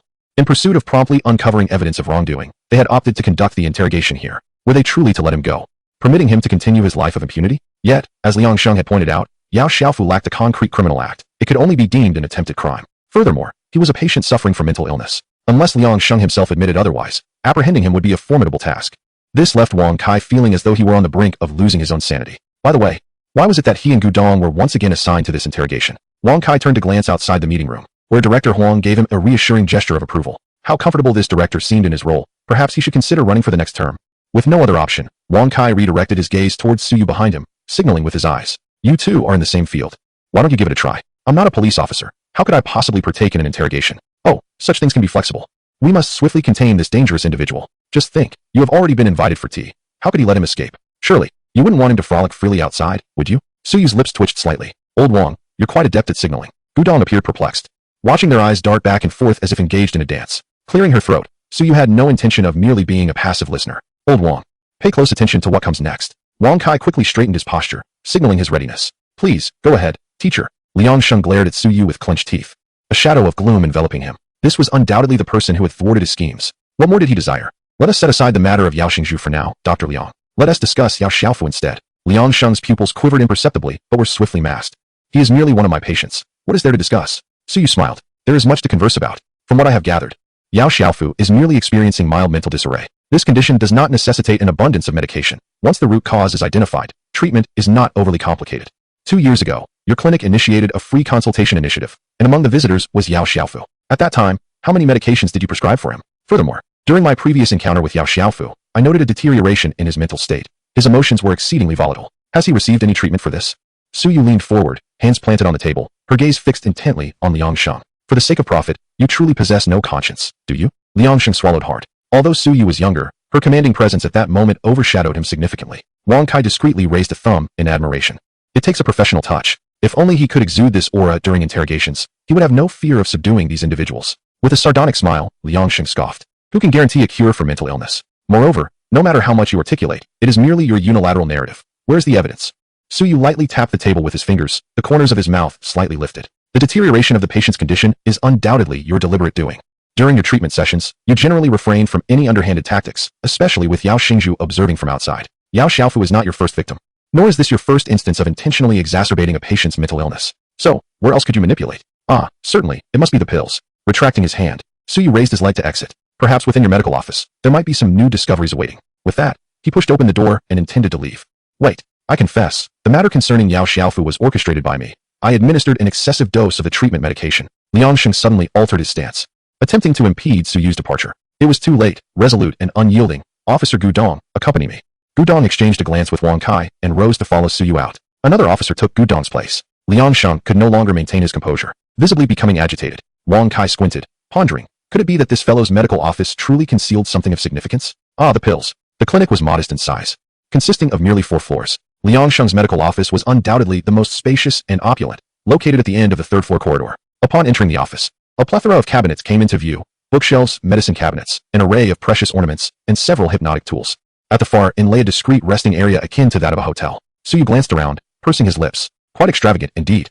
The officer who had escorted them opened the door and stated, "We have searched this place thoroughly and found nothing particularly unusual, aside from some treatment medications and, well, personal items. There is nothing else." Suyu surveyed the room, his lips tightening. That may not be the case. With that, he opened all the cabinets, rummaging through their contents. Soon, he discovered a rather concealed compartment. Upon opening it, he retrieved several small black plastic sealed bags. The moment the officer saw these items, an unsettling premonition washed over him. What is this? Before opening them, Gudong was also unaware of their contents. Suyu gently squeezed the surface of the bags and tossed them onto the table. With an expression devoid of emotion, he washed his hands and pulled a pair of rubber gloves from his pocket, donning them. This is bath salt, containing methcathinone, which was once an antidepressant. It now belongs to a new class of drugs with hallucinogenic and stimulant properties. Abuse of it can lead to the user experiencing mental derangement, self-harm, and violent attacks on others. What? Suyu shrugged. I can't ascertain whether it was concocted by him or acquired through other channels. Given its deep concealment, its origins are likely dubious. I leave it to you. Rubbing his forehead, Suyu felt it was time to take his leave. In the conference room, Liang Sheng had fully recounted his actions concerning Yao Xiaofu and his mother. Regarding Yao Xiaofu's symptoms, he merely stated he had used an excessive amount of the treatment medication, with the intent of profiting from the medication fees. Wang Kai gritted his teeth, cursing under his breath about the audacity of those who would earn money through any means. After Liang Sheng spoke, he frequently glanced towards the conference room door, seemingly anxious about an unexpected intrusion. With a creak, the door swung open, and Suyu entered with a playful smile. So have you confessed? Wang Kai nodded with a grin. Yes, I have. That is good. Liang Sheng secretly exhaled in relief. Now, Dr. Liang, the second round of interrogation awaits you. Please proceed. What second round? Liang Sheng was momentarily taken aback. Just then, an officer from the Hongkou District Public Security Bureau entered, his expression grave. We now suspect you of engaging in illegal trading, manufacturing drugs, and the abuse of psychotropic substances. Please accompany us. In the midst of shock, a voice interjected, Don't lie now. Suyu's lips curled slightly, her tone light and teasing. Liang Sheng, momentarily dazed, nodded vacantly. In a moment of profound shock, one's defenses are at their weakest. Outside the clinic, 2 expensive stone lions flanked the entrance. Suyu stretched and stepped out. Realizing that the day had turned to night after a long day of work, it suddenly occurred to her that she had left someone at home, and she hastily powered on her phone. A flood of missed calls appeared on the screen, causing her to scratch her head in dismay. Oh no, this is going to be trouble. She decided to wait in the police car for Director Huang and the others to take her back. As her gaze swept the area, she noticed a calico cat crouching by the feet of the stone lions. Amused, she thought, oh, this little cat looks quite like my calico at home. With a chuckle, she continued towards the police car, unaware that the cat was watching her intently. Moments later, Suyu turned back and crouched down to examine the calico cat closely. The more she looked, the more familiar it appeared. Wait, this seems to be my calico cat. How did you end up here? A sudden weight of ancestral power surged within her, causing alarm. No good. There's a murderous intent. Shall you? A slender hand grasped Suyu's ear, lifting her up. Turning her head, she forced a laugh. Ahaha, sister, what a coincidence to see you here. Are you here for a checkup? Checkup? Nonsense. I just saw you on the news. How did you end up here? Suhi replied, annoyance evident in her tone. Originally, she intended to rush in but found the area surrounded by police officers. Even if she wanted to enter, she couldn't. Releasing her grip on Suyu's ear, she placed her hands on her hips. Do you realize how dangerous this is? That person had a knife. What if something happened to you? You don't always have to play the hero. With so many police around, do you really need to show off? Suhi's words fell like persistent raindrops. While Suyu merely smiled, accepting the scolding without rebuttal. There was no need to argue. Well, Director Huang sent me in, you can ask him. With that, Suyu pointed towards Huang, who had just emerged from the clinic. Suhi's gaze instantly shifted, filled with fiery anger. Director Huang felt a strange chill, scratching his scalp as he sensed that this place was not suitable for lingering. Little Yu, I appreciate your help today. I shall send over your bonus and little medal once the case concludes. I must take my leave. With that, he swiftly hopped into the police car, letting out a sigh of relief. Suhi's gaze then fell upon Wang Kai, who emerged with a burlap sack covering his head, escorting Liang Sheng. Wang Kai swallowed hard. You all carry on, I shan't disturb you. He whispered to Gudong. Quick, let us make our exit. Gudong nodded earnestly. Before long, several of Suyu's old friends boarded the police car, and with a swift press of the accelerator, they vanished from sight. Suyu pursed his lips, thinking of those ungrateful fellows. A mere medal, I've long since lost interest. He had a whole stack of them in his drawer. Is that so? Suyu squinted, feeling that Suyu was trying to pull a fast one on her. Of course, sis, we call it acting heroically. Only those with confidence would dare. I care not for your so-called heroism. All I know is that you are my brother, and you must not get into trouble. Suyu frowned, poking Suyu's forehead with her finger. Suyu flashed a grin. With her cheeks puffed out, Suyu climbed into the car. All right, I'll be more cautious next time. Whatever you wish for dinner, just order, and I shall cook. Suyu rolled her eyes. Fine, as long as you're okay. I'm not too upset, just let me know in advance next time. You're tired too. Head home early to rest. You can grab something to eat on the street. Or shall I cook when I return? Suyu nodded while driving. Sure, wait no. You'd best stay out of the kitchen. He quickly realized the folly of letting Suhi near the stove. Do you want to abandon the household? Suhi couldn't help but smile at that. Still effective, this tactic. As the car began to move, Suyu abruptly slammed on the brakes. What are you doing? Suhi lurched forward in the passenger seat, gritting her teeth. So, this is how you plan to take revenge on your sister? By the way, where's Sanhwa? She doesn't seem to be in the car. Suyu, get out, find Sanhwa, comfort her, and bring her along. Suyu cast an annoyed glance at Suhi, who was hugging Sanhwa tightly. How could you forget Sanhwa? I didn't forget. I was simply too flustered by you to think clearly, Suhi insisted. Suyu scoffed. Did you take Sanhwa for a bath today? I forgot. I'm such a scatterbrain. Suhi buried her face in Sanhwa's fur, losing her authoritative, sisterly demeanor. They drove all the way to the parking lot outside Times Square, where Suyu's own car was still parked. Despite the earlier incident, the food stalls remained bustling. Upon locating the original stall, Suyu bought 2 servings of beef fried rice to take home. The young owner was quite honest, serving generous chunks of beef, making Suyu feel that his $36 were well spent. Upon returning home, Suhi resumed her normal demeanor, continuing to eat while not forgetting to lecture Suyu. Do not frequent such perilous places. You are neither a police officer nor a renowned detective, Suyu retorted, revealing her prominent teeth while indulging in her meal. Steamed egg? What steamed egg? Do you wish to eat steamed egg? I could strangle you. She provocatively extended her neck. By the way, tomorrow I will take Sanhwa for a bath. Are you even listening to me? I am listening, I am. Wait, where's that half carrot I left in the fridge for 2 months? I was about to discard it.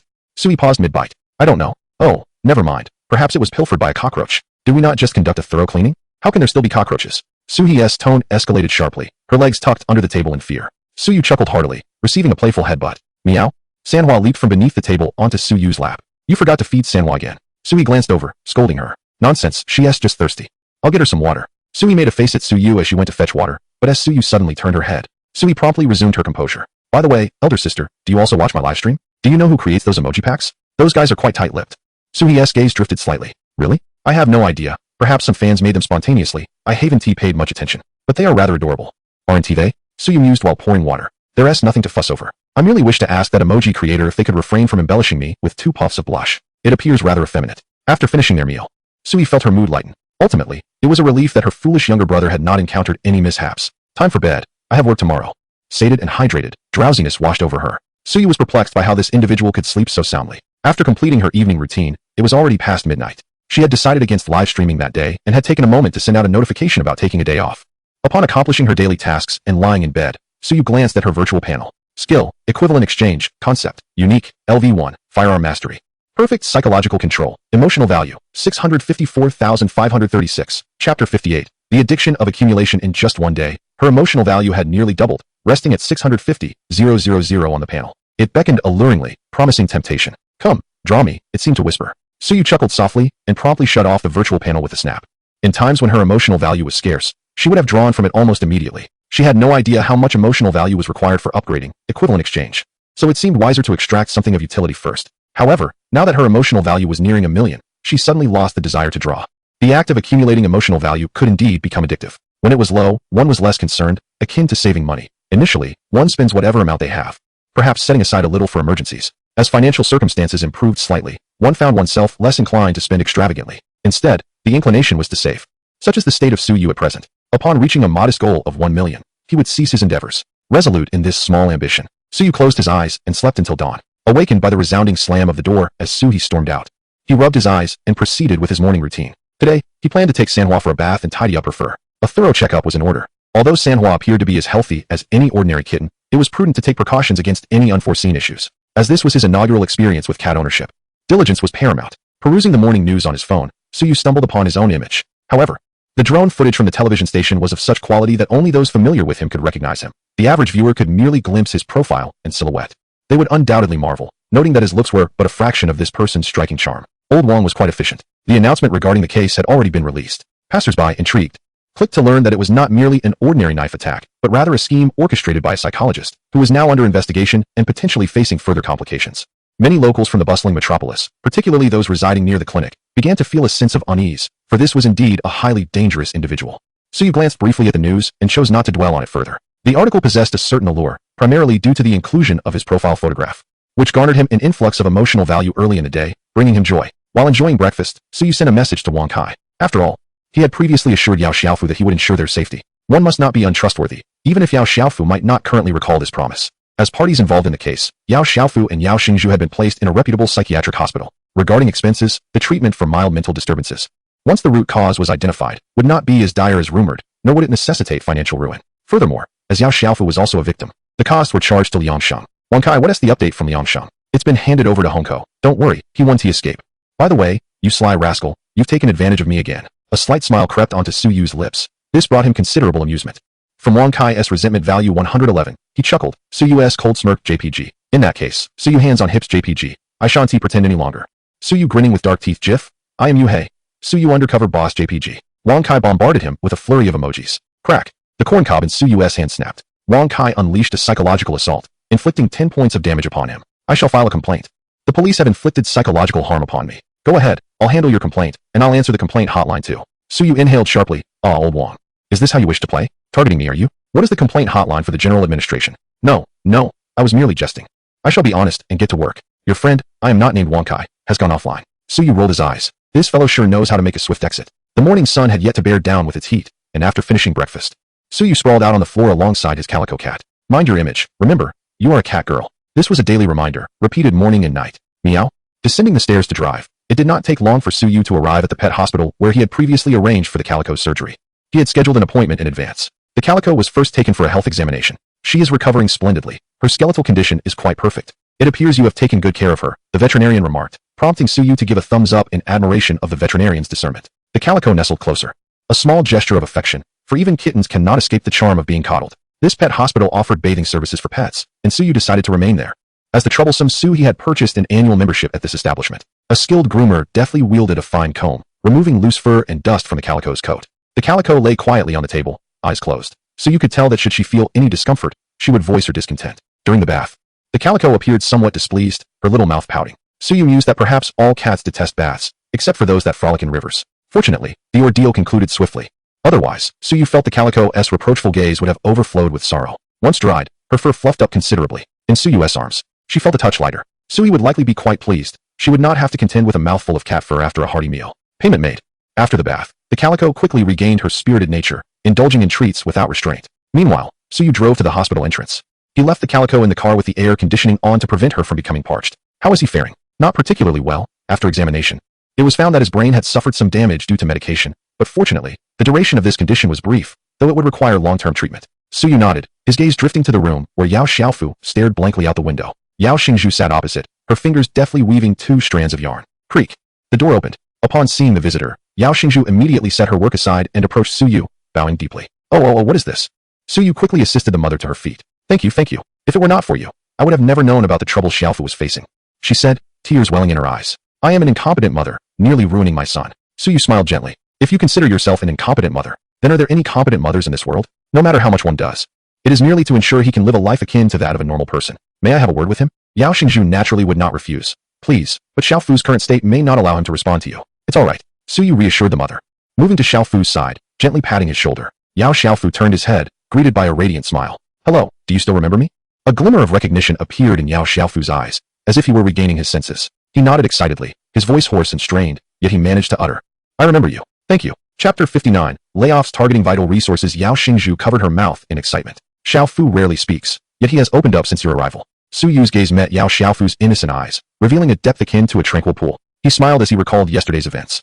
Yao Xiaofu seemed to realize his previous mistakes, scratching his head and lowering his gaze to softly say, I'm sorry, resembling a child awaiting punishment. Suyu gently patted his head. It's all right, everything is fine now. Focus on your recovery, and you'll be well again soon. The past is dark and unchangeable. May your future be bright and splendid. His words lingered in Yao Xiaofu's ears, seemingly bestowing him with boundless confidence. Yes, I will get better. Rubbing his brow, Suyu waved off Yao Xingzhu's offer of support. It's nothing. I just woke up too early and am a bit unaccustomed. With that, he smiled. Do not worry about the expenses. Attribute them to that doctor. If anyone asks you for money, call the police or contact me, leaving his phone number. Suyu did not linger in the hospital. Before departing, he produced an item. What is this? Yao Xingzhu's pupils widened in disbelief, while Yao Xiaofu's eyes sparkled with excitement. Suyu held up the yarn doll in his hands, his tone gentle. This is what you gave to Xiaofu a long time ago. Do you remember? It seems you accidentally lost it on your way to Mo. The doll bore the marks of time. Yet when Suyu placed it in Yao Xiaofu's hands, he cradled it as if it were a treasure. Yao Xingzhu nodded repeatedly. How could I forget? After that, Xiaofu was sad for a long time. How could you just find something lost for 2 years? Suyu offered no explanation, simply stating, I happened to review your records, and a friend happened to find it. With a wave of his hand, he bid farewell and exited the ward. Yao Xingzhu stood at the door, watching Suyu until he vanished at the end of the corridor, still in a daze. Son, we have encountered a good person. A good person. Having just opened the door with Manhwa in his arms, Suyu found Su, he's sulking on the sofa, arms crossed. What's wrong? Are you not working today? Did the company go bankrupt? He raised an eyebrow, teasingly. Suyu puffed out his cheeks, grabbing Manhwa and taking a deep breath, displaying an expression of sheer bliss. He then slumped back onto the sofa. Worse yet, the wretched company has not perished, yet I have been the first to face the axe. At this thought, Suyu felt a surge of anger. She released her grip on the plush toy and unleashed a flurry of blows upon the sofa's Peppa Pig, delivering 20 powerful strikes as if it were a knight's duel. Streamlining operations, are we? Accusing me of idling at work, are you? Claiming I lack the initiative to work overtime, are you? I shall pummel you all to oblivion. Having vented her frustration, Suyu found her breath coming easier. After her outburst, Suyu poured her a glass of water and inquired, pray tell, what transpired? Suyu shrugged. What else could it be? That detestable boss's project has floundered miserably, and now he has his eyes set on our meager salaries. It sounds nice in theory, but if you're laying off employees, just do it. Why must he speak of voluntary resignation and deny severance? Am I to indulge him? I gave him a piece of my mind and then returned. Her hands gestured animatedly in the air, revealing her considerable vexation. Suyu couldn't help but chuckle. Sister, you truly are steadfast. What about the money? Did you get it back? As if, he won't lay a finger on my hard-earned wages. Suyu declared, hands on her hips, exuding a commanding presence reminiscent of a righteous heroine from a martial arts tale. I recall that your responsibilities at that company were quite significant. They just let you go like that? Suyu scoffed, puffed. The one who replaced me bears a striking resemblance to the boss. About 60%, I'd wager. Anyway, I am now an unemployed wanderer. Send me that video later. I shall review it. Though Suyu appeared indifferent, one could hardly expect her spirits to remain unscathed by such events. Just then, a call came through to her mobile. Is that the detestable boss? Suyu furrowed her brow, fearing he might attempt to reclaim his funds. With a smirk, she answered, what do you want? Suhi, how can you speak to me in such a manner? Came the irate voice from the other end. How am I speaking? I am speaking normally. What is the matter? I am no longer your employee, so save your airs. Suyu discreetly gave her a thumbs up from the side. Her sister's assertiveness remained unabated. Suhi proudly lifted her chin, wishing the boss were right before her to be scrutinized. After a moment of silence, the tone softened. Little he, I admit I may have been at fault earlier, but there has been a complication with the data you were overseeing. If it isn't resolved, not only will the current project collapse, but the next one will be jeopardized as well. Would you consider returning to lend a hand? Suhi let out a cold laugh. Resolve it? What concern is that of mine? I'm busy, no negotiation. How about reconsidering? Perhaps you could return for just a month? You might even take on an apprentice? Or work for free as a gesture of goodwill. Really? How generous of you. She retorted. Your words are as empty as a fart. With a decisive click, Suyu hung up, blocking the number in one swift motion. Now, she was utterly at peace. It seems this boss, whose voice she had only heard but never seen, had inadvertently severed the company's lifeblood. Suyu stroked her chin and murmured. Suyu lazily waved her hand. The boss never showed up, solely concerned with filling positions and collecting money. If it weren't for the punctuality of the work hours, I would have fled long ago. Day by day, little money was earned, yet the hardships remained abundant. On the other side of the bustling metropolis, in a busy conference room, the tension was palpable. Damn it. Is the data left by that guy truly so difficult to process? How did she manage it before? I don't know. In any case, it must be resolved within 2 weeks, or don't expect your salary, and you can leave as well. Boss, I truly cannot manage this. The boss slammed his hand on the table, letting out a heavy grunt. Then find someone. I refuse to believe that without her, this program cannot function. Outside the office, several employees watched the new recruit return to her desk, scratching her head in confusion. They shook their heads. Although Suyu was always punctual, one undeniable fact remained. She was one of the company's pillars, and now, one of those pillars had crumbled. The company's future seemed rather bleak. What are you doing? Suyu stretched her neck, glancing at Suyu, who was fiddling with her phone. Suyu proudly displayed her screen. Celebrating your departure. Let us plan a little celebration. What is there to celebrate? Is there food involved? I must clarify. I don't want a crowd showing up at my house. Suyu chuckled lightly. Of course not. What kind of celebration is it then? Suyu curiously leaned toward the phone, which displayed a flight booking page. Youth has no price tag. A direct flight to Sanya awaits. Let us go surf at the beach. Chapter 60. A day at the beach, packing up, driving, boarding the plane, taking off, and landing. By the time Suyu was seated at the dining table in the Sanya hotel, she still hadn't quite grasped how she ended up there. What had happened?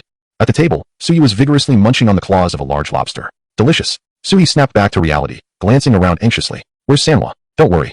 We'll surf and then head back. Sanhwa is fine. At the Metropolitan City Public Security Bureau, Wang Kai and Sanhwa exchanged baffled glances. Meow Gudong? Do you know how to care for cats? A little bit. By the time they arrived in Sanya, it was already evening. Lying on the hotel bed, Suyu tossed and turned, suddenly grabbing her head in confusion. How had she so carelessly boarded the plane? Exhausted from the journey, drowsiness quickly overtook her, and she had no time to ponder further. After all, she was now laid off, free from the burdens of work. Soon, she drifted off to sleep. Suyu's room was just next door. Inside, she greeted her drone. Hey, guys, we're in Sanya today, and we'll head back tomorrow. I'll take you to see the sea during the day. The live stream chat was filled with rapid-fire questions. You left without a word? Didn't you just say something? Hey, are there any exciting activities planned? Something that can't be broadcasted. Hurry up, I'm all set. With a twitch at the corner of his mouth, Suyu thought to himself, this bunch of rascals truly cannot maintain seriousness for even 2 seconds. Forget about any activities. I have no desire for tea at the moment. Instead, why not help me decide which outfit would be most suitable?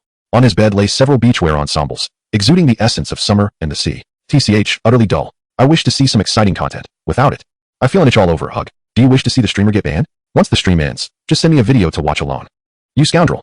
Suyu slapped his forehead, pondering how he had garnered such a devoted fan base. They seemed determined to ensure his life was anything but mundane, going to great lengths to arrange for him a splendid night at the police station. Not a chance. There's nothing here. This is a respectable hotel. Oh, is there anything unrespectable? Take me to see. Suyu's vision darkened. After finally selecting an outfit, he hastily ended the stream, calculating, had he not effectively neglected 2 days of streaming? However, glancing at the barrage of grievances flooding in, it appeared he had accumulated quite a sum. Suyu chuckled to himself. Occasionally taking a break seemed rather refreshing. In the streaming room, discontent echoed, with viewers lamenting Suyu's lack of camaraderie. He wished to be more loyal, yet his abilities did not permit it. The following morning, Suyu dressed in a white t-shirt, beach shorts, and a pair of white sandals, ready for an adventure with Soo-hee at the nearest beach. Truly a tourist paradise. By midday, the beach was already bustling with people. Soo-hee, who had been making a ruckus at home, now resembled a timid quail outside. Too shy to don a swimsuit. All his clothing had been purchased after arriving in Sanya. Initially, they intended to surf, but neither of them possessed the skill. Ultimately, the plan evolved into acquiring 2 inflatable rings and renting 2 beach chairs, a perfect solution. Reclining on the chairs, with the azure ocean before them and the salty breeze caressing their faces, Soo-hee gradually felt at ease. In truth, this was quite delightful. Suddenly, a deluge of seawater cascaded from above, drenching Soo-hee thoroughly. He stood frozen, veins bulging on his forehead, and shouted with fury, "Little fish, you're dead meat." Huh? Am I afraid of you? Suyu retorted, clutching a bucket of water as he dashed into the sea. Soo-hee looked around, realizing he was unarmed. No need to panic. It was nearly midday, and several stalls selling drinks and inflatable rings had already set up. Boss, give me 2 of the largest water guns you have. Coming right up. Soo-hee, wielding 2 water guns, revealed a wicked grin. In the shallows, Suyu frolicked with the waves, occasionally rummaging through the water. He caught a small octopus, quite the catch. Oh, a hapless fish collided with his hand. He decided to release it, thinking it might affect his intelligence if consumed. The poor hermit crab would surely taste delightful when roasted. With his phone hanging around his neck, Suyu occasionally checked the comments. Today, he intended to stream for an extended period, so he had opened the stream early in the morning. The drone operates independently, actively seeking the most suitable angles. The scene of Suyu foraging for small marine treasures in the shallows is captured with remarkable clarity, though not abundant. Many fans are witnessing such vivid seascapes for the first time, exclaiming that it feels like a bloodless profit to enjoy it for free. Suyu has preset the drone to avoid recording Su-hee, hence the audience in the live stream is oblivious to whom Suyu is accompanied by. As the drone drifts, Suyu suddenly senses a looming threat. The twin gun shall unveil the truth. Su-hee emerges from the other end, brandishing 2 water guns, exuding an aura of unmatched prowess. Without any means of long-range attack, Suyu stands no chance and is swiftly defeated. The streamer is utterly pathetic, judging by the voice. She is a woman. How can you lose to her? Bring in the water cannon. You actually went surfing with another woman. Sob sob. Do you no longer love me? I am male. Suyu shivers. Please, send some female fans my way. He pouts and murmurs. Do you even comprehend the concept of bloodline suppression? With merely a bucket in hand, how can I compete with Su-hee's luxurious gear? Su-hee, gleefully avenging herself, dons a swim ring and dives into the sea, floating about just like Suyu. After a moment of contemplation, Suyu inquires, did you apply sunscreen? Oh no. Su-hee gasps in horror, hastily rushing to the shore to reapply her sunscreen. Suyu is filled with delight, laughing heartily to the point of nearly toppling over into the water. Leisurely moments always pass swiftly. After spending a day by the seaside, the lingering gloom on Su-hee's brow dissipates completely, her laughter surpassing even Suyu's. Ha! I found a shell. Oh my, there's a fish beside me. Why can't I catch it? You dead crab, dare to bite me? Exhausted from play, Suyu returns to the shore, while Su-hee grows increasingly exhilarated. After some thought, Suyu decides to buy some snacks, indulging in them while live streaming. This makes the viewers envious. After a day of streaming, it's time for a treat for the fans. Holding up a skewer of grilled meat in front of the drone, Suyu takes a bite, savoring the spicy, crispy delight. Next life, I must buy a phone that can emit aromas. I was promised I could have the first bite. Could you at least let me have a taste? I'm still at work, and suddenly the takeout doesn't seem appealing anymore. Is it possible that takeout was never appealing? Suyu grins. Can he be blamed for this? Perhaps blame the manufacturers for not installing a portal on the screens. Su-hee's sense of smell seems to be extraordinary, drawn by the aroma. She floats up from the sea. Without hesitation, she snatches half of Suyu's skewer, showing no courtesy. Suyu's mouth twitches. Damn it. She didn't leave him even half a piece. Su-hee raises an eyebrow at Suyu in a teasing manner. Suyu can't be bothered to argue with her. As evening approaches, they must catch their flight later that night. It's nearly time to head back. Brothers. Tomorrow night at the usual time, the online emotional master, you, will be back. With a decisive click, Suyu concluded today's lengthy livestream. Although the day had been relatively uneventful, it appeared that many viewers relished the tranquility of such broadcasts. Particularly the outdoor streams attracted a considerable number of passersby. By the end of the day, his emotional score had reached nearly 780,000. Sigh. It felt as though the day had not been fully enjoyed. Suyu smacked his lips, feeling a lingering desire for more. Whenever he wished to return, it would only take a few hours by plane. As he spoke, Suyu took a moment to glance at his phone. Director Huang had sent him a message. The matter you asked me to assist with has been resolved.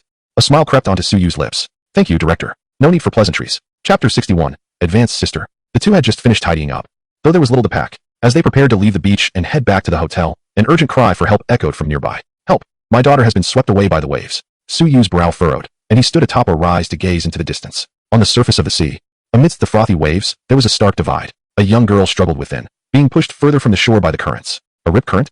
Suyu's expression turned serious as he and Su-hee dashed toward the water's edge. A crowd had already gathered, and some had donned gear to set out in boats. Suyu glanced around, took a few steps aside, and waded into the sea. Meanwhile, Su-hee watched the girl, increasingly distant from the shore, her face etched with anxiety. Suyu submerged his hand in the water. If air currents could be manipulated, then surely water could as well. The only challenge lay in the weight. But maintaining the balance of the girl swept away by the waves should not prove too arduous. Locking onto the target, he reversed the current, exchanged, and exchanged again. A surge of water appeared momentarily before him and was swiftly redirected behind the girl, counteracting the rip current, allowing her to remain suspended in the water. His complexion quickly reddened. The weight of this water flow was hundreds of times heavier than that of air. Even though he had only exchanged enough to stabilize one person, it was still quite taxing. Although he did not comprehend why the girl remained still, the rescue personnel were not dawdling. They swiftly brought her back to safety. I just felt something pushing me. Perhaps it was a dolphin? Suyu withdrew his hand, having completed his task. Sister, let's go. Wait, let us buy some souvenirs before we leave. Relieved that the girl was safe, Suyu exhaled a sigh of relief. After returning to the hotel to change clothes, Suyu wandered to a nearby shopping street. Inside a souvenir shop, she perused various items, mostly shells and sand. Suyu scanned the room and noticed an antique brush hanging on the wall. His analytical glasses confirmed it was a counterfeit. He casually inquired, how much for this? The proprietor, eyes closed, replied, if you truly desire it, it's 150,000. Suyu's eyes widened in disbelief. Are you serious? 150,000. As I wandered through the British Museum, I stumbled upon a collection of national treasures, yet I paid not a single penny. And you dare to ask for 150,000? 20. Deal. A chill escaped from the gaps in my teeth. Damn it. I merely attempted to negotiate casually, never anticipating that the proprietor would stray from convention. A significant loss. Ultimately, I selected a few small specimens of coral, shells, and starfish, and returned to the hotel with a sense of satisfaction. After packing my belongings, hailing a cab, boarding my flight, and arriving home, I made a detour to bring back Manhwa, the cat who reigned supreme at the police station. As I was leaving, Old Wang expressed his reluctance. How about I take care of her for a few more days? Are you trying to steal my cat girl? What on earth? I shot a wary glance at Wang Kai, clutching Manhwa tightly as I turned and fled, not allowing him the chance to protest. Meow? Manhwa, oblivious to the complexities. Simply knew that she had changed her sleeping spot the previous night. It was far less comfortable than home. The next day, she happily followed me home upon waking. Once home, I meticulously arranged the souvenirs I'd brought back, nodding in satisfaction. Not bad, not bad. They certainly add vibrancy to the place. Huh, how delightful it is to be free from the drudgery of work. I sprawled on the bed, filled with contentment. Wake up, it's time to work. Jerked awake. I stared at Suyu in shock, my mind swirling with confusion. Work? What work? Of course, it's time to start a business. Suyu cheerfully produced a file, slapping it into my hands. Go on, I've prepared everything. Director Huang has connections with the leaders of the Industrial and Commercial Bureau, discreetly facilitating our application process, and even secured a reliable agent. This is your time to shine. It's time to carve out your own path. I believe in you. Suyu patted my shoulder, giving me a resolute look. Meanwhile, I was utterly baffled. Huh, me? What? What is going on? Why the sudden push to start a business? I had only just begun to relish my brief respite from work. Can't I enjoy this freedom a little longer? I lamented, feeling that Suyu harbored ulterior motives. Suyu raised an eyebrow. But I aspire to be wealthy. It all depends on you, dear sister. Hold on. I hurriedly pressed the brakes on my thoughts, trying to gather my wits. Don't hesitate, sister. You wouldn't want to let your talents go to waste, would you? You surely don't wish to be perpetually job hunting, do you? What if your next boss is just like the last one? As a business owner, you can choose when to work. From now on, it's all for yourself, no longer slaving away for others. You won't have to endure any more nonsense. So, let us charge forward, dear sister. Suyu's encouraging words stirred something within me, and I found myself increasingly tempted, my mind growing foggy. It didn't sound too bad, after all. Perhaps I should give it a try? But what exactly would I do? Perceiving my uncertainty, Suyu shrugged. What is wrong with trying something new? By the way, what did your former employer do? If you're unhappy, why not take a shot at them? With a sudden spark, Suhi's eyes brightened. Oh, that sounds quite exhilarating. She mused, suddenly struck with a whimsical thought. What exactly do they do? Suyu realized she had scarcely inquired about the specific projects of Suhi's company. Just some simple games, like tree cutting for upgrades to acquire divine gear, building cities to fend off hordes of zombies, and searching for the greasy senior sister, among others. Suyu touched her nose, acknowledging the company's refined taste. Suyu rolled her eyes, somewhat exasperated, and replied, of course, there are other ventures, but these are the main ones. It may seem intriguing, but it's inundated with various advertisements, with only a scant portion genuinely related to gameplay. Is it truly profitable? Suyu pondered, contemplating whether earning money was easy or arduous. Suyu shrugged. Don't underestimate the depths of human boredom. Suyu found herself at a loss for a retort. If I were to manage it, I would create a collection of mini-games, eliminating all internal advertisements. Starve those guys out, as long as I can break even. That would suffice. With great anticipation, Suyu took the materials provided by Suyu and stepped outside. Suyu sighed in relief. Her sister seemed to be bursting with vigor, and soon, they would have their own company. She had no interest in managing a company or overseeing projects. It was Suhi who should shine brightly. Why bother with a collection of trivial mini-games? Suyu mused, stroking her chin with a devious smile. Dear audience, why the haste to turn against one another? She had refrained from mentioning it earlier, as Suhi was still employed, making it an awkward topic. Now that Suhi had been laid off, the motivation was ripe. It was indeed the perfect time to act. 3 minutes later, the once enthusiastic Suhi returned, her face clouded with discontent. It's late. The Industrial and Commercial Bureau is closed. Where am I supposed to handle the paperwork? Just moments ago, she had been brimming with ambition, eager to embark on a grand venture, determined to lead her former employer's projects to ruin. Upon descending the stairs and glancing at the moon perched among the branches, reality struck her. Let me check my savings to see what I can do. Shall you? How about you invest too? I'll make you the major shareholder. We'll be rolling in riches in no time. Even before the company was established, Suyu was already seeking investments. Suyu smacked her lips, reflecting on how being an employee had stifled her potential. Invest. Let us start with 10 million. 10 million? Suyu sprang up, her eyes wide as saucers. You're not contemplating tomb raiding, are you? Can you even contend with the Zongzi? Suyu replied, actually, I have a wealthy friend abroad. Who is he, and where is he from? Tom Gerald, a British chap, Chapter 62. He-Meow Network Technology Company, Limited. Inside a certain museum in the United Kingdom, Tom sneezed, rubbing his nose as he noticed several strands of hair falling from his head. Oh God, please halt my receding hairline. Tom, a few new collectibles have arrived. Please go and retrieve them. All right, curator. Tom grabbed his notebook and promptly began his work. Magic City. Suhi squinted her eyes and muttered, what does it matter if someone is wealthy? My friend is quite generous and has a particular fondness for antiques. Suyu raised her eyebrows, responding with a sense of entitlement. You know I'm not adept at financial management. Most of the remaining funds have been entrusted to him. Tom mentioned that he had stumbled upon numerous antiques, making quite a profit in the process. Suyu succinctly explained the situation. Even Suhi, who had grown up alongside her, could not discern any signs of deceit in Suyu's words. Tom is rather impressive, managing to acquire so many antiques.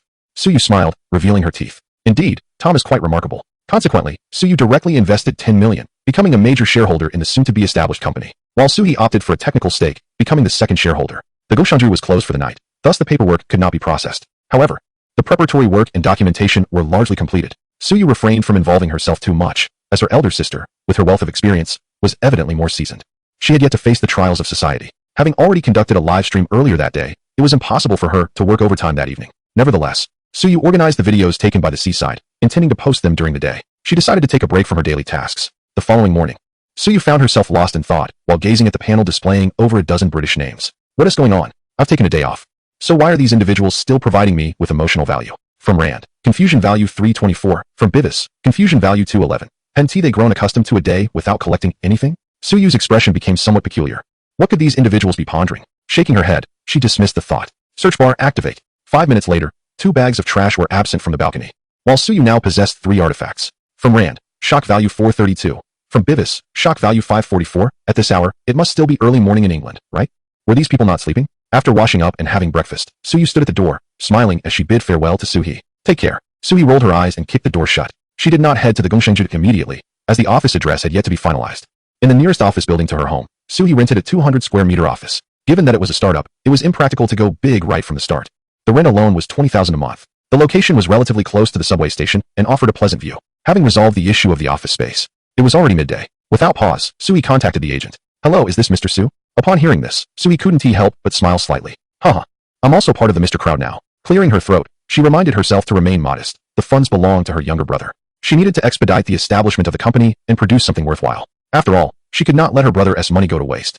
Although Suyu claimed to be indifferent about how she managed things, once Suhee entered work mode, she transformed entirely, especially when working for oneself. Indeed. I am who I am. Greetings, I am the one who contacted you last night. You may call me Xiao Tao. Xiao Tao, please come over and see what information is still lacking. Xiao Tao took the file bag and examined it carefully. There are no issues. The conversation between the two suffices to meet the minimum requirements for company registration. I shall proceed to assist you with the process. And I will notify you once the results are available. Suhee exhaled a sigh of relief and made an okay gesture. It's in your hands now. After Xiao Tao departed, Suhee sat in the vast, empty 200 square meter office, lost in thought. Such a large space requires decoration, equipment procurement, and hiring personnel. The mere thought of these responsibilities made Suhee's scalp tingle. No, I must find someone to help share the burden. How can a boss be without an assistant?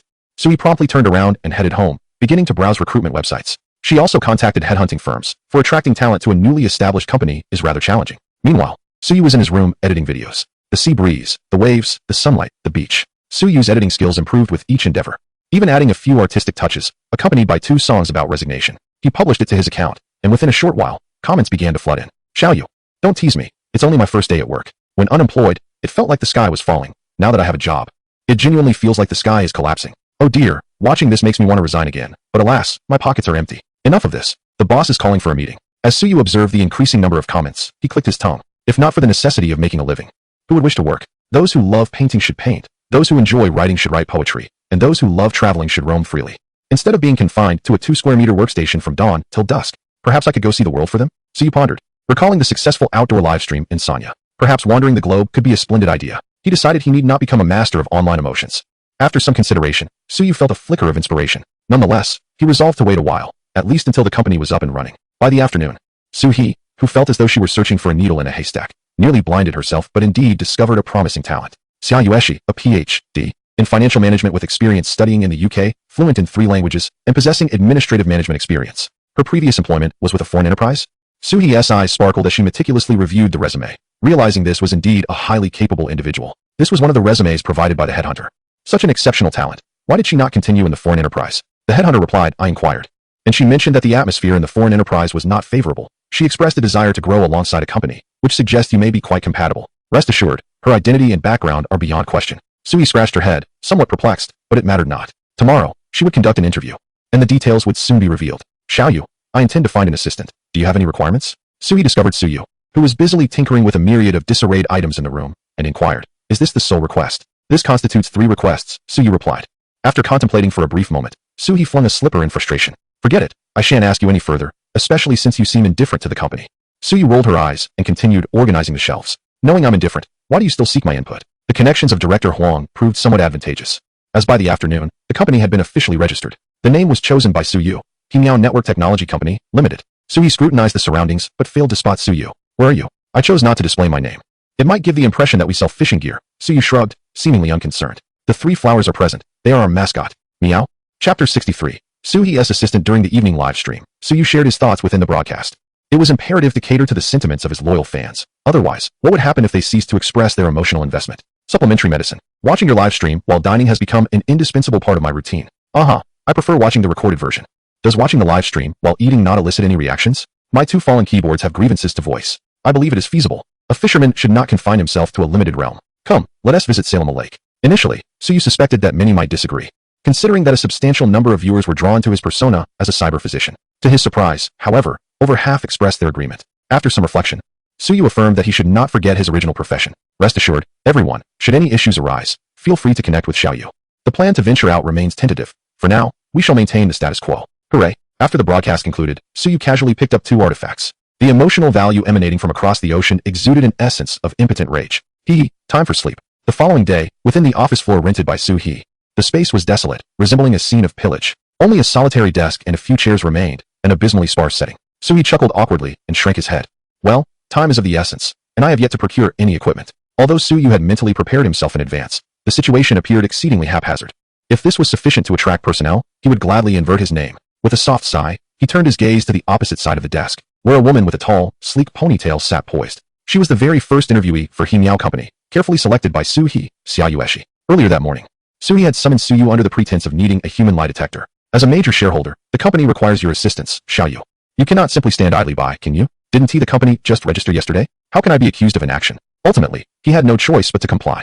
After all, those who joined at this stage were destined to become the company's pioneers, and it was essential to maintain rigorous standards. Xiaoyu donned a crisp white shirt paired with denim trousers, her ensemble complemented by a tailored suit draped over her shoulders upon arrival. Upon noticing her, Suyu silently pondered the practicality of such attire in the heat. Her visage bore a natural look, devoid of excess, exuding an air of competence. At that moment, she curiously observed the playful exchanges between Su-hee and Suyu. Are these two the esteemed Su executives? Su-hee prodded Suyu's arm, prompting her to compose herself. Cough, cough, Miss Xia, greetings. As a fledgling company, we are somewhat rudimentary, please bear with us. Not at all, new companies often have such beginnings. She replied with a warm smile, signaling her lack of concern. She was pleasantly surprised by the youthfulness of the two leaders. Suyu, eager to temper the excitement sparked by the compliment, restrained Su-hee. Miss Xia, you have witnessed our company's scale and current state. Would you be interested in joining us? If so, we can proceed with the subsequent processes. Su-hee, slightly anxious, felt the abruptness of the inquiry, wishing they had first discussed compensation. However, Suyu seemed determined to get straight to the point. Xiaoyu paused thoughtfully before proceeding. I would like to understand the scope of your business and the particulars regarding remuneration. Certainly, at present, our company is understaffed, so we will begin with smaller projects.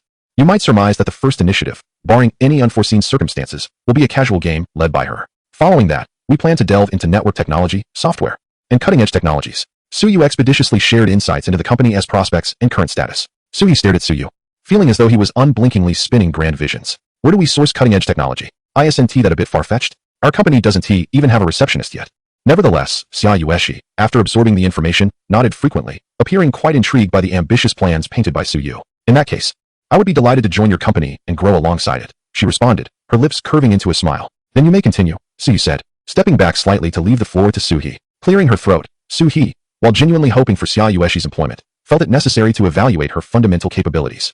As someone seasoned in the professional realm, she posed incisive questions. The role of an assistant hinged on critical thinking, after all, as such individuals were hired to alleviate Su-hee's burdens. Xiaoyu, upon hearing Su-hee's inquiries, often took a moment to reflect before presenting her solutions. She adeptly addressed the 5W2H framework. Who, when, where, why, what, and how. What are the costs? By exploring these facets, she consistently identified the most suitable resolutions.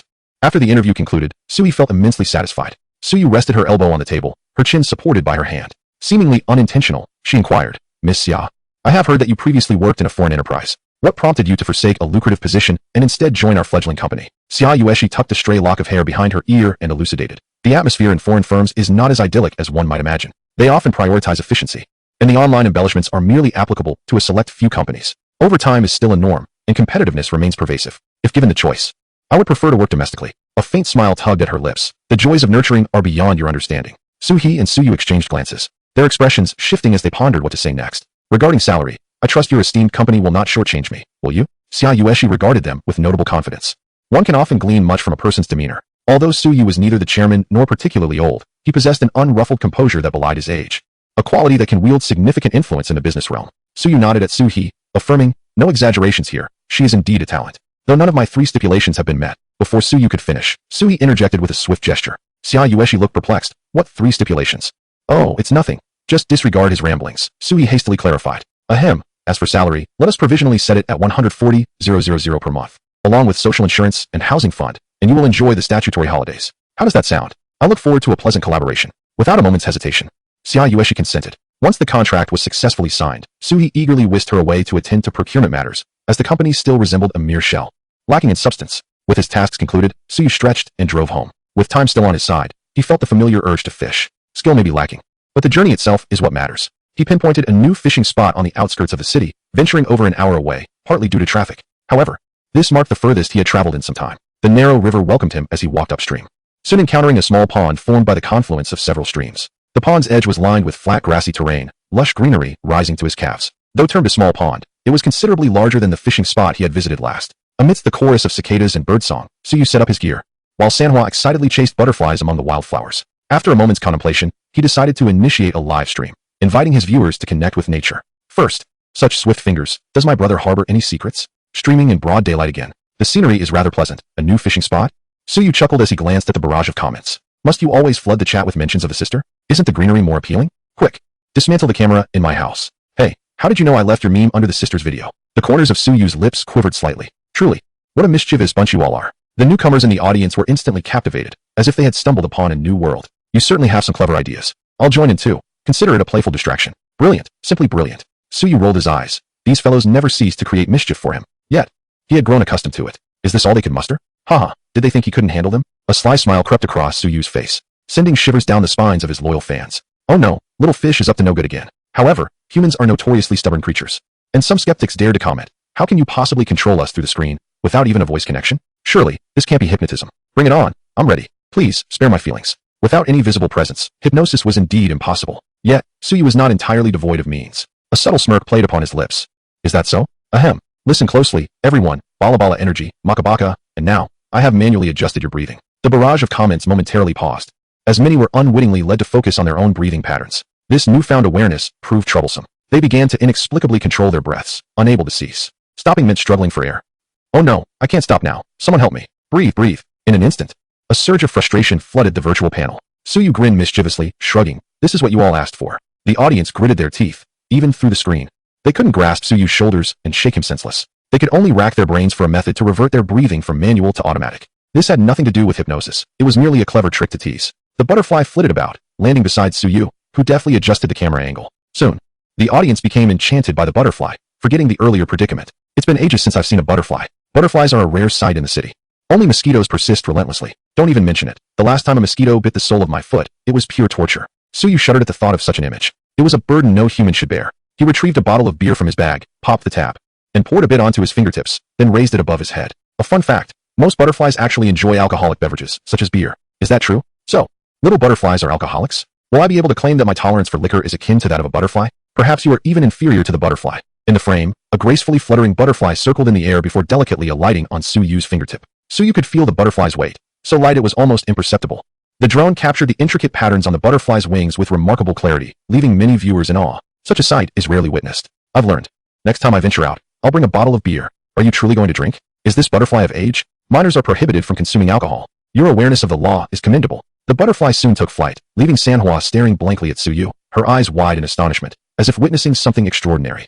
Suyu gently patted Manhwa's head. Take note, little kitty, though the butterfly isn't edible, you may feast on whatever you desire at home. Meow. At that moment, Suyu felt a sharp sting on his arm. Frowning, he looked down to find a wasp clinging to his skin, having just stung him. In a swift motion, Suyu grasped the wasp firmly to prevent it from using its stinger again. Are there wasps here?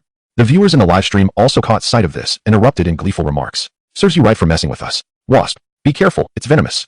I believe the wasp should be the one exercising caution. Suyu glanced back. Not far off lay the village, home to several elderly residents. If wasps were nearby, it could pose a significant danger. With a thoughtful gaze, Suyu rummaged through his pocket and retrieved a small yellow ribbon, which he tied around the wasp's waist. Releasing his grip, he set it free. You dare sting me? Just wait, I shall raid your nest. Startled, the wasp buzzed away rapidly, with the drone following closely behind.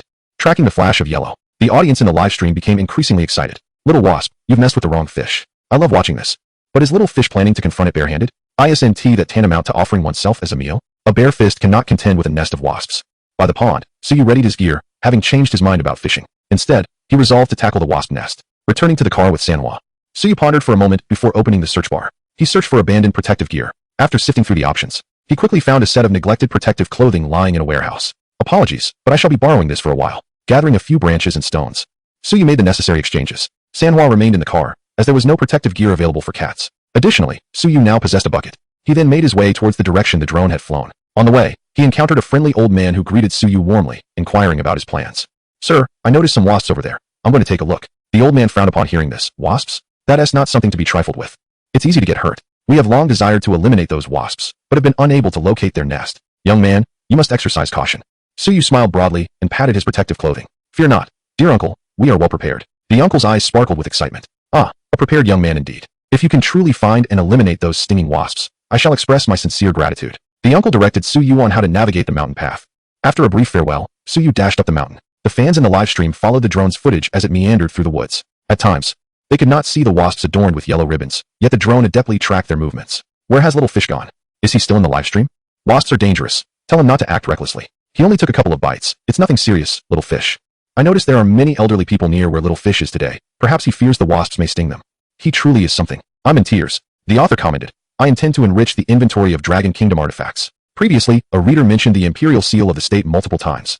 I am indeed writing about it. Chapter 65. Recruitment above the sparse yet structured pine forest. The drone hovered motionless in the air. Once the position was confirmed, it promptly turned and flew away. The scene shifted, and the livestream audience beheld Suyu nimbly leaping along the mountain path. The winding, narrow trail appeared to pose no challenge beneath his feet, and his pace was brisk. Not to mention, my friend, you were supposed to be a delicate college student. How did you train so vigorously in secret? Indeed, had it not been for today's livestream, I would have never known you possessed such stamina. Stamina, haha. Oh, the clarity of this footage allows us to see every bead of sweat. Someone call the authorities. We have a weirdo here. Little fish, run. You cannot tackle the wasp nest alone. I have already instructed my son to grab his phone and prepare to dial 119. Just you wait. The drone flew alongside Suyu, who took a moment to glance at his phone. Upon seeing the barrage of comments, he smiled faintly. There is no need for such fuss. With that, he swiftly donned his protective gear. Isn't this sufficient? You come fishing while carrying this? What else do you have crammed in your trunk? Tools of the trade, Doge. The audience felt a chill run down their spines. Genuinely surprised that Suyu had such an ace up his sleeve. What kind of good person leaves home with such equipment? Is he truly here for serious fishing? The drone led the way, quickly returning to the previously marked location. However, this time, they no longer worried about Suyu. Rather, the wasps were the ones to be concerned about. They were heading towards a definitive extermination. I told you not to provoke him. At this moment, the wasp queen remains oblivious to the impending events. Once the drone came to a halt, Suyu also paused beside a mound of earth. A few wasps buzzed back from outside. Upon sighting the hornet, it charged forth, brandishing the stingers on its tail. However, it was ruthlessly swatted aside by Suyu. Standing his ground, Suyu glanced in the direction from which the hornet had come. The village was not far off, merely a kilometer away in a straight line. At this proximity, the hornets could easily reach the village. Almost every household had 1 or 2 plots of farmland at their doorstep, cultivating cucumbers, eggplants, and the like. In the summer, the foliage flourished, and once flowers bloomed, hornets would invariably come to visit. One also had to be wary of the dry bamboo, for it could conceal 7 or 8 hornets in slumber, easily disturbed by a casual touch. It was no wonder the elder had mentioned wanting to eradicate these hornets for some time, yet had found no effective means to do so. Rubbing his hands together, Suyu grinned mischievously. Now, with his generous spirit, he was ready for action. Hornet-infused liquor was known to dispel wind and dampness, as well as to unblock meridians. Surveying his surroundings, Suyu noticed that the hornet nest was not in the trees, but buried in a mound of earth. He commenced digging. The audience in the live stream watched intently, their barrage of comments significantly diminished, for such events were seldom witnessed. As Suyu unearthed the outer layer of soil, a gigantic hornet nest came into view. He even spotted the hornet he had previously tied with a yellow ribbon. The spy hornet, a commendable effort indeed. With a swift motion, he pried open the nest. In an instant, a multitude of hornets surged forth, their aggressive nature manifesting as they swarmed around Suyu, relentlessly attempting to sting him. Yet, encased in protective gear, he remained unfazed by their attacks. Opening a barrel, he discovered it still contained a significant amount of liquor. Quick as a flash, Suyu began swatting the flying hornets midair, capturing them in the barrel with each deft strike. Once submerged in the liquor, the hornets were rendered immobile. Seizing the momentum, he continued his pursuit, scarcely allowing any hornet to evade his grasp. One handful, then another, and yet another. Suyu seemed to have rediscovered the joys of his childhood, tirelessly rummaging through the hornets. The viewers in the live stream were equally exhilarated. What a spectacle! Freshly caught and infused. Don't forget about the nest. It likely contains the queen and perhaps some larvae, precious finds. Each of them is a living menace. If it weren't so far away, I'd jump in myself. Brothers, this is a tonic for vitality. What? Let me at them. As time passed, the hornets in the air were largely captured in the barrel. Suyu then turned his attention to the nest itself. With a vigorous effort, he opened it, revealing a dense cluster of larvae that triggered a wave of discomfort for those averse to such sights. Goosebumps erupted in succession. Without hesitation, Suyu gathered them all, stuffing them into a sack that seemed to materialize from nowhere. The queen hornet, too, was not spared from his grasp. Thus, the entire hornet nest faced total annihilation. Oh, what relief. After being stung by a hornet last time, I suffered for a week. Grateful to little you for avenging me. Based on your IP, the hornets from the north have settled their score in the south. The queen bee, after savoring a few bites of meat, returned to the nest in a state of pride, boasting about her exploits, unaware of being followed. Is it true you are preparing for the graduate entrance exam?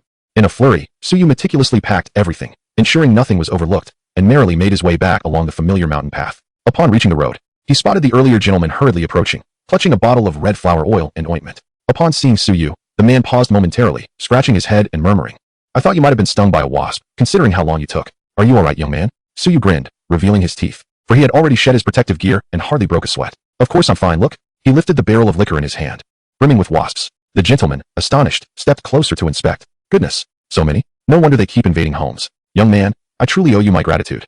Suyu waved his hand dismissively. It was merely a small task. Observing the barrel and his sack, an idea struck Suyu, and he decided to present them to the gentleman. "For me, child, this is a valuable item. I cannot accept it. You ought to take it home." The man, being of earnest character, felt it inappropriate to accept something from a child. However, Suyu had no need for such items, as he could procure the freshest and finest medicines at will. "Please take it, sir. I have no use for it. After all, it belongs to your village," he added. "However, wasps are venomous, so it's best to use it externally rather than consume it." Ultimately, the gentleman could not refuse and accepted the offering, his face radiant with delight. Suyu felt no loss in giving it away. The man's eagerness to seek him out for assistance was worthy of such generosity. The gentleman praised Suyu, declaring him a good lad, and insisted that he must visit for a meal the next time he came to their village. Suyu readily agreed. Noting how plump the free-range chickens were fluttering about the woods, realizing it was getting late, he returned to his vehicle. In a spot out of the drone's sight, he changed back into his protective attire, now adorned with branches and gravel. Manhwa seemed to grow impatient in the car, leaping into Suyu's arms the moment he opened the door. All right, we shall head home now." He gently stroked the cat's head, turned off the live stream, and pressed the accelerator, retracing his route. Upon arriving home, he found Suyu just finishing her tasks, collapsing onto the sofa in exhaustion. Though weary, her eyes sparkled with the brilliance of sapphires. The equipment has been procured and will be delivered in the next few days, installation included. Other essentials like desks, chairs, and plants have also been arranged, Suyu reported joyfully. Suyu, having worked in a large company, had certainly made an impression during the procurement discussions, leaving the boss in a sweat as she insisted on not letting the company spend a single unnecessary penny, ensuring everything was meticulously organized. Upon hearing this, Suyu nodded in acknowledgement of both his elder sister and Suyu's capabilities. However, the company currently suffers from a shortage of personnel. "Sister, do you have any thoughts on this?" Suyu, with a sly smile, replied, "Of course, we should recruit talent. The previous company where I worked was not solely reliant on my contributions. Particularly, old Zhang from the development department, who toils relentlessly and handles the most challenging tasks, receives a meager salary, often working overtime, and is subjected to the boss's manipulation. Surely, we can entice him to join us." Suyu silently gave her a thumbs up, impressed by her acumen. "You truly have a knack for this. You never take a loss. That company must be suffering greatly." Chapter 66. Resisting Shunshin begins with you setting aside Suyu's recruitment plans for the moment. It appears that Suyu will inevitably need to oversee matters himself. In the early stages, with few available personnel, Suyu would never allow him to merely observe passively. As he stood before the bathroom mirror, brushing his teeth, Suyu pondered how to create a mini-game that aligns with his vision. Financial gains could wait. It was imperative to breach the defenses of those competitors. Once a sufficient number of recruits had been secured, he would visit the company. After completing his morning routine and returning to his room, Suyu, as usual, initiated a live stream. The audience, still adjusting, began to comment. "I thought there would be no live stream tonight. Wow, has the civil servant changed their ways? Volunteering for overtime? Hold on, let me make some instant noodles first." As Suyu commenced the broadcast, new fans had yet to react, while longtime followers eagerly began submitting requests to join the stream. He hadn't even had the chance to deliver an opening statement, not that he had one prepared. Cough. "Good evening, everyone. The daytime stream was rather brief, and it has been a while since I engaged in a proper collaboration," Suyu explained, concealing his anticipation as he noted the emotional value nearing the million mark. "Now, let us welcome our first fortunate viewer of the evening." Following the requests, Suyu clicked on the first viewer's avatar in the queue. Upon connecting, the viewer did not opt to turn on their camera, and Suyu was perfectly understanding. After numerous collaborations, he recognized that many preferred to remain anonymous, as not everyone is inclined to reveal themselves to others. "Esteemed Cilantro King, what inquiries do you have?" Suyu adeptly took a sip from a nearby drink, a habit he had developed. After a brief silence, the viewer spoke softly, Xiaoyu. "I have something I find difficult to articulate." Instantly intrigued, Suyu raised an eyebrow, curiosity piqued. "What is it?" "Rest assured, we have all encountered various situations." "Exactly. Having spent so much time in Xiaoyu's stream, what haven't we seen? Just say it. Don't worry, we've weathered many storms. Even if you mention an issue with your younger brother, we won't laugh." "Really?" "Indeed, unless we can't help ourselves." A netizen known as Coriander King seemed to have prepared himself psychologically for a while before mustering the courage to say, "Well, I just can't help myself. I find myself wanting to watch some risque content. Nowadays, when I scroll through videos, I only see alluring young ladies. What should I do?" Upon hearing this, Suyu's eyes sparkled with delight. "Really? Please send me your Douyin account privately. I would like to indulge in some appreciation." "Is it as I imagined?" "What do you mean? How come it feels like you all know? Kids should spend less time on their phones." "Bro, let's chat privately later. I'll follow your Douyin account. I want to see too." Coriander King found himself at a loss for words, unsure of how to respond. Suyu was not surprised. After all, his live stream was never short of seasoned veterans. However, Suyu was a serious person. "Well, how should I put this? Everything must be done in moderation. I understand," Coriander King sighed deeply, "but I just can't control my desire to watch." A flurry of seasoned viewers chimed in through the bullet comments, expressing that one should follow their natural inclinations and watch as they please. They hastily requested to see some content as well. Suyu clicked his tongue and shook his head in resignation. All you lecherous wolves. You must know that no matter how many times you watch her, she will never belong to you. However, if you read a book for an hour, that hour's knowledge is yours to keep. Do not indulge in mere physical beauty. Read more, for within the pages lies true charm. Let us resist temptation starting with ourselves. Suyu earnestly advised, lamenting the burdens he bore for his fans. I don't believe it. I watched math for 2 hours yesterday, and when I woke up this morning, I had forgotten everything. Open the book, Bernoulli. Close the book, no effort. Starting with us, what about you? Suyu smiled faintly.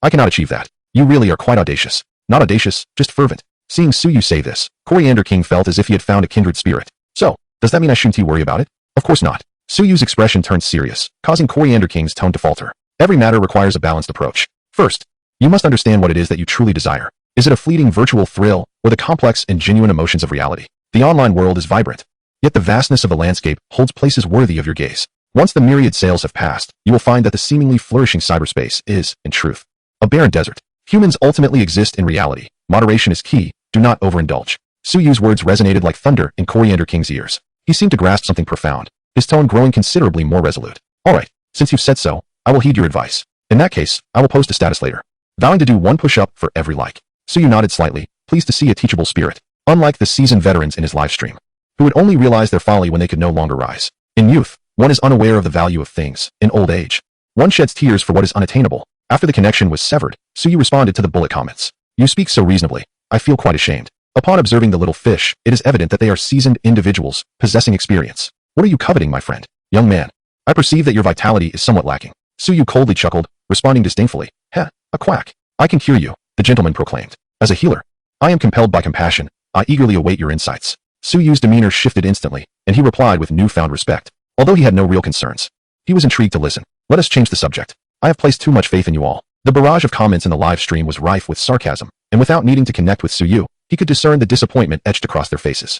Before connecting with the next viewer, Suyu opened the profile of the Cilantro King, intending to offer a like. However, upon entering, he was astounded to see the latest post about doing push-ups. Had his companions managed to garner over 10,000 likes in such a short span?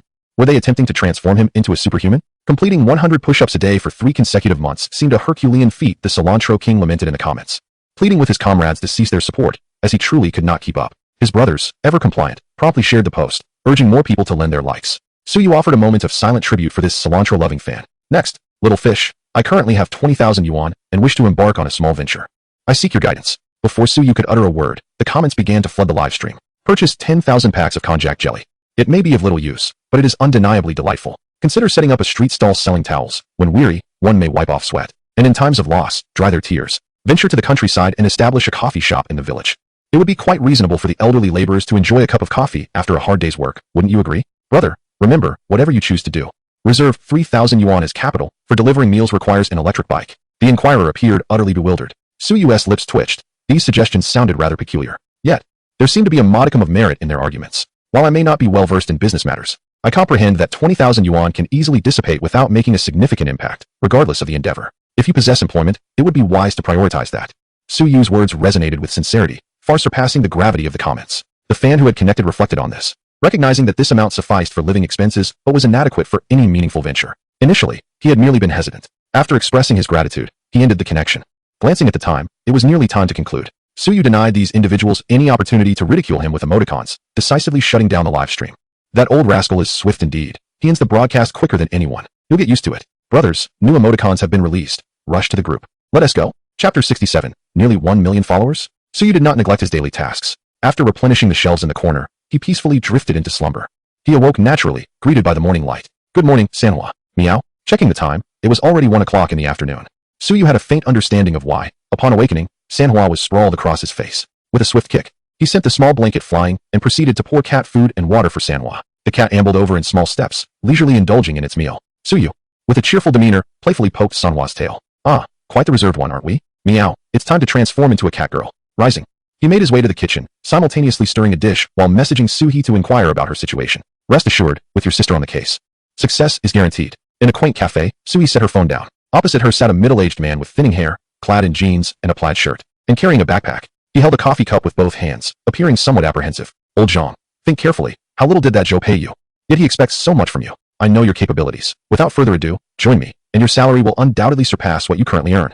Suyu tapped her fingertips lightly on the table, her tone resolute and powerful, exuding ambition. Despite her emotional appeal and logical reasoning, old Zhang remained hesitant. He was a creature of habit, reluctant to change his surroundings, a fact Suyu was well aware of. With a gentle sigh, she prompted, "Do you truly wish to toil under Zhou for the rest of your life?" After a prolonged silence, old Zhang finally exhaled deeply.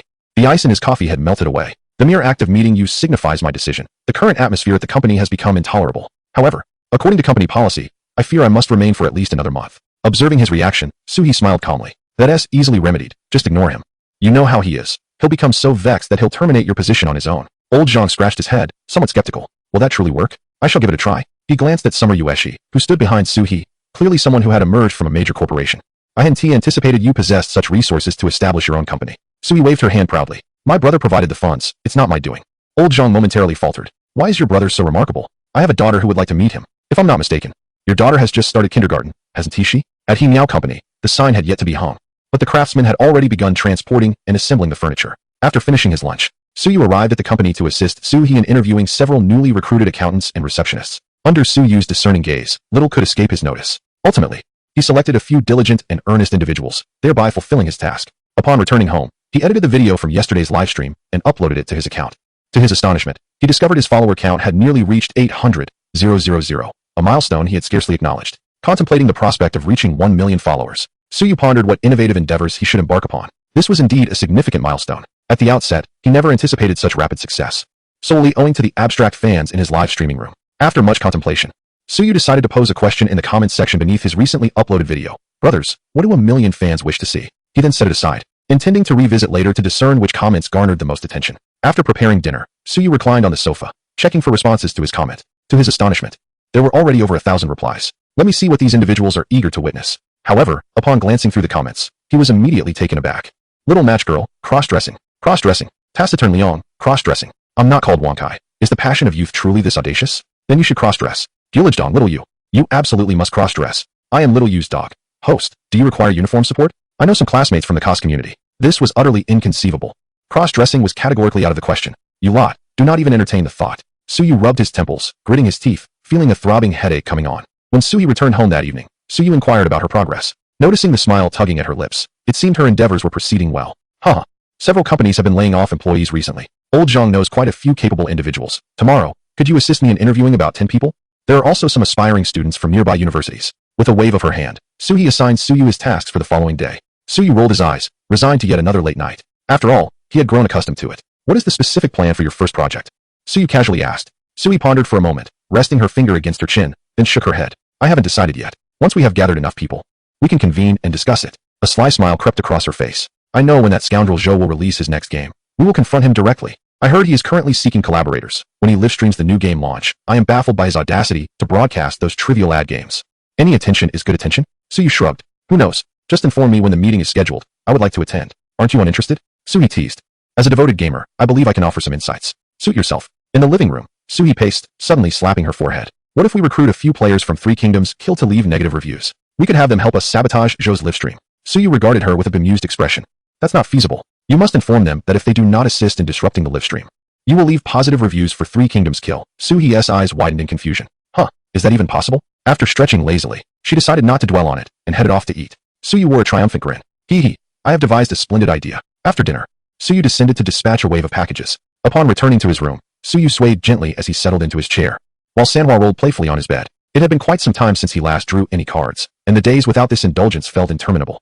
He sensed an absence in his daily life. After gathering his thoughts, he commenced his routine livestream. Many viewers had noticed Suyu's comment from earlier in the day, and as the stream began, the barrage of playful taunts and eager requests flooded the screen. "When will little fish dress as a girl?" "I've noted it down.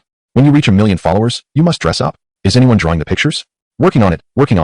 "Will you post on Weibo or Facebook?" "Post on JM." "Oh, how delightful." Suyu stared blankly at the comments in his livestream. "Wait a moment. I don't believe I've agreed to that yet." "What? Are you already impatient?" "What? Do you want to dress up right now?" Suyu clenched his jaw and adjusted their engagement to manual mode. "Take that." However, he felt that this was still insufficient. "Now, even your swallowing of saliva has become manual. Where's the supplement?" "Stop, please stop. Are we still talking about dressing up?" Suyu raised an eyebrow with a smirk. "Well, that still needs to be discussed. It's merely a short while. Just endure it. Is that all?" A slight twitch appeared at the corner of Suyu's mouth. He had underestimated the level of their mischief. Chapter 68. The Mosquito Repellent Anthem. Suyu turned his head, deliberately ignoring the incessant prodding from the crowd. After all, There was still a considerable distance to reach 1 million followers. He could address it then. However, he was absolutely determined not to grant them their wish. Day after day, with such antics, he would lead them astray into playing games. He was eagerly anticipating his sister to finalize the minigame so he could thoroughly tease them. Noticing the usernames in the comments, Suyu scratched his head. Why did these two names seem familiar? His eyes darted around, and he realized they belonged to Old Wong and Officer Gudo. Staying up late to watch a live stream. Apparently, the tasks at the Public Security Bureau were far too lenient. Ahem. Without further ado, let us welcome today's first lucky viewer. As soon as the connection was established, Suyu was greeted by the sound of bodies colliding. Instantly, his ears perked up. Clap, clap, little fish, clap. Do you have any way, clap, to shoo away these wretched mosquitoes? Clap. The intense curiosity in Suyu's eyes vanished abruptly. It was merely mosquitoes. He thought it was something more serious. Ahem. Light some mosquito coils, use an electric mosquito swatter, and just take action. Such insignificant creatures. Once these two tools are deployed, how could they still be so audacious? Mosquito lovers send their condemnation. I suspect the person upstairs is not from Earth. I have mosquitoes here too, and they're enormous. As we all know, everything has a spirit. Except for mosquitoes. Trust me, use the cross-ceiling method. The fan who was connected replied, wiping away tears. If I had it with me, I would have used it long ago. I returned home today and forgot to prepare. Help me, little fish. I feel as if I'm about to be drained dry. Why not attempt to hypnotize them? Suyu remarked. He truly has not delved into the psychology of mosquitoes. You are becoming increasingly absurd. Rubbing his temples. Suyu pondered for a moment, and suddenly his eyes brightened. Although lacking proper equipment, he was not entirely at a loss. Have you all heard of the mosquito-repelling divine melody? The audience fell silent at his words. I know about mosquito-repelling gadgets, and have used mosquito-repellent spray. But what is this divine melody? Could it be the ring of the dead at midnight? Killing a mosquito and hanging it by the bedside. Is that not an admonitory act? It should be called killing mosquitoes to warn others. As Suyu searched through his phone, he responded, you will find out shortly. This song is titled Scary Monsters and Nice Sprites. It features a high-frequency melody that can disrupt mosquitoes' perception and desire to feed. It's akin to trying to sleep after a sleepless night, only to be awakened by loud rock music from downstairs and renovation noises from above. That indeed sounds dreadful. Just listening evokes a sense of impending chaos. He posted the song title in the comments, prompting the fans joining the stream to promptly give it a try. It truly seems to have some effect. Is this really a thing? Incredible, utterly incredible. What then of the mosquito coils I have purchased over the years? Suyu glanced at the comments and added, this may not be universally effective, as mosquitoes vary by region. Additionally, you might try lighting orange peels or consuming garlic. These methods can be somewhat effective as well. The fans on the call were elated. Alright, I shall give it a try. I refuse to believe we cannot manage these pests. After ending the call, Suyu tactically took a sip of water. He glanced at the live stream, surprised to see nearly 10,000 viewers. None of these were fans he had purchased to bolster his numbers. They were all genuine individuals, as evidenced by the rapid refresh of the comments. It seemed these seasoned viewers were holding their emotions in check. The threshold has indeed risen, hasn't it? He had transformed significantly, with his memory now far superior to before. A mere glance allowed him to retain the content of the comments. After interacting with the comments for a while, Suyu proceeded to the next segment of the live stream. As soon as he connected, he was met with a visage of deep darkness, adorned with a safety helmet and clad in a reflective vest. Little fish, you have truly made it big. Even connecting with friends from Africa. Nonsense. I can see the flag of the Dragon Nation. Our nation's infrastructure is ubiquitous both domestically and internationally. Is it unusual for friends from Africa to bear the flag of the Dragon Nation? You are thinking too small. Hello, little fish. The gentleman on the call revealed a broad smile, showcasing his white teeth, and waved in greeting, speaking in pure Mandarin. Suyu scrutinized him thoughtfully from a distance. You appear to be begging. Up close, you seem to be fleeing. Upon closer inspection, I realize you are a geological surveyor. Suyu clapped his hands, finally recognizing this gentleman's identity. The gentleman scratched his face and chuckled. This is common knowledge. I didn't even introduce myself. Well, I'll be. If you hadn't mentioned it, I would have never guessed. At this moment, a prospective university student, set to join the geology program in September, found himself quietly disheartened. The older brother maintained a remarkably composed demeanor. Suyu nodded and inquired, do you have any problems? Perhaps matters of the heart? The older brother waved his hand dismissively, his eyes reflecting a profound sense of melancholia, as if he were burdened by the chill of lofty heights. With all the men in the team, romantic issues seemed unlikely. That may not necessarily be the case, he countered. A life starting anew in another world? You rascal.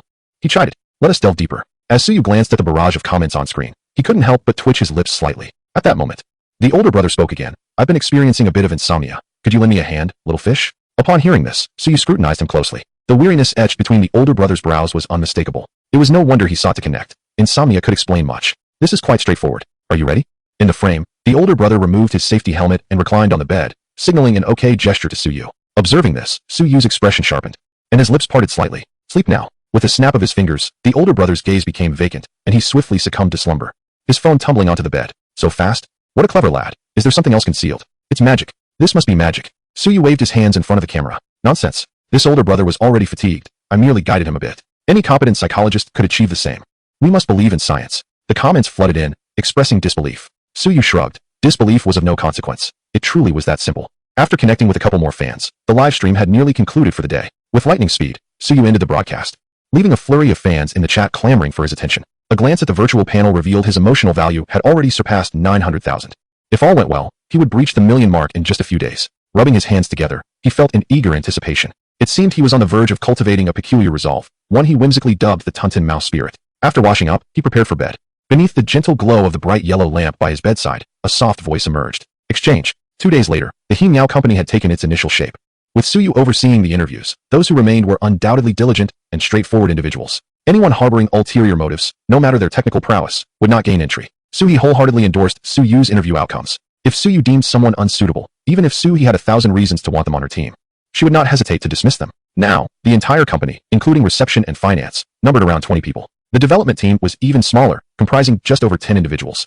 Little fish, didn't you say to call you when we had a meeting? Hurry here. A phone call rang out, and Suyu hastily made his way to He Meow Company. Chapter 69, a horizontal challenge? In a space of 200 square meters. It was evident that the area could not be entirely vacant. In addition to the reception area, the interior boasts a conference room, an office space, a refreshment area, and a lounge. In a corner, 2 vending machines are filled with snacks that Suyu particularly enjoys. The computers in the office are all high-spec models, a result of Suyu's considerable investment in the early stages. The overall aesthetic of the company reflects Suyu's preferences combined with suggestions from Xiaoyueshi, embodying a fresh and minimalist style that avoids excessive clutter. One might say it is a small space that is nonetheless fully equipped. Suyu gently knocked on the door before stepping into the conference room. All eyes turned towards him, and he nodded in acknowledgement as he made his way to the back. These individuals were familiar with him, having interviewed him for the position, and they were aware that he was the company's largest shareholder. The room was predominantly filled with youthful faces, brimming with vitality, and the gender ratio was nearly even. Suyu stood before a large touch screen, dressed casually, reflecting her new role as a boss. After all, comfort was paramount. Next to her sat Lao Zhang, whose real name was Zhang Yuanshan. Despite his thinning hair and the appearance of a middle-aged man, he was, in fact, just in his early 30s. Clearing her throat twice, Suyu noted that everyone had gathered and declared the meeting open. The company was set to embark on its first project, primarily aimed at allowing everyone to hone their skills. They would steer clear of overly complicated tasks for the moment and instead start with something simple. Any suggestions were welcome. With that, Suyu pulled up several data sets on the adjacent screen, showcasing popular minigames in the market alongside some project data from her previous employer. She had appropriated this information, intending to analyze its pros and cons rather than simply replicate it. The idea of inserting advertisements was beneath her, and Suyu shared this sentiment. Initially, she had considered creating a collection of minigames, which sounded manageable, but a closer examination revealed a substantial workload, particularly regarding artistic resources that would demand considerable time. Thus, the aim was to brainstorm collectively and launch a suitable project. A moment of silence ensued as no one dared to speak first, each feeling their ideas might fall short. Eventually, it was Lao Zhang who broke the silence. For minigames, I believe a side-scrolling adventure would be most fitting. After all, it's a classic genre with ample opportunities for learning and adaptation, and it's not overly complex to develop. Upon hearing this, the group pondered for a moment before beginning to share their thoughts. Some proposed a farming simulation game, while others suggested a puzzle game akin to Candy Crush. A myriad of ideas blossomed like mushrooms after rain, fueled by the youthful exuberance of the team. Even Suyu, with her limited understanding of games, found herself intrigued by some of the concepts presented. However, given the significance of the first project, Suyu opted for caution. Ultimately, she decided to proceed with Lao Zhang's suggestion of the side-scrolling adventure game. She noted the other ideas for future consideration, planning to test them once the team had sufficiently gelled. Yet, the style and design of the minigame to be developed remained undecided. Even the ever-pragmatic Lao Zhang found himself momentarily devoid of clever ideas. In the end, Suyu contemplated settling for an ordinary style, reasoning that it was merely a practice endeavor. However, Suyu harbored no desire for a mere mundane obstacle game. Wasn't this the moment he had been waiting for? Sitting silently at the back, he seized the opportune moment to casually inquire, "What about the difficulty level?" Suyu paused, taken aback by the question. Difficulty? It should be standard, just a side-scrolling adventure. What more could there be? Suyu smirked, a mischievous grin spreading across his face. How could there be no challenge in an adventure game? Today's players are true masochists. Despite their complaints of overwhelming difficulty, their actions betray their words, reveling in the experience. Hence, we must increase the difficulty. Ideally, it should bring them to tears. Suyu twitched slightly, sensing Suyu's ulterior motives. Yet, upon further reflection, it seemed somewhat intriguing. A higher difficulty could indeed be a distinguishing feature. Let us proceed with that idea. We can keep the style simple. The focus should be on the process and the challenge of the game. Players must navigate to the finish line, encountering a series of traps along the way, some evident, others concealed, and even abstract ones. Imagine a scenario where a chainsaw suddenly appears and takes them out. The next time, they might cautiously attempt to jump over it, only for the chainsaw to ascend and catch them from below. With each iteration, players will grow wiser, waiting for the chainsaw to pass before advancing, only to be confronted by a sudden pitfall. And then they learn to jump early, only for us to place another chainsaw at the landing point. Hee hee. Suyu's eerie laughter sent shivers down the spines of those in the conference room, prompting them to instinctively cross their legs. Just hearing his ideas was enough to make them squirm. Their esteemed boss seemed to possess quite an unconventional mindset. Ultimately, the objective was to devise ways to ensnare the players while accurately anticipating their actions. This was simply brilliant. Suyu's eyes sparkled with excitement as he slammed his hands on the table, producing a resounding thud. It was indeed Suyu, living up to his reputation. Let us settle on this. Suyu's eyes gleamed with a triumphant glint. He was well versed in psychology, as Su he knew, with Director Huang's endorsement. If he were to guide the project, the final product would undoubtedly be ruthless. Setting aside other considerations, the gameplay would be thoroughly engaging. With no other innovative ideas on the horizon, Su ultimately decided to proceed, as Suyu suggested. After all, he was family and a major shareholder in the company. Accommodating this modest request was hardly a burden. Upon receiving Suyu's approval, Suyu's face lit up with a victorious smile. My dear fans, the gift I've prepared for you is already on its way. Clearing his throat, he continued, shall we begin now? Zhang Yuanshan timidly raised his hand to ask. Suyu surveyed the room, finding no dissent. Although Suyu's suggestions sounded somewhat twisted, after all, a game must have its challenges and ease. For those who struggle, practice makes perfect. As long as we can successfully navigate through it, that is all that matters. Let us get to work. The team began to discuss the division of labor, meticulously detailing everything from the construction of the program to the utilization of artistic resources. Each individual was assigned a specific task. Following Suyu's suggestion, Suyu decided against developing an online game, as it would require maintenance, a rather troublesome endeavor. Instead, they would create a standalone game. The company became busily engaged in its endeavors, while Suyu returned home, waving his hand as he departed without a care. With everything set on the right course, he felt no need to worry about subsequent matters. When it came time to design levels, he would merely offer some advice. Coding was truly beyond his expertise. Upon arriving home, he casually rubbed the head of his cat, Manhwa, provoking the little creature to roll around on the floor in delight. A smile danced in Suyu's eyes as he opened the virtual panel to check his status. Skill, equivalent exchange, concept, unique, LV1, mastery of firearms. Perfect psychological manipulation, emotional value, 979132. With an emotional value of 980,000, he was just a step away from reaching 1,000,000. Suyu resolved to push forward and achieve that milestone today. Seated at his computer desk, he rubbed his face and preemptively started today's livestream. Chapter 70. The Great Factory Deity. A day apart felt exceedingly long. As Suyu made his entrance into the livestream, a large group of loyal viewers flocked in at the scheduled time. You all know what I'm about to say. What is going on? Why can't I say that word? How infuriating. They set up a filter. Little you, are you playing a game you can't win? Suyu whistled nervously, unsure who had suggested the idea of cross-dressing, but he firmly believed that it was an absolute impossibility. The emotional threshold of these viewers seemed to be rising steadily. Just look at the speed at which his emotional value was increasing. Although it hadn't slowed much, his fanbase had indeed expanded. According to the theory of relativity, these viewers must be experiencing fewer emotional outbursts. Perhaps they grow weary of it all with time? Suyu lamented silently. Their words were so harsh, as if he had never brought them joy. Anyway, let us be serious. I have a reputation to uphold, after all. We are conducting a professional livestream. Reputation? What reputation? I know this one. Cyber Doctor, Master of Online Diagnosis, holder of the largest banner in the country. Aren't you a key focus of the Bureau? Suyu's gaze shifted slightly. He was, after all, a major stakeholder in Himiao. Although Himiao was merely a fledgling venture at present, with his involvement, it would surely grow strong and prosperous. If he agreed now, it would all become part of his past history later. He refused to become a slave to emotional values. He had his principles, unless the compensation was substantial enough. Ahem. Let me see who today's first fortunate viewer is. Let us welcome today's first victim. It's my favorite time for public execution again. Boys, I must say, the escapades of the King of Cilantro are truly riveting. Indeed, I stayed up all night watching it. Didn't we agree to boycott the sleazy stuff? Next time for sure. Suyu pouted slightly, noticing that a multitude of his emoticons had been left beneath those videos. It appeared he had become somewhat famous in a peculiar way, leaving the young ladies who posted the videos quite perplexed. When asked how he knew, the answer was simple. He had seen it. As the video call connected, the person on the other end decisively turned on the camera. A somewhat weary visage came into view, unremarkable and easily lost in a crowd. Suyu shifted in his seat to find a more comfortable position. My friend, you seem a bit fatigued, he remarked, noticing the excitement on the other side as the call was established. With a casual laugh, the person replied, Oh, I can manage, it's nothing too serious. But little fish, you must help me this time. The smile faltered as he clutched his phone, immediately pouring out his troubles. I've saved for a long time to buy a camera I've wanted for ages, but I can't find it after just a few days of use. His eyes were visibly filled with indignation. I seriously suspect my roommate took it, but I have no proof. Little fish, I often watch your streams and have learned a thing or two, he continued. When I asked my roommate about it, he didn't admit anything. But his demeanor was so stiff and awkward. It's certainly a sign of guilt. Before Suyu could respond, the barrage of comments began to flow. Did you really learn something? It does make sense. If he hadn't done anything, why would he be so nervous? Suyu pondered for a moment. Judging by the background of this fan, it seemed he was in a dormitory. The surroundings appeared somewhat cluttered, yet brimming with the essence of life. It was evident that he was someone who cherished living. From his expression, Suyu was certain he was not lying. However, without seeing the roommate he mentioned, Suyu hesitated to make a definitive judgment. Thus, he discreetly opened a virtual panel, intending to conduct a search. My friend, could you tell me the model of your camera? It's a Canon, one I saved up for a long time to acquire. He promptly revealed the specific model.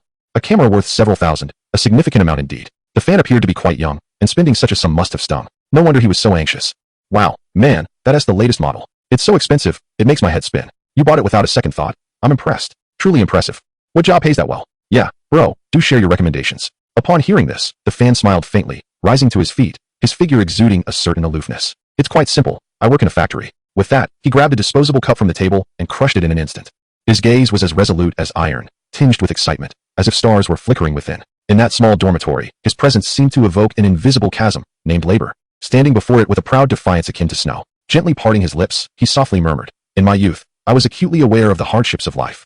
I left school during my middle school years to join the workforce. After 9 years of relentless study, like a drifting feather, I entered the factory with aspirations of achieving greatness. Enveloped in the dust-proof attire, I inhaled the essence of the universe, living out my days in an electronics factory. Once I stepped into the workshop, it felt as deep as the ocean, and now 2 decades have slipped by, as day and night shifts come and go. Only my vocational school remains here with me. Through countless trials and tribulations, I forged my path like iron, delving deeply into the intricacies of nuts and bolts. Countless workers have come and gone on the assembly line. Though the line is long, I harbor no regrets." He unfurled a disposable cup, draining its contents in one swift motion. A subtle expression of calm, weathered by the storms of life, adorned his face. Merely a few night shifts. The grand dream is convoluted. 3 years in vocational school, I must not falter before the night shifts of the electronics factory. As he gazed at the search bar, Suyu's mouth slightly agape, his mind buzzing with thoughts. He turned his head, staring at a fan whose online moniker was "Inspiration Through Overtime on the Assembly Line." The barrage of comments in the live stream fell silent for a while, then erupted into a frenzy. Is he really this cultured brother? What a talent. I am in awe. It turns out he is a venerable elder from a prominent factory. Hearing you speak makes me want to join the factory. I feel a surge of adrenaline. You're too impressive, my friend. You should be standing on a podium, not in a factory. Born to be a mediator, indeed. Inspiration, brother. You are putting in too much effort. Back in the day, I too worked in a factory, and my experience is quite substantial. Oh, then why did you stop? It's a long story. At that time, there was a loud bang in the workshop, and I made my exit from the restroom to find the place utterly silent, hastily grabbing my bucket and fleeing to another factory. Inspiration, brother, momentarily pulled from his reverie, sheepishly scratched his head. Hee, I apologize for the display. Having said that, he did not forget the matter at hand. He still hadn't found his camera. So little you, have you figured it out? Suyu hesitated. Hey. Inspiration, brother, we can't speak frivolously.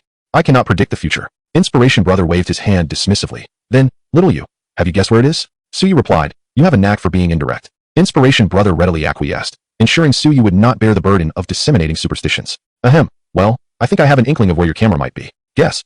Tisk, TSK. Little you, still claiming you can't predict the future? Suyu diverted his gaze from the comments. Predicting the future is truly beyond his grasp. However, when it comes to locating lost items, his radar has never failed. Little you truly are remarkable.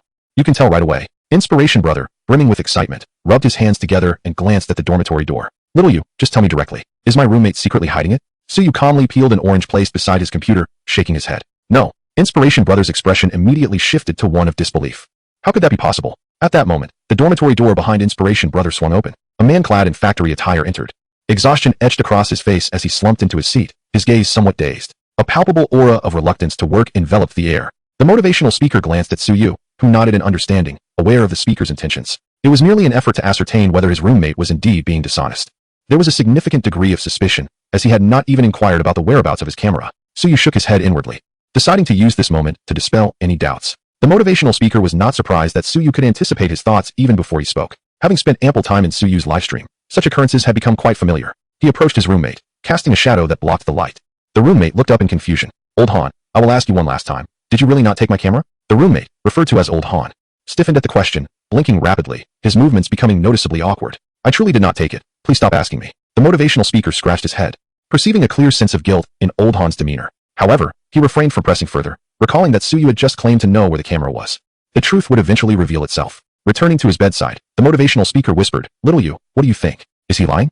Suyu popped a segment of orange into his mouth and shook his head, as he had before. No. This left the livestream audience somewhat perplexed. This doesn't seem like a normal reaction. Indeed, this fellow must be hiding something. Alas, even little you can misjudge at times. Psychology isn't infallible.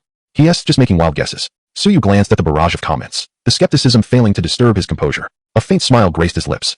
It appears your understanding is still lacking. Motivational speaker, let me ask you this. Does your roommate tend to be rather reticent, only engaging in conversation when you initiate? Yet, he does not seem to actively reject you. When you do strike up a conversation, he appears quite amiable. The motivational speaker paused, stroking his chin in contemplation. Oh, that is true. How did you know, little you? Suyu swiftly consumed the remainder of the orange and, speaking with a mouthful, said, Today, I will teach you the distinction between guilt and nervousness. It's quite simple. Your roommate is clearly an introvert. Such individuals often experience heightened anxiety when confronted, which can lead you to mistakenly perceive them as feeling guilty. The motivational speaker's eyes widened slightly as he considered this insight. It indeed seemed to hold merit. The audience in the live stream began to reflect on their earlier judgments, realizing they could not definitively ascertain whether the previous individual's behavior stemmed from guilt or anxiety. Consequently, they flooded the chat with gifts, urging Suyu to elucidate further on the matter. Learn this well to impress your friends, Suyu stated, adjusting his tone to a calm, breezy demeanor. Do not fret. Distinguishing between these two emotions through body language is not particularly difficult. Firstly, posture plays a significant role. Those who feel guilty often exhibit signs of shrinking away, such as shielding their vital areas, while individuals who are anxious tend to display rigidity, characterized by tense muscles. Secondly, hand movements reveal much. Those who are guilty may exhibit unnatural gestures, like frequently rubbing their palms or trembling hands. Conversely, anxious individuals may demonstrate excessive movements and awkward grips. Next, eye contact is telling. The guilty often avert their gaze, whereas the anxious may, due to their heightened nervousness, fixate on your eyes with increased blinking. Lastly, breathing patterns differ. Those feeling guilty may present rapid and irregular breaths, alternating between short and long, while anxious individuals, despite similarly hurried breathing, often breathe more deeply. There are further subtleties to consider, which I shall elaborate upon. After an extended period, Suyu finally concluded his observations and took a sip of water, the faint bitterness of the orange lingering in his mouth. In essence, nervousness is an inward experience, while guilt manifests outwardly. When viewed in conjunction, distinguishing between the two becomes quite effortless. Wait, I don't understand. So much. How is it possible to observe all of that in such a short time? Studying psychology is truly daunting. They always seem to scrutinize others. Is this knowledge available for free? Now, that is what I call professionalism. And this merely scratches the surface of differentiating between two distinct emotions. I can only imagine how much one must observe to truly interpret another's feelings. The aspiring motivational speaker felt overwhelmed. Although much of it was beyond his comprehension, from the points he understood, it appeared that his roommate was merely anxious, not guilty. Shaking his throbbing head, he disregarded his confusion and asked, "Hey, little fish, where is my camera? Please tell me." He clasped his hands together, his demeanor exceedingly earnest. The audience in the live stream was not surprised. Had they lost such a valuable item, they would have adopted an equally sincere attitude. Suyu smiled and inquired, "After purchasing the camera, do you not recall what you did with it?" The motivational speaker lowered his head in contemplation, muttering, "I didn't do much. Just took a few photos, fiddled with it, and then brought it to a milk tea shop during my break." Suddenly, he lifted his head and clapped his hands together. "Oh no, did I leave it there?" Suyu shrugged. "Why not go check and find out?" The motivational speaker nodded affirmatively and promptly headed to a nearby milk tea shop with his phone in hand. Suyu casually chatted with the audience, keeping the call open, as they were eager to see if reality aligned with his narrative. At the milk tea shop, upon retrieving his camera, the motivational speaker was overcome with emotion, tears streaming down his face. Thank you. The shop owner, seemingly exasperated, remarked, "I must say, you have quite the nerve to leave your camera behind and just walk away, not even leaving a contact number, had you not returned. I would have had to turn it over to the police." The motivational speaker sheepishly scratched his head. "My apologies. I was in a rush for work and didn't think to take it with me." He then waved his hand grandly, purchasing several cups of milk tea, both to express his gratitude to the owner and to make amends with his roommate. The sensation of being wrongfully accused without cause is undoubtedly unpleasant. "I am immensely grateful to you, little fish. I adore you." Haha. Suyu shuddered slightly, a chill running down his spine. "No need for that. Quickly return and chat with your roommate. I must hang up now. Oh, let us talk for just 5 more minutes." How could Suyu possibly continue the conversation when the broadcast time had already elapsed? After disconnecting, he smoothly ended the stream. Opening the virtual panel, he excitedly rubbed his hands together. Skill, equivalent exchange, concept, unique, LV1, mastery of firearms, perfect psychological control, emotional value, 1, 159, 374 goodness. Tonight's performance was explosive, directly earning over 100,000 emotional points. 1 million emotional points achieved, and I have surpassed that by quite a margin. Suyu threw his head back in laughter. The motivational brother truly is his lucky star. Notice, skill, equivalent exchange can be upgraded. Upgrade requires 1,000,000 emotional points. Virtual panel can be upgraded. Upgrade requires 1,000,000 emotional points. Upon glancing at the highlighted notifications on the panel, Suyu scratched his head, feeling a twinge of confusion. The panel can be upgraded? What benefits could an upgrade bring? Would it extract darker technological marvels? Or merely allow for the insertion of more junk? It must be a trap. He had discerned the panel's true intention. It sought to ensnare his emotional points. Now, a choice lay before him. Upgrade the skill or the panel. Only children make choices. I cannot afford it. Insufficient balance. After some contemplation, Suyu pressed the small arrow beside equivalent exchange. Chapter 72. Exorcism. In an instant, Suyu closed his eyes, sensing that something within him had undergone a transformation. He opened his eyes and approached the mirror, scrutinizing his reflection. Aside from maintaining his striking good looks, he had not sprouted a second head or a third arm. Only his gaze seemed to have grown more profound. Skill, equivalent exchange, concept, unique, LV1, LV2. Mental power significantly enhanced. The range of weight exchange greatly increased. Precision required for exchange quality significantly reduced. Special effect, exorcism. Any object exchanged by the host, whether lost or gained, cannot exert any form of negative effect on the host. While the initial skills were anticipated by Suyu, the final special effect was undoubtedly a pleasant surprise. He assessed his mental power, in truth. He felt no extraordinary sensation. However, his thoughts seemed remarkably clear, and even his vision had sharpened considerably, allowing him to see much farther. His brain processed information at an accelerated pace. After pondering for a moment, Suyu took a kitchen knife and exchanged it for another from the cupboard. Holding the knife, he felt a mix of eagerness and trepidation. Ultimately, he steeled himself. A man cannot afford to be hesitant. Here we go. He lightly drew the sharp blade across his forearm. His kitchen knife was always sharpened after each use, remaining perpetually keen. Had this been before, he would have undoubtedly seen a streak of blood forming on his forearm by now. However, at present, there is nothing on the forearm. The sharp blade glides across the forearm, its chilling touch leaving no trace. Suyu's eyes brightened, and his courage gradually swelled. He placed his hand directly on the cutting board, blade facing down, and struck decisively. Yet, no gruesome scene unfolded. It felt as if a mere tuft of cotton had landed on his hand, devoid of any sensation of pain. Casually seizing pork from the refrigerator, Suyu made a gentle slice. The exquisite belly pork was immediately severed with ease. The blade was flawless. With a surge of enthusiasm, Suyu retrieved a large basin, filling it with water from the sink. The two bodies of water exchanged places effortlessly. He plunged his head into the basin, opening his eyes underwater. Where the barrier of air seemed to vanish entirely, he could still breathe, without needing to exchange air once more. Had he become immune to this adverse effect? Newton's grave would surely be shaken. Returning to his room with exhilaration, Suyu could not suppress his laughter. A new era had dawned. There was no need to question why. By uttering this phrase, Suyu expressed his absolute confidence. He understood that in this world, apart from himself, no one possessed such extraordinary powers. This realm lacked the extraordinary. He was the singular exception. Draped in a bedsheet, striking a heroic pose, Suyu tidied his bed. Yet, he reminded himself not to become too reckless. While his life-preserving capabilities had significantly enhanced, they were still insufficient. Contemplating with a hand on his chin, he did not entertain the notion of leaping out and demanding that everyone call him a patriot henceforth. That said, his life-preserving prowess had indeed achieved a qualitative leap.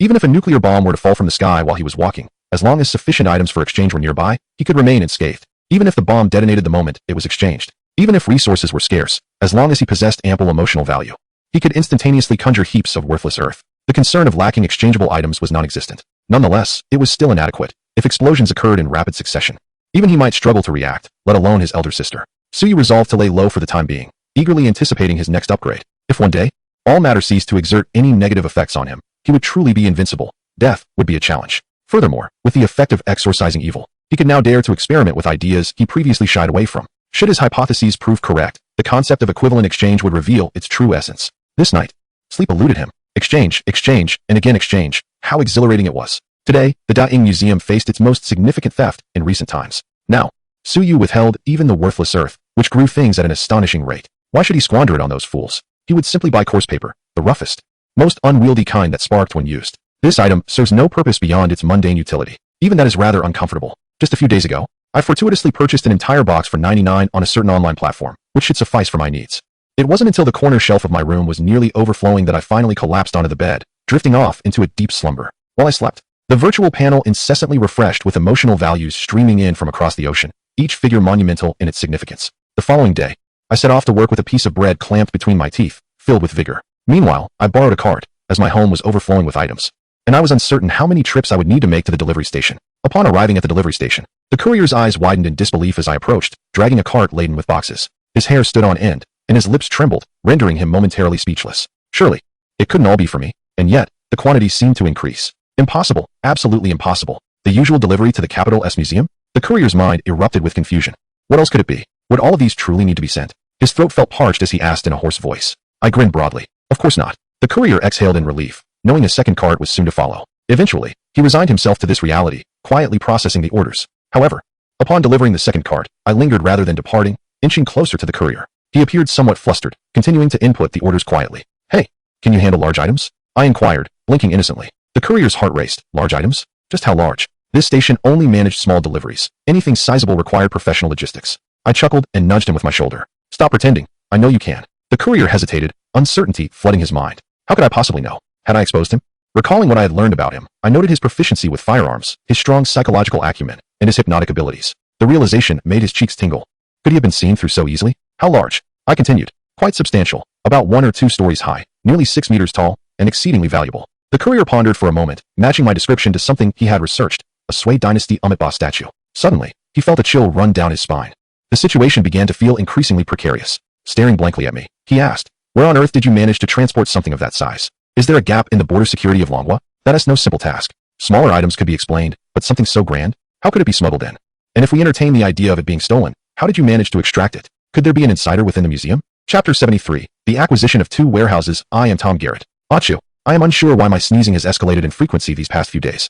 Could it be that my former superiors at the British Museum are missing me? Haha. While I am indeed a sentimental person, I have no desire to return to that cursed place. It harbors unsavory elements. Tom, I have a private auction to attend in the coming days, so I entrust the matters of the museum to you. The current owner has placed immense trust in me, and here, I no longer need to worry about any items disappearing before my very eyes. Absolutely, boss. Safeguarding all the collections within the museum is my solemn duty.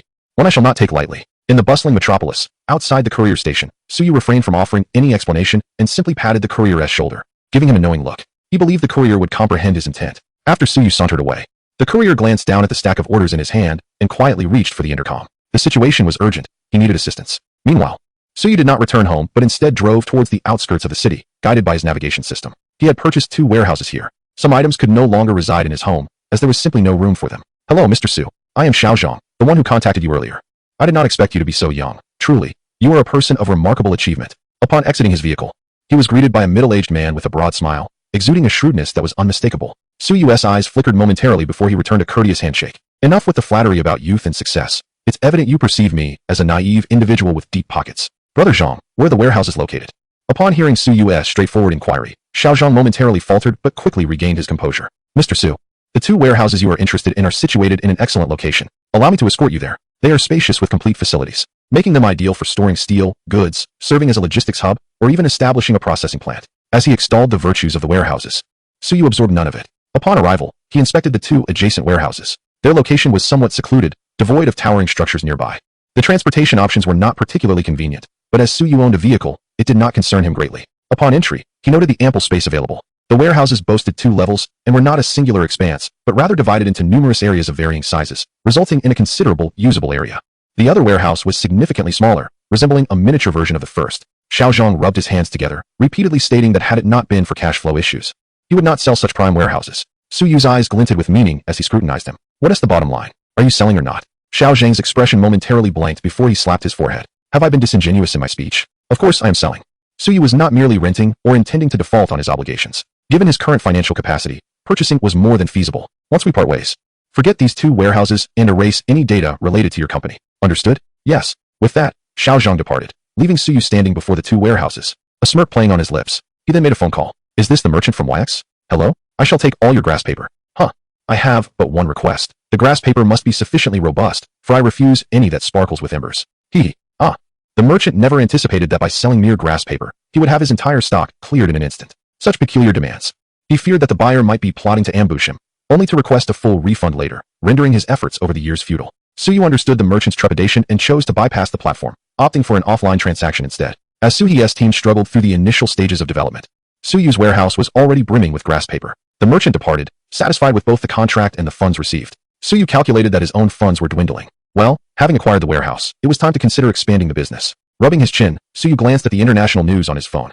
Eagle Nation's Lightning fighter jet makes a stunning debut, claimed to surpass the Dragon Kingdom by a decade. What nonsense is this? Let me take a look. In the warehouse, Suyu nodded with satisfaction at the pile of grass paper before him. The weight was sufficient. He rummaged through his pocket, retrieving a fire starter. After igniting it, he placed it among the grass paper. With a focused gaze, he set his mind to searching for Lightning fighter jet engine. Locking in, he initiated the exchange. Across the ocean, within a military base, a flicker of flame quietly ignited in a corner. Oh God. Please no. Goodness, it's heavy. Suyu rubbed his slightly dazed head, feeling a pulsing pressure at his temples. Before him lay a colossal engine. After scrutinizing it for a while, he scratched his head in confusion. Donning his glasses and surveying the surroundings, he stroked his chin, contemplating. There does seem to be something of value here. Regardless, once it arrives at my home, it becomes mine. 15 minutes later, Suyu locked up the warehouse and drove home with a file folder in hand. The surveillance within the warehouse was already connected to his analytical glasses, ensuring that no one or organization could disrupt the data. Only he could see the situation inside the warehouse. Ding, your construction bank card ending in 1234 has received a deposit of 50,000,000 yuan. The payments have slowed down. Could it be that funds are running low? Meanwhile, at the Beijing Museum, over the past few days, Professor Zheng and Master Su, among others, have been exceedingly busy. Even the director has not had a moment's respite. The reason being, the volume of deliveries arriving has surged to several times that of before. Although they could grit their teeth and apply for funding, it is far more advantageous than outright purchasing, akin to receiving a gift. They cannot allow the donors to provide everything for free. After all, a few items are negotiable. But dozens, hundreds, or even several hundred items, no matter how thick-skinned one may be, such words cannot be uttered. Professor Zheng trembled as he caressed each exquisite artifact, steeped in history and gravitas. They have returned home, all of them. The director remained silent beside him. Upon closer inspection, one could notice the trembling of the wrinkles on his face. Director, quickly send the funds. Upon hearing this, the dean's breath quickened. Old Zheng, allocating funds takes time. Our budget is nearly depleted. Professor Zheng paused. Are we to have their efforts go unrewarded? That is not my intention. The dean shook his head. The observers from above are still assessing him. This year we have exceeded our targets 100-fold. You are aware of where these items were previously kept.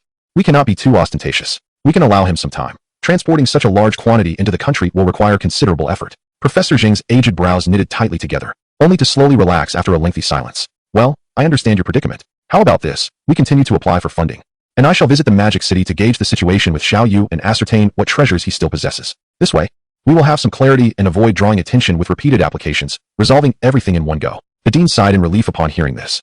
It is reassuring that you think this way. Rest assured, I shall accompany you. I have long wished to meet the person in charge of this clandestine organization domestically. At that moment, Master Su, having finished organizing the artifacts, approached the two and leisurely remarked, "Aren't you watching the live stream?" "Live stream? What does that have to do with this?" "Xiaoyu broadcasts every evening. My grandchildren often watch. They laugh so much their mouths can scarcely close." Master Su glanced at the two old fellows, shook his head, and naturally replied, "Producing a video of Suyu's live stream for them to view.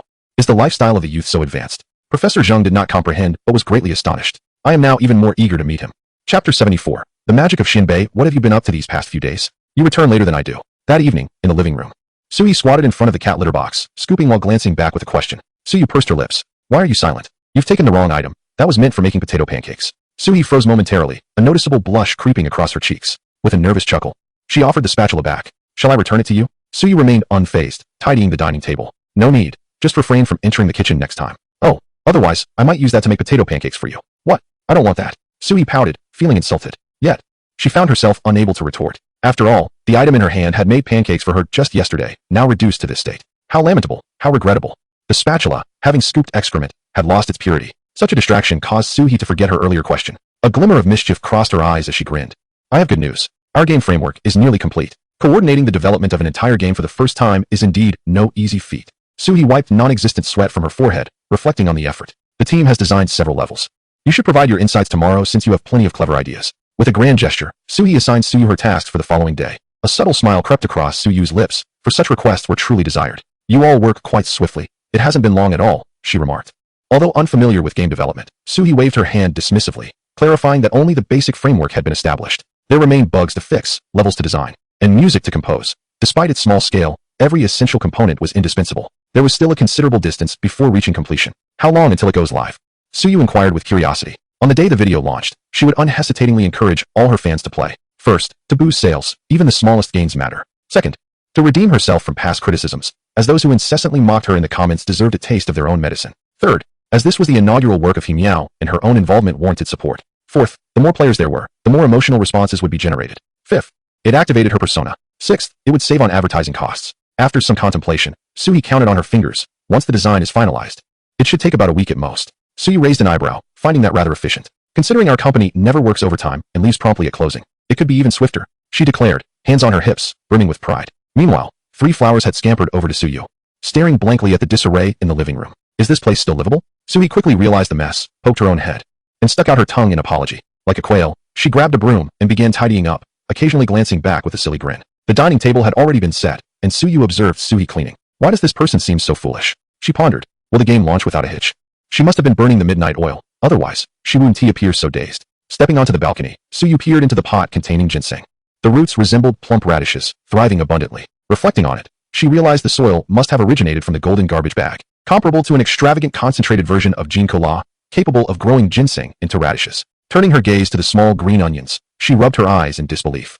The pots were nearly overflowing. How could this happen in just a few days? Each plant was as vibrant as jade, crystal clear in its brilliance. The leeks, carelessly planted, had surged forth like wild weeds, even sprouting in pots devoid of any other plants. What a surprise. Consuming these leeks, could their effects rival those of the blue pill? Suyu shivered at the thought. Perhaps I should give them to old Wang. His wife would surely be delighted. After extracting the ginseng and weighing it in her hand, she noted it was slightly heavier than the previous root. The fragrance was even more pronounced. "Tomorrow, ginseng stew with hen. What a treat!" exclaimed Suhi, her eyes widening, her steps becoming lighter. "By the way, when can we have that carrot and kelp rib soup again? I would love to have it." Suyu contemplated, finding it a trivial matter. "In a couple of days, but you should cut back on late nights." Sui's gaze was somewhat evasive, her hands twisted behind her back. I know, like an old nanny," she remarked. "You're not that different." After tidying up the cat litter box for Sanhwa, Suhi quickly slipped back to her room. A minute later, she exclaimed, I forgot to take a shower. Xiaoyu, please help me gather my clothes." Suyu had just returned from the balcony, his arms laden with garments. He anticipated Suhi's needs. With a cheerful smile, she accepted the clothes, rummaging through them for her own attire and towel. There was no surprise at all. She had foreseen Suyu's foreseeing. At this age, forgetting things left and right. She mused, feeling not a trace of embarrassment, and placed her hand solemnly on Suyu's shoulder. "Because I have such a wonderful little brother." After washing up and returning to her room, Suyu rolled his eyes. This person didn't even display a hint of emotional response. That evening, he gave a brief teaser for the live stream, hinting at a minigame they would play in a few days. The audience's curiosity was instantly piqued. Suyu did not reveal what game it was, only mentioning that he would play it together with fans, promising to distribute some benefits to his brothers at that time. The viewers began to speculate wildly. Since it was a minigame, it wouldn't be one of the currently popular ones. Candy Crush? Fruit Ninja? Box Pushing? Hopscotch? Suyu chuckled at the barrage of classic minigames flooding the comments. Such stress relief games would certainly not make an appearance. His minigame would surely ignite excitement. Benefits? Did you buy women's clothing? I want to see JK Xiaoyu. How can there be no absolute territory? Oh brother, you have successfully captured my attention. I wish to become the water that carries you, never depart. Suyu thought. These gentlemen, when speaking sweetly to each other, were passionate and fervent. Yet when it came to chatting with a goddess, they would hesitate and end up sending a simple "Are you there?" He had long seen through these fellows. The next day, at He Miao Company, Old Zhang showcased the current progress to Suyu. Boss, look. The goal of this game is quite simple. Move from left to right, and then enter the next level. Players must control their characters to find the elusive kittens, navigating a series of traps and challenges along the way. However, we have only designed the initial levels, which are relatively easy and serve as introductory stages. Suyu stood beside Old Zhang, carefully observing. It was indeed easy, anyone could manage it. But now that the fans would be encountering this mini-game, how could they be allowed to breeze through it? No changes to the first and third levels, but for the second level, raise the difficulty to the maximum. A flicker of doubt appeared in Old Zhang's eyes. Wouldn't that be rather unfriendly to newcomers? Suyu patted Old Zhang's shoulder, earnestly saying, Old Zhang, are you familiar with Wang Wang Shinbei? Old Zhang nodded, albeit confused. Wang Wang Shinbei consists of 2 biscuits, 1 salty and 1 sweet, creating an experience that is perpetually unique and irresistible. The realm of gaming is akin to a journey. Players, upon conquering the initial level, may dismiss it as trivial. Yet, when thrust into the subsequent challenge, they inevitably ponder, how could I falter at this mere second stage? After a couple of hours of engagement, they might find themselves utterly overwhelmed. Suyu lowered his gaze, a devious smile creeping across his face. Old Zhang shuddered, realizing he had underestimated his superior. Observing the next level, it was clear that players would inevitably test the waters. Perhaps a spike trap would be in order. This segment, governed by a mechanism that fluctuates sensitivity, would lead players to encounter swift demise, colliding into the very fabric of their challenges. Under Suyu's guidance, subsequent level designs unfolded one after another. Although this introduced a plethora of mechanisms and significantly increased the workload, it undeniably enriched the experience. Contemplating the final product, Old Zhang fell into a pensive silence. Surely, this would provoke an explosive reaction once released. Chapter 75. A visit. Suyu approached with 2 slices of watermelon, taking dainty steps. After handing a piece to Suyu, she positioned herself behind him, leisurely observing. Suyu engaged in discussions with Old Zhang regarding the preliminary design of the levels, drawing the attention of several employees. Taking a bite of the chilled watermelon, Suyu gestured towards the computer screen. Here, yes, precisely here. After navigating the earlier stages, players' vigilance will have heightened. By the time they reach this point, they will be exceedingly wary, peering around with caution, making them difficult to deceive. We shall bury the traps deeper, the moment they turn to test their surroundings. We shall ensnare them from 3 sides. Victory can only belong to the valiant. And here, he continued, you are far too lenient towards the players. Heed my words. We must subject them to relentless trials. Suyu stood there, exuding an aura reminiscent of a mischievous overlord, wielding the players in one hand and a chainsaw in the other. With a maniacal laugh, he proclaimed, my dear little ones, is Uncle's chainsaw not grand? Speak up. Watch as Uncle mercilessly wields his mighty chainsaw against you. Suyu grew increasingly uneasy, questioning why a mere minigame had conjured such a chilling atmosphere.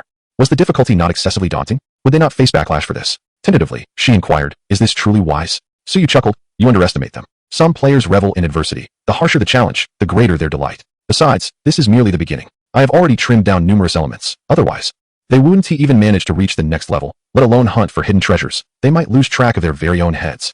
Suyu tilted her head in bewilderment, gazing at her younger brother. It had never dawned on her that Suyu possessed such a latent talent. In truth, Suyu himself had not anticipated this. Yet, the thought of mercilessly dismantling those who incessantly shared his memes ignited an unquenchable inspiration within him, a fervor akin to the exhilaration of a high-speed chase. The constraints of a side-scrolling adventure somewhat hindered his creative expression. If only he could embark on crafting a grandiose game, with high-difficulty dungeons and characters destined for sacrifice, relentlessly pursuing players with an onslaught of challenges. Surely, they could not contain themselves forever. Let joy be his, and tears be theirs. With a sinister chuckle, he mused, let these individuals continue to bombard me with memes. I shall not rest until they are utterly vanquished. Suyu remained unresponsive at first, merely regarding Suyu as somewhat peculiar. However, upon hearing the latter's subsequent remarks, she instinctively retracted her neck and her gaze drifted elsewhere. Well then, you all continue. I shall not intrude, Suyu remarked, not even turning his head as he waved his hand dismissively. You go ahead and attend to your matters. I shall take care of this. Lao Zhang, bury 2 more bombs in this corner. Do not underestimate it. Players will definitely leap into this spot. They have an undeniable penchant for hiding in corners. Once a character meets their demise, we shall place a conspicuous vegetable symbol. Ha ha ha. Following closely behind Suhi, Xia Yueshi gazed at Suyu, filled with curiosity as he pointed out various strategies. Upon confirming that the company would undertake the development of minigames, she conducted a thorough market analysis. From a commercial perspective, Such games possess considerable appeal. Although the production difficulty is not particularly high, the true challenge lies in understanding the player's psychology. She endeavored to envision the experience of playing this game from a player's standpoint. After a moment of contemplation, she pursed her lips, enveloped in silence, slightly shaken. The boss's grasp of psychological nuances was nothing short of masterful, anticipating every move of the players. The entire game is likely to be both gripping and frustrating, making players reluctant to leave, while simultaneously wanting to gnaw at their screens in exasperation. Suyu glanced back at Suyu, bewildered. Had he inadvertently unsettled her? What was this sudden vulnerability? As the head honcho, Suyu was affectionately referred to as the boss by the employees, while Suhi, as the second in command, was endearingly called Sister He. After all, she was the elder sister of the main boss and held the titles of chairperson and CEO. Currently, the company was modest in scale, and Suhi wore many hats. As the business flourished, she would eventually relish the joys of being a true boss. For now, she was brimming with enthusiasm. The day swiftly passed, and after imparting her inspirations, she entrusted the remainder to her colleagues for execution. That evening, Suyu and Suhi returned home together, where Sanhwa awaited them at the door, having settled there for an unknown duration. Suyu scooped Sanhwa into his arms. Little one, you've gained quite a bit of weight. Meow, Suhi replied while gathering clothes, suggesting, how about we consider getting Sanhwa spayed? Sanhwa, perplexed, meowed in response. Suyu pondered for a moment, deciding to wait. Sanhwa had not yet exhibited signs of being in heat. Perhaps she had, but without any noticeable reaction. She seemed rather aloof. They would revisit the matter later. Upon hearing this, Suhi muttered, you'd better keep an eye on her. Sanhwa is a beauty among cats, and easily attracts the attention of other felines. Sanhwa would certainly make them recognize her with a flick of her tail. Suyu grinned confidently. Suhi shrugged, uncertain of the source of his confidence, but since he had voiced it, there was no rush regarding the spaying. Sanhwa, nestled in Suyu's embrace, soon leaped into her litter box to relieve herself. Oh, the little kitty shows no shyness, openly doing her business. Sanhwa cast a puzzled glance at Suyu, oblivious to his words. After all, she was merely a little kitten, unconcerned with such complexities. The evening live broadcast was rather sparse and mundane. Suyu casually reached into the Ying's pants, and then felt assured enough to retire for the night. A vehicle adorned with a Beijing license plate came to a halt outside Suyu's residential complex. Professor Zheng and the dean alighted from the car, curiously surveying their surroundings. It had been quite some time since they visited the Magic City. Is this where Little Fish resides? It hardly appears to be the dwelling of someone whose worth is immeasurable. In Professor Zheng's eyes, Suyu was a figure of significant influence within an international clandestine organization, possibly holding a position of considerable stature. It was indeed surprising that such an individual resided in such an ordinary neighborhood. The dean chuckled, stroking his beard. Great talents often conceal themselves in plain sight, do they not? Even now? We remain unaware of how they procured those artifacts from Daing, or how they were transported back to the country. It is no simple feat to deceive us. Professor Zheng pondered for a moment, then nodded, refraining from further speculation. Had it not been for Suyu's proactive appearance, they might have never discovered his existence. A courier jogged over. Professors, you have arrived. Professor Zheng smiled and nodded. The news of their visit had already been conveyed to this location, but only to the local staff. The team leaders were not in a position to make an appearance, so I am here to welcome you both. Mr. Suyu resides in this building and is usually at home. Would you like me to contact him? Following previous events, the courier was aware that Suyu had uncovered his identity, though he remained oblivious as to how he was exposed. Nevertheless, acceptance was the only option. Professor Zheng waved his hand dismissively. Oh, no need for such formality. We needn't trouble Little Fish to come down. We are here for a visit. Dean, just give him a call, and we shall proceed upstairs. All right. Just as their words fell, the dean had already picked up his phone, preparing to call Suyu. Meanwhile, downstairs, a handsome young man strolled leisurely out, heading directly towards them. Professor Zheng, Dean, welcome, welcome. It's a pleasure to meet you for the first time. I am Suyu. A smile danced in Suyu's eyes, as if he had been anticipating their arrival. Chapter 76. Do you want this? Just moments ago, Suyu had been playfully engaging with his cat at home when his analytical glasses, tucked away in his pocket, vibrated. Upon wearing them, a map materialized before his eyes, revealing 2 red dots alarmingly close to his own green dot. Based on signal frequency analysis, Professor Zheng and the dean from the Beijing Museum appeared in this residential complex 3 minutes ago. Suyu quickly deduced the reason for their visit. With such a clear objective, they had come to his doorstep. Who else could they possibly be seeking? Perhaps it was due to the recent influx of artifacts he had sent over. Thus, Suyu decided not to wait for the two to ascend. He descended first. Timing it perfectly, Professor Zheng, the dean, and even the courier were somewhat taken aback, especially the dean, who glanced from the smiling Suyu approaching them to his phone, which he had yet to dial. Well done, my young friend. You truly embody the spirit of an organization capable of retrieving such a plethora of artifacts from abroad. Greetings. Mr. Suyu, it is indeed a pleasure to meet you in person. I must admit, I did not anticipate your youthfulness. Your presence brings a sense of shame to us older, less accomplished individuals. Professor Zheng chuckled heartily, his vitality shining through his humor. He scrutinized Suyu with evident satisfaction. What a bright and cheerful young man. Suyu waved his hand dismissively, claiming modesty. Your words are overly kind. I am merely a junior contributing my humble efforts. The Dragon Kingdom owes its current stature to the dedication of your generation's esteemed predecessors. Upon hearing this, Professor Zheng and the dean exchanged knowing smiles. While others might perceive such remarks as flattery, Suyu had no need to flatter them. The return of so many artifacts to the Dragon Kingdom is primarily due to Suyu and his enigmatic organization. In other words, they still needed to safeguard Suyu. I understand your intentions. You seek to probe the depths of the matter, correct? Let us not waste time. I shall lead you to see for yourselves. Suyu spoke candidly, having quickly grasped the motives of Professor Zhang and the dean. Coincidentally, he had several significant items he was contemplating how to dispatch. The young assistant, standing nearby, fidgeted nervously with the hem of his garment. He had yet to inform the capital of the previous developments. You should come along as well. The subsequent transport relies on your team, does it not? Suyu said with a playful wink. After exchanging pleasantries, he took the lead, driving ahead. He had already sent the location to the courier. This time, the young assistant drove while Professor Zhang and the dean followed closely behind Suyu. The quartet swiftly arrived at the warehouse that Suyu had previously acquired. Pressing a couple of buttons, the large warehouse doors creaked open. Shall we enter and take a look? Suyu gestured invitingly with his right hand, encouraging the two to proceed first. As Professor Zhang and the dean stepped out of the car, their composure began to waver at the sight of such a vast warehouse. Surely, it cannot be filled entirely with artifacts? Especially as the door opened, a heavy, earthy aroma wafted out, intensifying their heartbeats and rendering them momentarily speechless, their steps becoming cautious. Upon entering the warehouse, their eyes were met with numerous packages, meticulously arranged in layers of protective paper. Protective paper? Professor Zhang and the dean, slowly recovering from their initial excitement, rubbed their eyes in disbelief, their expressions turning peculiar. Indeed, the scent was reminiscent of the earth, yet it felt overwhelmingly substantial. As they exhaled, they were startled by their own audacious thoughts. It was merely a ruse. The artifacts must be stored away in some unassuming compartment, out of sight. Thank goodness, how terrifying it would be for an entire warehouse to be filled with artifacts. They silently reassured themselves. The artifacts are within. Suyu indicated a direction and led the group deeper inside. As I traversed a vast, empty corridor and opened another door, I finally arrived at the place where Suyu stored his artifacts. It was inconceivable for Suyu to place the fragile paper alongside the relics.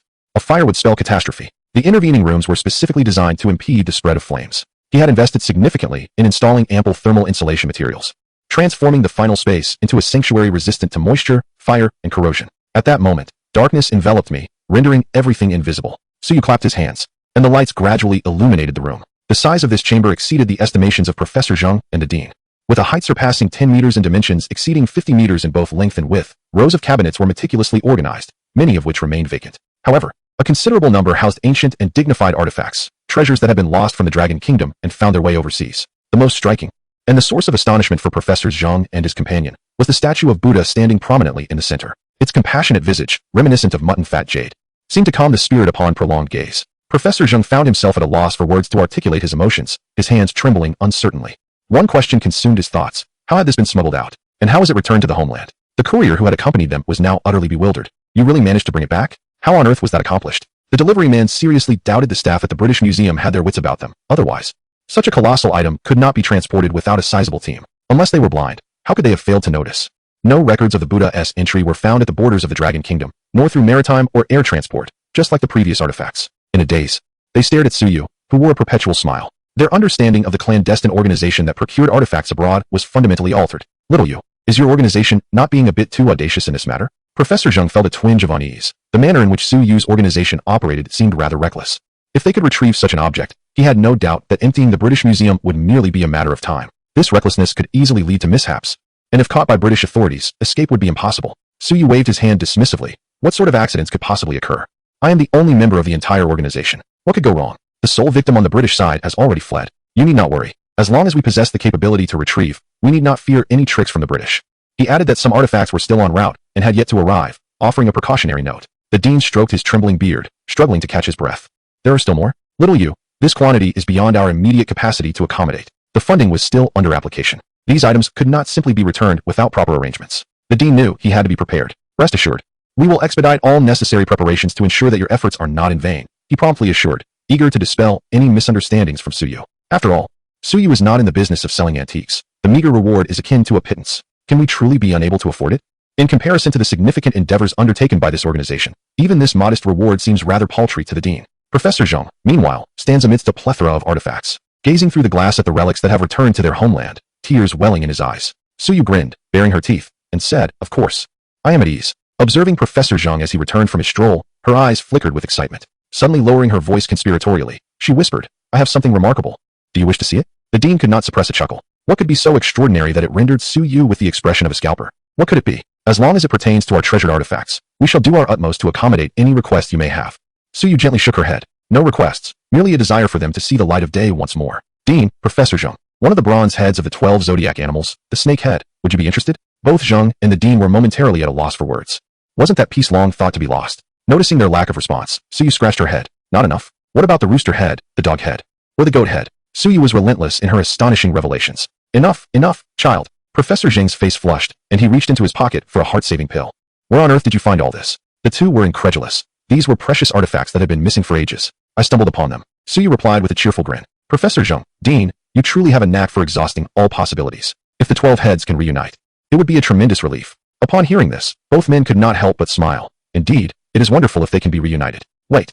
Chapter 77. Military data of Eagle Sauce. Would you be interested? Professor Zhang's hands trembled with excitement, while the dean nearly tugged out his own beard in disbelief. Little fish. You. Suyu smiled subtly, offering no explanation, and approached one of the cabinets. The glass of that cabinet was a dark, opaque hue, obscuring its contents from view. Professor Zhang, while wandering about earlier, had not opened it.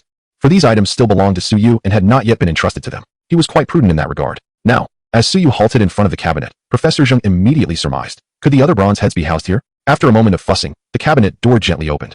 Instantly, both the dean and Professor Zhang leaned in to catch a glimpse. Even the delivery man nearby craned his neck to look. These were renowned lost artifacts, regrettably still unaccounted for, perhaps in the hands of a private collector, or eternally resting beneath the sea with a sunken ship. As they peered inside, a lifelike and majestic dragon head came into view. Its ancient and dignified appearance, with exquisite lines, unmistakably signaled to both men that this was indeed one of the long-sought 12 bronze heads of the Dragon Kingdom. The dragon head, truly. Professor Zhang's hands trembled incessantly, his demeanor betraying a sense of bewilderment. He longed to reach out and touch the artifact, yet hesitated, fearing the potential desecration of such a precious relic. Instead, he could only express his admiration aloud. In his discerning eyes, this was indeed the authentic dragon head, not a mere imitation or forgery.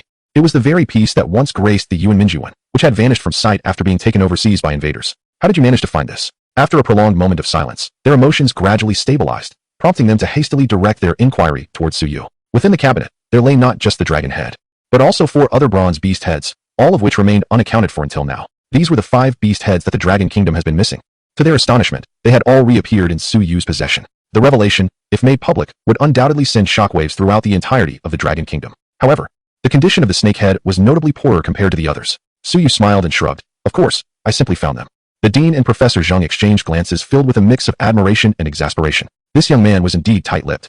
The snake head had been discovered on a stranded ship on a deserted island, lacking any form of protection, which had resulted in significant damage. The other pieces had been either picked up by unknown individuals and discarded in warehouses, or were kept hidden by private collectors, their whereabouts unknown to anyone. The brief exchange of information from Suyu was sufficient for Professor Zhang and the dean to comprehend the immense difficulty in reclaiming these beast heads. Your organization truly possesses remarkable reach, the dean remarked, narrowing his eyes as he wiped the sweat from his brow. He had already held a high estimation of Suyu's organization, yet it was clear he had underestimated their capabilities. The ability to retrieve items that even the Dragon Kingdom had lost track of was nothing short of astounding. Such prowess, if applied to military endeavors, could forge an organization that would instill fear in intelligence agencies worldwide. Contemplating this, he felt a sense of relief. Fortunately, it seemed that this organization harbored significant goodwill towards the Dragon Kingdom. Otherwise, these artifacts would not be here, but rather at some clandestine auction, hidden from the public eye.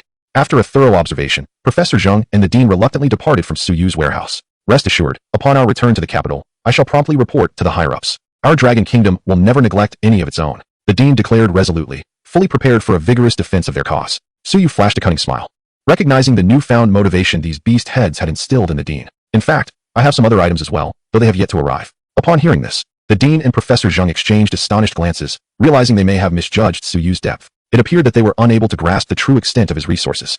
However, after a day filled with unexpected revelations, the two elders had grown accustomed to such surprises. Very well, I have a small request, Suyu said. The dean, upon hearing this, waved his hand generously. Feel free to speak. As long as it is within my power, I will see to it that your request is fulfilled. This was an excellent opportunity to strengthen his relationship with Suyu. How could he possibly let it slip away, even if it meant reaching for the moon? He was determined to reconnect with his former colleagues at the space agency. Suyu's requests were rather straightforward. He simply wished for his information to remain undisclosed upon the announcement. Although the director was somewhat perplexed, it was not an insurmountable issue, and he readily acquiesced. After all, judging by Suyu's demeanor, he did not seem to be someone who sought fame. As the young man prepared to escort Professor Zhang and the director away, Suyu discreetly pulled him aside. The young man was puzzled. What could Suyu possibly want from him? With so many artifacts at hand, it seemed unnecessary to specifically speak to him. Yet, at that moment, Suyu wore the same expression he had shown when inquiring of Professor Zhang about the beast heads. He lowered his voice and asked, "Do you need the detailed data on the latest fighter jets from Eagle Sauce?" The young man's eyes widened in disbelief as he gazed at Suyu. Just moments ago, he had been contemplating how that obscure organization excelled at acquiring items. Surely gathering intelligence would be as effortless as a bird soaring through the sky or a fish diving into the ocean. Yet, it seemed that almost immediately, they had made significant progress. Was it truly possible to access military data on such advanced weaponry? If he remembered correctly, news of the latest generation of fighter jets had only recently emerged. Had they perhaps hacked into a secretive site to obtain their passwords? The young man quickly grasped the gravity of the situation. This was beyond his unilateral decision-making capabilities, and even his captain would not be able to resolve it alone. Is this for real? Suyu chuckled. Could I possibly deceive you? After a brief silence, the usually composed young man found it increasingly difficult to contain the tumult of emotions within. I will inform the captain promptly and provide you with a response in the shortest time possible, he declared solemnly. Given the array of artifacts Suyu had just presented, it was evident that the organization he belonged to possessed significant capabilities. If this were indeed true, then the Dragon Nation might have stumbled upon a treasure. Contemplating this, the young man posed a question he had long wished to ask since arriving here. Aren't you concerned about the military restricting your personal freedom? His inquiry was polite. Yet Suyu understood the underlying implications. Not at all. Suyu shrugged nonchalantly, a smile playing at the corners of his mouth, as though he anticipated something. You cannot confine me. Trust me, the losses incurred by such actions would outweigh any gains. The military would not dare to account for this. Did every individual who contributed to the Dragon Nation's progress have to be imprisoned? The young man was uncertain where Suyu derived his confidence. However, at this juncture, perhaps Suyu possessed methods unknown to him, just as they remained unaware of how those artifacts had come into his possession. The young man, along with Professor Zheng and the others, departed. Suyu stretched lazily. An international intelligence organization? That could be worth exploring. However, he mused, he had no acquaintances abroad.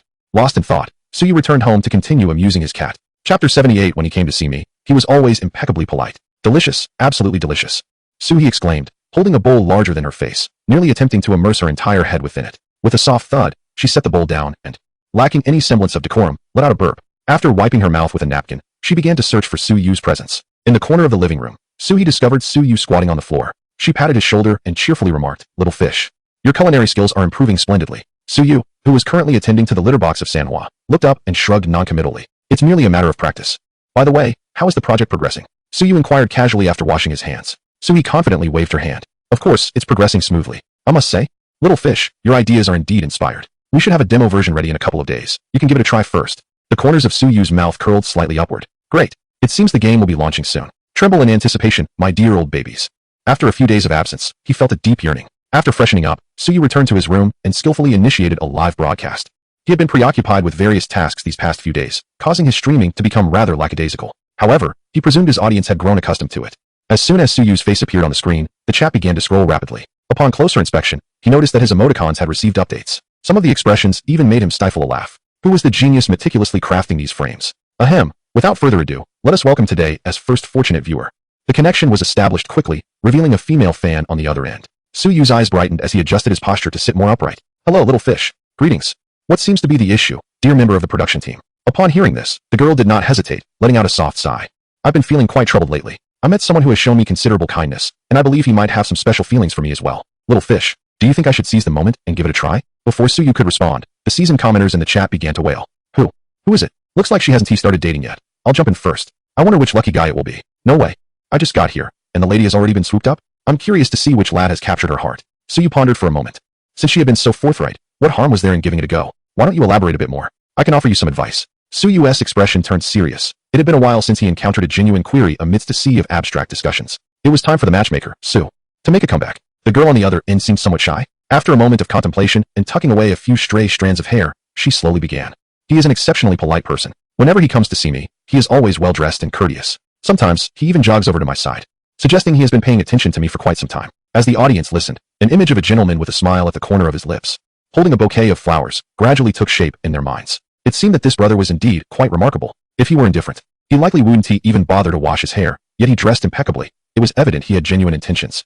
The young lady connected to the stream noticed the barrage of comments and felt a blush rise to her cheeks. She waved her hand dismissively and continued, moreover, he has a penchant for surprising me with little gestures. Rain or shine, he waits for me at the corner. Sometimes he hides behind the streetlights or trees, thinking I am oblivious, but in truth, I am well aware. He possesses an exquisite talent for photography, always urging me to relax. Frequently, in public settings, he kneels on one knee, meticulously writing my name with utmost care. I never deter him, as I understand that love deserves to be documented. With each word, the young lady recounted the nuances of their daily interactions, her face perpetually adorned with a rosy hue. The comments flowed incessantly. From her description, it was evident they were on the brink of a significant moment. What was there to hesitate about? Though somewhat reluctant, the seasoned viewers in the live stream sent their blessings. In front of the computer screen, Suyu slightly parted his lips, leaning closer to the camera.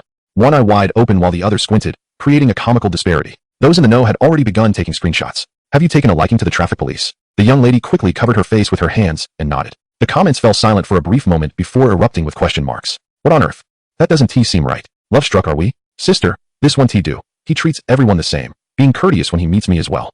beware of the central air conditioning. Indeed, if he accidentally drinks too much, he might invite me over to rest at his place for half a month. Suyu clicked his tongue, bemused by her earnestness, almost leading him astray with her conviction. Fortunately, his superior insight allowed him to see through it. There are countless roads, but safety is paramount. Since you have made your decision, proceed with confidence. Just remember to wear a helmet next time you venture out. Taking a deep breath, the young lady connected to the stream said, "All right." After ending the connection, Suyu strategically took a sip of water. Glancing at the time, he continued the stream. Little fish, urgent matter. My boyfriend wants me to spend the night at his place and assures me nothing will happen. Can I trust him? In the frame, the young girl appeared quite conflicted. Suyu couldn't help but chuckle. It was evident she lacked experience. How could she trust such words? A man's words are often deceiving. I promise I won't do anything. My air conditioning is broken. Let us share a room. Rest assured, I won't lay a finger on you. You smell delightful. What brand of body wash are you using? I shall merely embrace you, certainly not partake in any other activities. Suyu glanced at the barrage of comments and felt compelled to rescue this fan. Do not rush, heed my words. First, feign belief in him. Then take the initiative and invite him to spend the night at your abode. Should he lose control, shatter your cup as a signal, and your parents, concealed within the wardrobe, will spring into action, aiming directly for his head. If you falter, then your parents will likewise divide their efforts, targeting him. In the event that both of you succumb, your parents will still divide their forces, focusing on him. However, if you both maintain your composure, allow your parents to remain still, and extend another invitation for him to come over until he eventually falters, at which point they will act decisively. After sipping on a can of Ray-B, Suyu smiled faintly. Now you must feel reassured, right? Chapter 79. Generous Tom. Very well, you're employing this strategy, are you? The strategist need only implement a subtle ploy to leave that boyfriend utterly perplexed. Do you have an obsession with standing out? The girl on the call appeared bewildered and astonished. Is it truly possible to approach it this way? She pondered, her eyes lighting up. Then I shall proceed as Xiaoyu suggested. Suyu chuckled softly. I hope that brother 1T hold it against me. By the time he realizes, he'll already be at a disadvantage. Too wicked, let us have a bit more. I wonder what that brother will think when two individuals emerge from the wardrobe. Naturally, he would surrender and relinquish his tools of mischief. After a brief pause, Suyu glanced at the time, revealing a familiar smile. Work is over.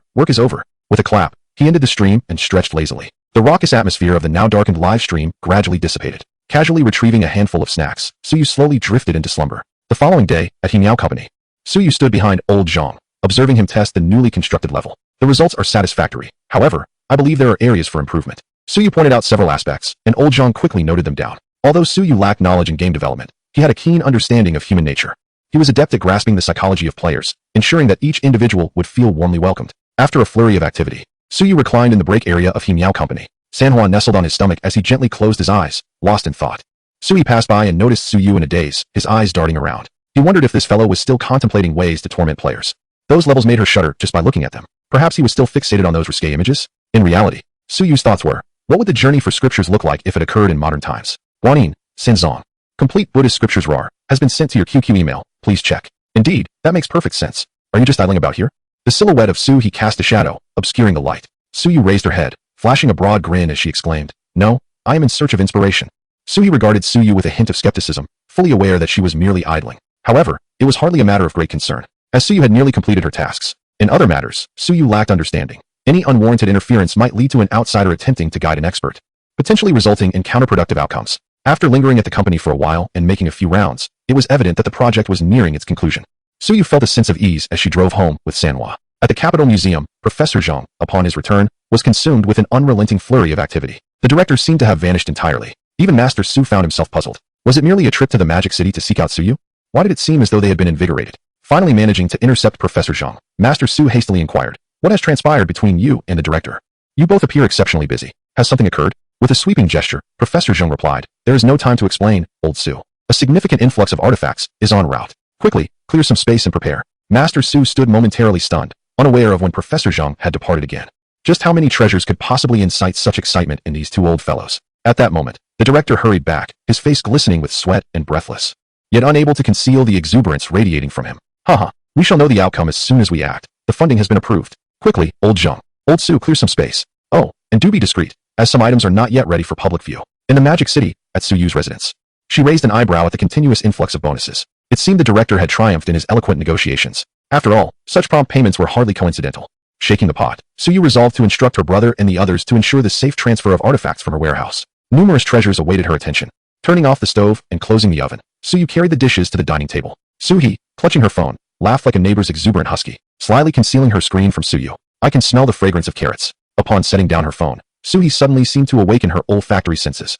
Sniffing around eagerly, Suyu pointed towards the clay pot in the center of the table, and Suhee's eyes sparkled as she reached for it. Ah, Suyu, maintaining a stoic expression, covered her ears. It's hot, it's hot. Freshly served, of course, it would be scalding. A little more patience was required. At Suyu's words, Suhee recoiled slightly, blowing on her burnt finger. Sanhwa typically refrained from jumping onto the table, opting instead to hop onto their laps. Today was no different. Suyu selectively picked a few small fish to feed Sanhwa, who was not finicky and devoured whatever was offered, exhibiting signs of developing into a plump orange cat. Consequently, Suyu often took Sanhwa out for some exercise, considering it a means to aid digestion. After a lengthy wait, Suyu could no longer contain her impatience and opened the clay pot, carefully ladling out a bowl of soup. This is the flavor. With a lively clatter of her lips, Suhee unceremoniously ladled herself another bowl. Heh, let those dark circles vanish, she exclaimed. While Suhee may forget many things, she has always remembered Suyu's claim that this particular soup can eliminate dark circles. Remarkably, it appears to have some efficacy. Each morning upon awakening, she notices a significant improvement in her vitality, particularly since Suyu has added some unfamiliar herbs to the clay pot. Drinking the concoction envelopes her in a comforting warmth, akin to having undergone a full-body massage. She feels warmth rising from the crown of her head, yet it does not induce an uncomfortable heat. Instead, her mind feels clearer and her entire body relaxes. That evening, after finishing her live stream, Suyu's room descended into silence. One hand fumbled in the darkness as Suyu murmured, "This private museum seems oddly familiar. I believe I've marked it before? Oh, it's of no consequence. There are plenty of artifacts from the Dragon Nation. Bring them on." After completing her daily tasks, Suyu peacefully drifted into slumber. Meanwhile, across the ocean, Tom was preparing to close up for the day. He had no intention of working overtime. He planned to buy a few crosses later, as he had recently felt a strange presence clinging to him that needed to be dispelled. However, as Tom was locking the door, he rubbed his eyes and stared in disbelief at the transformed display case. His fingers trembled. Items were missing again. In an instant, haunting memories surged back into his mind. He shuddered, glancing around. There was no one else present. "Oh, omnipotent surveillance deity, please bear witness that I am not responsible for this," Tom implored earnestly. Looking up, he saw that the artifacts on the opposite side had morphed into mere scraps of paper. Chapter 80. It is often said that one should address their superiors during work hours. During the day, the package station continued its usual operations. Such places rarely experience complete downtime. People frequently arrive to collect or send parcels, and occasionally, they accept deliveries from couriers. The delivery attendant had grown accustomed to the daily routine of processing orders. The only exception was a striking young man who consistently braved the elements to send items, which the attendant had to store separately and dispatch through special channels to the capital. As the attendant busily recorded the incoming goods, a straight-backed man with a weathered visage entered. The attendant looked up, a flicker of joy in his eyes. "Captain, you're back." The man waved his hand dismissively. "How many times must I remind you to address me by my title during work hours?" The attendant pouted slightly and replied, "Understood, delivery person." A vein throbbed on the man's forehead as he exhaled, exasperated. "Call me boss." "All right, boss. Have you finished your business?" Noticing the absence of others in the station, the captain felt no need to withhold his thoughts. Almost, we delved deeply into the information regarding Suyu, visiting his university, and places he once frequented. The data is authentic. Upon hearing this, the young man displayed a hint of perplexity and inquired, "Boss, are you suggesting that Suyu is merely a figurehead, with little substantial connection to the so-called clandestine organization?" "No." The captain shook his head, narrowing his eyes, his tone laden with intrigue. "On the contrary, this underscores that their capabilities far exceed our imagination. To fabricate a flawless dossier right under the nose of the Dragon Kingdom is no trivial feat. Furthermore, the recent filings concerning Suyu have been rather unusual. Proficiency in firearms and psychology is hardly the skill set of an ordinary university student. Thus, it is evident that Suyu has undisclosed ties to this organization." The captain retrieved a bottle of mineral water from the fridge and consumed half of it in one swift motion. This Suyu is undoubtedly a person of considerable depth. Do not be misled by his youth. Yet, it remains uncertain what further secrets he may be concealing. Nevertheless, he currently exhibits significant goodwill towards the Dragon Kingdom, and there are matters we need not probe further. As before, we must continue to ensure their safety. While the captain pondered, the young man approached cautiously. Captain, Suyu mentioned he has something to tell us." The captain looked up, locking eyes with the young man, and instantly grasped the implication. After a brief pause, he continued, "You've been exposed?" The young man scratched his closely cropped hair and nodded, his tone filled with confusion. "Yes, I too am unsure why he discerned our true identities." The captain stroked his chin thoughtfully. "Indeed, that is quite peculiar. However, given the caliber of such an individual, it is not entirely surprising." Just then, a customer entered, intending to send a parcel. Upon noticing the two men clad in military green t-shirts with crew cuts, he glanced doubtfully at the door. Had he wandered into the wrong place? After efficiently processing the parcel and sending the customer on his way, the captain inquired, "What did he wish to inform us?" "Actually, it's nothing particularly significant. He merely asked if we were interested in detailed information regarding the latest fighter jets from the Eagle Nation." "Oh," the captain nodded, then suddenly realized, fixing an intense gaze upon the young man. "What did you say?" After a brief explanation from the young man, the captain felt as though he had swallowed a red-hot iron, unable to quell the tumult within. How on earth did he acquire this information? No. If this is true, I must notify my superiors at once. It seems we have underestimated the capabilities of that elusive organization. They can even procure military intelligence. My goodness. These individuals possess remarkable audacity and speed. Continue with your tasks. I will step out for a moment and return shortly." The captain clapped his hands, issuing a command to the young man before hastily exiting. His absence was brief, totaling less than 10 minutes. "Busy. It's better to be busy," the young man muttered. shaking his head as he returned to the pile of parcels. In the He Meow Company, Suyu gazed at the messages on his phone, his brow twitching slightly.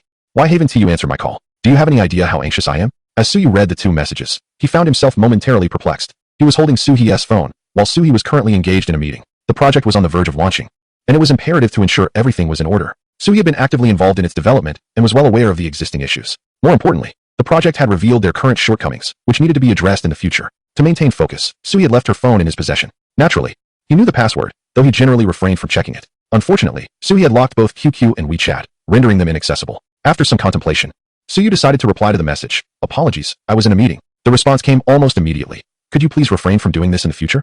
This ISNT the first time. Through the screen, Suyu could almost sense the overwhelming feeling of grievance emanating from the other side. Suyu clicked his tongue. Was it possible that his older sister had been wronged by some young man? She didn't strike him as that type of person. Once, when they had gone hiking together, they encountered a fortune teller who had predicted that Suhi would meet a significant connection by the age of 25. At that time, Suhi was 24. The following year, she returned to confront the fortune teller, demanding, where is this fated connection you spoke of?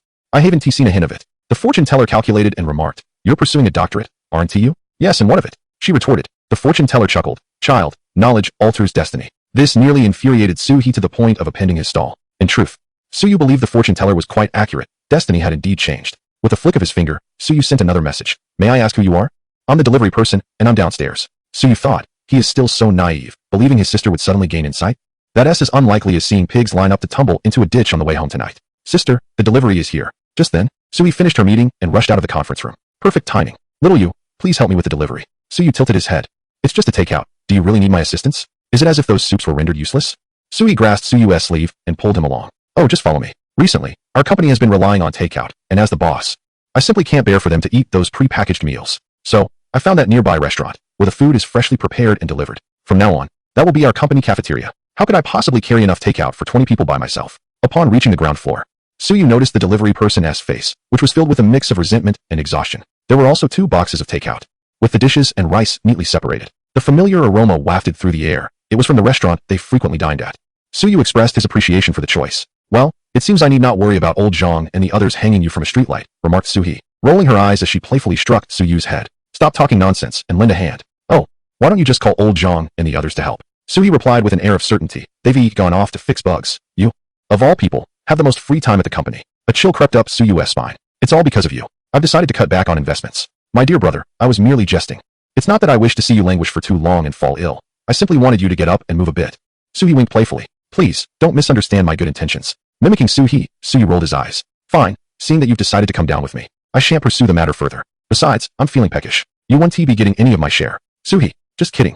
Chapter 81. No one can stop my monkey from stealing peaches. Suyu left the company with a satisfied belch, promptly heading towards his warehouse. Every day, he felt a sense of loss if he didn't expend the majority of his mental energy, gazing at the warehouse filled with scrap paper. The miserly Suyu's mind began to concoct devious ideas. If only the refuse soil could serve a different purpose. It would be splendid if there was something utterly worthless that didn't cost a dime. After a lengthy contemplation, he realized he had no immediate solutions. Having already purchased the materials, he resolved to utilize the scrap paper first. He had already procured the cheapest variety available. There was no further room for economization. Any further attempts at saving would only lead him to rummage through the restroom trash bins. While that option was free, it was hardly worth his life. Having stocked up on goods in the warehouse, Suyu turned and stepped into the adjacent small storage room.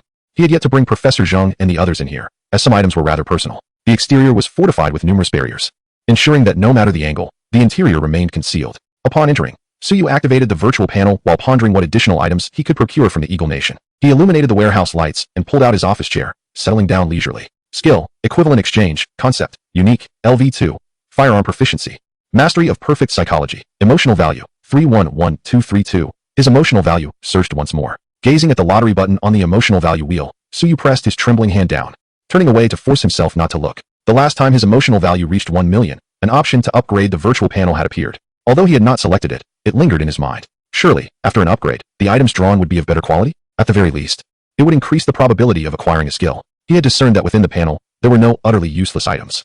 Even the least valuable could serve as trade material. Suppressing his restless hands, Suyu swiftly closed the virtual panel. Soon, a considerable influx of emotional value would arrive, and he could indulge in a gratifying draw. Encouraging himself, Suyu opened the search bar and began to delve into the top secret files of the Eagle Nation. These materials are primarily stored within military bases. Suyu conducted a cursory search, as such archives are seldom circulated in the public domain. In an instant, a multitude of red dots appeared before Suyu's eyes, predominantly concentrated within certain regions of the Eagle Nation's territory, which, as expected, are military installations. Unsurprisingly, most of these documents are housed on a particular hard drive, with some still existing in physical form rather than digital. Consequently, Suyu focused on these paper documents, as they are easier to extract. Utilizing the search bar's peering function, Suyu examined the contents, discovering a wealth of records and documents dating back to the last century. Some items are unique, with no backups available, leaving one to ponder why they were not destroyed. Although these are merely paper documents, their rarity and the depth of information they contain rival the national treasures Suyu previously exchanged. With a swift motion, Suyu retrieved 2 copies.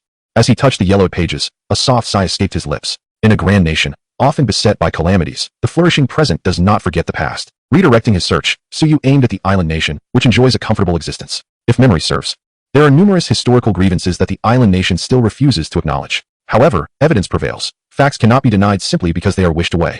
Even if the evidence lies in their possession, it cannot be concealed at will, unless it resides solely in their minds. In that case, Suyu finds himself at an impasse. Let me see, not located within the island nation. Could it be that all evidence has been destroyed? Suyu mused quietly.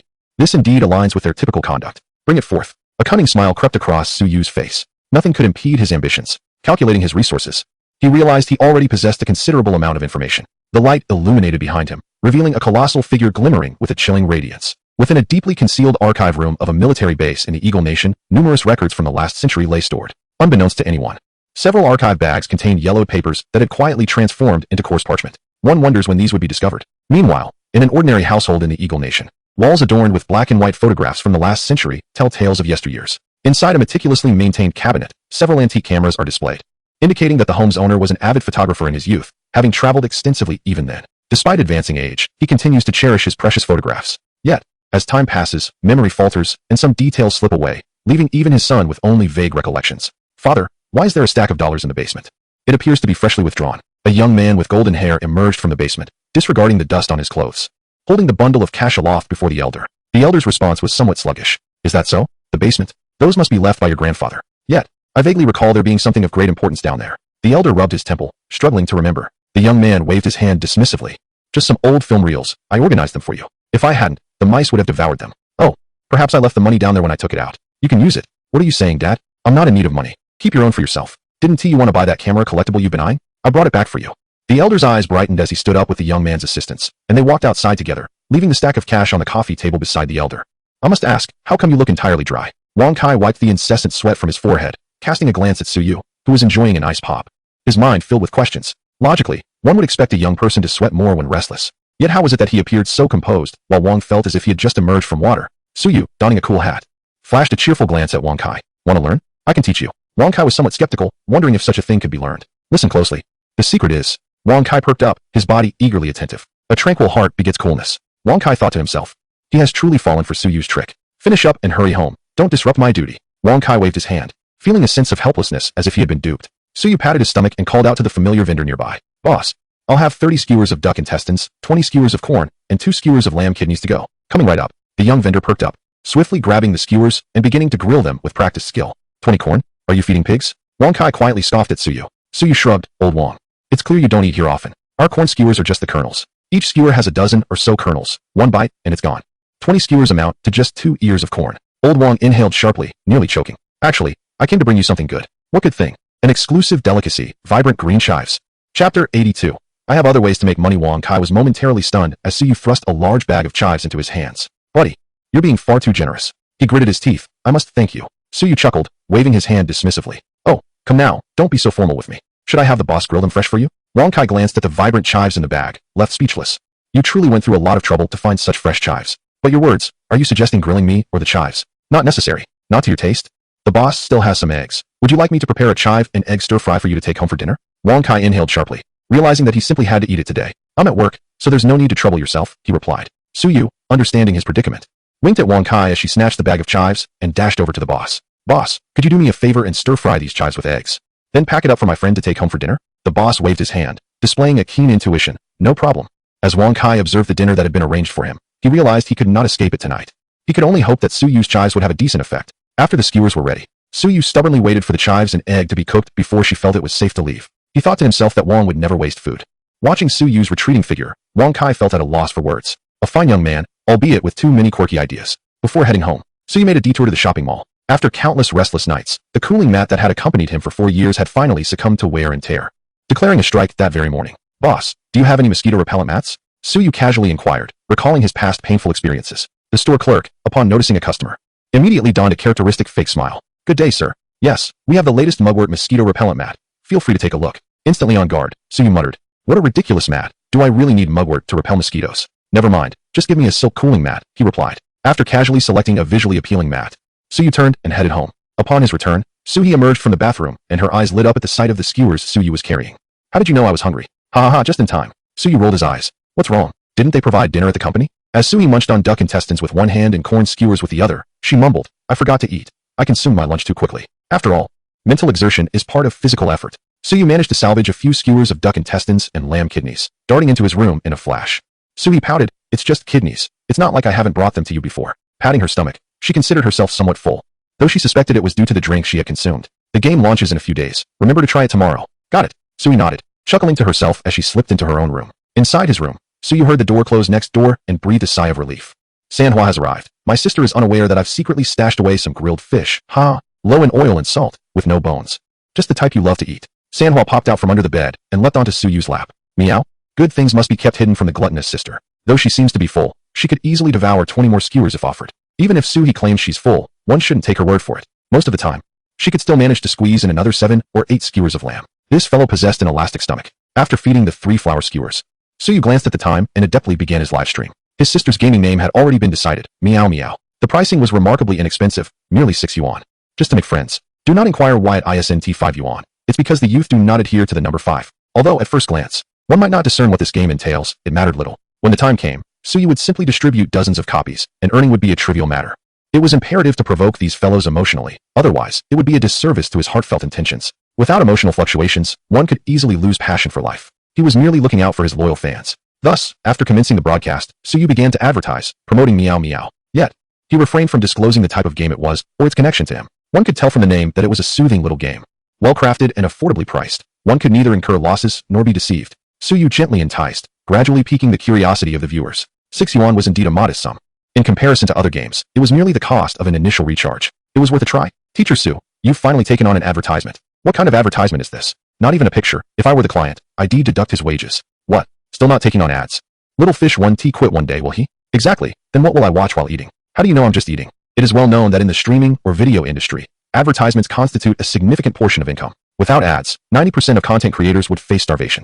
Even television dramas must incorporate advertisements. Otherwise, sustaining prolonged filming would be unfeasible. Although Suyu received a fair number of small gifts daily, his streaming hours were limited, and he had never accepted any advertisements. Approaching 1 million followers and having released numerous videos, he truly had not featured a single ad. If one were to be candid, let lay by pay. To protect his electronic pickled vegetables, the audience began to engage fervently. Little fish, I'm thinking of buying a new pair of shoes. Where do you suggest I purchase them? Little fish, I recently bought a new phone, but I'm unsure how to sell my old one. Do you have any good suggestions? I want to start dating. Where's a good place to find someone? I'm looking for a job. Do you have any recommendations? Streamer? Seeing these comments, Suyu could not help but twitch his lips. For a moment, he fancied himself a wilderness survival streamer, perpetually on the brink of starvation, ready to log off at any moment. Accepting advertisements was out of the question. The stream would not cease as long as there were viewers, no need for concern.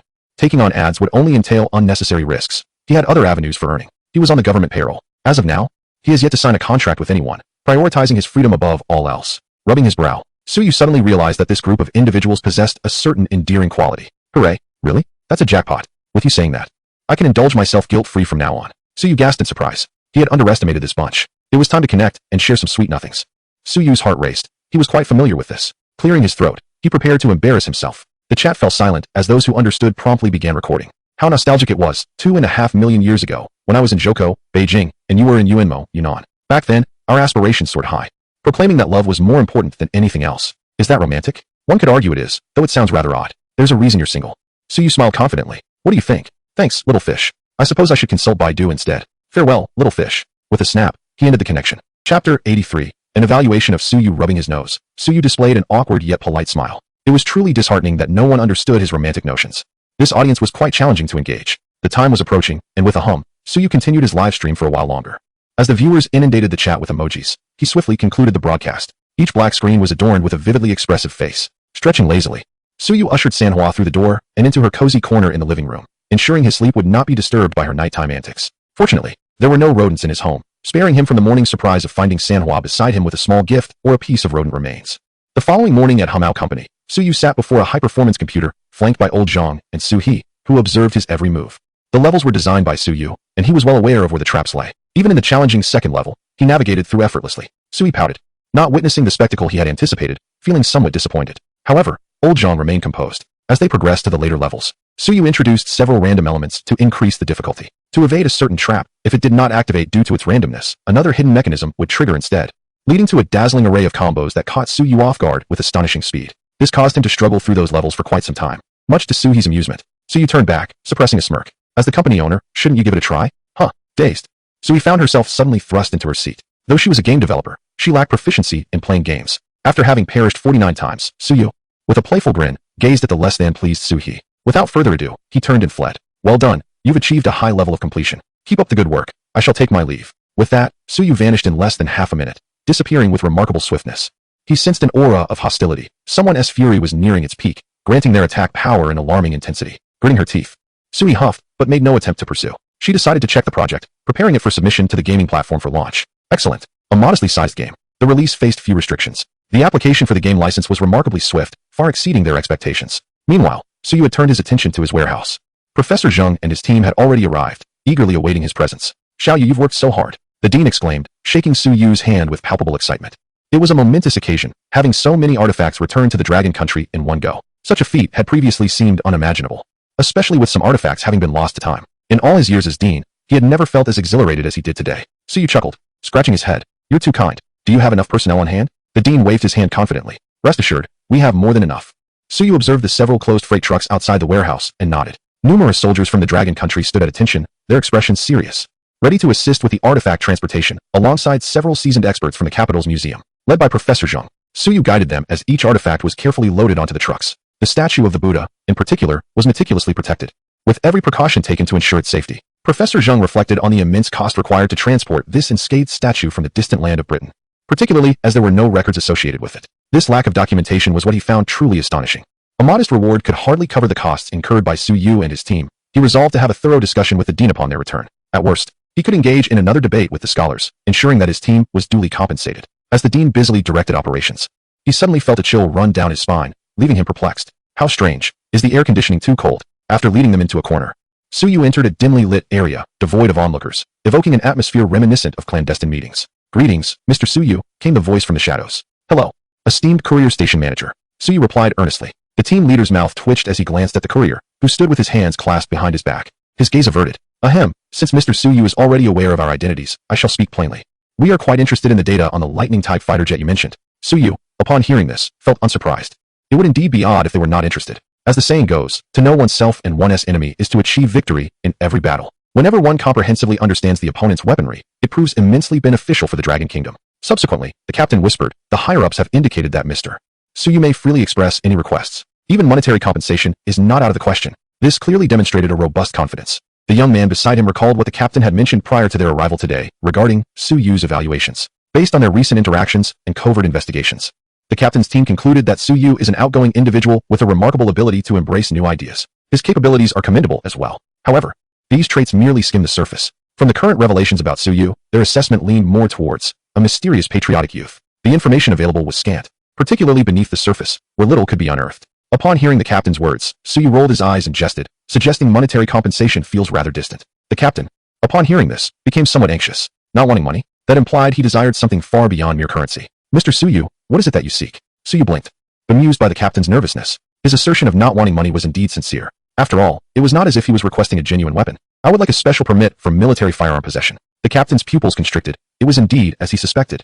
The gunfire heard earlier in the old city echoed in his mind. Suyu's gaze, laden with significance, settled on the captain. You know, in this line of work, there are inherent dangers, and one must take measures to safeguard oneself. The captain acknowledged the validity of Suyu's statement. Should that organization's actions be exposed, involving military affairs, even Suyu might not be entirely safe domestically. It was imperative to possess means of self-protection. By the way, I happen to have some other materials, seemingly left behind by the Eagle Nation from the last century, Suyu mentioned, either intentionally or inadvertently. The captain's head snapped up. What? You have more? Are you some sort of doryman, capable of producing anything? In truth, the captain took a deep breath, reaching into his pocket. Before their arrival, the higher-ups had already instructed him that a special firearm permit had been prepared for Suyu. Extending his hand, the captain presented a document to Suyu. With a black cover, it could easily be mistaken for a driver's license if one did not scrutinize the text. Suyu, showing no surprise, accepted it without hesitation, handing over several documents contained within a brown paper folder to the captain. A pleasure to collaborate. After the exchange, the captain hastily departed with the courier. Such high-level documents he certainly could not open and examine here. They would undoubtedly be taken back for verification by superiors and military experts. However, he was already 90% confident that what he held was authentic. In fact, the captain speculated that Suyu might possess even more valuable items. Perhaps, after some time, he might even deplete the resources of the Eagle Nation's military base, eventually sitting at the same table with the British Museum. After the captain departed, Suyu ceased his attentiveness. He had acquired what he desired. Tossing the documents in his hand, Suyu swiftly tucked them into his pocket. Careful, careful, gentle now. The director and Professor Zheng diligently handled the items, their murmurs resembling a chant, fearing even the slightest tremor of their hands. Yet, entrusting others with the task was equally daunting for them. They cautiously placed the several beast heads into the brocade box, only exhaling in relief once they ensured their safety. How is everything coming along? Suyu suddenly emerged from the corner, nearly startling the two elderly gentlemen into a state of shock. Little you, please refrain from darting about.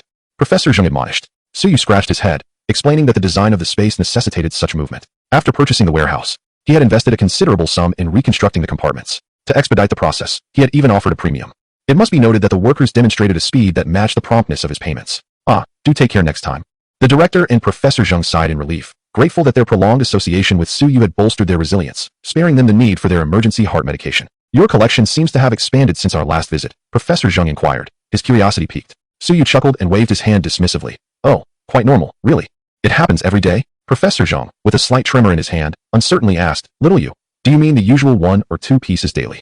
Or has it escalated to dozens in just a few days? Suyu counted on his fingers, estimating, in a while, perhaps around 100 pieces daily. After all, with tens of thousands of items out there, if we don't hasten our pace, it could take an eternity to retrieve them all. Professor Zheng gasped and stepped back a few paces. Director, are we certain we have enough space? Suyu's demeanor suggested he intended to thoroughly deplete the resources available. Unbeknownst to Professor Zheng, Suyu had already begun to expand his operations. The director exchanged a resigned glance with Professor Zheng, realizing the extent of Suyu's ambitions. It is impossible to run out of space. After all, these items have been moved from our own collections. If the Beijing Museum is insufficient, surely the vastness of the Dragon Country can accommodate them. Suyu possessed a considerable collection, and with the meticulous nature of Professor Zheng and his colleagues towards cultural relics, it wasn't until afternoon that they managed to clear Suyu's warehouse. The director wiped his brow, exclaiming, Wonderful. These artifacts will be safely transported to the Beijing Museum. He turned to Suyu, his expression warm and inviting. Little you, we assure you that we will treat these historically significant relics with the utmost care. You are welcome to oversee the process at any time. Reaching into his pocket, the director produced a crimson card. This is an anonymous, unlimited access card to the museum. Take it, little you. Your entry will be free for life. Suyu raised an eyebrow, accepting the card and examining it closely. Money is a trivial matter, yet the dean's attitude has already made itself apparent. Sliding the card into his pocket, Suyu chuckled softly and sauntered over to the dean's side. The dean shifted slightly, casting a sidelong glance, perplexed by Suyu's intentions. Dean, you know I have a sister. Surely, I cannot be denied a couple of cards? As he spoke, he slipped his hand into the dean's pocket. Upon withdrawing, he found an additional bright red card in his grasp. The dean, puffing his cheeks in irritation, remarked, I haven't even taken mine out yet, and you've already helped yourself. However, he made no explicit refusal, did he? Suyu rubbed his face, justifying his actions by saying it was a habit acquired from reaching into others' pockets. After all, extending one's hand rarely invites retribution. The dean chose to overlook it. After all, a card or two was a minor concern. In comparison to the artifacts Suyu had offered to the museum, these cards were but a drop in the ocean. As they departed, the dean cast a curious glance towards a smaller storage area on the opposite side of the warehouse. From the outside, its security measures appeared far more stringent than those of their current location. During their earlier visit, they had casually investigated the ownership of that warehouse. Had it not belonged to Suyu, he would have leveraged his connections to secure it for him. To their surprise, they discovered that Suyu had already purchased it. Indeed, he had acquired too. This meant that the smaller warehouse was also under Suyu's ownership. However, Suyu had never invited them to explore its contents, leaving the dean and his colleagues in the dark about what lay within, only aware of its enigmatic aura. Little you, what treasures lie within that warehouse? The dean inquired. Suyu, upon hearing this, followed their gaze and, with a playful roll of his eyes, waved his hand dismissively. Oh, it's nothing, just some scrap paper. The dean pondered, why is he so incredulous? If the warehouse housing the artifacts is akin to a lockbox, then that warehouse must resemble a vault, its security incomparable. Scrap paper? Is that truly all? Furthermore, the paper within is of a caliber that one would only use to smooth out one's own discomfort. Suyu grinned broadly, maintaining his jest about the contents being mere scrap paper. He was not entirely dishonest. Indeed, there was a significant amount of paper within. After prolonged questioning yielded no clarity, the dean ceased his inquiries, sensing that there might be secrets pertaining to Suyu's organization hidden inside. He mused that perhaps Suyu and his associates had excavated a seemingly bottomless tunnel, extending deep beneath, connecting to the other side of the border. Otherwise, how could those artifacts seemingly emerge as if on a conveyor belt, one after another? Unbeknownst to Suyu, the dean was lost in thought, crafting wild speculations. He opted not to clarify, allowing them to conjecture as they wished, for it was evident that access to the interior was impossible. Even signals could not penetrate its depths. Should they gaze inside, it would indeed become an unsolvable enigma. Once the dean and his team departed with the cargo truck, the area fell silent. Suyu stretched lazily, turned, and drove home. With time to spare, he settled down to watch television. There was nothing particularly captivating on television, so I decided to indulge in the timeless classic, Journey to the West. As I watched, I pondered the possibilities of an upgraded equivalent exchange that could connect to other realms. While the supernatural world of Journey to the West felt a bit daunting, I thought that even a mundane world would suffice. After all, it would contain an entire universe of resources. Just as I was absorbed in the scene of the Supreme Lord Lousy descending to showcase 7 years' worth of sugary tangerines, Suyu returned from work. Haha, little fish, I've finally wrapped up everything. Now we just await the launch. Even single-player games lack the same level of intricacy. After such a prolonged period of toil, Suyu could finally enjoy a much-deserved respite. Seizing a freshly peeled tangerine from my hand, she popped a segment into her mouth. It's quite sweet. Where did you buy this? From Old Wong, I replied. 2 days later, the summer break was nearing its conclusion. Today marked the launch day of the game. I left early in the morning, taking a detour to the warehouse, and upon returning, found Suyu still asleep. Even in her leisure, I had no idea what kept her occupied at night, but she certainly didn't retire any earlier than I did. Although she was almost impossible to rouse from sleep, her keen sense of smell was remarkable, an all-day, round-the-clock automatic scanning mechanism.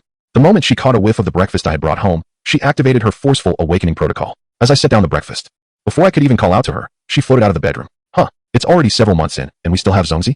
After a sniff, she eagerly dove in. Who cares? If it's edible, that's what matters. I shrugged. Tangyuan can be enjoyed beyond the Lantern Festival. They're akin to dumplings. After all, perfect for year-round consumption. That is true. Her eyes sparkled as she grinned. Hey, little fish.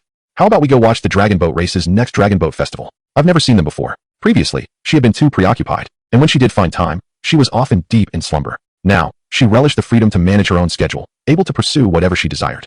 Were it not for her physical constraints, she might even consider challenging the legendary Mount Tai, known for softening the hearts of the most obstinate souls. I pondered her suggestion for a moment. That is certainly feasible. Let us venture further afield. The southern dragon boats lack excitement. They're all quite uniform. The northern ones, however, are far more entertaining with their vibrant variety. Suyu's eyes widened in realization. Is that so? In that case, I'll follow your lead. After finishing breakfast, Suyu felt revitalized and decided against returning to sleep. Grabbing her bag, she dashed off to the office. The game was set to officially launch at 10 in the morning. Although it required minimal oversight, she felt compelled to be present to ensure everything proceeded smoothly. As for the promotional aspect, she had indeed invested in some advertising. The showcase content focused on gameplay. While the art style was simplistic, it possessed a certain flair, a testament to the considerable thought put into its design. The true impact, however, would only be revealed post-launch. Nevertheless, Suyu harbored no grand expectations. Understanding that this was merely a trial endeavor, after the sound of the door closing echoed, Suyu leaned against the door, savoring a sip of chilled lemon-flavored soda. Meow?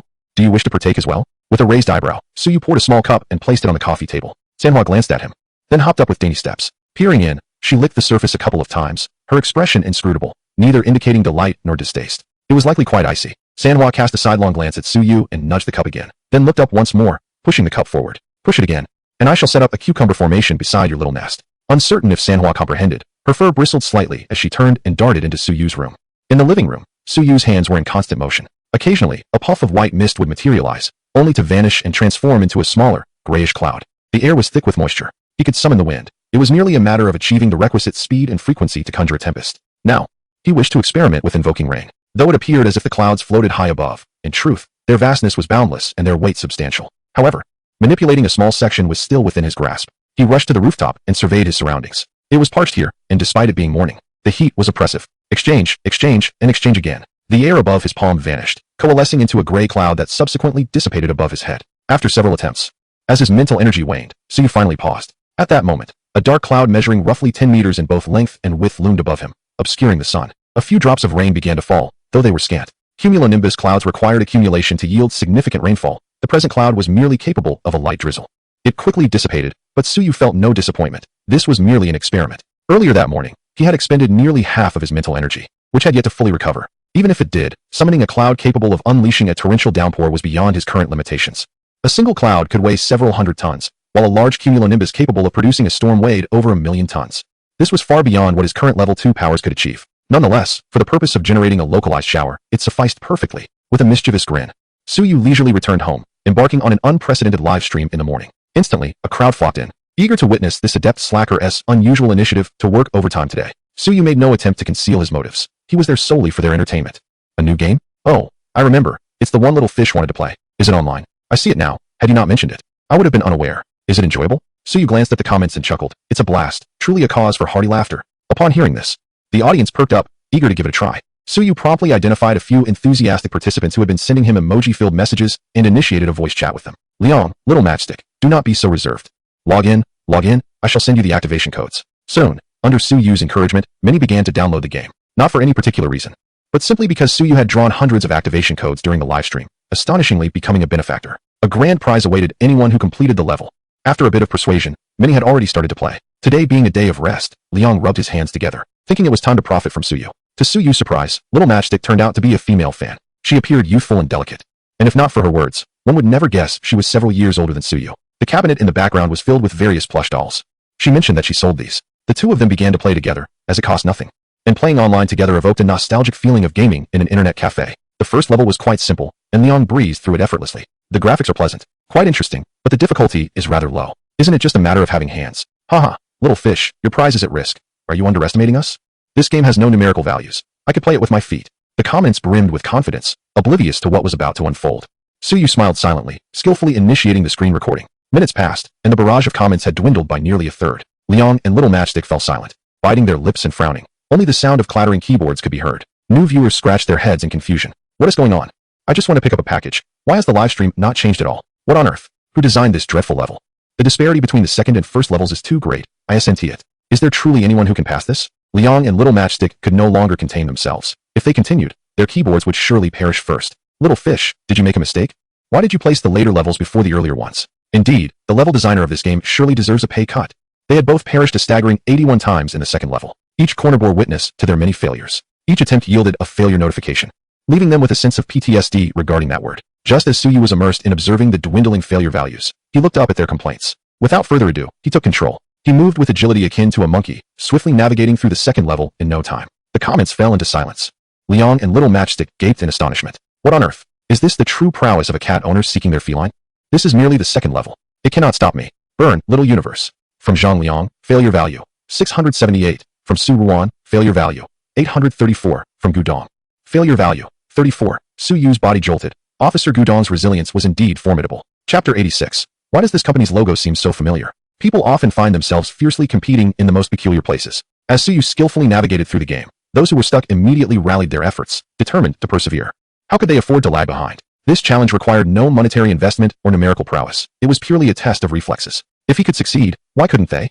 Consequently, the barrage of comments dwindled significantly. Liang and Xiao Huochai, who were lifted by Suyu's progress, pouted as they repeatedly tackled the second level. Today, they were resolute in pushing through. Yet, they found themselves repeatedly stuck in the corners of the second stage, gradually growing frustrated. The aesthetic of Cat Meow was rather minimalist, pleasantly appealing to the eye. Given the simplicity of its materials, the creators had invested more effort into the color palette and background music. At first glance, one could hardly guess that this was an exceedingly challenging game, reminiscent of the infamous piano tiles. Initially slow-paced, it soon escalated to a tempo akin to a symphony. Unlike piano tiles, this game did not gradually increase in difficulty. Upon clearing the first level, the second level immediately posed a greater challenge.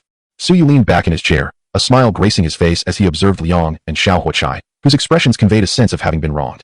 The more they faltered, the more delighted Suyu became. With each additional player succumbing to frustration, his joy only multiplied. Xiao Huochai felt an overwhelming sense of vexation, akin to the torment of a half-formed sneeze that just wouldn't materialize, leaving her with a tingling nose. After repeated attempts, tears threatened to spill from her eyes due to the irritation. Finally, she decided to close her eyes and plunge headfirst into the fray. After a flurry of frantic keystrokes, she opened her eyes to see a glimmer of success. In disbelief, she pinched her palm. Haha, I did it. I made it. In her excitement, she nearly dropped the keyboard. Meanwhile, Liang was diligently exploring his way forward, testing the waters.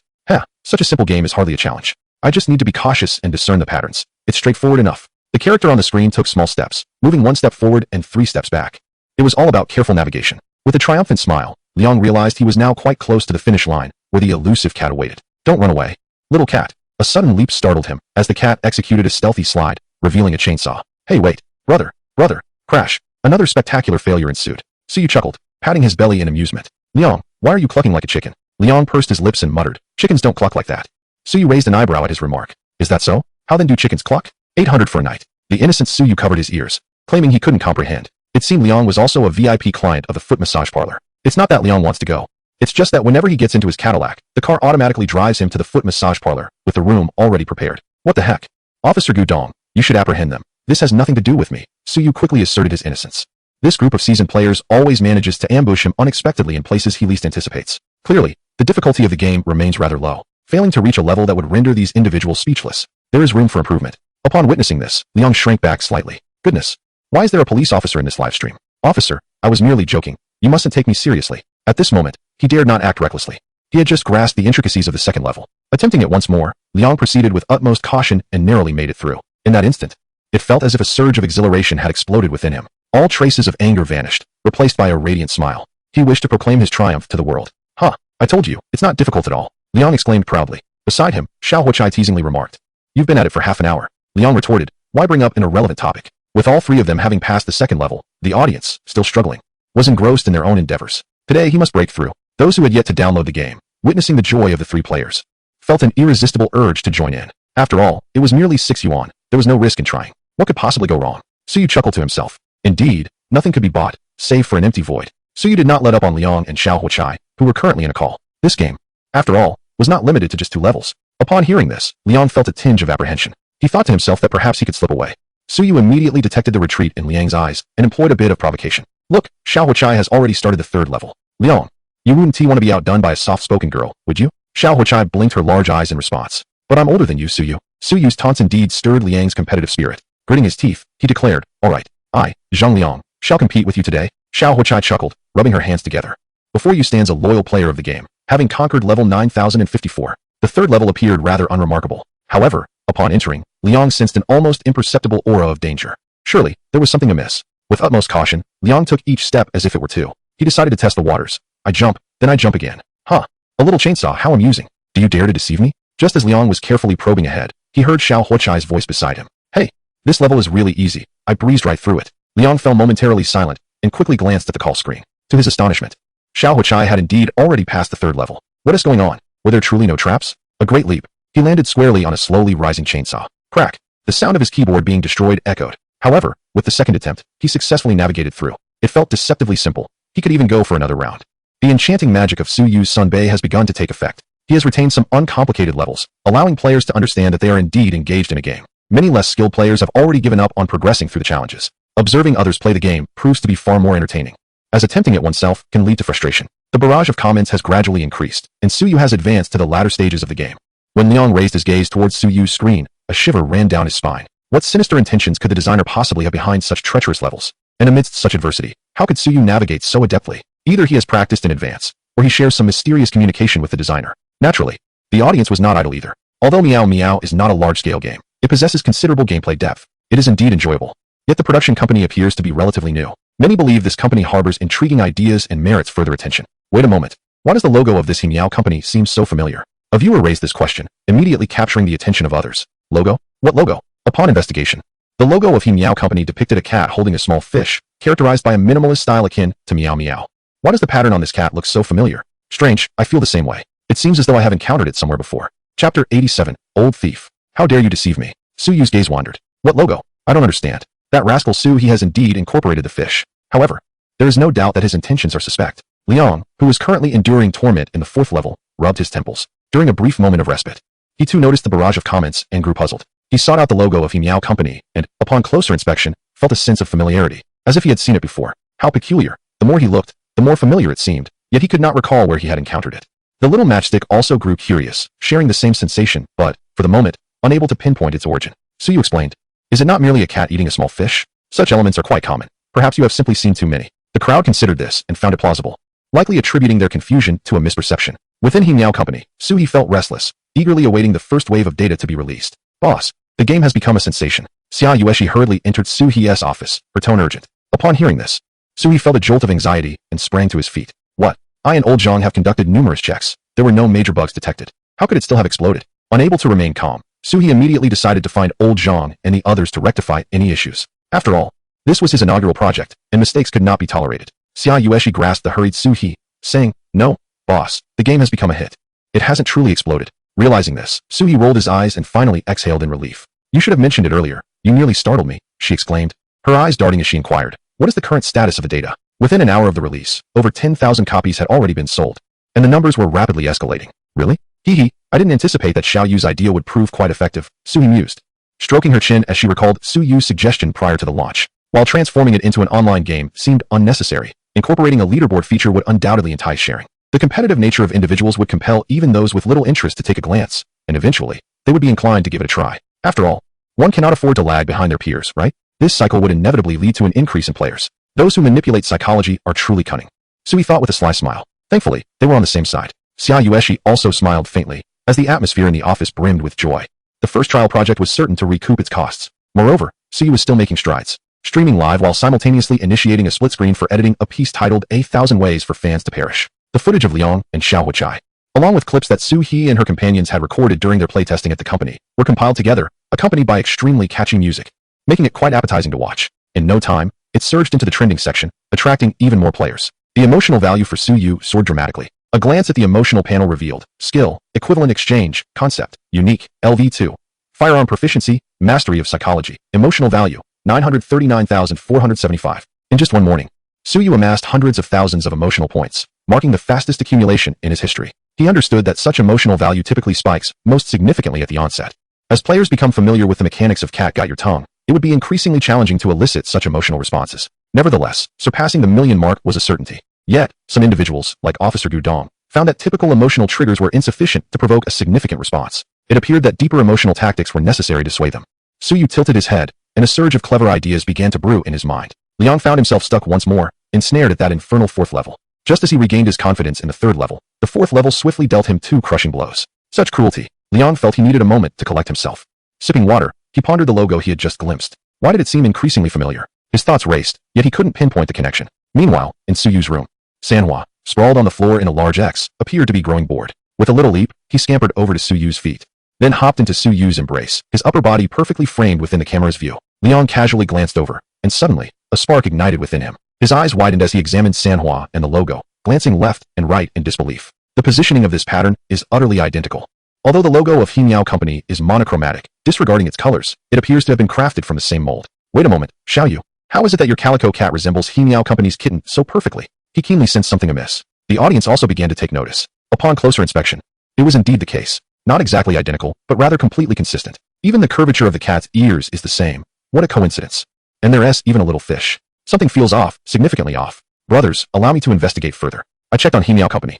And guess what I discovered? Suyu nervously whistled. Oh no, these folks possess an astute sense of observation. It's all my sister's fault for turning the calico into a logo. In the office, Suyu was suffering through the second level when she suddenly sneezed.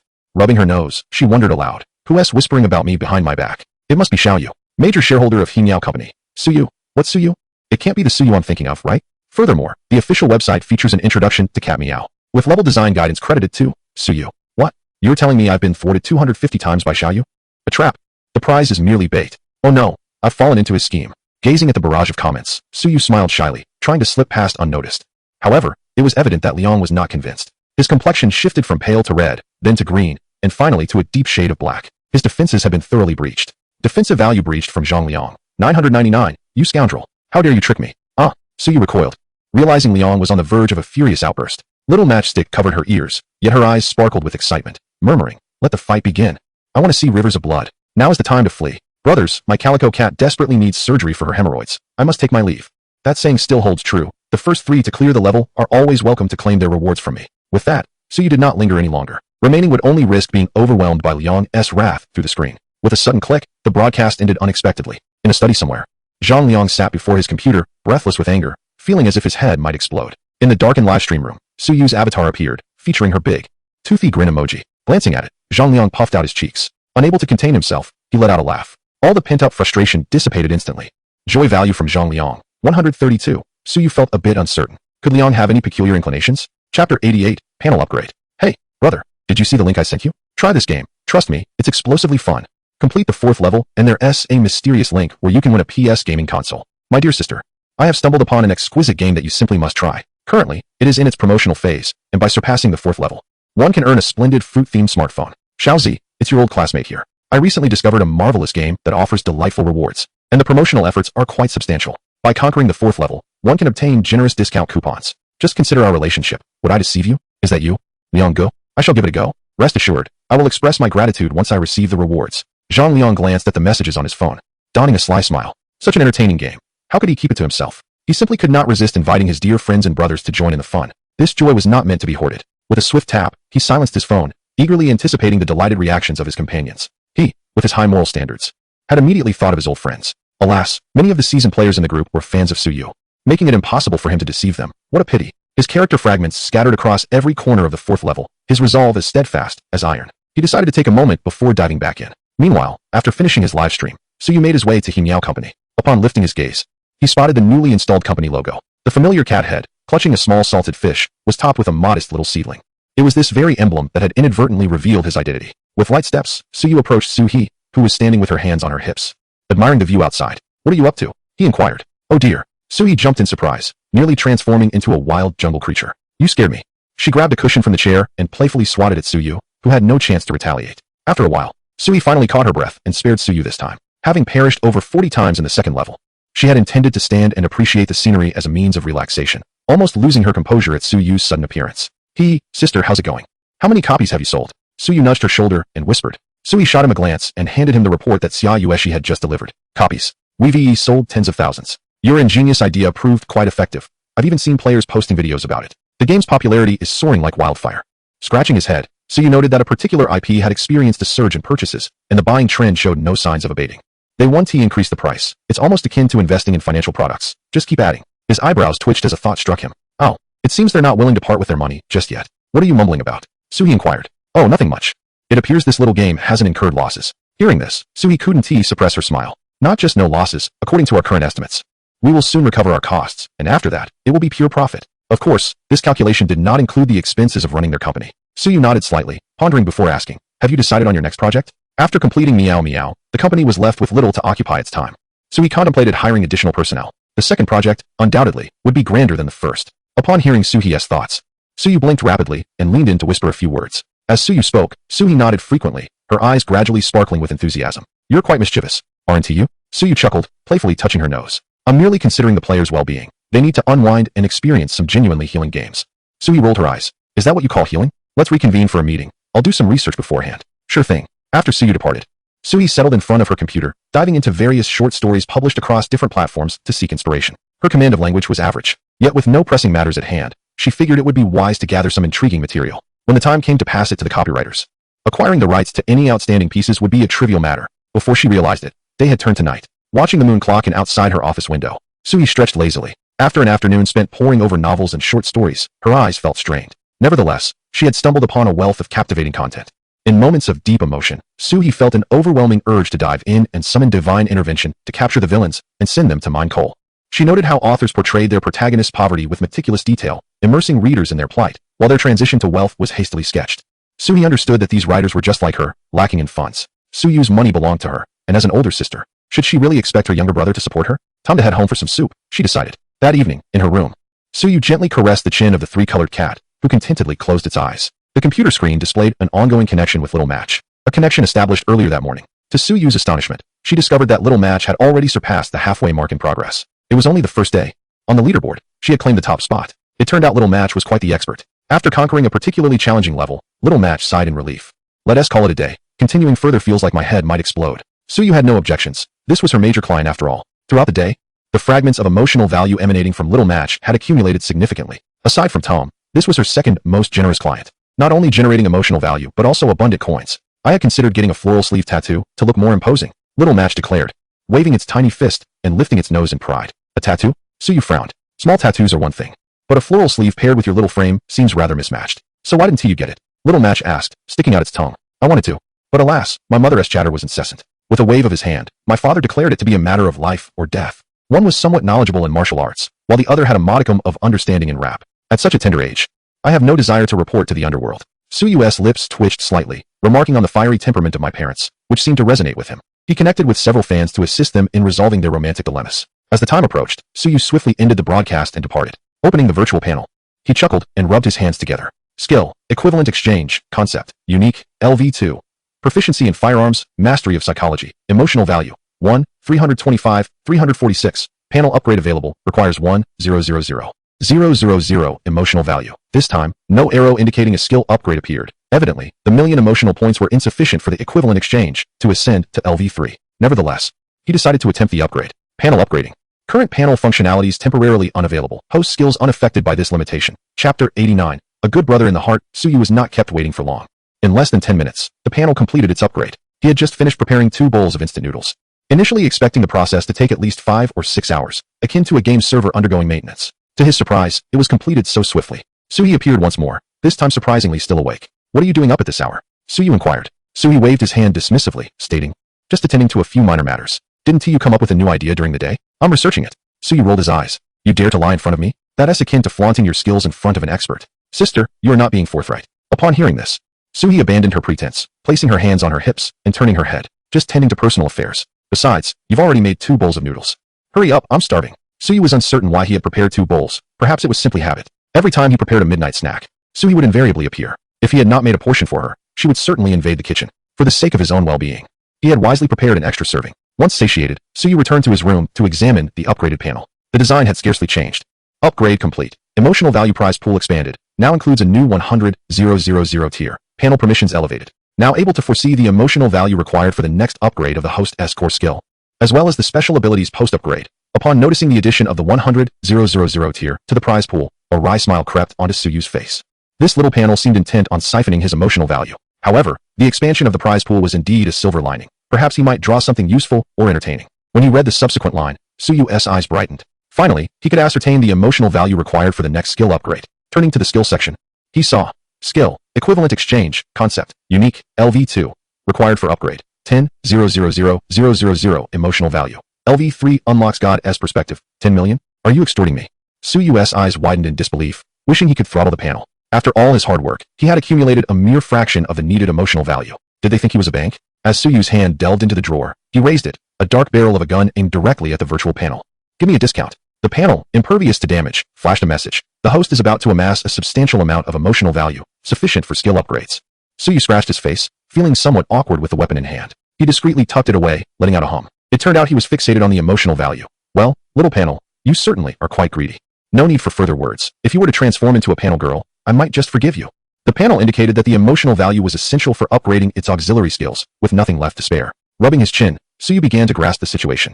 All this emotional value was meant for upgrades, and the panel claimed it had not withheld any. However, if that were the case, then the value used for lotteries must have been deducted, right? Never mind, let it be. The little panel toiled tirelessly and deserved some sympathy. He would not hold it against it. With approximately 300,000 emotional values remaining, he decided to see what the expanded prize pool might yield. To be cautious, he opted for 10 consecutive draws, starting with 10,000. "My turn, draw the cards." Acquired, 1,000 renminbi, a bag of exquisite, stylish, low-key yet profound premium junk, a pair of silk fishnet stockings, a complete set of Holy Grail. Upon reviewing the items drawn, Suyu's vision darkened momentarily. "No, the direction of your prize pool expansion is somewhat misguided, isn't it? Where has it ended up? I am not that kind of person, truly." His cheeks flushed, and his head felt dizzy as he regarded the awkward items. He promptly gifted them to his good friend Tom. No need for thanks. This was merely the hand of fate at work. Another round of 10 consecutive draws yielded some useful items this time.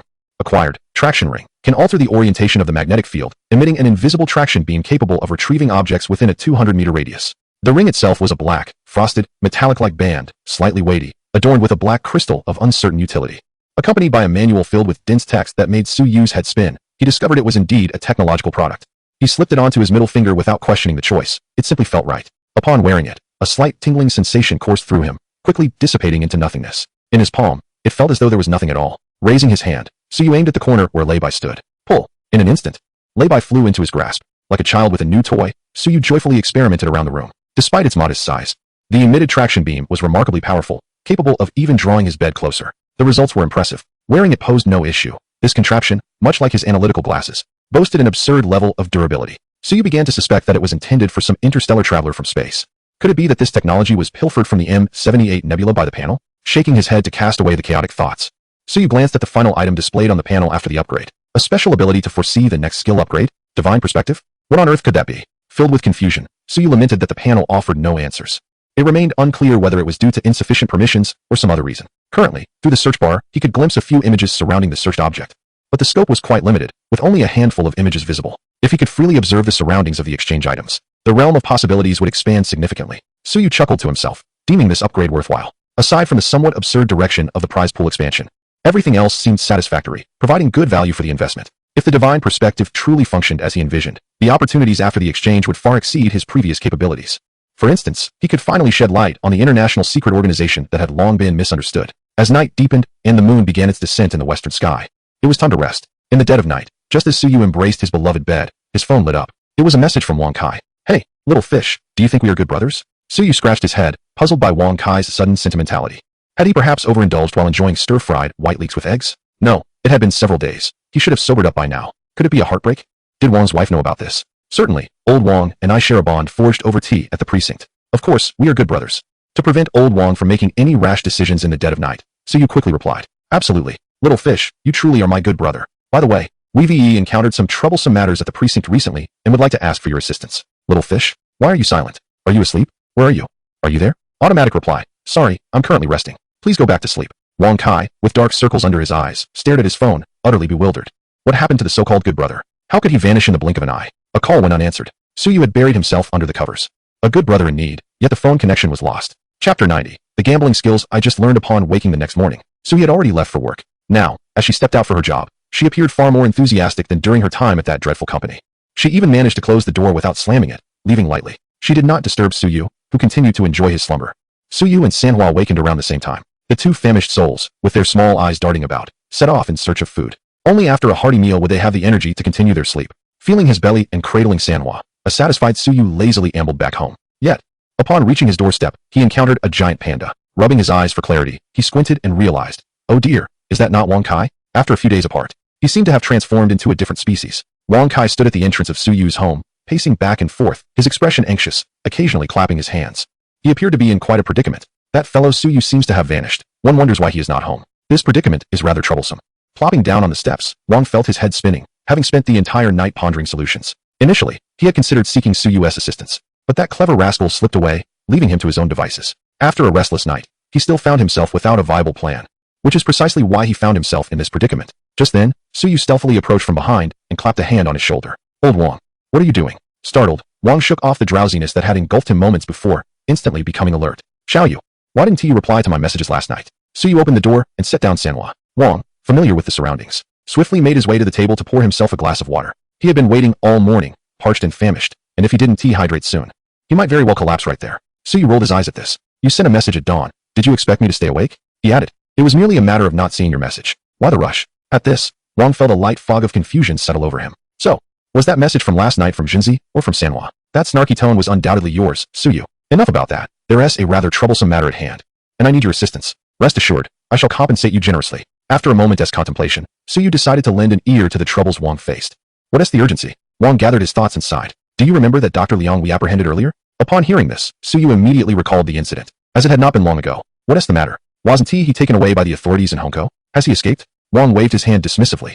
Don't mention it. He hasn't escaped. Remember the drugs we discovered in his office? After thorough investigation and interrogation, we found that those substances were indeed procured through illicit channels. Furthermore, we uncovered additional varieties of drugs at his residence. The higher-ups are quite concerned, and we formed a special task force in collaboration with our colleagues in Hongkou, working tirelessly around the clock, following leads and conducting surveillance. We have finally unearthed some clues. At this juncture, Wang glanced around, lowering his voice as he continued. Within our jurisdiction, there exists a casino, and its owner appears to be a small-time dealer in narcotics. Initially, our team intended to infiltrate the establishment to gather intelligence, hoping to apprehend the owner and uncover the mastermind behind the drug production. However, the casino is exceedingly vigilant, and the owner rarely makes an appearance. To this day, our operatives have been unable to penetrate its defenses, leaving us in the dark regarding the situation inside. Hence, I sought your assistance. Upon absorbing Wang's words, Suyu finally understood why the man had reached out to him in the dead of night. Clearly, Wang had been wearied by the relentless strain of the investigation. It appeared they had hit a dead end in their pursuit of leads. It is merely a casino, yet even professionals like you cannot gain entry?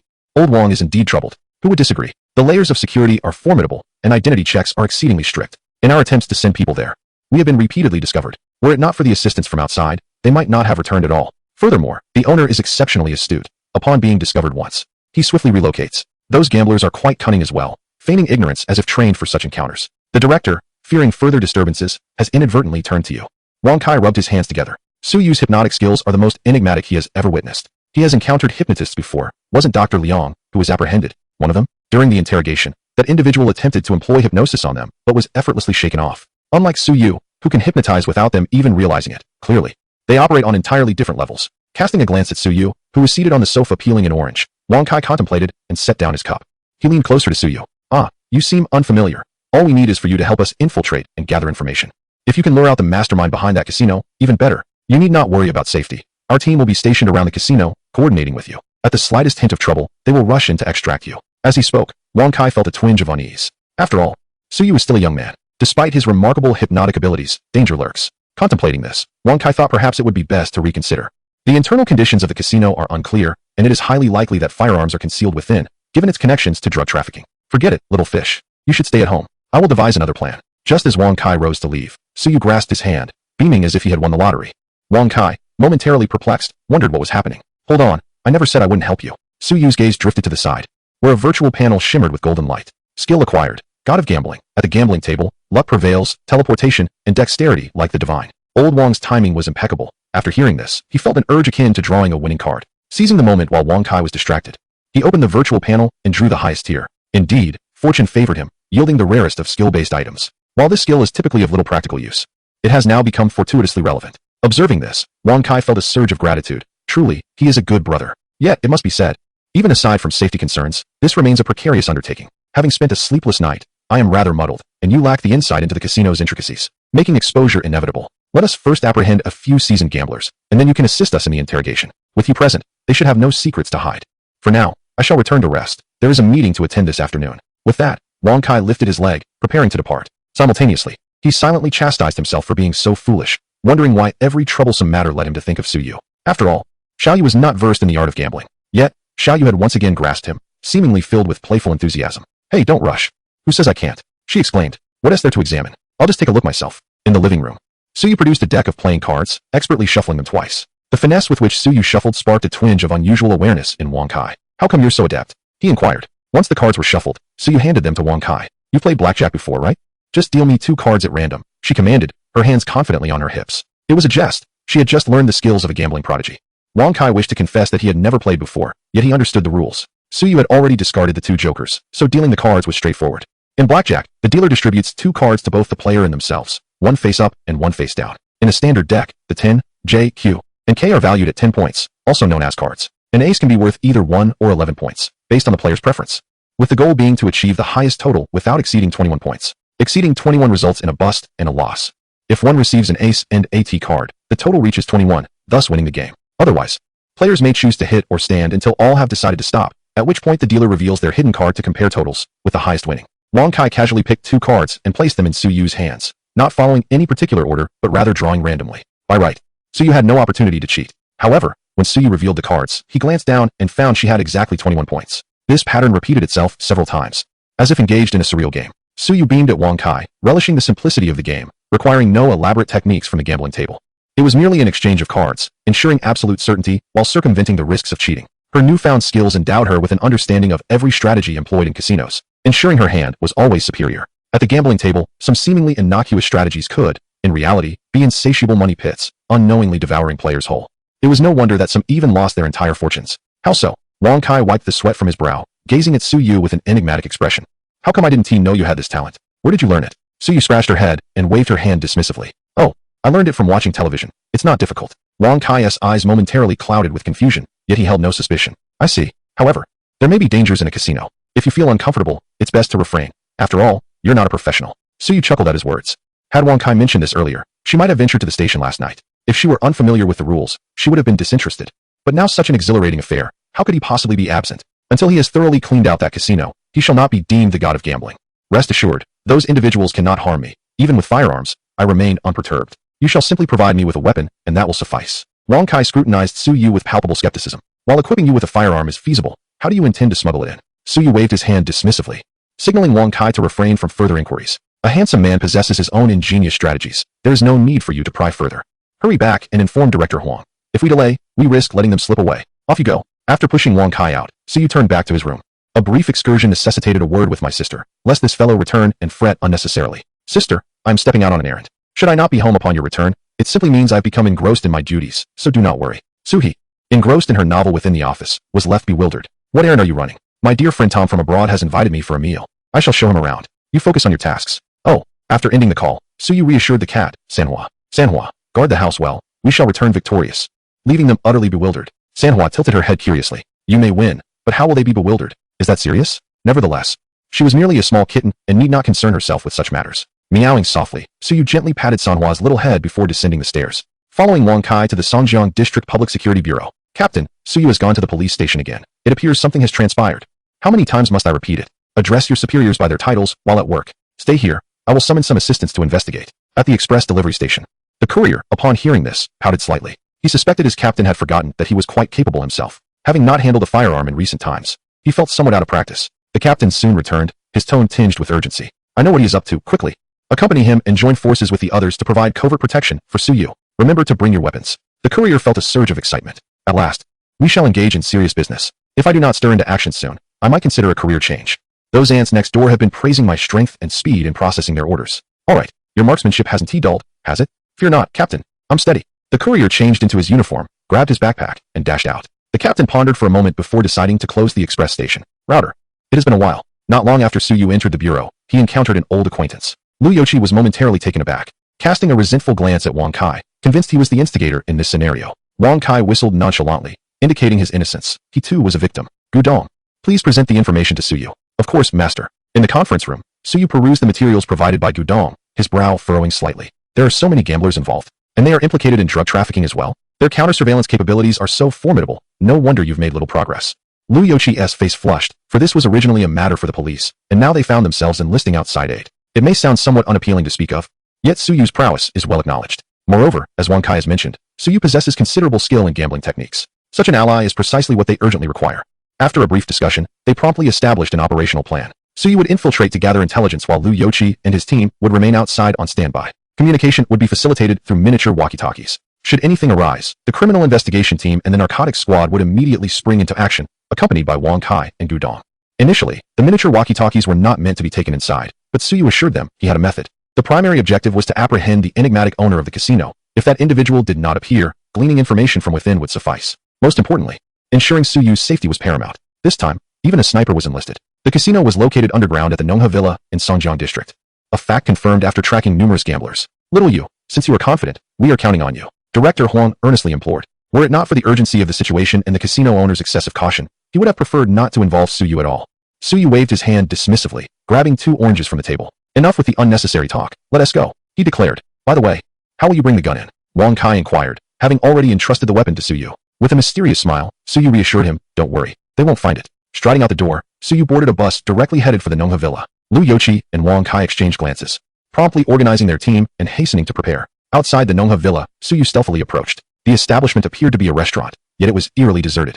Its concealed nature was evident, surrounded by a labyrinth of alleys, varying in height and intersecting in all directions, likely intended for escape. What legitimate restaurant would operate in such a desolate locale? For an average person, merely locating the villa would be a challenge. Hiding in a corner, Suyu observed his surroundings until he noticed a disheartened figure approaching. With a quick twist of his gaze, he approached. Brother Zhotong, where are you off to?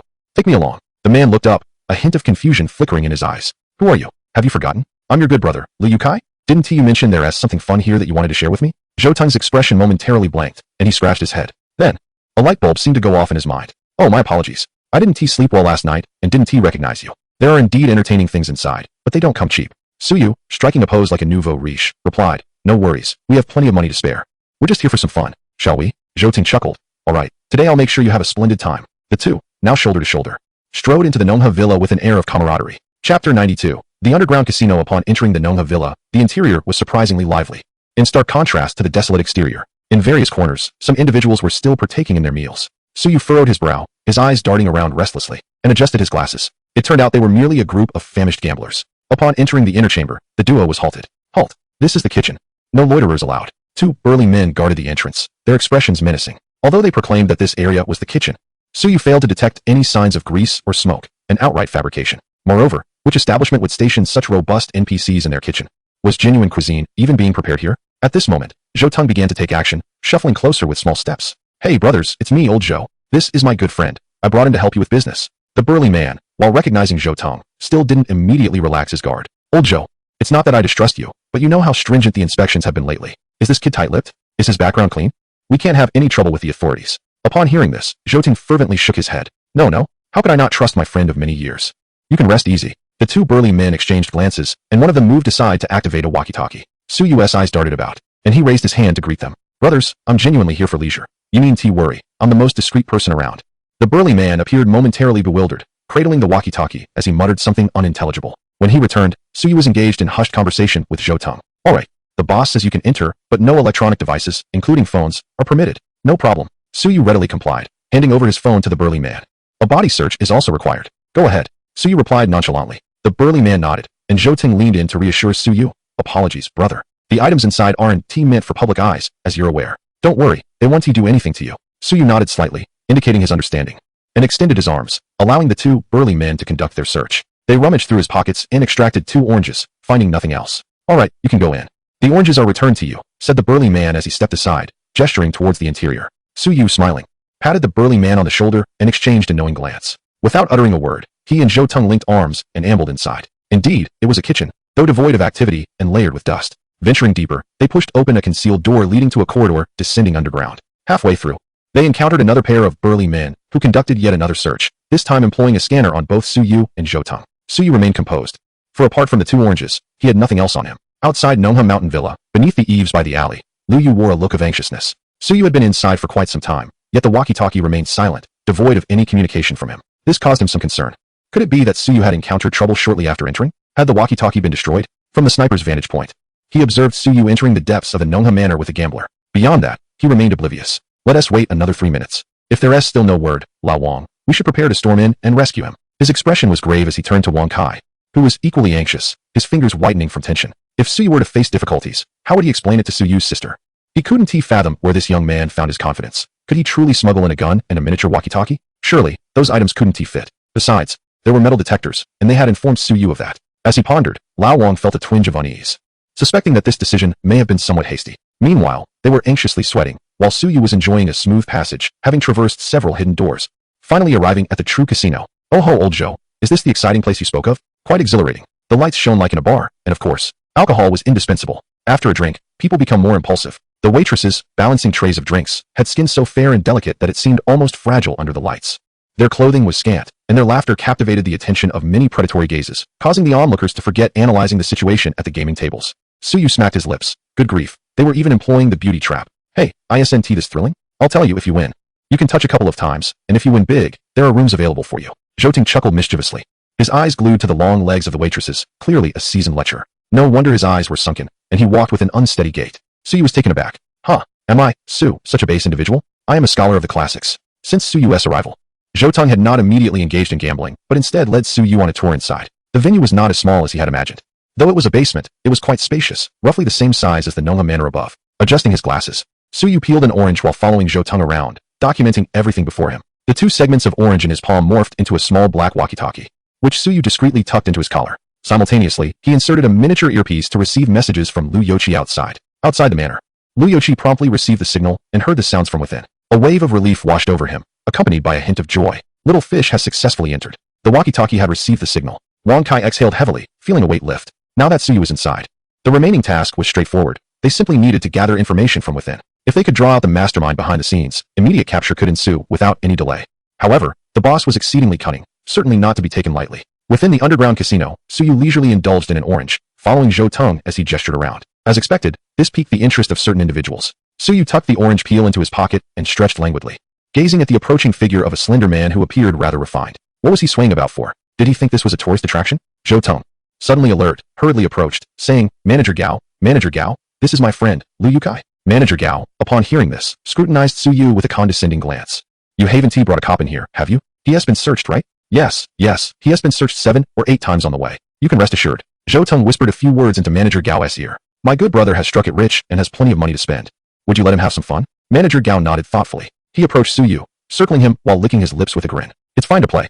Guests are always welcome. Friend, would you like me to find a few people to accompany you? Suyu feigned the innocence of a novice entering the casino. Hearing this, Manager Gao smiled broadly. Excellent. Thank you, Manager. Manager Gao smiled subtly. This naive fool thought he was arranging entertainment, but in the end, the outcomes would be entirely in the hands of their own people. They would ensure this newcomer would be utterly captivated, leaving him completely drained. All right, this way, please.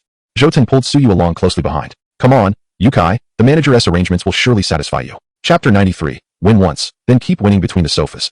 A gambling table was set up. On the sofas, Manager Gao had summoned 5 individuals, both men and women. 2 women flanked Suyu, while 3 men stood at the corners. The sweet, high-pitched voices of the 2 ladies chirped around Suyu, creating a lively atmosphere. Zhou watched enviously from the side. Damn it, why didn't he receive such treatment when he arrived? Plus, he had 2 beautiful ladies by his side. Suyu didn't even spare a glance at the scantily clad women. The overpowering scent of their perfume stung his eyes. Damn it, this guy was deploying a chemical attack. Through his analytical glasses, stripping away the suggestive lighting, he could see that the 2 women were merely average in appearance, not even as attractive as his own sister. Although, in his eyes, his sister was akin to a flower. Old Joe mentioned you could play blackjack? So let us engage in that. You all, make sure to keep our guest entertained. Don't let him have a dull time. Manager Gao imparted this advice with a knowing look before departing. Suyu smiled faintly and waved his hand. Shall we begin? Let us start, Boss Liu. First roll the dice to determine the dealer. The two women Suyu couldn't dismiss were not truly playing with him, as the real participants were the three men before him. Upon hearing this, he smiled and gestured that they could commence. The men exchanged glances and casually rolled the dice. In the first round, Suyu was the dealer. Each wagered 10,000, a mere appetizer to test the waters. The dealing of cards naturally fell to Suyu. After one round, each player possessed 2 cards. Before the three could utter a word, Suyu waved his hand exuberantly, declaring, "All right, I have one." As he revealed his cards, one an ace and the other a 10, it formed a perfect 21. The sight prompted the two women beside him to clap vigorously, exclaiming, "Our boss is incredibly lucky, truly remarkable." Their cheers stirred a desire in the onlooker, Zhou Teng, to touch something soft. "Bro, you carry on. I'll be over there for a bit." Go on, go on," Suyu replied without turning, his expression one of delight as he gazed at the other 3 players at the table. The trio displayed no signs of surprise throughout the previous rounds.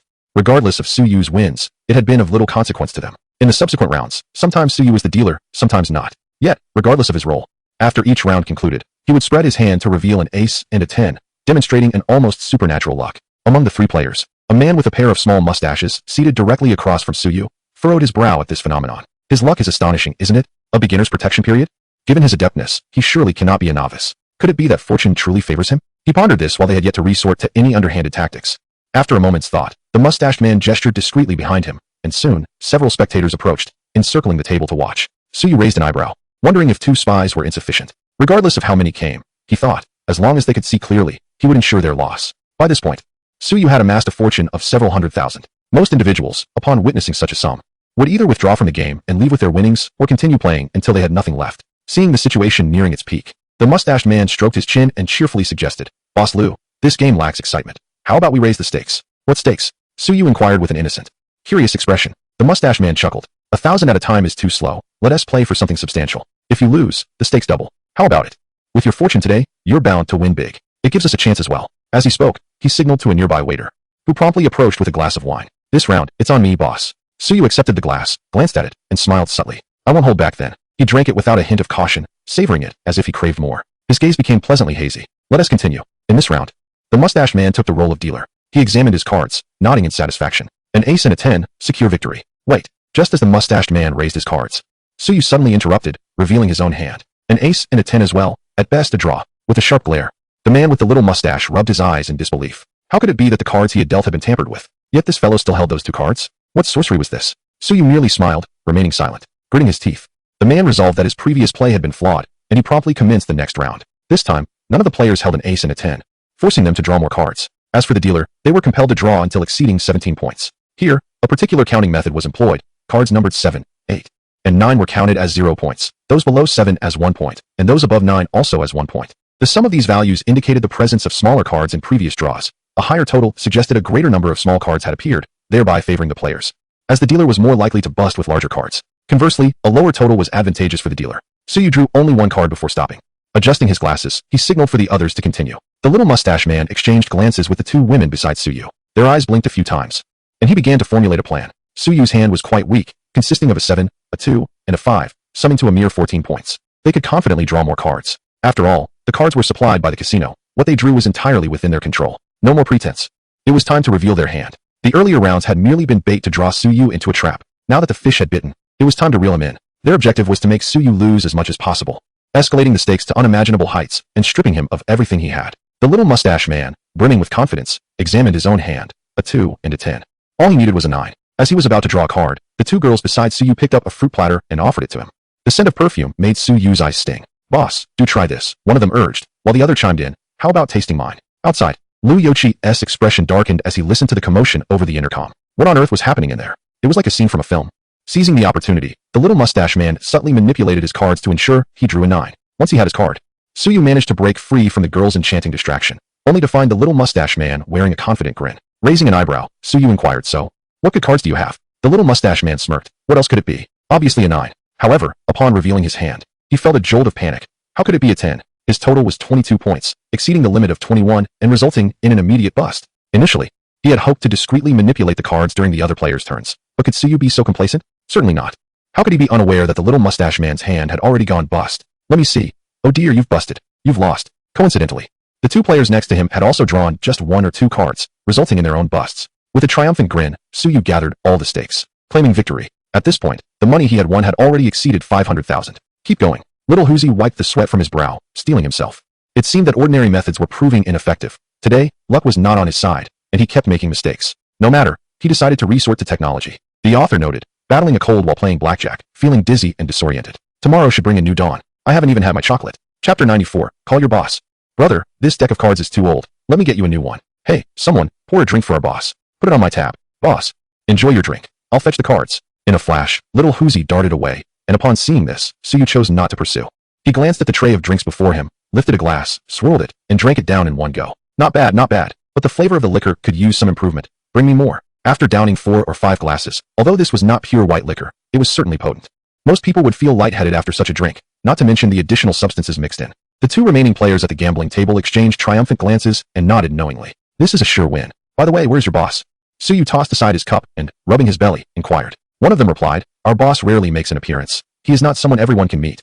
Only big clients get to see him. Suyu, hearing this, pondered for a moment and chose not to press further. It was evident that these two genuinely did not know. He decided to ask little Huzi instead. Before long, little Huzi returned, having switched out a few decks of cards.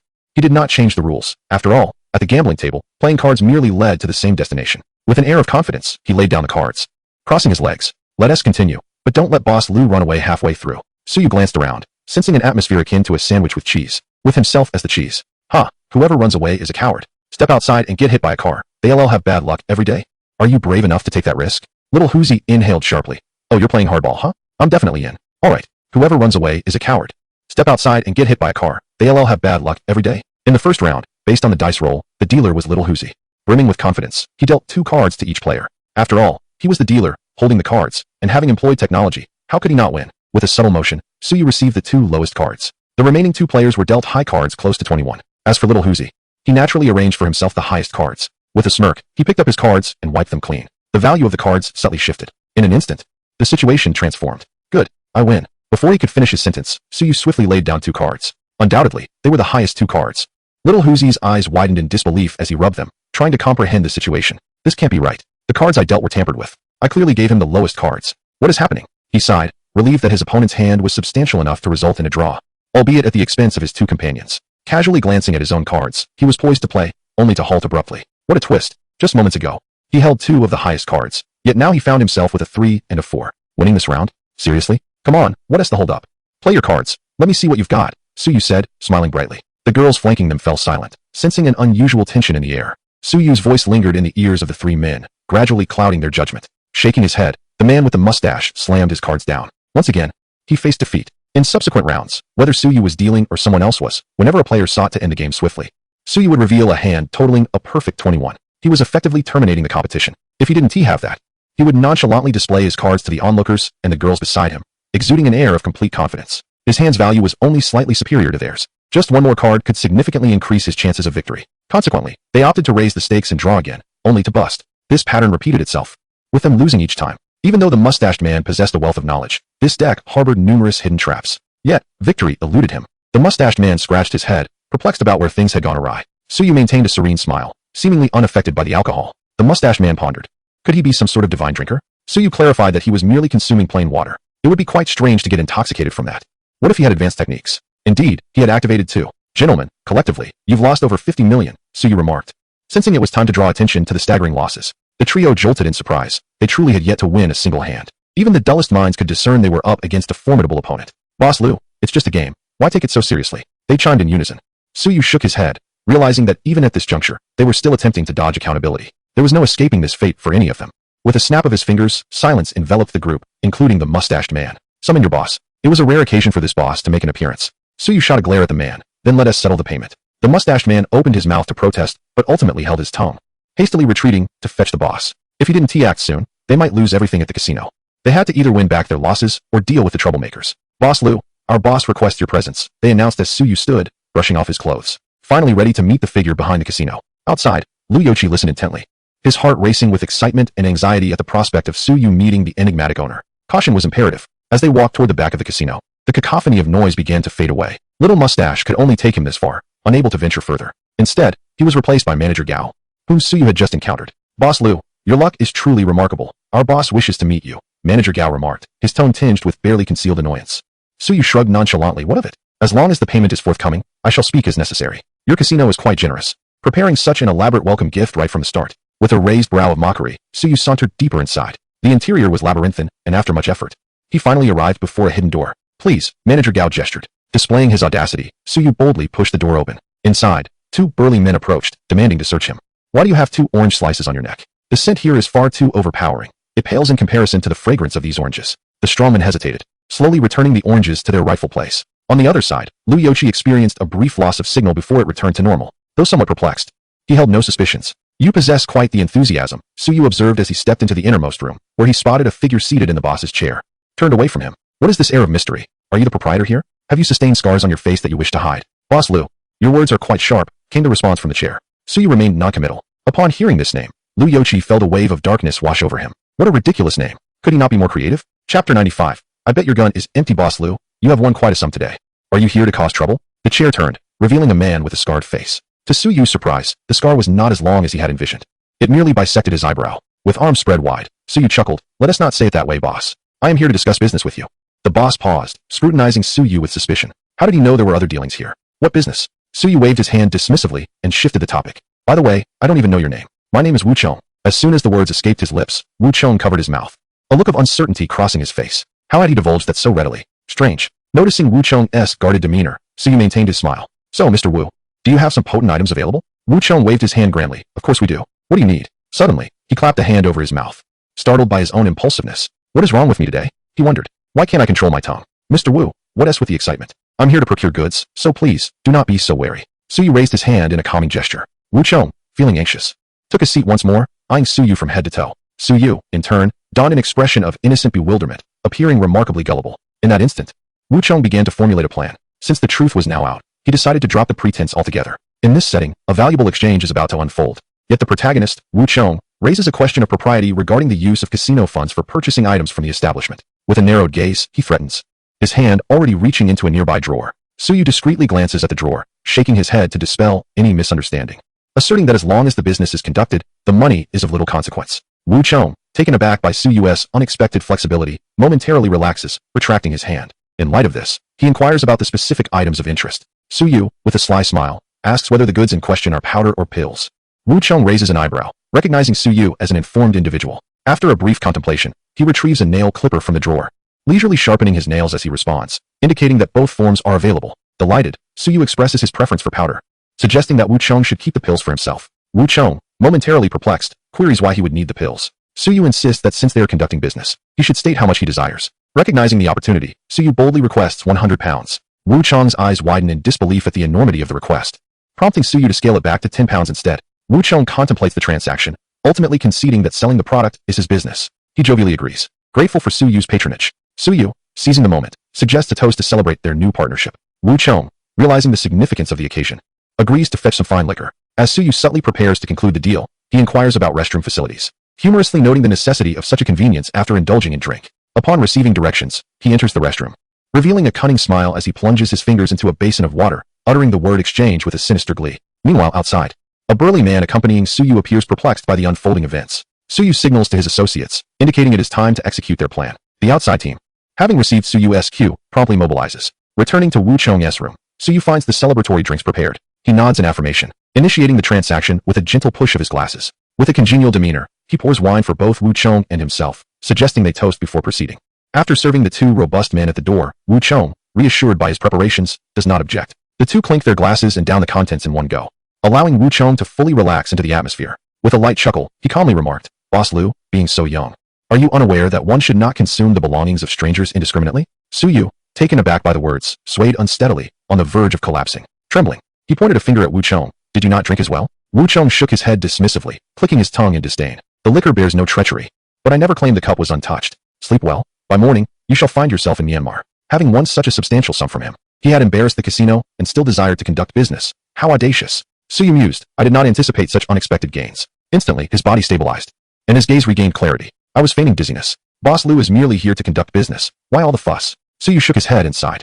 Now it was Wu Chong's turn to be bewildered. How could this fellow remain unscathed? Was his constitution forged of iron? Suddenly, Suyu multiplied before Wu Chong's eyes, and everything began to blur. His head felt unbearably heavy. You. When did you? Suyu spread his hands. Is it not your own concoction that you are unaware of? Struggling against the haze clouding his mind, Wu Chong bellowed towards the outside. Someone. Anyone. Do not shout. They are enjoying their slumber. Suyu interjected. Wu Chong's heart raced. This fellow had even tampered with those cups. What did you give them? Somnolent red tea. Wu Chong was momentarily taken aback, but disregarded his concerns. His hand rummaged through the drawer, retrieving a dark handgun aimed squarely at Suyu. Huh, do you believe you've triumphed? Though his consciousness wavered. He was confident that at such close range, he could not miss. Yet Suyu remained unfazed, leisurely lifting the liquor bottle and pouring out a substantial portion. I wager your gun is devoid of bullets. Wu Chong burst into laughter. No bullets? How absurd. I maintain it daily. How could it be empty? I loaded it myself. How could I not know? Such bravado. Prepare to regret it. Wu Chong's expression turned menacing as he pulled the trigger, but nothing happened. A mere trickle of liquid oozed from the barrel. What is this? Freshly squeezed grape juice. Would you care to taste? Suyu teased. Leaning forward with his hands clasped behind his back. Enraged, Wu Chong lunged forward, but grasped only air. Looking up, he found the liquor bottle had vanished, replaced by the ominous muzzle of a gun. I warned you, your time is up. After a moment of silence, Wu Chong suddenly chuckled. Huh, what if you catch me? Noticing that one of the wine glasses had disappeared from the table, Suyu found himself unexpectedly adorned with a pair of handcuffs. Hearing Wu Chong's words, Suyu felt no surprise. Indeed, you play the role of a faux boss quite comfortably, do you not? Chapter 96. What? You have accomplices. Additional update. Patting Wu Chong on the head, Wu Chong turned away, unwilling to meet Suyu's gaze. Yet, he could not deny the truth in Suyu's words.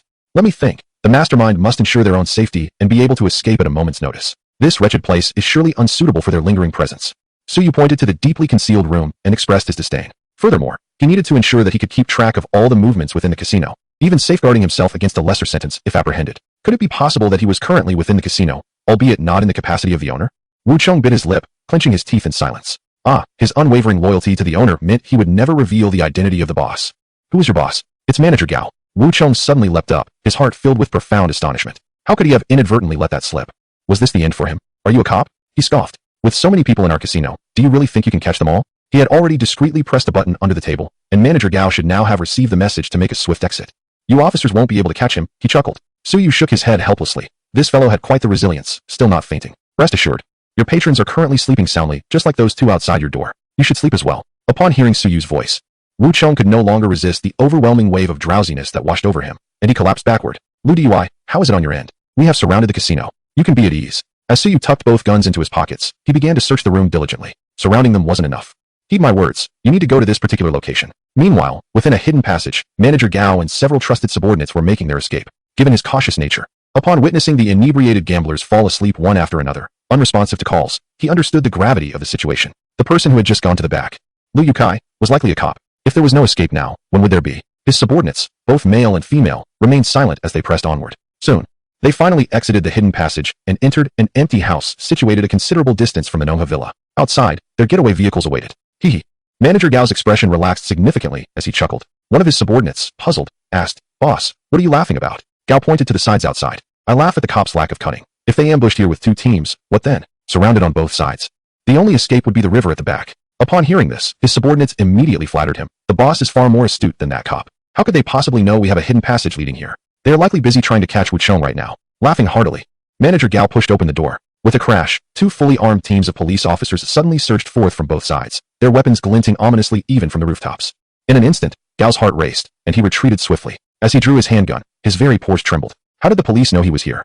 Was it that Wu Chong fellow who had betrayed him? The footsteps outside grew increasingly dense, as if they were treading upon the very essence of Gao's heart. When did the police become so astute? Boss, what should we do now? There are too many of them. We cannot break through. Manager Gao pondered for a moment, then let out a chilling smile and waved his hand. Then we shall fight them. To avert such a predicament, I have hidden 2 crates of weapons here, brimming with firearms and ammunition. Let us take them. We shall fight our way out. Upon hearing this, the others felt a surge of determination. They all understood that if they were caught in their line of work, it would mean certain doom. 1 bullet wouldn't suffice. They would need more. Thus, it was better to take the risk now. All right, boss, where are the guns? Manager Gao glanced around and pried open a section of the floor, revealing a small compartment beneath. Inside were several crates. The group quickly lifted them out, rubbing their hands together, excitement gleaming in their eyes, ready for a grand showdown. Outside the house, Lu Yochi surveyed the scene, realizing that the building was completely surrounded. Behind them lay a river. Unless those men jumped in, there was no escape. However, there were also their adversaries waiting downstream. These individuals were truly trapped. Lu Yochi, what is the situation? Suyu approached, munching on a banana. Why are you here? Didn't Ti send someone to assist you? What is going on at the casino? Suyu cheerfully tossed aside the banana peel. They're all asleep. Just cuff them. And it's done. I came to help you. Hearing this, Lu Yochi sighed in relief. As long as everything is going smoothly, grab the guns. And don't forget the bulletproof vests and helmets. Those inside are likely armed, so be cautious. Understood. Suyu donned the bulletproof vest and helmet, surprisingly resembling a police officer even more than Lu Yochi himself. Inside the room, the atmosphere grew tense and silent. The group stared at the contents of the crates. Lost in thought, Manager Gao's expression darkened like the bottom of a pot. Boss, didn't you say firearms and ammunition? Why has it turned into several crates of liquor? Are you planning to incapacitate those police officers with alcohol? Manager Gao huffed in frustration. How was he to know? There had clearly been weapons stored. When had they transformed into these items? Now, he was left with only a single handgun. No matter, the vehicle was just outside. Once they got in, the police would be powerless against them. Alright, let us charge. The moment the door swung open, several bottles of liquor tumbled out. Lu Yoshi initially thought they were grenades and urged everyone to dodge. Seizing the opportunity, Manager Gao and the others swiftly dashed to the car at the entrance and slammed the door shut. Driver, step on it. What are you waiting for? Manager Gao urged, beads of sweat forming on his palms as he watched the approaching police officers. Boss, the keys are missing. Manager Gao suddenly turned to see that. While everything else was intact, the car keys were nowhere to be found, leaving only 2 pieces of orange peel dangling. Useless. Useless. Manager Gao lost his composure and raised his handgun, pulling the trigger. A few drops of clear liquid dripped from the barrel. Was that grape juice? Raise your hands. Police. With no bullets and no keys, they now faced a complete dead end. Suyu stepped forward and tapped on the car window. Please, everyone step out. With no other option, the others complied, except for one woman clutching her abdomen, who refused to exit. No, don't grab me. I'm pregnant. What? You have accomplices? Without a moment's hesitation, Suyu pulled her out. Pregnant? Nonsense. It's you. Manager Gao fixed his gaze on Suyu, realizing that this was the one he had suspected. He knew that the person Zhou Tong had brought was not here for innocent fun. Manager Gao, long time no see. Suyu said with a sly smile. Actually, my name is not Liu Yukai. Manager Gao raised his head at this. I am Wang Yochi. Wang Yochi is it? Very well, I shall remember you. After delivering a harsh retort, Manager Gao was taken away. As he turned, a sense of confusion washed over him. Wang Yochi? Wang Yochi? Who was that? Wait, what did that person look like? For a moment, he doubted whether he had ever truly encountered Suyu. Beside him, Lu Yochi, Wang Kai remarked. Though we merely encircled them without firing a single shot, the sense of participation felt quite fulfilling. You, my friend. Suyu stretched lazily, glancing at the sky. It's time to clock out. Don't forget my bonus, Lu Team, Old Wang. After taking a couple of steps, Suyu felt someone tugging at his pants. Old Wang, I didn't expect you to have such intentions. Suyu adjusted his trousers and jumped aside in surprise. Wang Kai, feeling a bit embarrassed, scratched his head. Wait, don't go yet. Suyu shot him a look. What else do you want? Isn't there a gun over by Wu Chong? The author noted, a successful update, rewarding oneself with a late-night noodle feast. Chapter 97. Oh, what a severe injury. Suyu cautiously took a step back, his gaze drifting. What gun? I don't know what you're talking about. Is it this one? Here, I'll return it to you. Suyu pulled out the gun that Lu Yochi had equipped him with and handed it to Wang Kai, taking small steps to retreat. However, he was once again stopped by Wang Kai. Suyu gasped, pulling up his pants and swiftly turning to hide behind Lu Yochi, pointing at Wang Kai. Well, you, old Wang, I considered you a brother, and yet you're still fixated on my trousers. Wang Kai froze, staring at his hand. A bead of sweat forming on his forehead. How did his hand end up grasping Suyu's trousers? That was never his intention. Ahem, little you, stop pretending. The intercom made it quite clear that there's a handgun with Wu Chong, right? Though I don't know when you swapped out his bullets. A gun is inherently dangerous, so it's best to leave it in our care. The gazes of Lu Team and Gu Dong fell upon him. Suyu scratched his head, offering a shy smile. He pulled another handgun from his pocket and tossed it to Wang Kai. It was just a joke, here you go. You, old Wang, if I didn't give it to you, I'd be worried you'd still cling to my pockets. The thought of that scenario made Suyu shiver, tightening his grip. In the face of adversity, he resorts to petty tricks, does he? Wang Kai, having just acquired the firearm, let out a sigh of relief. Such a weapon would not typically induce such tension in an ordinary individual. The crux of the matter, however, lies in the fact that this is Suyu we are discussing. Procuring ammunition is hardly a challenge for him. More importantly, this weapon had been inadvertently left behind by their own hands. How would they explain such a lapse? Pretending to be oblivious? Not even a fool would believe that ruse. Seeing that the immediate danger had passed, Suyu exhaled, finally allowing himself to escape. After such an escapade, he had yet to partake in lunch. And evening was fast approaching. Just as he had taken a few steps, he heard Wang Kai's voice, laced with curiosity, from behind. These fellows, for reasons unknown, had been tossing bottles outside, likely intoxicated from their indulgences within the casino, their minds muddled. Lu Yochi pondered this and offered an explanation. At that moment, Wang Kai's gaze shifted, landing on Suyu, who was nearing the alley's exit. A flicker of realization struck him, prompting him to hasten his pursuit. What are you doing? Suyu questioned. Noticing Wang Kai tugging at his sleeve, a look of confusion etched across his face. Could it be that these individuals had already deduced the presence of firearms within that building? That seemed implausible, after all. He had been the one to disclose the location to them. Otherwise, they would still be rummaging about at the Nongha villa. There was no conceivable way they could know what lay within. Wang Kai chuckled sheepishly, before sensing he had overstepped his bounds, and quickly composed himself. Well, the situation was urgent earlier, and some matters were left unattended. Your gambling skills, as per regulations, need to be documented, he stated.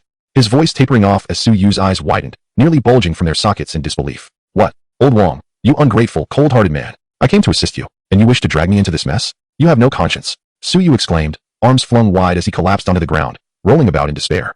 Is there no justice? Can the police simply trample upon the innocent? Wang Kai froze, his hands suspended mid-air, utterly at a loss. Gudong and Lu Dy approached. And upon witnessing the scene, Lu Dy frowned, inquiring about the situation. Wang Kai had no choice but to recount the events. This doesn't seem appropriate, does it? Lu Dy pondered, feeling somewhat bewildered as this was the third occurrence. Moreover, Suyu had just aided them in apprehending a gang of drug traffickers operating a casino. Wasn't this akin to stabbing him in the back? Even Gudong felt compelled to defend Suyu. Indeed, master, why must it be documented at this moment? Little Yu has only just finished his tasks and deserves a respite, he said, moving to assist Suyu, who was now covered in dust and sporting a woeful expression. Gudong felt a pang of sympathy. Wang Kai's embarrassment deepened with each passing moment. Suddenly, Suyu sprang up from the ground, channeling his inner thespian, pointing at Wang Kai with a look of feigned indignation. Old Wang, I have served the organization, suffered in its name, and yet you are so heartless. But according to the regulations, it must be done this way, Wang Kai replied. And where exactly have you suffered? Suyu retorted. Suyu touched his body and revealed his arm. Look, Wang carefully examined it and exclaimed, wow, 3 mosquito bites clustered together. This injury is quite severe. In that case, you should hurry back and rest. I'll have Gudong escort you. Suyu was momentarily taken aback, scrutinizing Wang up and down. With a chuckle, he patted Wang's shoulder. Good fortune indeed. You are truly my good brother. Wang's expression darkened. This fellow was taking advantage of him again. If you're not in a hurry to return, why not join me for a couple of cups of tea at the station? Come on, old Wang, you're so rigid. Wang inhaled sharply, nearly gasping for breath. Rigid? Him? Suyu waved his hand dismissively. See you later. Oh, unless there's nothing else, let's not meet again. Goodbye, fortune. Farewell, Captain Router. Gudong.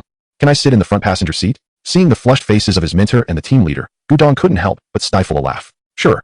You can sit wherever you like. Really? Can I sit on your lap? Suyu. Wang could no longer contain himself and raised his hand to strike. Suyu nimbly dodged Wang's slap. Just kidding, Gudong. Let's hurry and go. He pushed Gudong and they hopped into the police car, disappearing in a flash. Once inside the car, Suyu fell silent. He opened his phone and sent 2 messages before turning his gaze to the window. Gudong stole a glance at Suyu's profile while driving. The carefree demeanor he had just displayed in the alley seemed like a different person entirely. It must be said, when Suyu chose to remain silent, his aura ascended dramatically. It was truly inscrutable what thoughts lingered in his mind. Gazing out of the window, Suyu's reflection revealed a virtual panel. Skill, equivalent exchange, concept, unique, LV2, firearm proficiency, mastery of psychological manipulation. Gambling god, emotional value, 201324. His emotional value had returned to 200,000, marking this trip as quite profitable. He had even acquired several crates of firearms and ammunition. Although he had no particular need for them, one should never refuse a gift. While there weren't many opportunities to utilize them domestically, that could differ abroad. Stretching lazily, Suyu felt a bit drowsy and dozed off. By the time he awakened, he was already in his bed at home, still able to hear his sister and Gudong conversing in the living room. Oh, thank you, officer. This kid goes out to treat others to a meal. And on top of that, he drinks too much and causes you to bring him back. It's nothing. I just happened to run into him while on patrol. Still. Thank you. Come, let me add you to a group. There are some great things in there. Huh, not that kind of stuff, right? No, you'll see. I think I've been in that group before. This one is different. It updates quickly and has high quality. If I didn't personally invite you, you wouldn't be able to join. Oh, okay. By the way, Officer Gudong, how old are you? How many people are in your family? Are you looking for a partner? Yeah, there are still matters at the station. I'll be leaving now. Hey, drive safely.